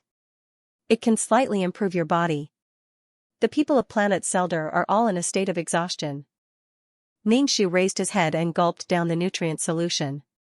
The nutrient solution had a cool taste, a little like drinking mint water. However, after a while, his stomach felt warm. He felt a warmth spread from his stomach to his limbs and bones. He felt very comfortable, as if his body had come back to life. Some energy gathered in his dantian, forming a hair-sized force. The force began to slowly repair his body. This was good stuff. Ningxu asked, have you drunk it? Alvius said, I've already drunk it. Vivian and the others have also drunk it. Ningxu thought about it and said, are you going to take Vivian and Owen to Omega? I definitely have to bring Vivian along, and so do her brother. They've been with me for a long time, Alvius said. Ningxu nodded. Life on planet Seldar was difficult, and life outside of Seldar was still difficult. Ningxu realized that if she really went to planet Omega, she wouldn't even have the skills to make a living. Don't tell me I still have to pick up trash. He even said that he wanted to become a noble and powerful mecha pilot. He couldn't even fill his stomach, let alone a mecha. Mechas were very expensive and rare. It required all kinds of rare metals, and it also required the help of a master mecha master. Just thinking about it made Ningxu feel like he had nothing left to live for. His goal was as far away as the stars in the sky. He should set a small goal first, such as surviving first and finding a way to make a living. Ningxu felt that his previous skills were completely useless in the galaxy. Being a lawyer, in a place where the strong were respected, the law was basically child's play. Washing clothes and cooking, they had robots and all kinds of advanced technology. They could solve everything. Ningxu thought about it and still felt that he should set up a broken bowl and beg for food. He was completely useless, a complete piece of trash. Are the people on planet Seldar okay? Ningxu asked. With so many people mingling together, there would definitely be friction. Alvius said indifferently, someone caused trouble. Owen has already killed him. He killed him with a gun and turned him into a pile of dust. He's been well behaved for now. Killing the chicken to warn the monkey. Some people are greedy and want to seize the spaceship. What's the use of seizing it? They just want to take all the food on the spaceship for themselves. They're short-sighted. Alvius said indifferently, letting them on the spaceship is already very kind. If these people stayed on planet Seldar, they would definitely die. Besides, planet Seldar was already on fire. Ningxu nodded. If he did not show some attitude, the spaceship would probably be in chaos. How far is the next planet? Ningxu asked. The artificial intelligence system said it's dozens of light years away, Alvius said. Ningxu was speechless. Ningxu counted with his fingers. The speed of light was about 300,000 kilometers per second. 1 hour was 300,000 kilometers, multiplied by 60, which was 1,800,000 kilometers. In 24 hours, it should be 1,800,000 kilometers. Multiplied by 24, it was 365 days a year. It was unimaginable. Ningxu could no longer calculate it. Ningxu did not even dare to think about such a distance. Ningxu stopped calculating and asked directly, then when will we arrive? It will take some time. Alvius pushed the wheelchair out. Ningxu said, go ahead and rest. It's still early before the next planet. Ningxu closed the door and began to cultivate the peerless martial arts. His body was in a terrible condition. Cultivating the peerless martial arts could slowly heal his body and allow him to live a little longer. After cultivating, Ningxu went to learn how to fly a spaceship from Alvius. If he could not win in the future, he could fly a spaceship and escape faster. As soon as Ningxu entered the pilot's cabin, he saw Alvius and Vivian talking. Ningxu retracted his foot. Would he disturb the couple? Eliza. Vivian waved at Ningxu. Ningxu walked over. What? Are you playing? Alvius is telling me a story, Vivian said. Vivian liked to listen to stories. Ningxu asked, what is it about? It's the story of a powerful mecha operator falling in love with an ordinary woman. The process is thrilling, Vivian said with a longing expression. It's so beautiful. Ningxu was speechless. Ningxu looked at Alvius. He knew how to tell stories like this. Ningxu looked at Vivian and asked, what kind of provocation? There are many bad guys who use ordinary women as bait in order to catch and kill a mecha operator. Are they trying to trick a mecha operator? How do you know? Alvius told you this story too? Vivian asked Ningxu in surprise. Ningxu was speechless. Logically speaking, a powerful mecha operator and an ordinary woman were a combination. The ordinary woman was in charge of being weak. In any case, the powerful mecha operator would be like a firefighter. That was how heroes saved beauties. That was how fairy tales were told. Snow White choked. When the prince sucked out the old phlegm in Snow White's throat, Snow White could breathe again. Anyway, the prince woke Snow White up by kissing her. Vivian could not control her surging maiden heart. Ningxu asked, what's the ending? The bad guys killed the hostage and the ordinary woman died? Ningxu said to Vivian, I think the woman should be dead. The strong mech pilot was so angry that he transformed into a scion to kill the bad guys. Then, he castrated himself in front of the woman's grave. He wanted to keep his chastity for the woman and never love again? Vivian's eyes were blank. What are you talking about? The mech pilot is so strong. How could he let the woman die? What is castrating himself? Ningxu glanced at Arvez's indescribable place. Arvez calmly placed a book on his lap to cover that place. Ningxu said directly, "It's where you pee." Vivian made an "oh" sound. Ningxu asked, "Why do women die? Why do men castrate themselves?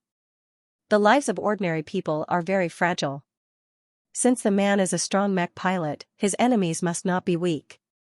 When a woman falls into the hands of these people, she will not have the power to protect herself. It is very likely that she will die. Hero saving the damsel in distress? Just listen to it," Ningxu said. Not only do women live in fear, but men are also tired.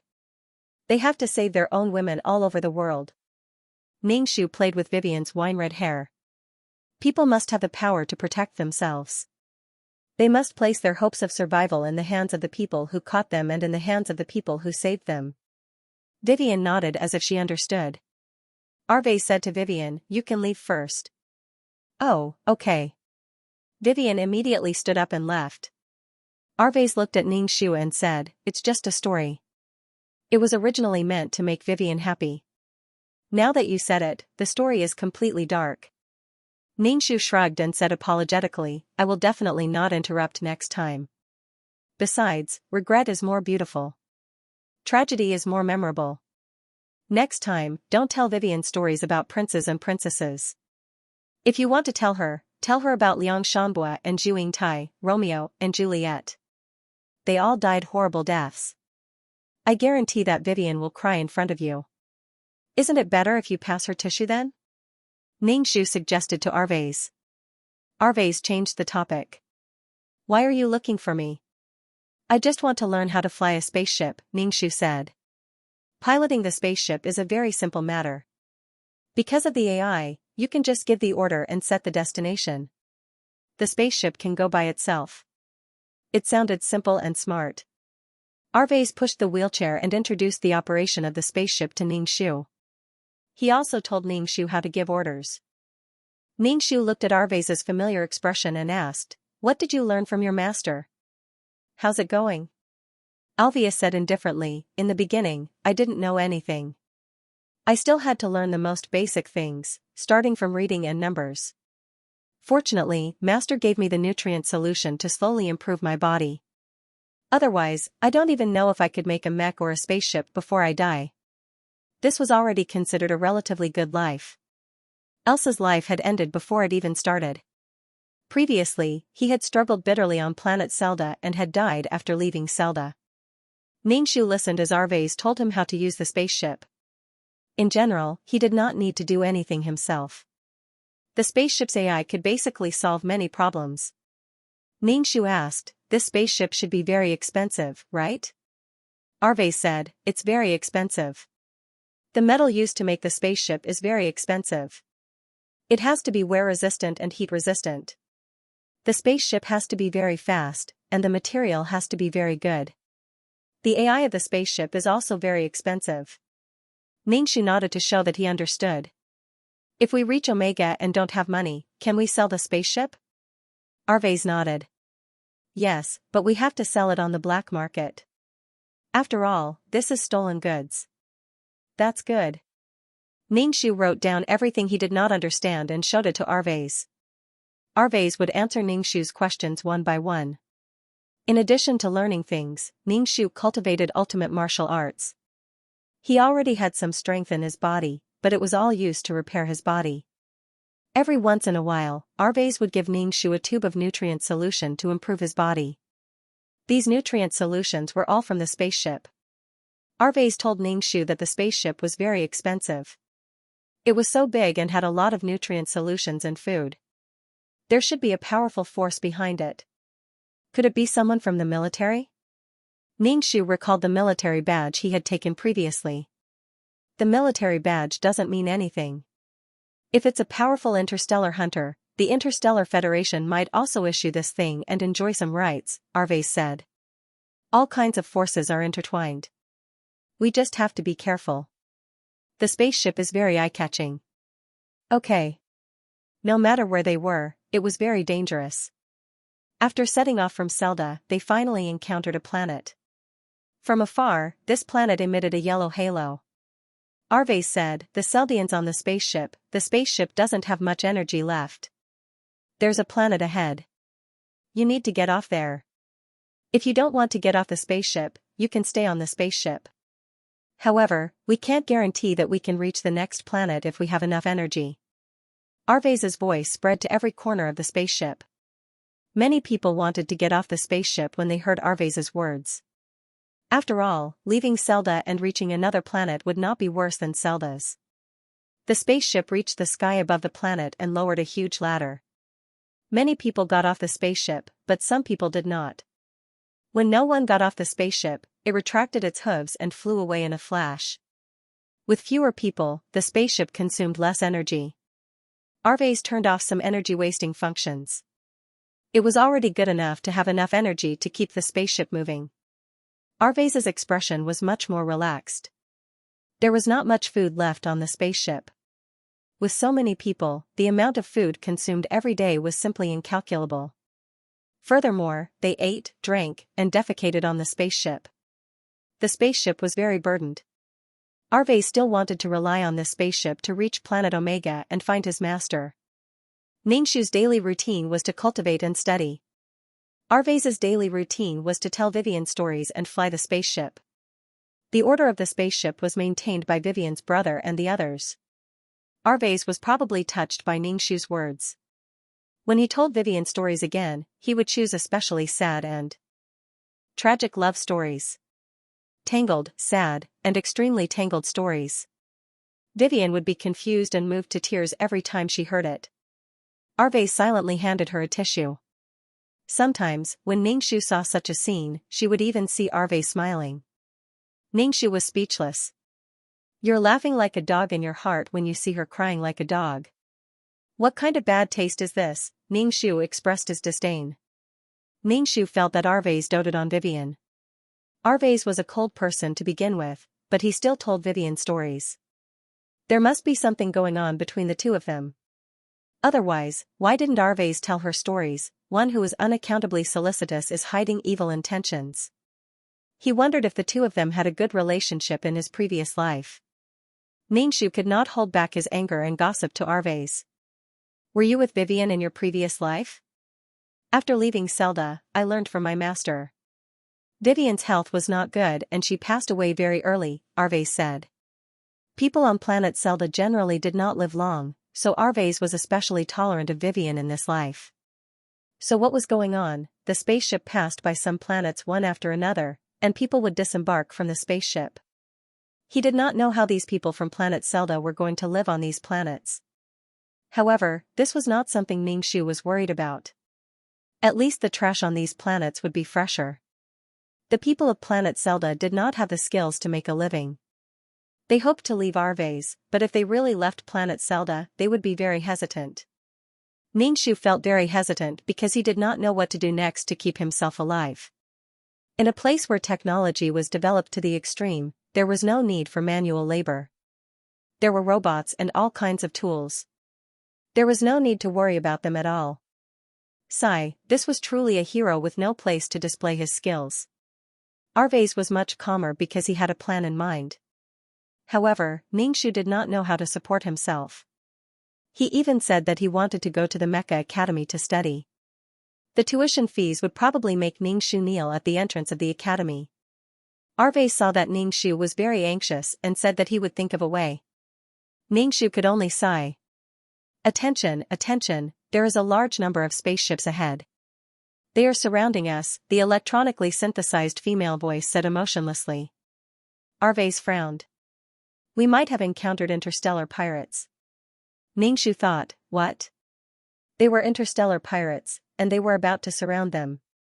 Alvius sat in his wheelchair and rubbed his eyebrows. This spaceship is huge. I thought it was a fat sheep. Use the spaceship to attack these people, Ningxu said.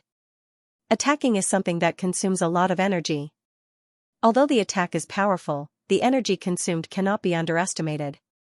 In this case, we may not have enough energy to reach planet Mega. This was really, but how are we going to get through this? Forget about going to Omega, we might even lose our lives, Ningxu said. How much energy does the spaceship have left? Ningshu asked Alves. 80%, Alves said. It feels like quite a lot, Ningshu said. One attack may consume 5% of the energy, and the distance from here to Omega is very, very far. Alves sighed. I think this spaceship should still have energy reserves. Let's ask the original people on the spaceship, those who were locked up. Ningshu asked Alves. Warning, warning, the spaceship is about to be surrounded, the synthetic female voice said. The other party has sent a message. Do you want to read it? Read it. A screen popped up. A tall man with a full beard appeared on the screen. His face was almost completely covered by his thick beard. A fierce aura came from the screen. Listen up, people on the other side. If you have anything valuable, hand it over. I'm the one who developed this interstellar line. I'm here to collect the toll. Otherwise. The burly man's face became extremely ferocious. Just wait for your death. Ningshu let out a long sigh. There were robberies everywhere. The spaceship is about to be surrounded. Do you want to attack? Alveus looked at the screen and analyzed the other party's spaceship. Ningshu shrugged his shoulders. Alveus, fighting is the only way. If they surround us, it'll be very dangerous. If they board our spaceship, we'll be at their mercy. We can only wait for death. We can only gamble now. Alveus took a deep breath and controlled the spaceship. The spaceship shook and was about to fly out of the other party's encirclement. Attack. Alveus's face was pale. Attack the bottom of the spaceship. Alveus was the person who built the spaceship. He knew where the spaceship's weakness was. The shaking became even more intense. It even fell headfirst. Ningshu rubbed his forehead. He felt that there was a big bump. The spaceship shot a ray of light at the spaceship in front of it. This ray of light was white. The spaceship that was hit by the ray of light actually exploded with a bang. Heat waves rolled over. The asterisk starred, you actually dared to attack first. If I don't teach you a lesson, you won't know what I, Ella, am capable of. In the screen that popped up, the man with the full beard was roaring angrily. His beard was shaking. Then, the spaceship shook violently. Something hit the spaceship. Alveus controlled the spaceship and avoided the attack. He didn't care about calculating the energy and ran forward with all his might. The spaceship behind them chased closely. No matter how the spaceship dodged, there would still be attacks that hit the spaceship. Ningshu was so shaken that he wanted to vomit. Alveus fell from the wheelchair and lay on the ground. Ningshu gritted his teeth and took over the control of the spaceship. Ningshu released all his spiritual power and wrapped it around the spaceship. Once another attack came close, Ningshu would be the first to know. A transparent spiritual power wrapped around the spaceship and spread in all directions. Ningshu let the AI connect to his brain. The AI scan, coupled with his spiritual power, allowed the AI to calculate more carefully and find the best way to avoid the attack. However, Ningshu felt that his head was about to explode. It seemed that his head couldn't withstand the pressure. It was about to explode like a watermelon. Boss, the other party has a mecha operator. A person came to the side of the bearded boss. The bearded old man frowned. F*CK, looks like his spiritual power isn't weak. Boss, should we chase or not? The others asked the bearded man. Chase. Since they're afraid when they see us, it means that they're not that strong, the bearded man said. The spaceship behind them was still chasing closely. Ningshu hugged his head. The veins on his forehead were popping out. He was in extreme pain. Ningshu made up his mind. Under Alveus's pained gaze, he fired 5 attacks and accurately hit the spaceship behind them. The spaceships behind them exploded like bright flowers, and debris flew everywhere. Ningshu couldn't take it anymore and retracted his spiritual power. Her nose was bleeding and she was dizzy. She fell to the ground with a thud and lost consciousness. Ningshu fell to the ground weakly. The only thing he felt was that he was going to die. He felt like his head was about to explode. Could he be like Elsa, dying from the turbulence in his spiritual power? After some time, Ningshu finally woke up. When he opened his eyes, his vision was blurry. Ningxu almost thought that he was blind. He raised his hand and waved it in front of his face with difficulty. He shook his head. His head was about to explode. He felt like his brain was about to explode.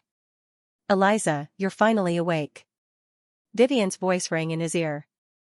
However, Ningxu could barely hear her voice. Ningxu was speechless. Not only was there a problem with his eyes, but there was also a problem with his ears. He had used too much spiritual power. "Eliza, wait for me. I'll call Arvez." Vivian hurried out of the room. Ningxu heaved a sigh of relief. It seemed like he was safe now. However, the price was a little high. Ningxu sat cross-legged and cultivated, hoping that his energy could improve his body that was on the verge of collapse. Ningxu heard hurried footsteps and stopped. He vaguely saw Vivian pushing Arvez in. Arvez saw that Ningxu was awake and heaved a sigh of relief. He asked, "Are you feeling unwell?" Ningxu pricked up his ears. "Speak louder. I can't hear you." Arvez was stunned for a moment. Then, he said loudly, "Sister, are you okay?" "I'm fine," Ningxu said loudly. Arvez took out the nutrient solution. "You've been sleeping for 2 or 3 days. Drink it." Ningxu felt that his body had no energy left. He immediately took the nutrient solution and drank it. "How much energy do you have left?" Ningxu asked. 50%, Arvez said. Seeing Ningxu's puzzled expression, he raised his voice. 50%. I used up so much in one go. Ningxu sighed. Fortunately, he had escaped. No matter what he did, there would be losses. "Rest well," Arvez said loudly. Ningxu nodded, and Vivian pushed Arvez out. Ningxu sat cross-legged on the bed and began to cultivate. Her ears and eyes should be temporary and could be slowly repaired with spiritual energy. The spaceship arrived at another planet. Because of the dangerous incident that happened before, many people did not dare to stay on the spaceship. This time, he got off the spaceship directly. Since then, there weren't many people left on the spaceship. There were only a few people left on the spaceship. There weren't many people left from the spaceship that had been filled to the brim. The rest of the people were his own people. Arvez sent a tube of nutrient solution to Ningxu the next day. Ningxu was already short of energy, so it was even better now that he had the nutrient solution. Ningxu accepted it without hesitation. If he didn't have spiritual energy, then he could just use energy. The effect would be the same. Arvez saw that Ningxu's ears and eyes were still not good, so he comforted Ningxu. "When we reach Omega Planet, there will be artificial cochlear implants that are exactly the same as a human's. The effects will be the same too. You can change your eyes. Many people have replaced their bodies with machines." Ningxu was speechless. It was really unimaginable. Ningxu nodded. "It's okay. Maybe they'll be fine after a while. It's already good enough to be able to leave planet Celled." It was already very lucky to be able to leave planet Celled alive. With the nutrient solution, Ningxu's cultivation progress was slightly faster. However, Ningxu used the spiritual energy to repair his body, eyes, and ears. He felt that it was because of the turbulence in his mental strength that his organs were suffering. Ningxu's vision gradually became clear, and he didn't need to be shouted at to speak anymore. Although he was fine, Ningxu still stayed in his room to cultivate. When he arrived at a new place, he had to have the ability to protect himself. Otherwise, he wouldn't be able to survive. Ningxu saw that Arvez was worried, so he told him that his eyes were fine. He didn't know how long they stayed on the spaceship, but they finally arrived at planet Omega before the energy was exhausted. Arvez stopped all the energy consumption of the spaceship. For example, he didn't even turn on the lights. The spaceship was basically dark, and all the energy was used to fly. Anyway, Ningxu stayed in the room, and it was always dark. He didn't know how long he stayed on the spaceship, but when he thought of planet Celled again, it felt like a lifetime had passed. When the synthesized electronic female voice said calmly without any fluctuations, "We have arrived at planet Omega." The spaceship lit up for a long time, and Arvez, who had always been reserved, smiled. No matter what, After going through the arduous process of snatching the spaceship and the arduous interstellar journey, they had finally arrived at their destination. There was infinite joy in his heart. The vast starry sky looked beautiful, but it was full of all kinds of dangers. The journey was long, and they could die on the way at any time. Oh, Planet Omega was a very prosperous planet. The technology here had been developed to the extreme, and it was still increasing. The powerful technology could destroy a planet. Cars were suspended in the air. There were all kinds of spaceships and cars, and clean and tidy streets. The people who came and went were all beautiful and confident. This planet was very big. Who knew how many times bigger than planet Seld? The spaceship floated in the sky above Planet Omega, and a message came immediately. Sir or madam, your spaceship is too big, and it is affecting the traffic order. Please don't enter the territory of Planet Omega. Ningxu shrugged and looked at Arvez. What do we do now? Anyway, she didn't understand Omega's situation. Everyone stared at Arvez. Arvez pressed a button, and a small spaceship was revealed from the bottom of the spaceship. Let's take this. Alvius brought Ningxu and a group of people. There was Vivian, Vivian's brother, and Ma Chi, his lackey. The spaceship was full. Ningxu asked again, driving without a license, will we be expelled? Oh, Omega has a powerful brain system that covers the entire planet Omega. We are going to the black market and sell the spaceship. With the galactic coins, we can settle down on planet Omega. We also have to find a way to get a residence permit, or we will be expelled. Arvez explained. Ningxu nodded and asked again, if we park the large spaceship near planet Omega, will it be towed away? It's okay. Ningxu breathed a sigh of relief. He really didn't understand the rules of this planet. The others listened to Ningxu and Arvez talk, and they were all confused. Anyway, they didn't know anything, so they did whatever they were told to do. Arvez piloted the spaceship to the black market of planet Omega. Ningxu realized another problem. What if it's a backstabbing? We can't beat them. Ningxu asked a lot of questions, and he had to consider all aspects thoroughly. So at this time, I need your help, Arvez said. Me? If the other party has any strange movements, release your spiritual power to intimidate the other party. Oh, he wanted her to be a mascot. Arvez drove the spaceship to the black market. His face was calm as he negotiated prices with people like an old fox. Ningxu sat next to Arvez and released his spiritual power.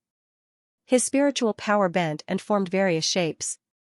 Previously, Ningxu asked the silver-haired man for advice on how to use spiritual power to attack. Her 280 spiritual attribute points were not in vain. They were all accumulated with attribute points. Ningxu was a little unfamiliar with using spiritual power at first. Now, he was much more proficient. Ningxu was like an idiot who was playing with her spiritual power. Arvez was discussing business with someone. That person glanced at Ningxu from time to time. Most of his attention was on Ningxu. Arvez was anxious to get rid of the stolen goods. The other party was a little afraid of Ningxu's strong spiritual power. Generally speaking, people with strong spiritual power could be mecha pilots. Even if these people were dressed so shabbily, they might just like this style. After bargaining, the price was set at a price that both parties were satisfied with. It was a deal. Arvez received a card and left with Ningxu and the others. Then, Arvez went to the black market to find someone to apply for a residence permit for Planet Omega. Anyway, as long as there was money, everything could be solved. Ningxu realized that she could not solve any of the problems that could be solved with money. Arvez handled all kinds of documents skillfully and took his time. This made Ningxu believe that Arvez had really lived on Planet Omega. Otherwise, he would not be so familiar with this place. It seemed that Arvez had lived well in his previous life. It cost money to apply for a residence permit. Moreover, there were so many of them. Including Ningxu, Vivian and her sister, and March's group of lackeys, there were 20 people. Arvez spent a lot of money because of this. After that, Arvez rented a house. The house was very big and basically had high-tech things. There were robots in the house and a network AI connected to the entire planet Omega. Oh my, how much money did this cost? This is the cheapest house. The facilities are not good, Arvez said. Ningxu was speechless. When the others heard what Arvez said, they were all stunned. How could this be called bad facilities? From planet Omega, everything was handled by Arvez. As expected, one had to be experienced and knowledgeable. Everyone else was dumbfounded. Arvez calmly took care of everything. This is the lowest standard house on planet Omega, Arvez said. Next, let's plan. The price of the spaceship is not high, so we have to find a way to survive, Elvius said. Ningxu shrugged. What do you think we can do? We can pick up trash, March said, raising his hand. Ningxu rolled his eyes at him. Those who sweep and pick up trash on the streets are all robots. Machi put down his hand, speechless for a long time. Vivian asked Arvez, what do you think we can do? Arvez thought for a while, but he couldn't think of what these people could do. The living room was silent. Arvez thought for a moment and said, why don't we play a game? Ningxu, suspicious face. JPG. The others had no idea what the hell was going on. Let's play a holographic online game. The gold coins in the game can be exchanged for galactic coins according to a certain ratio. It's also a way to earn money, Arvez explained. Wow, that sounds cool, March immediately exclaimed. But this game is extremely realistic. The pain is real. If you face death in the game, the feeling of death is also realistic, Arvez said. Ningxu exclaimed in his heart. In the world he experienced in the past, games were played on the keyboard. In the galactic era, games were holographic online games. Players could experience all kinds of game scenes. Vivian immediately said, then let's play a holographic online game. We feel bad that you're always the only one who's burdened us. Arvez looked at Vivian with a complicated expression. Alright, I'll order 5 game cabins for you first. You can take turns working. Arvez ordered 5 game cabins through the internet AI in the room. Soon, almost an hour later, the game cabins arrived. The speed of the delivery made Ningxu exclaim in surprise. And the delivery was done by robots. It felt like on planet Omega, humans were completely useless. Especially for people like them, who were illiterate and had no skills, they were complete and utter trash. The game cabin was a place for the body to lie down. There was also a helmet connected to the brain. A group of people surrounded the game cabin, their faces full of amazement. Ningxu took the helmet and lay down. Let me try it first. When Ningxu opened his eyes again, he found himself sitting in front of a small stream. The water in front of him gurgled and flowed. Everything was extremely real. Ningxu reached out and touched the water. It felt cool and he could not help but take a sip. The cool water flowed down his throat to his stomach. It felt very comfortable. It felt really real. But Ningxu was shot to death by a sudden arrow. He was not even in a hurry to dodge. He did not know which bastard shot him in the dark. Ningxu jumped out of the game cabin and took off the helmet. Oh my god, it hurts. F***ck, it felt too real. The arrow pierced his skin and pierced his body. How is it? Vivian looked at Ningxu expectantly. Ningxu put down the helmet. It's okay. A group of people rushed to try the game. Ningxu walked to Arvez and asked, why did you think of letting them play this to earn money? Actually, this is not what I thought. It's Vivian, Arvez said. In my previous life, Vivian, who came to planet Omega, was at a loss. At that time, she did not meet so many people. Later, Vivian found games on the internet and started playing holographic online games. Arvez said calmly, in the game, Vivian met a man. When Ningxu heard about a man, he immediately said, doesn't Vivian like you? Based on Vivian's performance on planet Seldar, Ningxu felt that Vivian should like Arvez. In the game, the two of them had a good impression of each other. Later, Vivian died. I used Vivian's game account to tell the other party that Vivian died. He even came over, Arvez said. Ningxu was speechless. Ningxu could not help but pat Arvez on the shoulder. I'm here to comfort you. Arvez glanced at Ningxu. Who told you that I like Vivian? If you don't like her, why are you trying to please her every day? Ningxu could not help but ask. I just feel sorry for her, Arve said. Ningxu shrugged her shoulders. Then you should feel sorry for me and your sister. Tell your sister a story too. Arve pushed the wheelchair away and chose his room to sleep in. Ningxu rolled his eyes. He thought the two of them were childhood sweethearts and innocent playmates. Ningxu turned on the internet AI and realized that he could not read a single word. Alves clicked on a literacy tutorial and asked Ningxu to learn from it. He also asked the others to learn from it. After all, one needed to be literate to play games. Ningxu whispered to Alves, aren't you afraid that Vivian will meet that man in the game again? No, because the girl I like likes that man, Alves said. He seemed to have thought of something and his blue eyes glowed. Ningxu was speechless. What a complicated and F***king relationship this was. In the end, as soon as she left Planet Seld, the people she thought she could be with all met the person she was destined to be with. However, these were not things that Ningxu should be worried about. She was learning to read every day and thinking about her future plans. To become a powerful mech pilot, she still had to go to the academy. Because she could read, Ningxu searched for information about the Mech Pilot Academy on Planet Omega on the Internet AI. She found out that the Mech Pilot Academy would be recruiting students soon. Ningxu planned to give it a try. She was only short of money now. She had to think of a way to earn some money for her school fees. Alves was busy with his own things. He was busy writing and drawing every day. It was very complicated. Ningxu did not understand what he was doing at all. There were specializations in the field.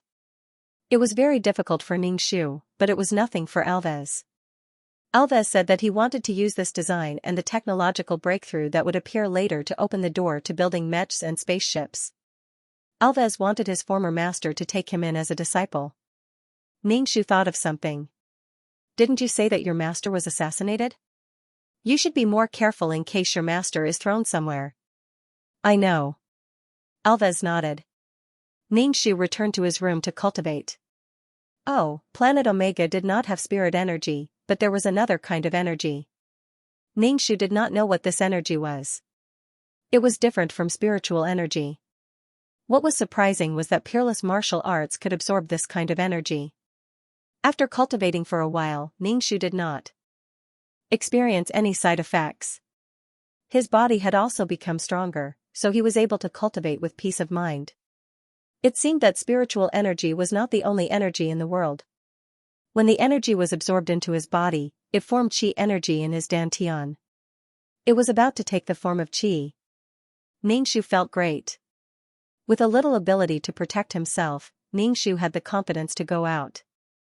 Ningxu greeted Arves and said that he wanted to take on some missions. Arves did not approve of Ningxu becoming an interstellar hunter. Those missions were very dangerous. Ningxu said that he would find a simple mission to complete. Above them were all kinds of spaceships. Ningxu arrived at the Interstellar Hunter Alliance according to the address given by the artificial intelligence system. Ningxu walked into the alliance. There were robots doing all kinds of work inside. There were people coming and going. They were all here to accept missions and hand in missions for money. To survive in Omega, one had to earn money. This was the case no matter where one was. Ningxu saw all kinds of missions. For example, hunting down space pirates. For example, someone wanted to go to a certain planet and recruit 2 strong mecha operators to accompany them. Most of the mission targets were mecha operators. There were also missions to salvage all kinds of cosmic dust and garbage. Ordinary people could also accept them, but the money was very little. Ningxu browsed through the mission list and saw Planet Rado. It said that the devil vines were spreading again. Mecha operators needed to drive spaceships to wipe them out. The devil vines had very strong survivability. Even if the spaceships and mecha operators were destroyed, they would grow back soon. It was really a spring breeze. If they were not cleaned up regularly, the entire planet Rado would be covered. Ningxu nodded to show that he understood. When she was a summoner, her summoned beasts were like grass. When they grew up, they would cover the sky and the sun. The most important thing was that they could absorb everything. Their vitality was strong and they were very difficult to deal with. Ningxu thought about it and gave up on this mission. If he was entangled by the vines, he would become nourishment for the vines. That would be terrible. However, Ningxu stared at the introduction of the devil vines. It said that the devil vines could speak. It was suspected to be a creature from another world. It didn't speak the interstellar language. If it could speak, then it already had its own spiritual intelligence. Ningxu thought of Xiao. Ningxu decided to take a look. Ningxu reached out and pressed the option to accept the mission on the screen. Even if it wasn't Xiao, the other party had already developed spiritual intelligence and could communicate. It was a good skill to be able to communicate with creatures with spiritual intelligence. Ningxu accepted the mission. Immediately, a robot brought Ningxu to the designated position to wait. There were already a few people in the position. When they saw Ningxu, they sized up Ningxu. Ningxu was short. Although he was already 13 years old, he had been malnourished since he was young. When he came to planet Omega, although there were nutrient solutions, he couldn't jump up immediately. These people didn't mock Ningxu.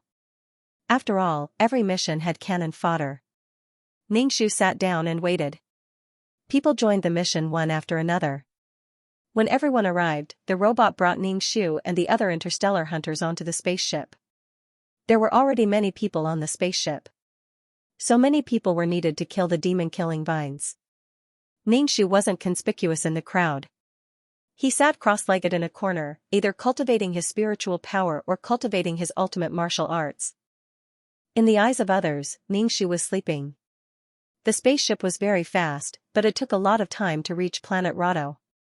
Everyone, Planet Rado is just ahead, the leader said. Ningxu looked at the results of the spaceship scan. A part of Planet Rado was covered by a dark thing. Although the black shadow didn't look big on the screen, it was compared to the entire Planet Rado. The area covered by the demon-killing vines was very large. Moreover, places covered by the demon-killing vines couldn't survive at all. A large wave of spaceships headed in the direction of the demon-killing vines. As if sensing danger, the demon-killing vines stood up and covered the sun all day long. The spaceships released secret laser beams. When the vines were hit, they immediately turned to ashes. Some spaceships were entangled by the vines. The demon-killing vines waved the vines and smashed the spaceships to the ground. They swung around and threw the spaceships out. The people on the spaceships were unlucky.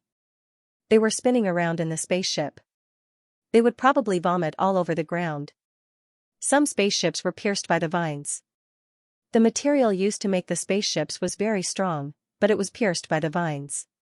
Even if the spaceship's attacks could turn the demon-killing vines into ashes, the demon-killing vines would grow new vines. It was too difficult to deal with. Everyone's expression was very ugly. Every time they dealt with the demon-killing vines, they would lose a lot of financial and material resources. It wasn't that they were kind to Planet Rado, but that they had to control the demon-killing vines on Planet Rado. If it was allowed to spread, the entire galaxy would be covered by this thing. Moreover, wherever this thing went, the energy would be absorbed. One by one, the planets would become useless. Ningxu looked at the demonic vine. If anyone could control this, it would become a powerful killing weapon. However, it felt like a scam to fight against this thing. You despicable humans. Ningxu heard the demonic vine speak. It was a girl's cute voice. Ningxu's heart skipped a beat. This voice sounded familiar. Captain, the demonic vine is going to get angry. A man frowned and said. Ningxu immediately said to the captain, Captain, I'm willing to fight. The captain didn't even look at Ningxu. He just waved his hand. Ningxu took it as a yes. He got out of the spaceship and flew towards the demonic vine. Ningxu released his spiritual power. Xiao. Ningxu didn't know if Xiao still recognized him. He could only try to communicate with her. Who are you? A vine as thick as an arm wrapped around Ningxu's waist and pulled Ningxu over. Who are you? How do you know my name? Your soul is a little familiar. Xiao was a little confused. You're a summoned beast. I'm a summoner. Do you remember? Ningxu asked. I forgot a long time ago. Xiaoqiao said bluntly and threw Ningxu away. Ningxu was speechless. When did the little loli become so stubborn? You really forgot? Ningxu asked. The concentrated rays hit Xiaoqiao's vines. The vines were annihilated into ashes. Ningxu was a little anxious. Put it away first. Don't fight these things head-on. Hide first. I don't want you to care. Xiaoqiao said to Ningxu angrily. However, she was slowly retracting her vines. The people on the spaceship and the mecha operators floating around increased their attacks. The vines retracted even faster, revealing the ground covered by the vines. It had already become a desert. Come on, the vines are almost gone, the captain said excitedly. In the end, the vine shrunk into an inconspicuous blade of grass.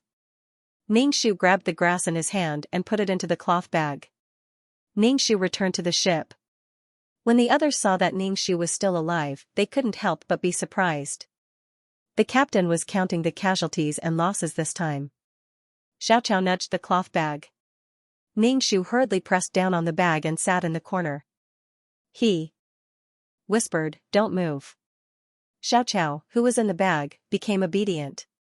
Ningxu had always been inconspicuous and kept a low profile. Besides, no one had noticed her. When the spaceship arrived at the Interstellar Hunter Alliance, Ningxu even received some money. This mission was relatively difficult. Those who could return alive would earn a lot of money. For those who died, double the commission would be compensated to the relatives of the deceased. In short, it wasn't easy to survive. Ningxu brought Xiaoqiao back. He didn't dare to take Xiaoqiao out when she was outside. Other than at home, the entire planet of Omega was under surveillance. Only at home was there a little privacy. When Arve saw that Ningxu had returned, she sighed in relief and asked, "What kind of mission did you take?" "Looking for a pet," Ningxu said casually. Arve's, Omega's AI system can accurately locate an ant. Do I need you to look for a pet? Ningxu laughed. I'm just teasing you. Look at how serious you are. Don't take on dangerous missions in the future. Many of them can't be returned, Arve said. Ningxu nodded. I know. I still want to become a mech master. She couldn't bear to die. Aren't you a summoner? Xiaoqiao, who was in the pocket, said disdainfully.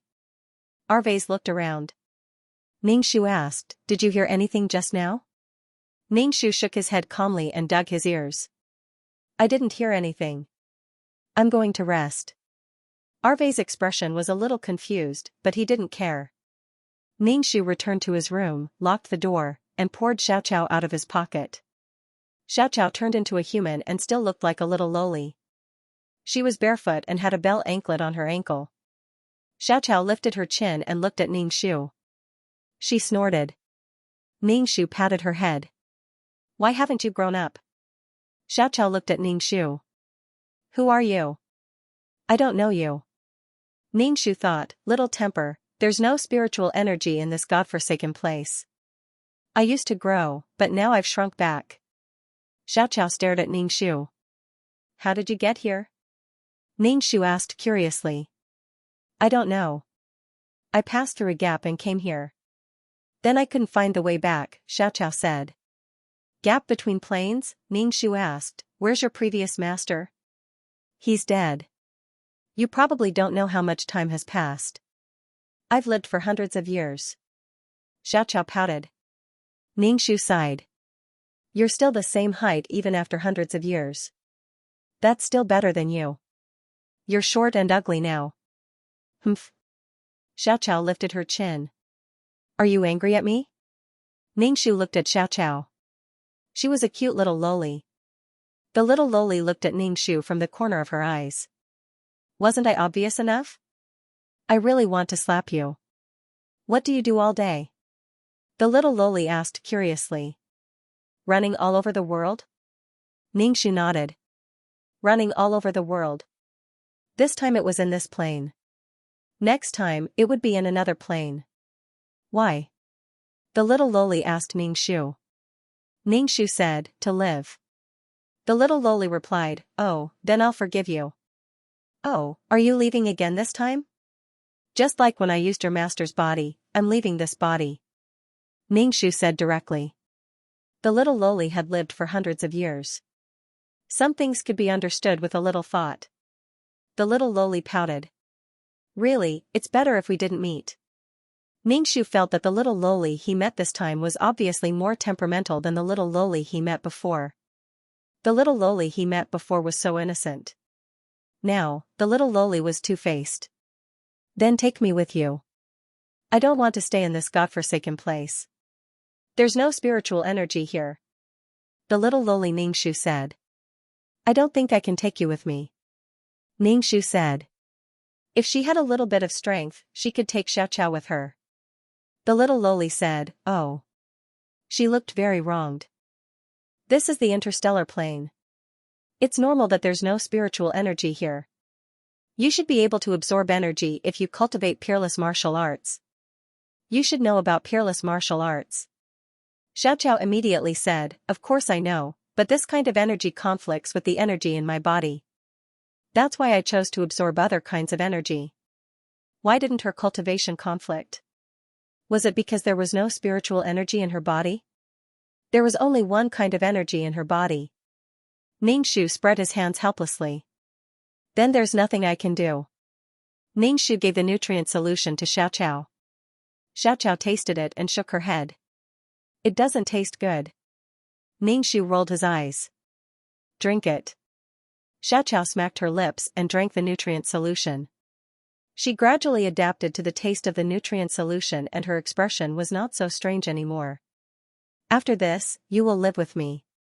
Don't show your true form. If you haven't learned the planet, just pretend to be mute and nod or shake your head.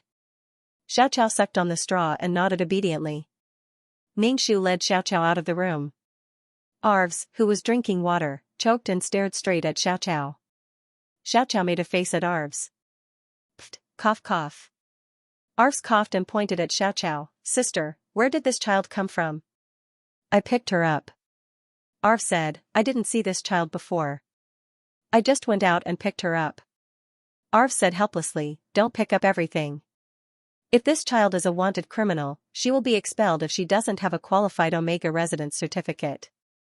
So, I'm taking her to get a residence certificate now. Ningxu nodded and said. Sister, my point is not the residence certificate.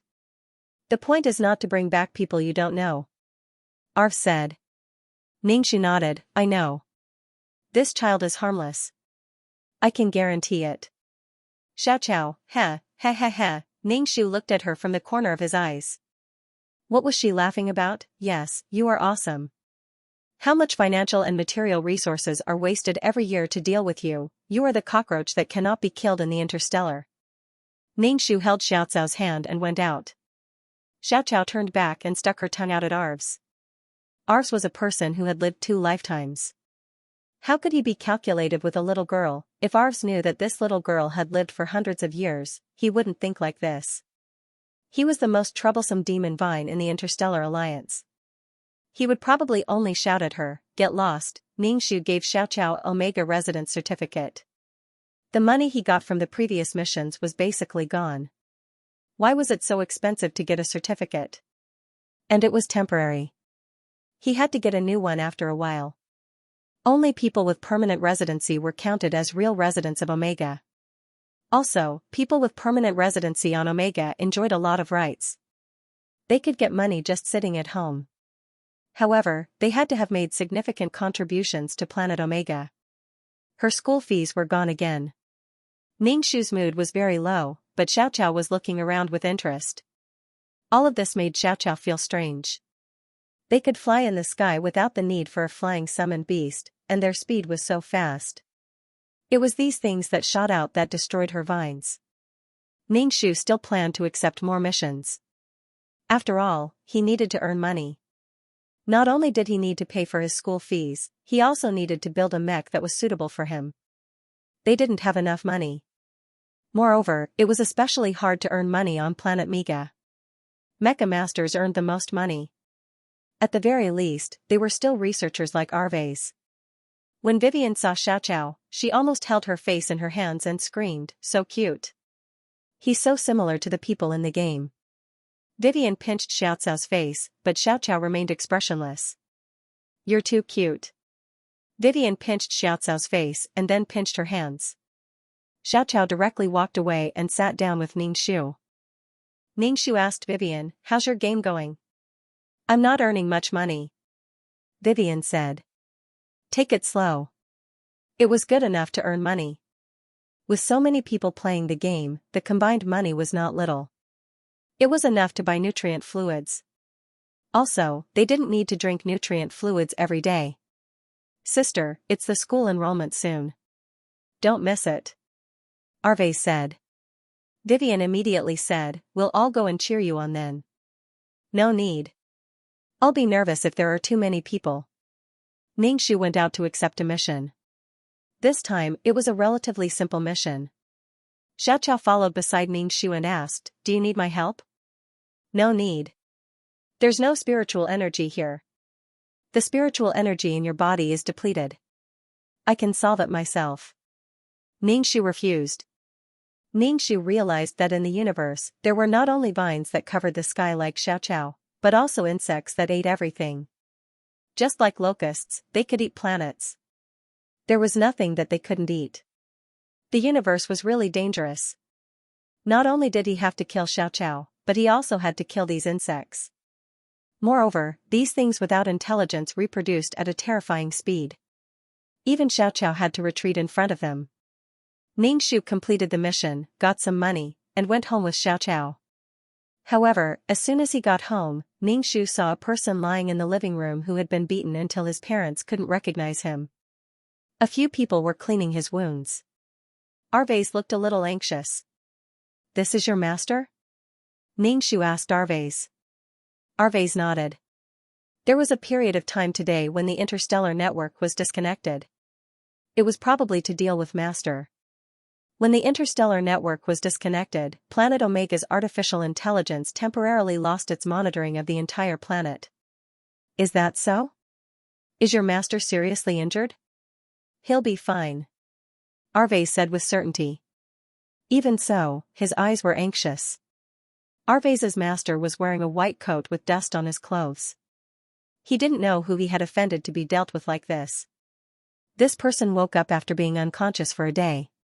He rubbed his head and saw a young man in a wheelchair guarding the bed. Master, you're awake. Arves blurted out. The man was stunned for a moment. Arves immediately said, are you feeling better? Arves took a nutrient solution for the man. I'm Jeffrey. Little guy, what's your name? Jeffrey asked Arves. My name is Arves. Arves, thank you for saving me. Jeffrey drank the nutrient solution. Jeffrey had a black and white stubble. He was probably not young, but his body was very strong and his back was straight. Ningxu saw that Arves and his master were getting along very well. The two of them had endless topics to talk about. Moreover, they were all very profound discussions. Ningxu listened for a while and was completely dumbfounded. There was no need to talk about the others. Only the two of them were high. It was as if they were good friends despite the difference in age. Xiaoqiao was slowly learning the interstellar language and could basically understand it. However, when she heard the conversation between the two of them, she wanted to reach out her vines and whip them to death. But occasionally, Ningxu could still understand some of the topics. For example, using powerful strength to break the space barrier and enter other worlds. They had already confirmed that this world was not only this world. There were other worlds and even more vast worlds. With their technology, they could occupy many worlds. Ningxu's scalp tingled. Using violence and powerful strength to break the space barrier. It was not that the space could not be broken. Once it exceeded the capacity of the space, it would shatter like glass. Oh, Omega's technology was the most powerful and cutting edge in this galaxy. In this vast galaxy, some planets were still ignorant and undeveloped. Some planets were already like Omega, with advanced civilizations, or even super civilizations. These people were still not satisfied. The galaxy could no longer trap them. They wanted to break the barrier, enter another world, and invade another world. Damn it, if the barrier of the plane was broken, if the plane could not repair itself, the entire plane might have problems. Ningxu stared straight at the two people who were chatting passionately. Not only would this harm one plane, but other planes that were close to this plane would also be affected. If this plane was affected, the next plane would be in trouble. It was like pushing a Nomi bone, which would cause a series of collapses, forming a chain reaction. The plane nurtured all things, and humans were the leader of all things. They were loved by fate, but they were the ones who wantonly harmed the plane. Humans' love, hatred, resentment, and hatred eroded the plane. Now, they wanted to break the plane directly. They wanted to use the power they had researched to break the plane that protected them. Ningxu interrupted, "What if it's broken? What happens after it's broken?" Arvase looked at Ningxu with some surprise. She usually did not listen to his conversation with Jeffrey. "Have you ever thought about what would happen if the barrier is broken and the entire world is broken?" Ningxu asked. This plane was very big, and there were many planets. If something went wrong, all the planets would be unprotected, and everyone would be doomed. It was unknown just how many living beings there were. Even if the plane did not explode, there would be cracks, and the cracks would get bigger and bigger. "It won't," Jeffrey said. Ningxu rolled his eyes. "If you say it won't, then it won't. If the barrier doesn't work, why else would it exist? Without the barrier, we can still pass through each other." "How interesting." "Sister, don't talk to Mr. Jeffrey like that," Arvase said. Ningxu shrugged. "I'm just saying. You guys go on." Ningxu turned and went out. Xiaoqiao followed behind Ningxu and asked, "Are you unhappy?" "Xiaoqiao, I've worked hard to do all this to keep myself alive, to eliminate resentment, and to repair the plane. My existence is to patch things up, or to catch the parasites and blood-sucking worms that have latched onto the world." Xiaoqiao listened attentively and said, "Their behavior makes you uncomfortable. They're spinning a cocoon around themselves. They think they have the ability and want to rob more. In the end, they'll harm others and themselves," Ningxu said.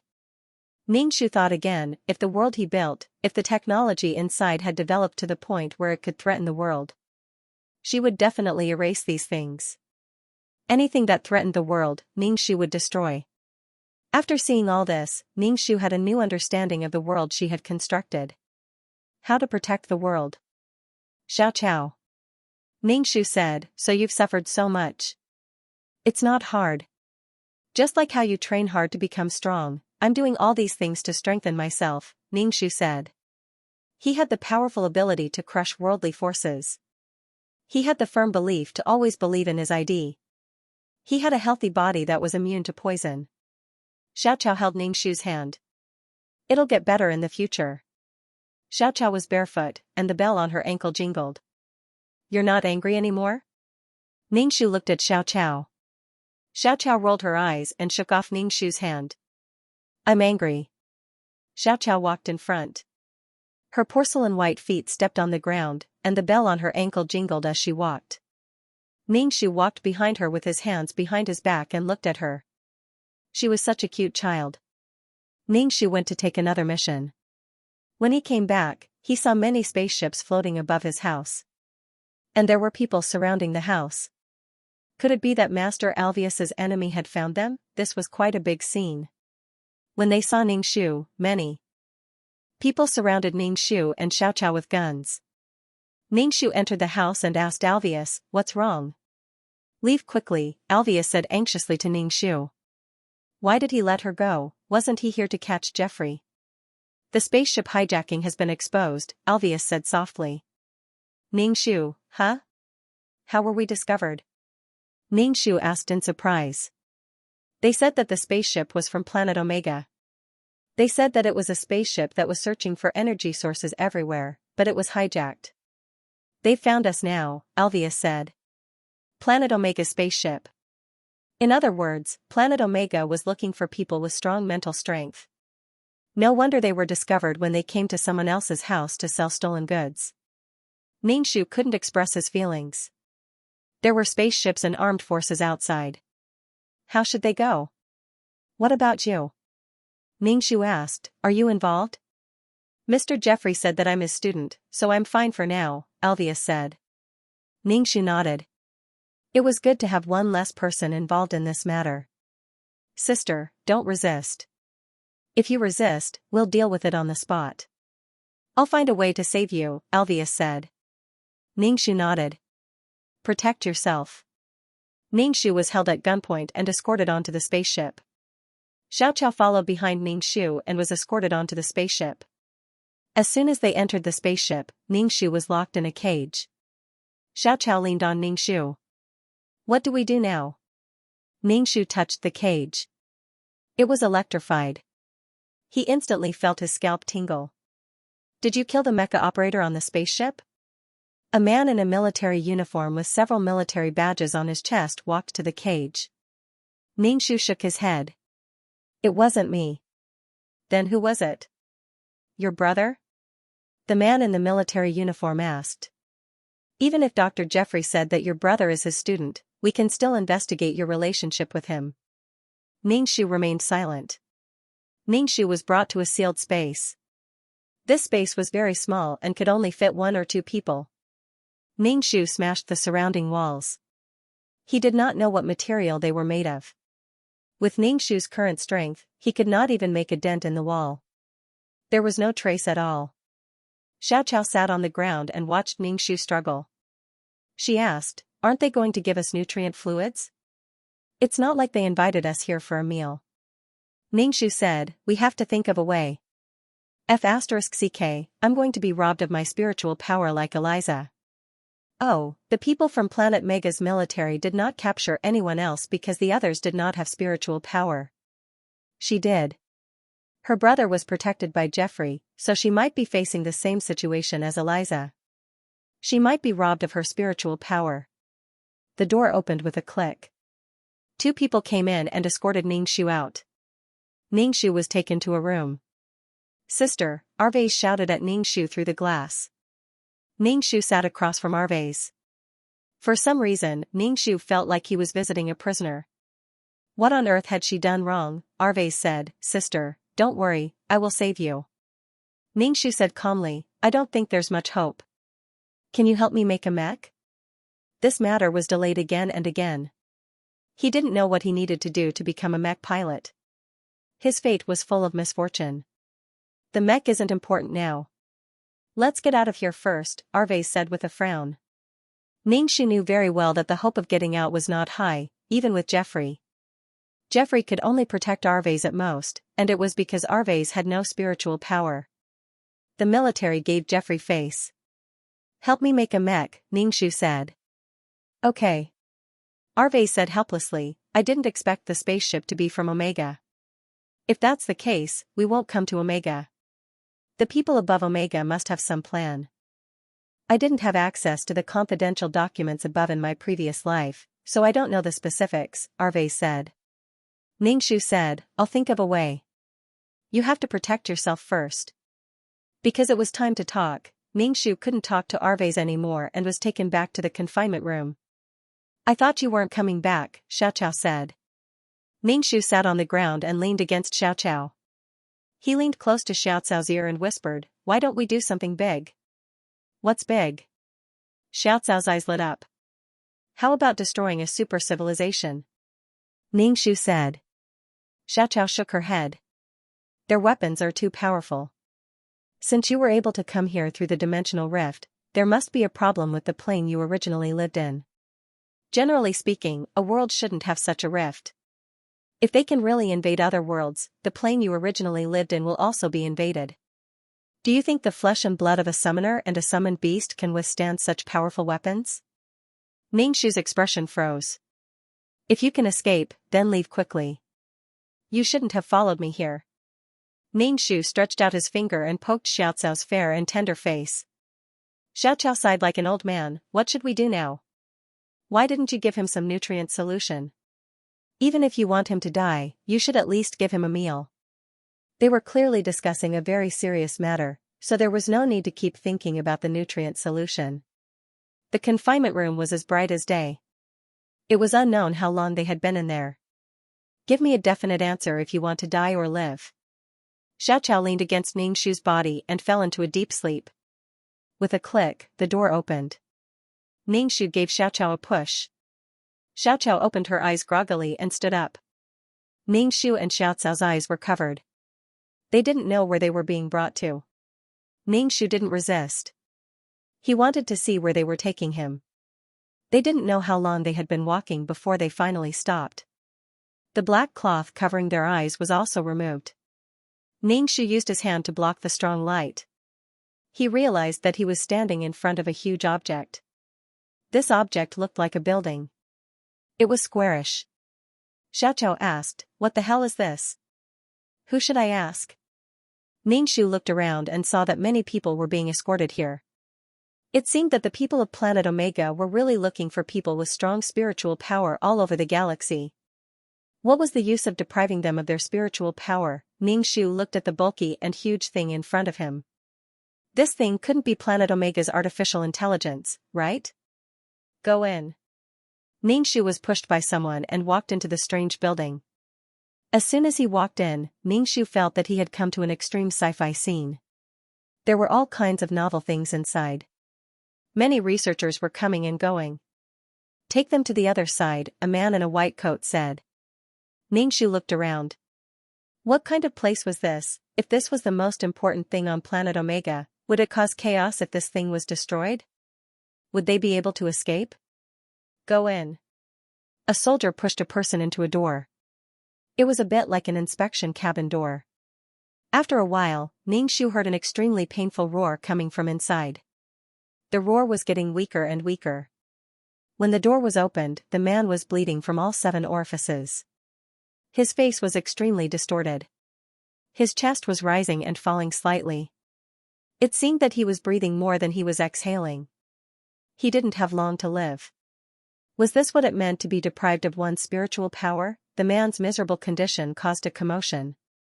The people who were brought here were very scared. They wanted to escape, which caused a commotion.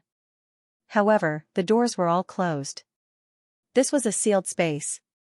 There were many guards around. Anyone who wanted to escape was thrown in first. Painful screams and moans came one after another. Just like that, the spiritual power was violently deprived. It felt like a hammer was smashing an egg. Not many people were lucky enough to escape. It was simply purgatory on Earth. Ningxu's face was a little pale.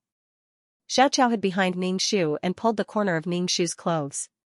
What are they trying to do? I don't know. It must be for some purpose. Where was the deprived spiritual power sent to? Ningxu looked around. Ningxu said to Xiaoqiao, "Maybe, planet Omega's artificial intelligence is alive." Impossible. I don't feel any signs of life. Xiaoqiao immediately shook her head and said.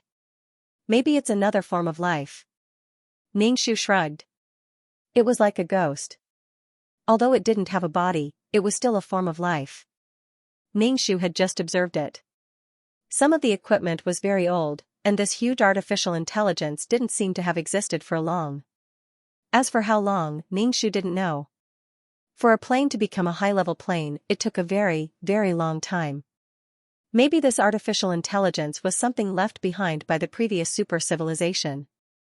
The previous civilization was destroyed, and some of the things left behind were picked up by planet Omega. Omega's technology was at the forefront of the entire galaxy. Many breakthroughs in science came from planet Omega. What are you talking about? Go in. Ningxu was pushed, and he was pushed in. Ningxu turned to look at the person who pushed him and said expressionlessly, "Who are you pushing? Why are you touching me?" The person who pushed Ningxu was stunned. He had never seen someone so capable. He was about to die, but he was still so capable. Haha. The other person sneered. What are you laughing at? You're so weird. Xiaoqiao, slap him, Ningxu said to Xiaoqiao. Okay. Xiaoqiao immediately reached out, jumped up and slapped the man's face. Ningxu, use your hands, whatever, use vines or use your hands. What are you doing? Stop.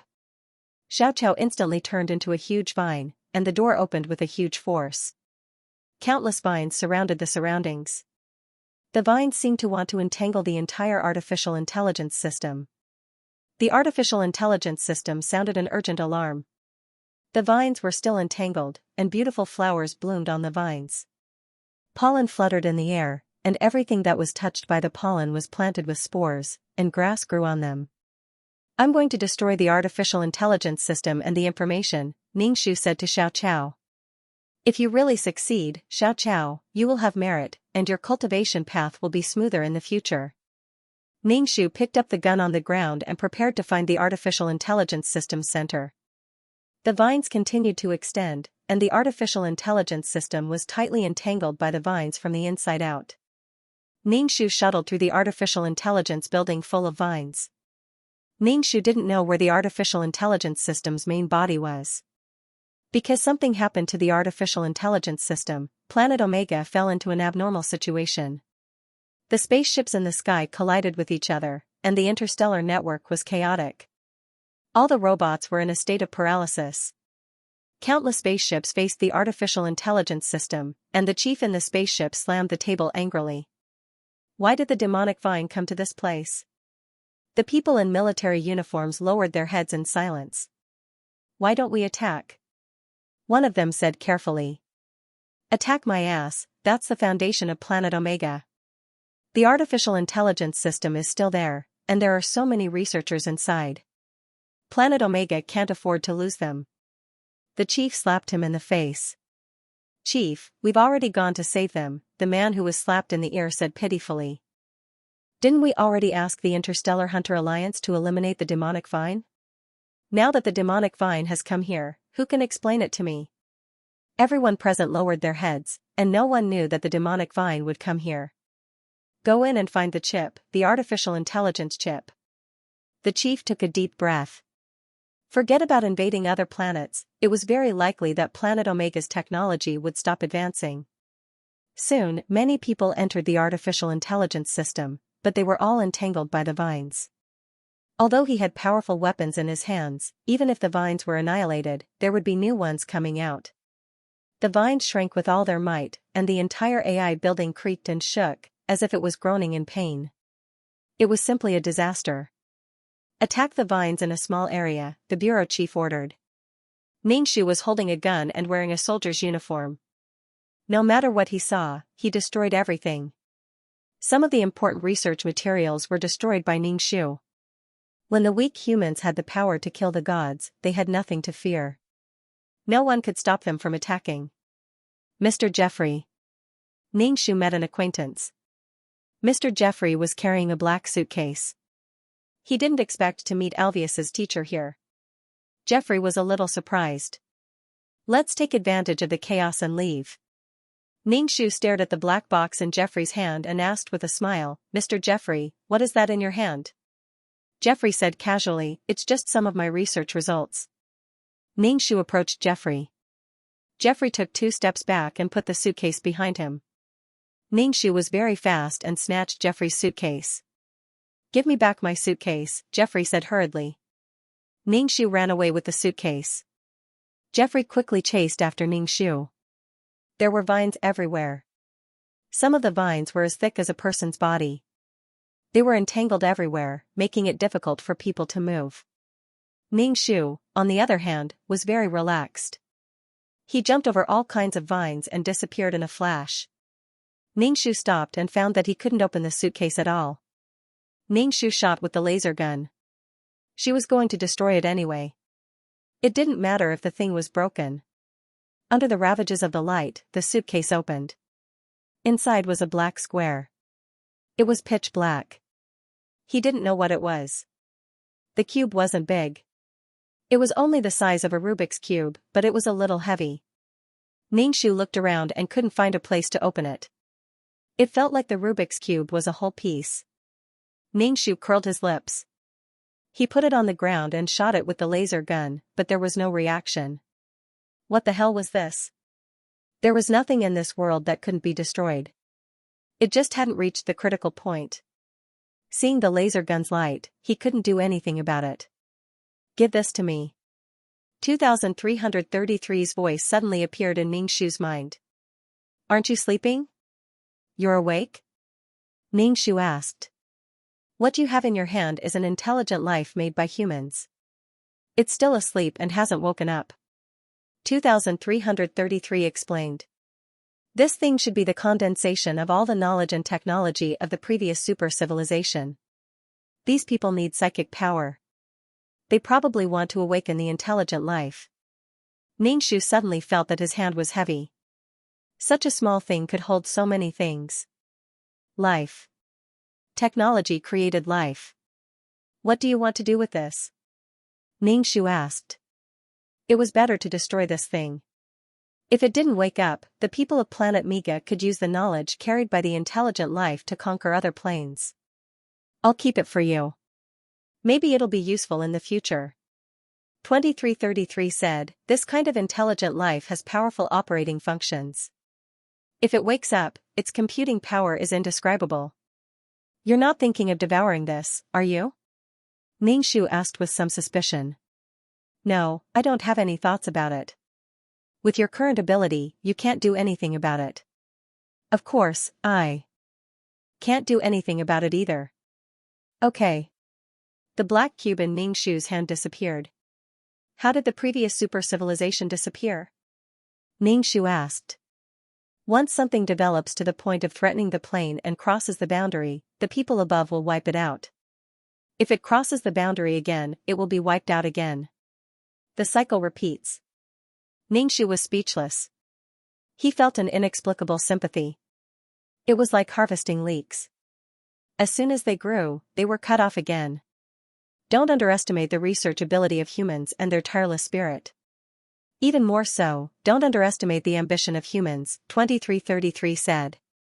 Humans did not have strong bodies. They only had soft skin and easily broken internal organs. A little injury could cause them to lose their lives.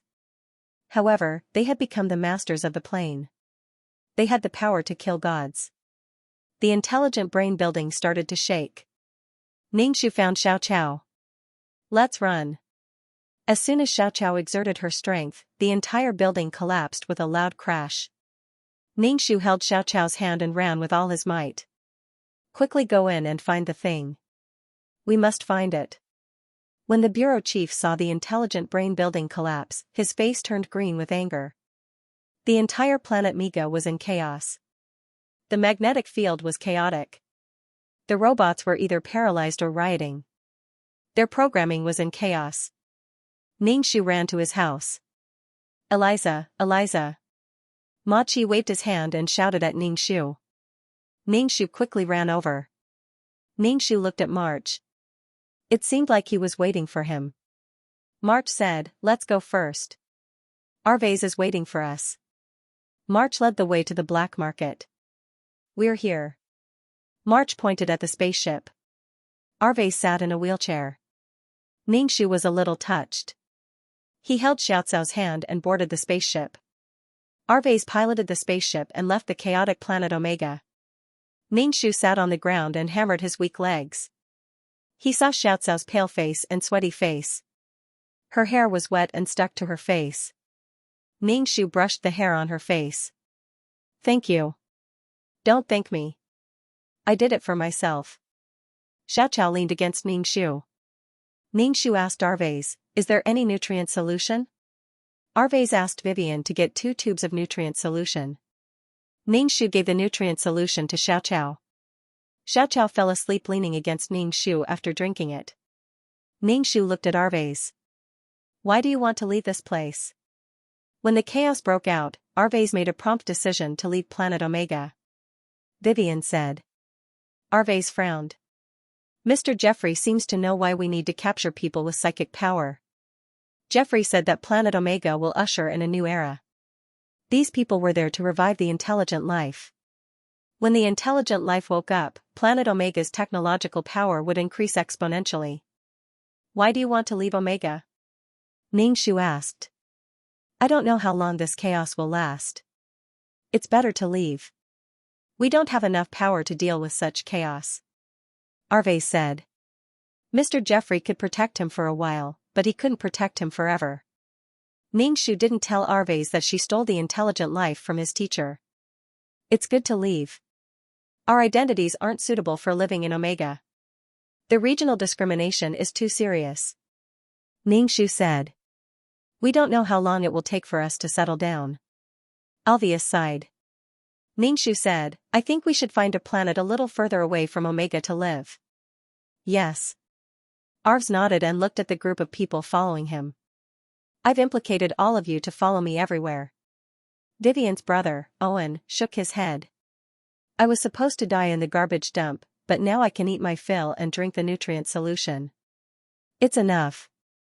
Ningxu looked at Arves. But the girl you like? She's Mr. Jeffrey's daughter, but she doesn't like me, Alva said. Ningxu comforted Arves. My poor brother, what a sin. Arves was speechless.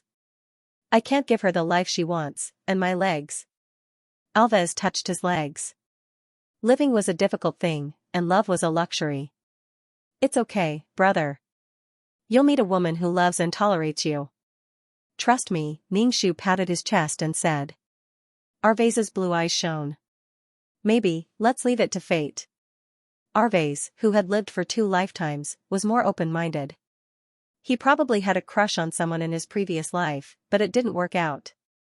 In this life, he had a sister to take care of and a group of friends to rely on, so he took it lightly. Ningxu felt that people who had been reborn should be like this. They should avoid some mistakes and work hard to live a better life. Only then would they not be treated well by God. Arves prepared a lot of food and fuel on the spaceship. It was not like the last time, where he was worried about not having enough energy. As for how the spaceship came about, it was said that it was snatched when Omega was in chaos. No one knew how it was snatched. Ningxu and Xiaoqiao slept for a long time because they were too tired. When Ningxu woke up, he felt much better. Xiaoqiao's face was glowing.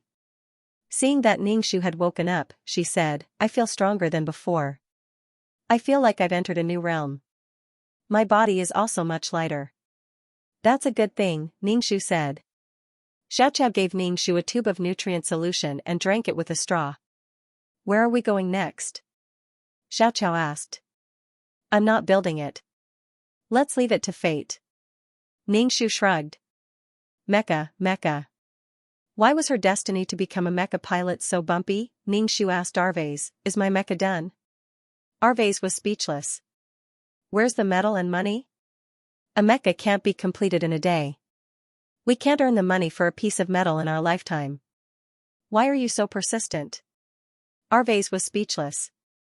Ningxu said weakly, you don't know my determination. Mecha is a little out of our reach. Sister, it's okay not to become a mecha pilot. No, it's your sister who wants to become a mecha pilot. Sister, I plan to find a more remote planet. It's undeveloped. It's fine as long as it's habitable, Arves said. There were countless planets in the galaxy. Not every planet was recorded.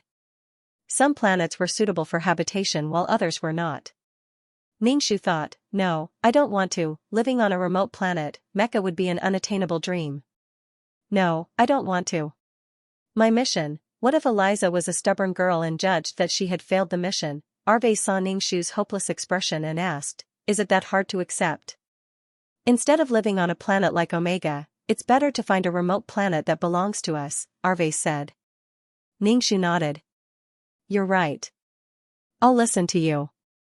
You're willing to leave the girl you like. I have no objections. She doesn't care about me at all. It's the same to her whether I'm there or not. I'll just disturb her if I'm by her side, Arves said calmly. Ningxu slapped his mouth. I'm sorry. I always say things that make you sad. Ningxu put down his mecha dream. He could not ignore the lives of so many people because of himself. The spaceship flew in the vast universe. Every time they encountered a planet, Arves would check if the planet was suitable for habitation. Anyway, they did not know how far away they were from Omega. The chaos on Omega was no longer their problem. After losing such an important thing, the people on Omega were probably busy looking for it. The days on the spaceship were the most peaceful. Ningxu was relaxed. When he had nothing to do, he would braid Xiaoqiao's hair. He grabbed Xiaoqiao's hair. Xiaoqiao grimaced in pain and did not let Ningxu play with her hair. Ningxu liked Vivian's wine-red hair and went to do Vivian's hair. As a result, Xiaoqiao and Vivian did not want to see Ningxu. Ningxu would style himself the next day and show them what fashion was. Arves found a planet with forests, water, and air. After the spaceship scan, the planet was suitable for living and the soil was suitable for planting. Arves chose this planet. When Ningxu heard about planting, she did not feel too good. Was she going to plant again? She was going to become a mech pilot. Other people could produce princes and princesses from farming, but she was really farming and receiving a bad review. Arves landed the spaceship slowly on the planet. There were no traces of technology on this planet. Everything was in a primitive state with dense vegetation. Arves pushed the wheelchair out of the spaceship and looked around. This will be where we live in the future.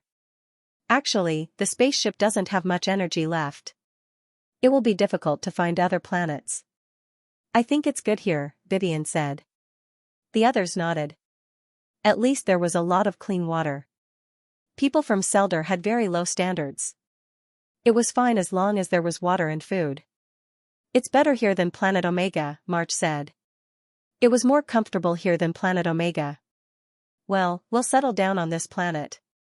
There are seats on the spaceship, Arves said. There are tools like knives and saws. It seemed that Arves had already planned this.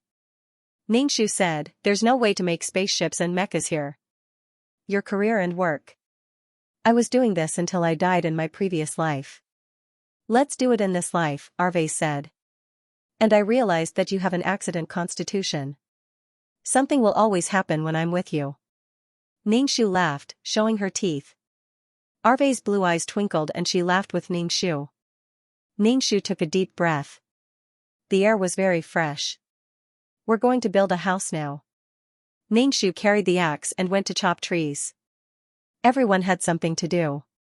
Arves sat in the wheelchair and read. Under the shade of the trees, light and shadow were modeled. After everyone's work, they managed to build a place that could shelter them from the wind and rain. Of course, the spaceship could also accommodate people. Ningxu did not let Arves live in a house because Arves could not move freely. What if some wild beast came out? There was not much nutrient solution on the spaceship. Everyone could only look for food in the jungle. With the spaceship's analysis, as long as the fruit was not poisonous, everything could be eaten. However, Xiaoqiao was robbed. Xiaoqiao's nutrient solution was snatched by a child who was about the same age as her. Xiaoqiao was stunned for a moment when she was suddenly robbed. Then, she became furious. There wasn't much nutrient solution left, so Xiaoqiao drank it sparingly. Nutrient solution was more nutritious than ordinary things. Xiaoqiao used to dislike it, but now she only drank this. Xiaoqiao didn't even think before she violently beat the other party up. She beat the other party so badly that the other party cried loudly. The crying of the child attracted the attention of the people in the jungle. These savages were no match for Xiaoqiao, but Xiaoqiao remembered Ningxu's words and didn't reveal her vines. These savages did not wear any clothes. Their bodies were covered by large leaves, and their faces were painted with mottled colors. These people looked at Xiaoqiao and pointed at her from time to time as they chattered. Xiaoqiao fiercely snatched the nutrient solution from the child's hand and found that the nutrient solution had been secretly drunk by the child. She pointed at the child and said, "Just you wait." Xiaoqiao turned around and complained to Ningxu and Arves. When Ningxu heard this, he said to Arves, "Living in harmony with the natives is a problem." When Ningxu stepped onto this planet, he found that someone was watching them. They were careful and didn't dare to get close. Arves closed the book, raised his head, and said, "They are still afraid of us and don't dare to attack us. After a while, it's hard to say. We can try to communicate with them. If necessary, we have to show them a strong hand," Arves said. Ningxu felt that someone was spying on them. Their eyes were filled with confusion and fear. Ningxu glanced at Xiaoqiao and said, "How did it get robbed?" "How useless. That little brat suddenly appeared." "I didn't notice," Xiaoqiao said. Arves heard Xiaoqiao calling the other party a little brat. She was a little girl, but she still called the other party a little brat. In the future, don't go out with the nutrient solution for no reason. Why haven't we been robbed? Ningxu patted Xiaoqiao's head and said, "He must have seen you drink it, so he robbed you." Xiaoqiao pouted. Ningxu carried the hoe and went to open up the wasteland. Arves only meant to plant enough food. There was no need to open up the wasteland and destroy the environment. Arve said to let the future generations reproduce on this planet. Ningxu also thought so. If the strides were too big, the planet would be under a lot of pressure. Every day, they lived a life of working at sunrise and resting at sunset. They were also spied on. After a long time, these natives knew that these people wouldn't hurt them and became bolder. At the same time, they were very curious about what Ningxu and the others were doing. Some people had crooked thoughts and wanted to rob them. Arves took a gun and fired at a tree. The huge tree fell with a creak. Instantly, these natives were scared out of their wits and only dared to watch from afar. Ningxu and a group of people planted the seeds. As the crops weren't mature yet, they ate very sparingly. They usually looked for wild fruits. If there were wild animals, they would eat some meat. Arves would occasionally make some simple tools in the spaceship's laboratory. It was too easy for someone who could make spaceships to pretend to be simple tools. And Xiaoqiao had an extra follower.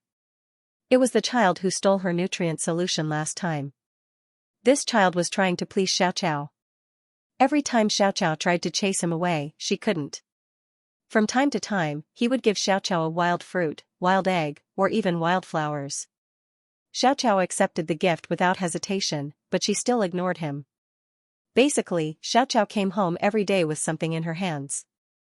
Ningxu said, "You should return some gifts." That child was probably instructed by the adults. Then what should I give him? Xiaoqiao said, "I haven't settled the score with him for stealing my nutrient solution last time. Be more generous. You've lived for a few hundred years. Why are you being so calculative with a child?" "I'm also a child." "A few hundred years old and still a child?" "I used to be a little taller than I am now." "Ah, after I left, you didn't grow much. Isn't there a lot of spiritual energy in the icy jade lake? Didn't you absorb it?" Ningxu asked. There was a spiritual vein under the icy jade lake, and the spiritual energy was very abundant. "I absorbed it, but I didn't grow," Xiaoqiao said gloomily. "You must have reached a bottleneck. After the lightning tribulation last time, you didn't undergo another tribulation?" "Another tribulation?" Xiaoqiao asked.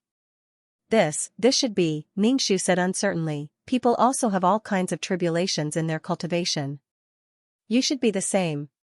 "Oh." Xiaoqiao's expression showed that she didn't understand. The next day, Xiaoqiao gave the child a hairband to tie his hair. Xiaoqiao looked at his messy hair, which was dirty and long, and gave him a hairband that she didn't want. The child was very happy to receive Xiaoqiao's gift and said something that Xiaoqiao couldn't understand. The child took the hairband and put it in his mouth, thinking that Xiaoqiao gave it to him to eat. Xiaoqiao was speechless. Xiaoqiao rolled her eyes and took the hairband. She messed up the child's hair and tied it up with the hairband. The child stroked his hair with a surprised expression on his face. He mumbled to Xiaoqiao for a while before he turned around and disappeared into the forest. From then on, the child always used all kinds of things to exchange with Xiaoqiao. Xiaoqiao gave him things that she didn't want. Gradually, the two sides started to interact and exchange things. The two sides temporarily lived in harmony and were still trying to figure out each other's bottom line. It was the harvest season for the wheat. The wheat field was glistening yellow and emitted the smell of ripe wheat. Ningxu and Vivian were busy collecting the wheat. They used the most primitive method, shedding the wheat in handfuls. These aboriginals saw something magical and thought of ways to gather some things to exchange for wheat with Ningxu and the others. Arves gave them a bag. As for the things that the natives gave, Arves didn't like any of them, but he took them. Even if they weren't worth much, he still wanted to exchange them. Otherwise, these people would get used to free things in the future. When it was time to plant wheat, these people learned from Ningxu.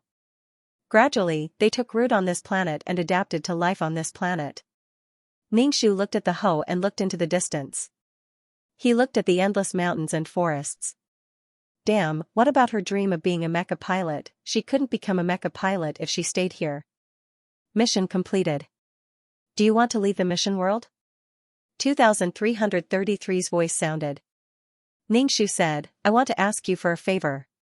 Send Xiaoqiao back to her original world. She has no spiritual energy in this world. Sooner or later, she will use up all the spiritual energy in her body, Ningxu said. I don't have any energy, 2333 said. Ningxu was speechless.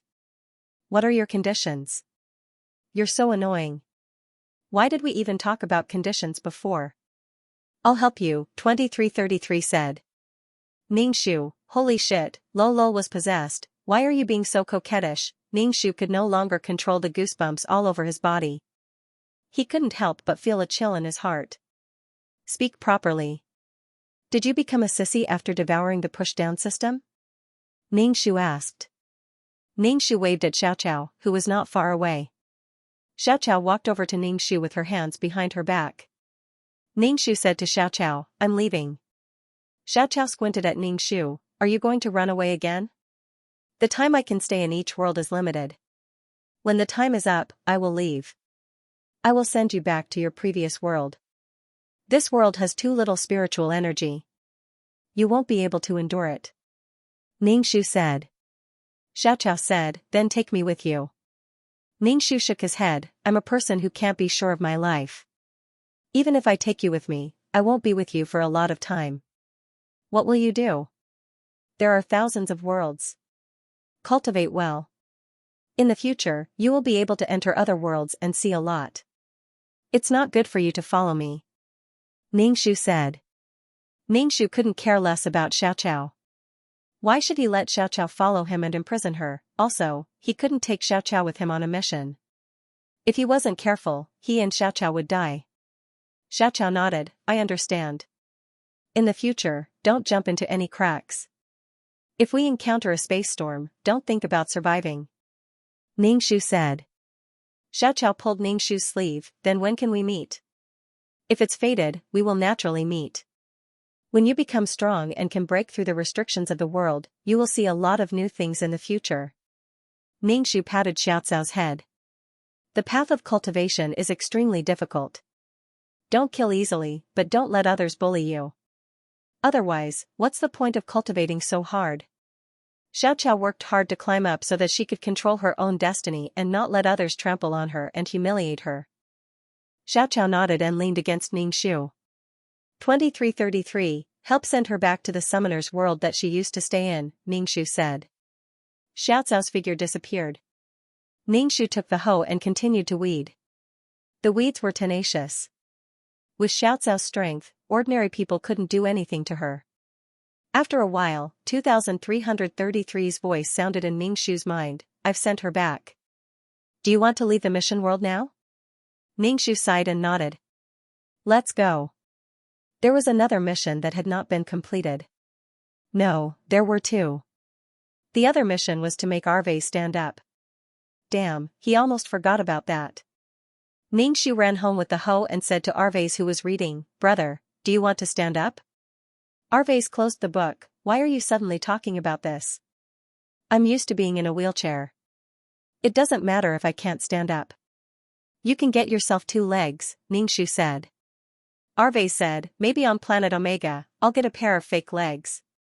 Here, no one cares about my legs. It doesn't matter if I stay in a wheelchair. Ningxu couldn't help but ask, is it good to pee in a wheelchair?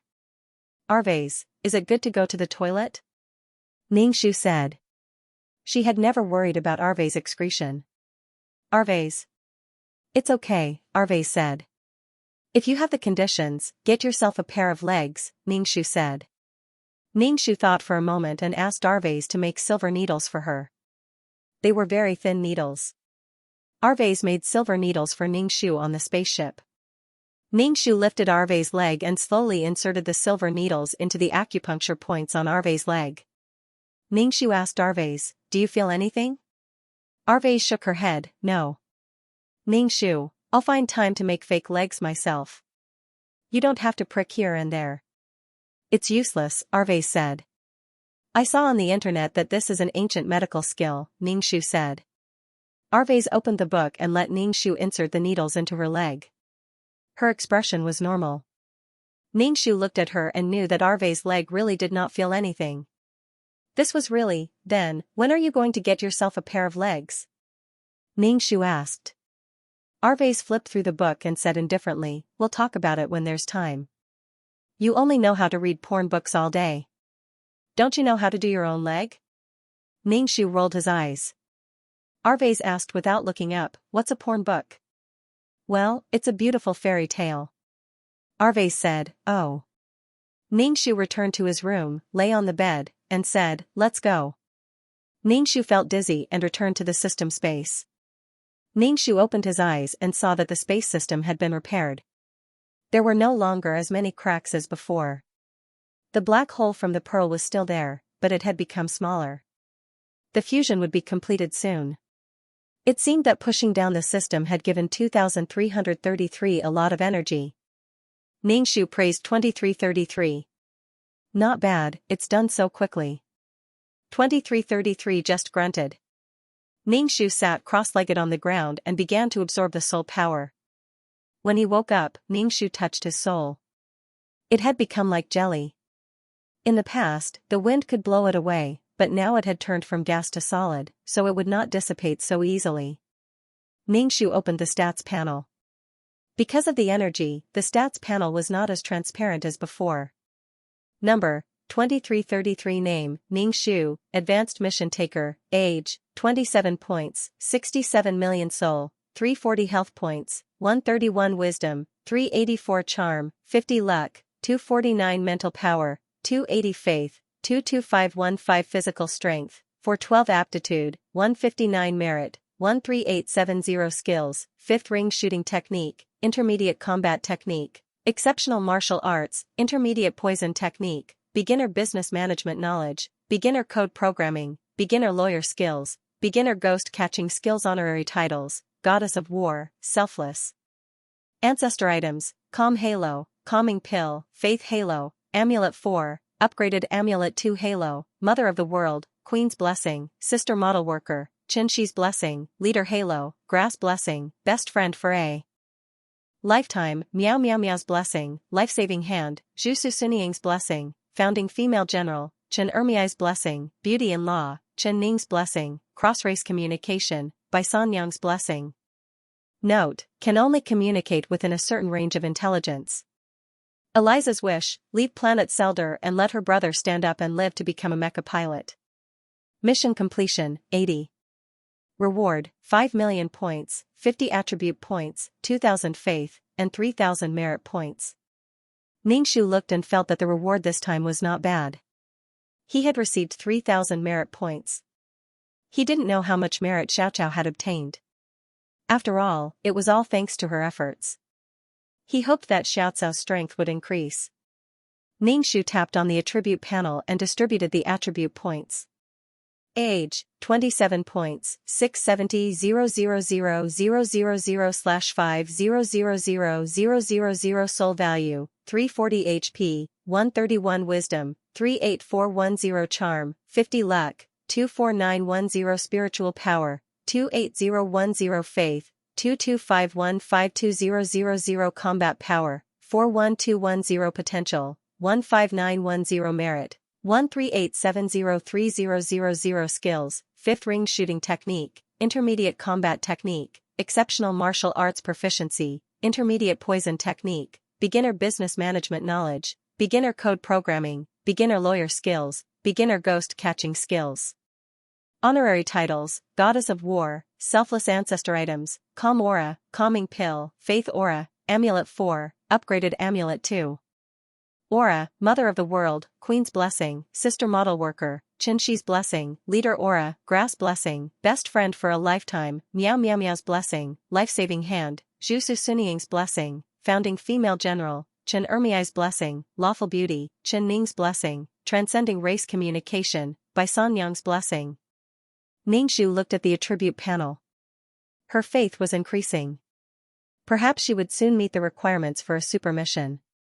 Ningxu saw a black Rubik's Cube on the bookshelf. This was the intelligent life. It felt really magical. It was as if the computer and phone he used had a life of its own and its own consciousness. He couldn't imagine how terrifying it would be if the phone he used could think. Of course, it would also be more convenient and intelligent. Ningxu put the Rubik's Cube on the bookshelf. It looked pretty good as decoration. Are the functions fixed? Ningxu asked 2333. 2333 said, "It's almost fixed." Ningxu heaved a sigh of relief. It was good that it was fixed. Sometimes, Ningxu was really afraid that 2333 would not wake up. Now, 2333 could talk to him. It was good that he was alive and kicking. It was also good to be a mascot. It was better than nothing. Ningxu clicked on the screen and looked at Eliza's situation when she returned. However, Ningxu's expression became a little strange. That was because he saw that Vivian had several husbands. Even Eliza had a few husbands. Because there were not many girls in the team, in order to reproduce, they could only do this. This way, they could reproduce as much as possible. This was definitely a matriarchal society. Now that there were few people, the girls had the responsibility of reproducing the population, so their status was more noble. Perhaps when there were more people, a patriarchal society would appear. Occasionally, they would marry the natives. Ningxu saw the smile on Eliza's face. Eliza had a pair of blue eyes like Alveus. When she smiled, it was like the sparkling sea under the sun. Being alive was a kind of happiness. Being able to have a place for people to live was happiness. Although she did not become a mecha pilot, Eliza was still happy to be alive. Ningxu turned off the screen and took the Law Sea Stone into the virtual space to look for the silver-haired man. He also went to the restaurant to eat something. After returning from the interstellar dimension, Ningxu felt like he was going crazy with hunger. On planet Seldar, he ate moldy and rotten food every day. On planet Omega, he drank clear nutrient solutions every day. With a sense of weightlessness, Ningxu stood on an antique street. Ningxu first went to the restaurant to order something to eat. After eating, he slowly went to the consultation room. As soon as he walked into the consultation room, Ningxu closed his eyes and used all his lung capacity to absorb the fragrance in the room. When he inhaled it into his soul, he felt a cooling sensation flow into his soul. Even the dust was washed away. Ningxu opened his eyes in intoxication and met two pairs of eyes. Ningxu almost suffocated. Ningxu stared at the silver-haired man and a lunatic who was dressed in black all over. Every time he saw them, they were dressed in this way. Ningxu could not help but want to complain. They were dressed as if they were going to a funeral. The atmosphere was a little awkward. Ningxu's heart was pounding. He saw the two of them sitting together in the same room. He felt that the atmosphere was it was really not that Ningxu looked down on people, but these two people. The silver-haired man had long silver hair. The school doctor was dressed in abstinent black. Both of them had long legs and long arms. He could imagine the two of them hugging each other. Ningxu's heart was pounding. The uncle got up from his chair and said coldly to the silver-haired man, "Get rid of those who are useless and unqualified. Why do we still need these people every time?" The silver-haired man nodded and grunted. The uncle turned and left. The breeze blew at the corner of his black coat. When he reached the door, he stopped and looked down at Ningxu. Ningxu thought, "Why are you looking at me? I'm useless. I'm qualified." What kind of trouble were these two trying to cause? Ningxu instinctively felt that something was wrong. Had he heard some secret? The school doctor brushed past Ningxu. His cold aura made Ningxu's soul feel as if it was frozen. Her entire body felt like it was covered in ice. It was very uncomfortable. When would she stop being controlled by others? Just passing by made her soul unable to bear it. Ningxu sat opposite the silver-haired man and asked, "What were you talking about?" "Is this your last question?" the silver-haired man said. "Then I won't ask." Ningxu shook his head. "No, you still owe me 2 questions." "How did it become the last question?" 3 free questions, now there's only 1 left." The silver-haired man looked at Ningxu. "Are you trying to blackmail me?" Ningxu was speechless. "I want to blackmail you." "What do you want to ask this time?" Ningxu touched the sea rule stone. He wanted to ask what it was for. But he didn't want to use it that way. The most important thing for her now was to build her own world and control her own destiny. Even if the sea rule stone was important, with her current strength, it was useless to know. Ningxu laughed. I haven't seen you in a long time, so I came to visit you. 300,000 points, the silver-haired man said. I've been charging you since you entered the room, and you've inhaled so much agarwood. Ningxu thought, that's not how you do business. How can you do this? Even if you can't do business, you can still be benevolent. The silver-haired man said directly, that's how I do business. Ningxu gave him 300,000 points and got out of the consultation room. It was better not to come to such a blood-sucking place. It was too dark. Willful and black-hearted. Ningxu walked around, bought some gadgets, and returned to the system space. 2333 Ningxu said, think about it. How many times have you been killed? The higher-ups have started to fire people. Ningxu was speechless. It was a bolt from the blue. Was she going to lose her job? What do you mean by firing people? Have you received the news? Ningxu asked. What are the specific standards? I received a message from the mainframe. 2333 said, the mission enforcer and the system are finished together. Together. Ningxu heaved a sigh of relief. Even if I die, at least I'll have a scapegoat. 2333 sneered, it's a complete obliteration, and the soul power will become the reward for the other mission takers. Ningxu was so scared that he almost wet his pants. What are the standards? Erased more than 7 times, mission completion rate more than 60%. Both the mission taker and the system were erased. The mission taker's poor performance was due to the system's poor guidance. The system erased both of them. Ningxu, have you ever guided me? You've never guided it? Is the amulet useless? Ningxu asked. The amulet was bought with merit points. The amulet can save your life temporarily, but if the mission is not good enough, and there are always people who travel between worlds, these people will be erased. So, you have to calculate, how many times have you been erased?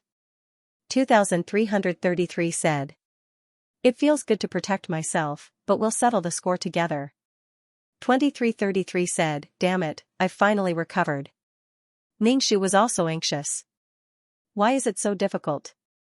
This isn't a game, you can restart. If you're erased, it's gone.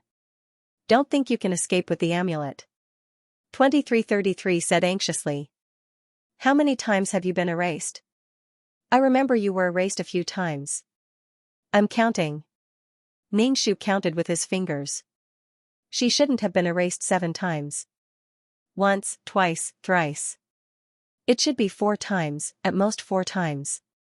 Ningxu said with certainty. Once in the school world, once in the demon world, and once in the lunatic world. The mission completion rate for these 2 times was 80%. The previous times were almost 100%. Ningxu let out a long sigh. I think I should be able to pass. Then I'll submit the data, are you sure? 2333 asked. Shouldn't you pay attention to this kind of thing? Why do you have to remove the mission takers? Ningxu asked. 2333 said, if one person can't complete the mission, then another will take over. Then a world can be traveled multiple times. When a mission taker enters a world, when traveling, it will also cause damage to the world. If a mission taker can't complete the mission well, then another mission taker will enter the world to complete the same mission, causing damage to the world again. Mission takers who don't pass will only be erased. 2333 explained. Why not just kill them directly? Why not give them a chance to reincarnate? That was too inhumane. 2333 sighed and said, once you step on this path, there is no turning back. There are too many ways to go, no one will take it seriously. Anyway, if you fail, you have the amulet. Even if you are fired, you can still reincarnate. There is no such good thing in the world. Ningxu, we can only grit our teeth and charge forward. Ningxu took a deep breath. There was no way to change the rules, only to adapt to the rules. Building a world was the most important thing now. With a world, they wouldn't be erased so easily. But where could they find the world's origin? It was really worrying. They couldn't panic. If they panicked, it would be easy to cause problems. Phew, we're fine this time. 2333 said. this time? There's a next time? Ningxu didn't dare to relax at all. Of course, there will be a batch every time. Ningxu was speechless. Mom, the world is so dangerous. She hoped that the next time she cleaned, she would have successfully built a world and wouldn't have to be so worried. Ningxu sat cross-legged on the sofa. She was lucky to live until now. She just didn't know if she could see her parents again in this life. The flow of time in every world was different. She didn't know how her parents were now. Ningxu lay down on the sofa and decided to take a nap. There was no point in worrying. When she woke up again, Ningxu felt much better. She had escaped this disaster and could live for a while longer. Work hard, do your best. Ningxu moved her neck and took a book from the bookshelf to read. After reading it, she put the book back on the shelf and said to 2333, let's go do the quest. Tell me, which world's origin is most likely to appear in? It's possible in every world, but not every world. This thing is not easy to form, or it wouldn't be so precious. 2333 said. It depends on fate. Ningxu was speechless. She had a bad life. She hoped that her luck stat would be useful. She hoped that she could find the world's origin. Let's do the quest. Only by doing quests could she become stronger. Ningxu had no other wishes now. She just wanted to live. Even survival was a problem. Everything else was behind. If God blocked her, she would kill God. If Buddha blocked her, she would kill Buddha. Ningxu felt dizzy and entered the world. Her soul slowly merged into a body. She didn't know what the background was this time. Ningxu didn't like the universe. It was too big. For example, the distance between planets couldn't be reached by car. It was even more impossible by foot. There were many things that couldn't be achieved by one's own strength. She would rather have a smaller world. Ningxu opened her eyes. She saw a simple but elegant curtain. There were flowers embroidered at the bottom of the bed. They weren't big red or purple flowers, but pink and white flowers. It was very simple and elegant. Third miss, you're awake. A girl dressed like a maid came in with a copper basin. There was a cloth on the edge of the basin to clean her face. Ningxu nodded and let the maid clean her face. Ningxu scanned the decorations around her. This time, she should be a young lady from a big family. After cleaning her face, Ningxu said to the maid, you go out first. Miss, I have to help you dress. If I'm late, Mr. Liu will punish you, the maid said. All right then. Ningxu allowed the young maidservant to dress her up. Then, she began to receive the plot. She had to know the plot. Looking at the background, it was a bit like a house fight. In ancient times, the women in the backyard fought for their husband's favor and power in the backyard. She had to know the identity of this body. The original owner was called Liu Yun. Her father was a second-rank minister of war. He had a high position. But Liu Yun was a concubine's daughter and ranked third. Actually, Liu Yun was just a passerby. She was cannon fodder swept away by the conflict. The main character was the second-ranked Lu Juning. She was the daughter of the first wife. Moreover, this Lu Juning had been reborn, and she had been reborn with boundless hatred. In her previous life, Lu Juning became the third prince's wife. She worked hard to help the second prince defeat the crown prince. So many competitors became the emperor, and she became the empress. But the second prince hooked up with her concubine's sister. They hooked up a long time ago. It was just to use the power of her maternal family to marry her. She worked hard to help the second prince. In the end, when the second prince ascended the throne, he removed her position as empress and made her sister the empress. He didn't even let their child go. The scumbag killed his own son. Lu Juning watched his son die in front of him. Lu Juning was hacked to death by 1,000 cuts. Before he died, he regretted that he had let his grandfather's family give up their military power in order to solidify his position. His maternal grandfather's entire family was also executed. The reason was laughable. He had colluded with the enemy and committed treason. Lu Juning swore that if there was an afterlife, he would make these people pay with their blood. After her death, Lu Juning was reborn. She was reborn in a boudoir before she married the scumbag prince. Lu Juning looked at the woman who was occupying her mother's position. You want to be promoted as a lowly concubine? You will never have the chance to be promoted in this lifetime. There was also the B*TCH who instigated a scumbag to kill her son and steal her position as empress in her previous life. In this life, I'll let you all taste the pain of wishing you were dead. The position of emperor, scum can forget about it for the rest of your life. Because of the prophecy, Lu Juning began to plan. Sparks flew along the way as she defeated the mother and daughter in the backyard. She targeted the scumbag prince so that the scumbag would never be able to become emperor in this lifetime. She had already given up on love, but in this life, she met a man who was so loyal to her. Her heart was slowly softened by this man who loved her deeply. The previous Lu Yueyun did not participate in the battle between the two in her previous life. When Lu Juning was removed from her position as empress, Lu Mingxian became empress and gave the previous Lu Juning a marriage. She married into the Marquis Manor and was the eldest son of the first wife. He would inherit the Marquis Manor in the future. In Lu Juning's eyes, Lu Mingxian and the previous Lu Juning were on the same side. Even if Lu Yueyun did not do anything to hurt her, she was still a fence-sitter. After her rebirth, the battle between Lu Juning and Lu Mingxian was very intense. Lu Mingxian wanted to make Lu Juning lose her innocence. Of course, Lu Juning would not fall into her trap. In order to sow discord between the previous Lu Juning and Lu Mingxian, she dragged the previous Lu Juning into it. The previous Lu Juning had lost her innocence. Lu Juning came in front of the previous Lu Juning and told her that it was Lu Mingxian who planned this. Naturally, she wanted the previous Lu Juning to deal with Lu Mingxian. But the previous Lu Juning did not have time to deal with Lu Mingxian before she died of an illness. She was sent to the family temple for the rest of her life. The previous Lu Juning's wish was, if she was not schemed against, she would not marry the eldest son of the Marquis Manor. The eldest son of the Marquis Manor that Lu Yueyun married was actually a poor person. Otherwise, with his status, he would have married a daughter of the first wife of a noble family and not a concubine's daughter. For the sake of his reputation, this eldest son had never exposed his homosexual tendencies. He also did not have a concubine in the manor.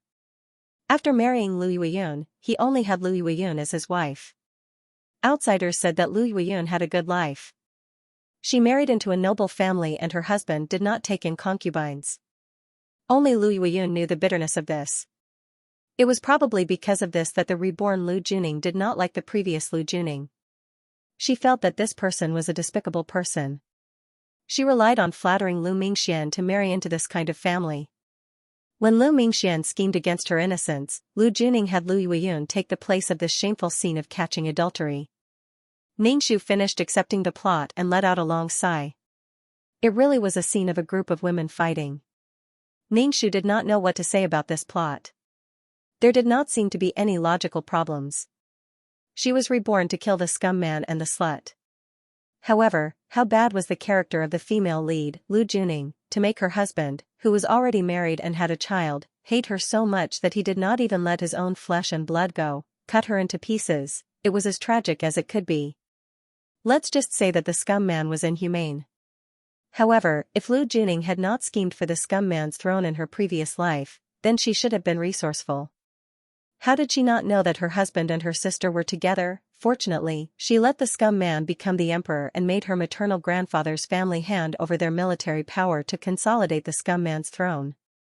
Wasn't this putting a rope around her maternal grandfather's neck? Then she would become the empress. Then it could only be explained by love. She was blinded by this pile of shit called love. As long as you promise me love, I will overturn this world for you. Ningxu, she worked so hard just for a little love. Shouldn't she chop the scum man up? Anyway, she had a son. Wouldn't it be great to help her son ascend the throne and be the regent empress? She put her hand on the beautiful man's hand and asked, "What do you see?" The beautiful man, "The landscape is picturesque." Wrong, it's Ijiao's picturesque landscape. The result was all kinds of tragic. Her child was thrown to his death and she was cut into pieces. Before she died, she cursed all kinds of things and was reborn to take revenge. "I did so much for you, but you don't love me. You lied to me, blah blah blah." I was devoted to you and even caused the death of my maternal grandfather's family. But you treat me like this. Ningxu only wanted to say that she was wronged. Her hands were also stained with blood when she helped men fight for power. But now it was her turn.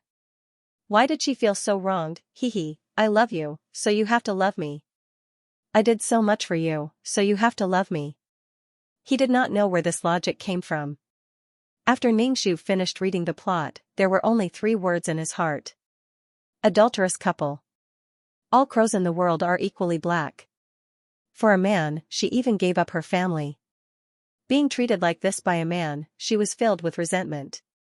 In her next life, she wanted you to die a horrible death. She was clearly hurt by love in her previous life. In this life, she still found a man. After taking revenge on the scum, she definitely wanted happiness. Happiness needed a man. And this man's identity had to be nobler than the scum. When she was in danger, this man could come and save her. Miss, it's done. The maid Xianxia used a wooden comb to compress Ningxu's hair. Ningxu made a sound of acknowledgement. Looking at Lu Yueyun in the bronze mirror, she looked to be around 12 or 13 years old. Her appearance was not outstanding. Compared to Lu Juning and Lu Mingxian, Lu Yueyun's presence was much lower. Ningxu hurried to the inner courtyard. In a family like the Lu family, the women in the family had to learn all kinds of things. Needlework, women's discipline, zither, chess, calligraphy, and painting had to be able to show off and increase their value. Mr. Lu was a teacher invited by concubine Yun, who was Lu Mingxuan's birth mother. She was very strict. If she was late, she would be beaten. Ningxu arrived at the school and saw that she was the only one who was not there. Third sister, you were almost late today. Lu Mingxian said to Ningxu. Ningxu sat down in his seat and said while panting, I woke up late. Lu Mingxian was wearing an aqua blue embroidered moon gown and a soft silver lily skirt. She had an exquisite hairpin on her head. Lu Mingxuan's clothes had already surpassed the standards of a concubine's daughter. But who told Lu Mingxuan's birth mother, concubine Yun, to be in charge of the Lu family's inner courtyard? Lu Mingxian also had a 7 or 8-year-old younger brother. He was the only son in the inner courtyard, so concubine Yun was very confident. She wanted to make her the wife, but Father Lu was a high official in the court. If he really made her the wife and did something inappropriate, the imperial censor's report would fly to the emperor's desk. Therefore, concubine Yun only had the right to be a wife, but not the title of a wife. Ningxu took out the embroidery that she had not finished last time. She looked at the basket of scissors, thread of various colors, and so many needles. Ningxu silently put down the embroidery. Ningxu looked at the 3 people in the classroom. Lu Juning was the most stable person in the classroom, with a maturity that did not match his age. There was a black aura and a murderous aura between his eyebrows, as if there was something difficult to resolve. She made it hard for people to get close to her, cold and incomparable. There was also the 4th young miss, who was also a concubine's daughter like the original owner. However, her biological mother had a difficult labor when giving birth to her. For so many years, she had been raised by a wet nurse, and her presence was even lower than the original owner's. Where there were people, there would be Jianghu. Where there were women, it was even more terrifying, especially the women who were locked up in the backyard. They were like goo worms in a wok, killing each other. Although it was not that terrifying, but for a hairpin, a pair of earrings, or something like that, it was possible to have conflicts. Feeling that someone was looking at her, Lu Juning tilted her head to look at Ningxu. Her eyes were cold, and Ningxu could feel that there was a trace of disdain in her eyes. Ningxu sighed in his heart.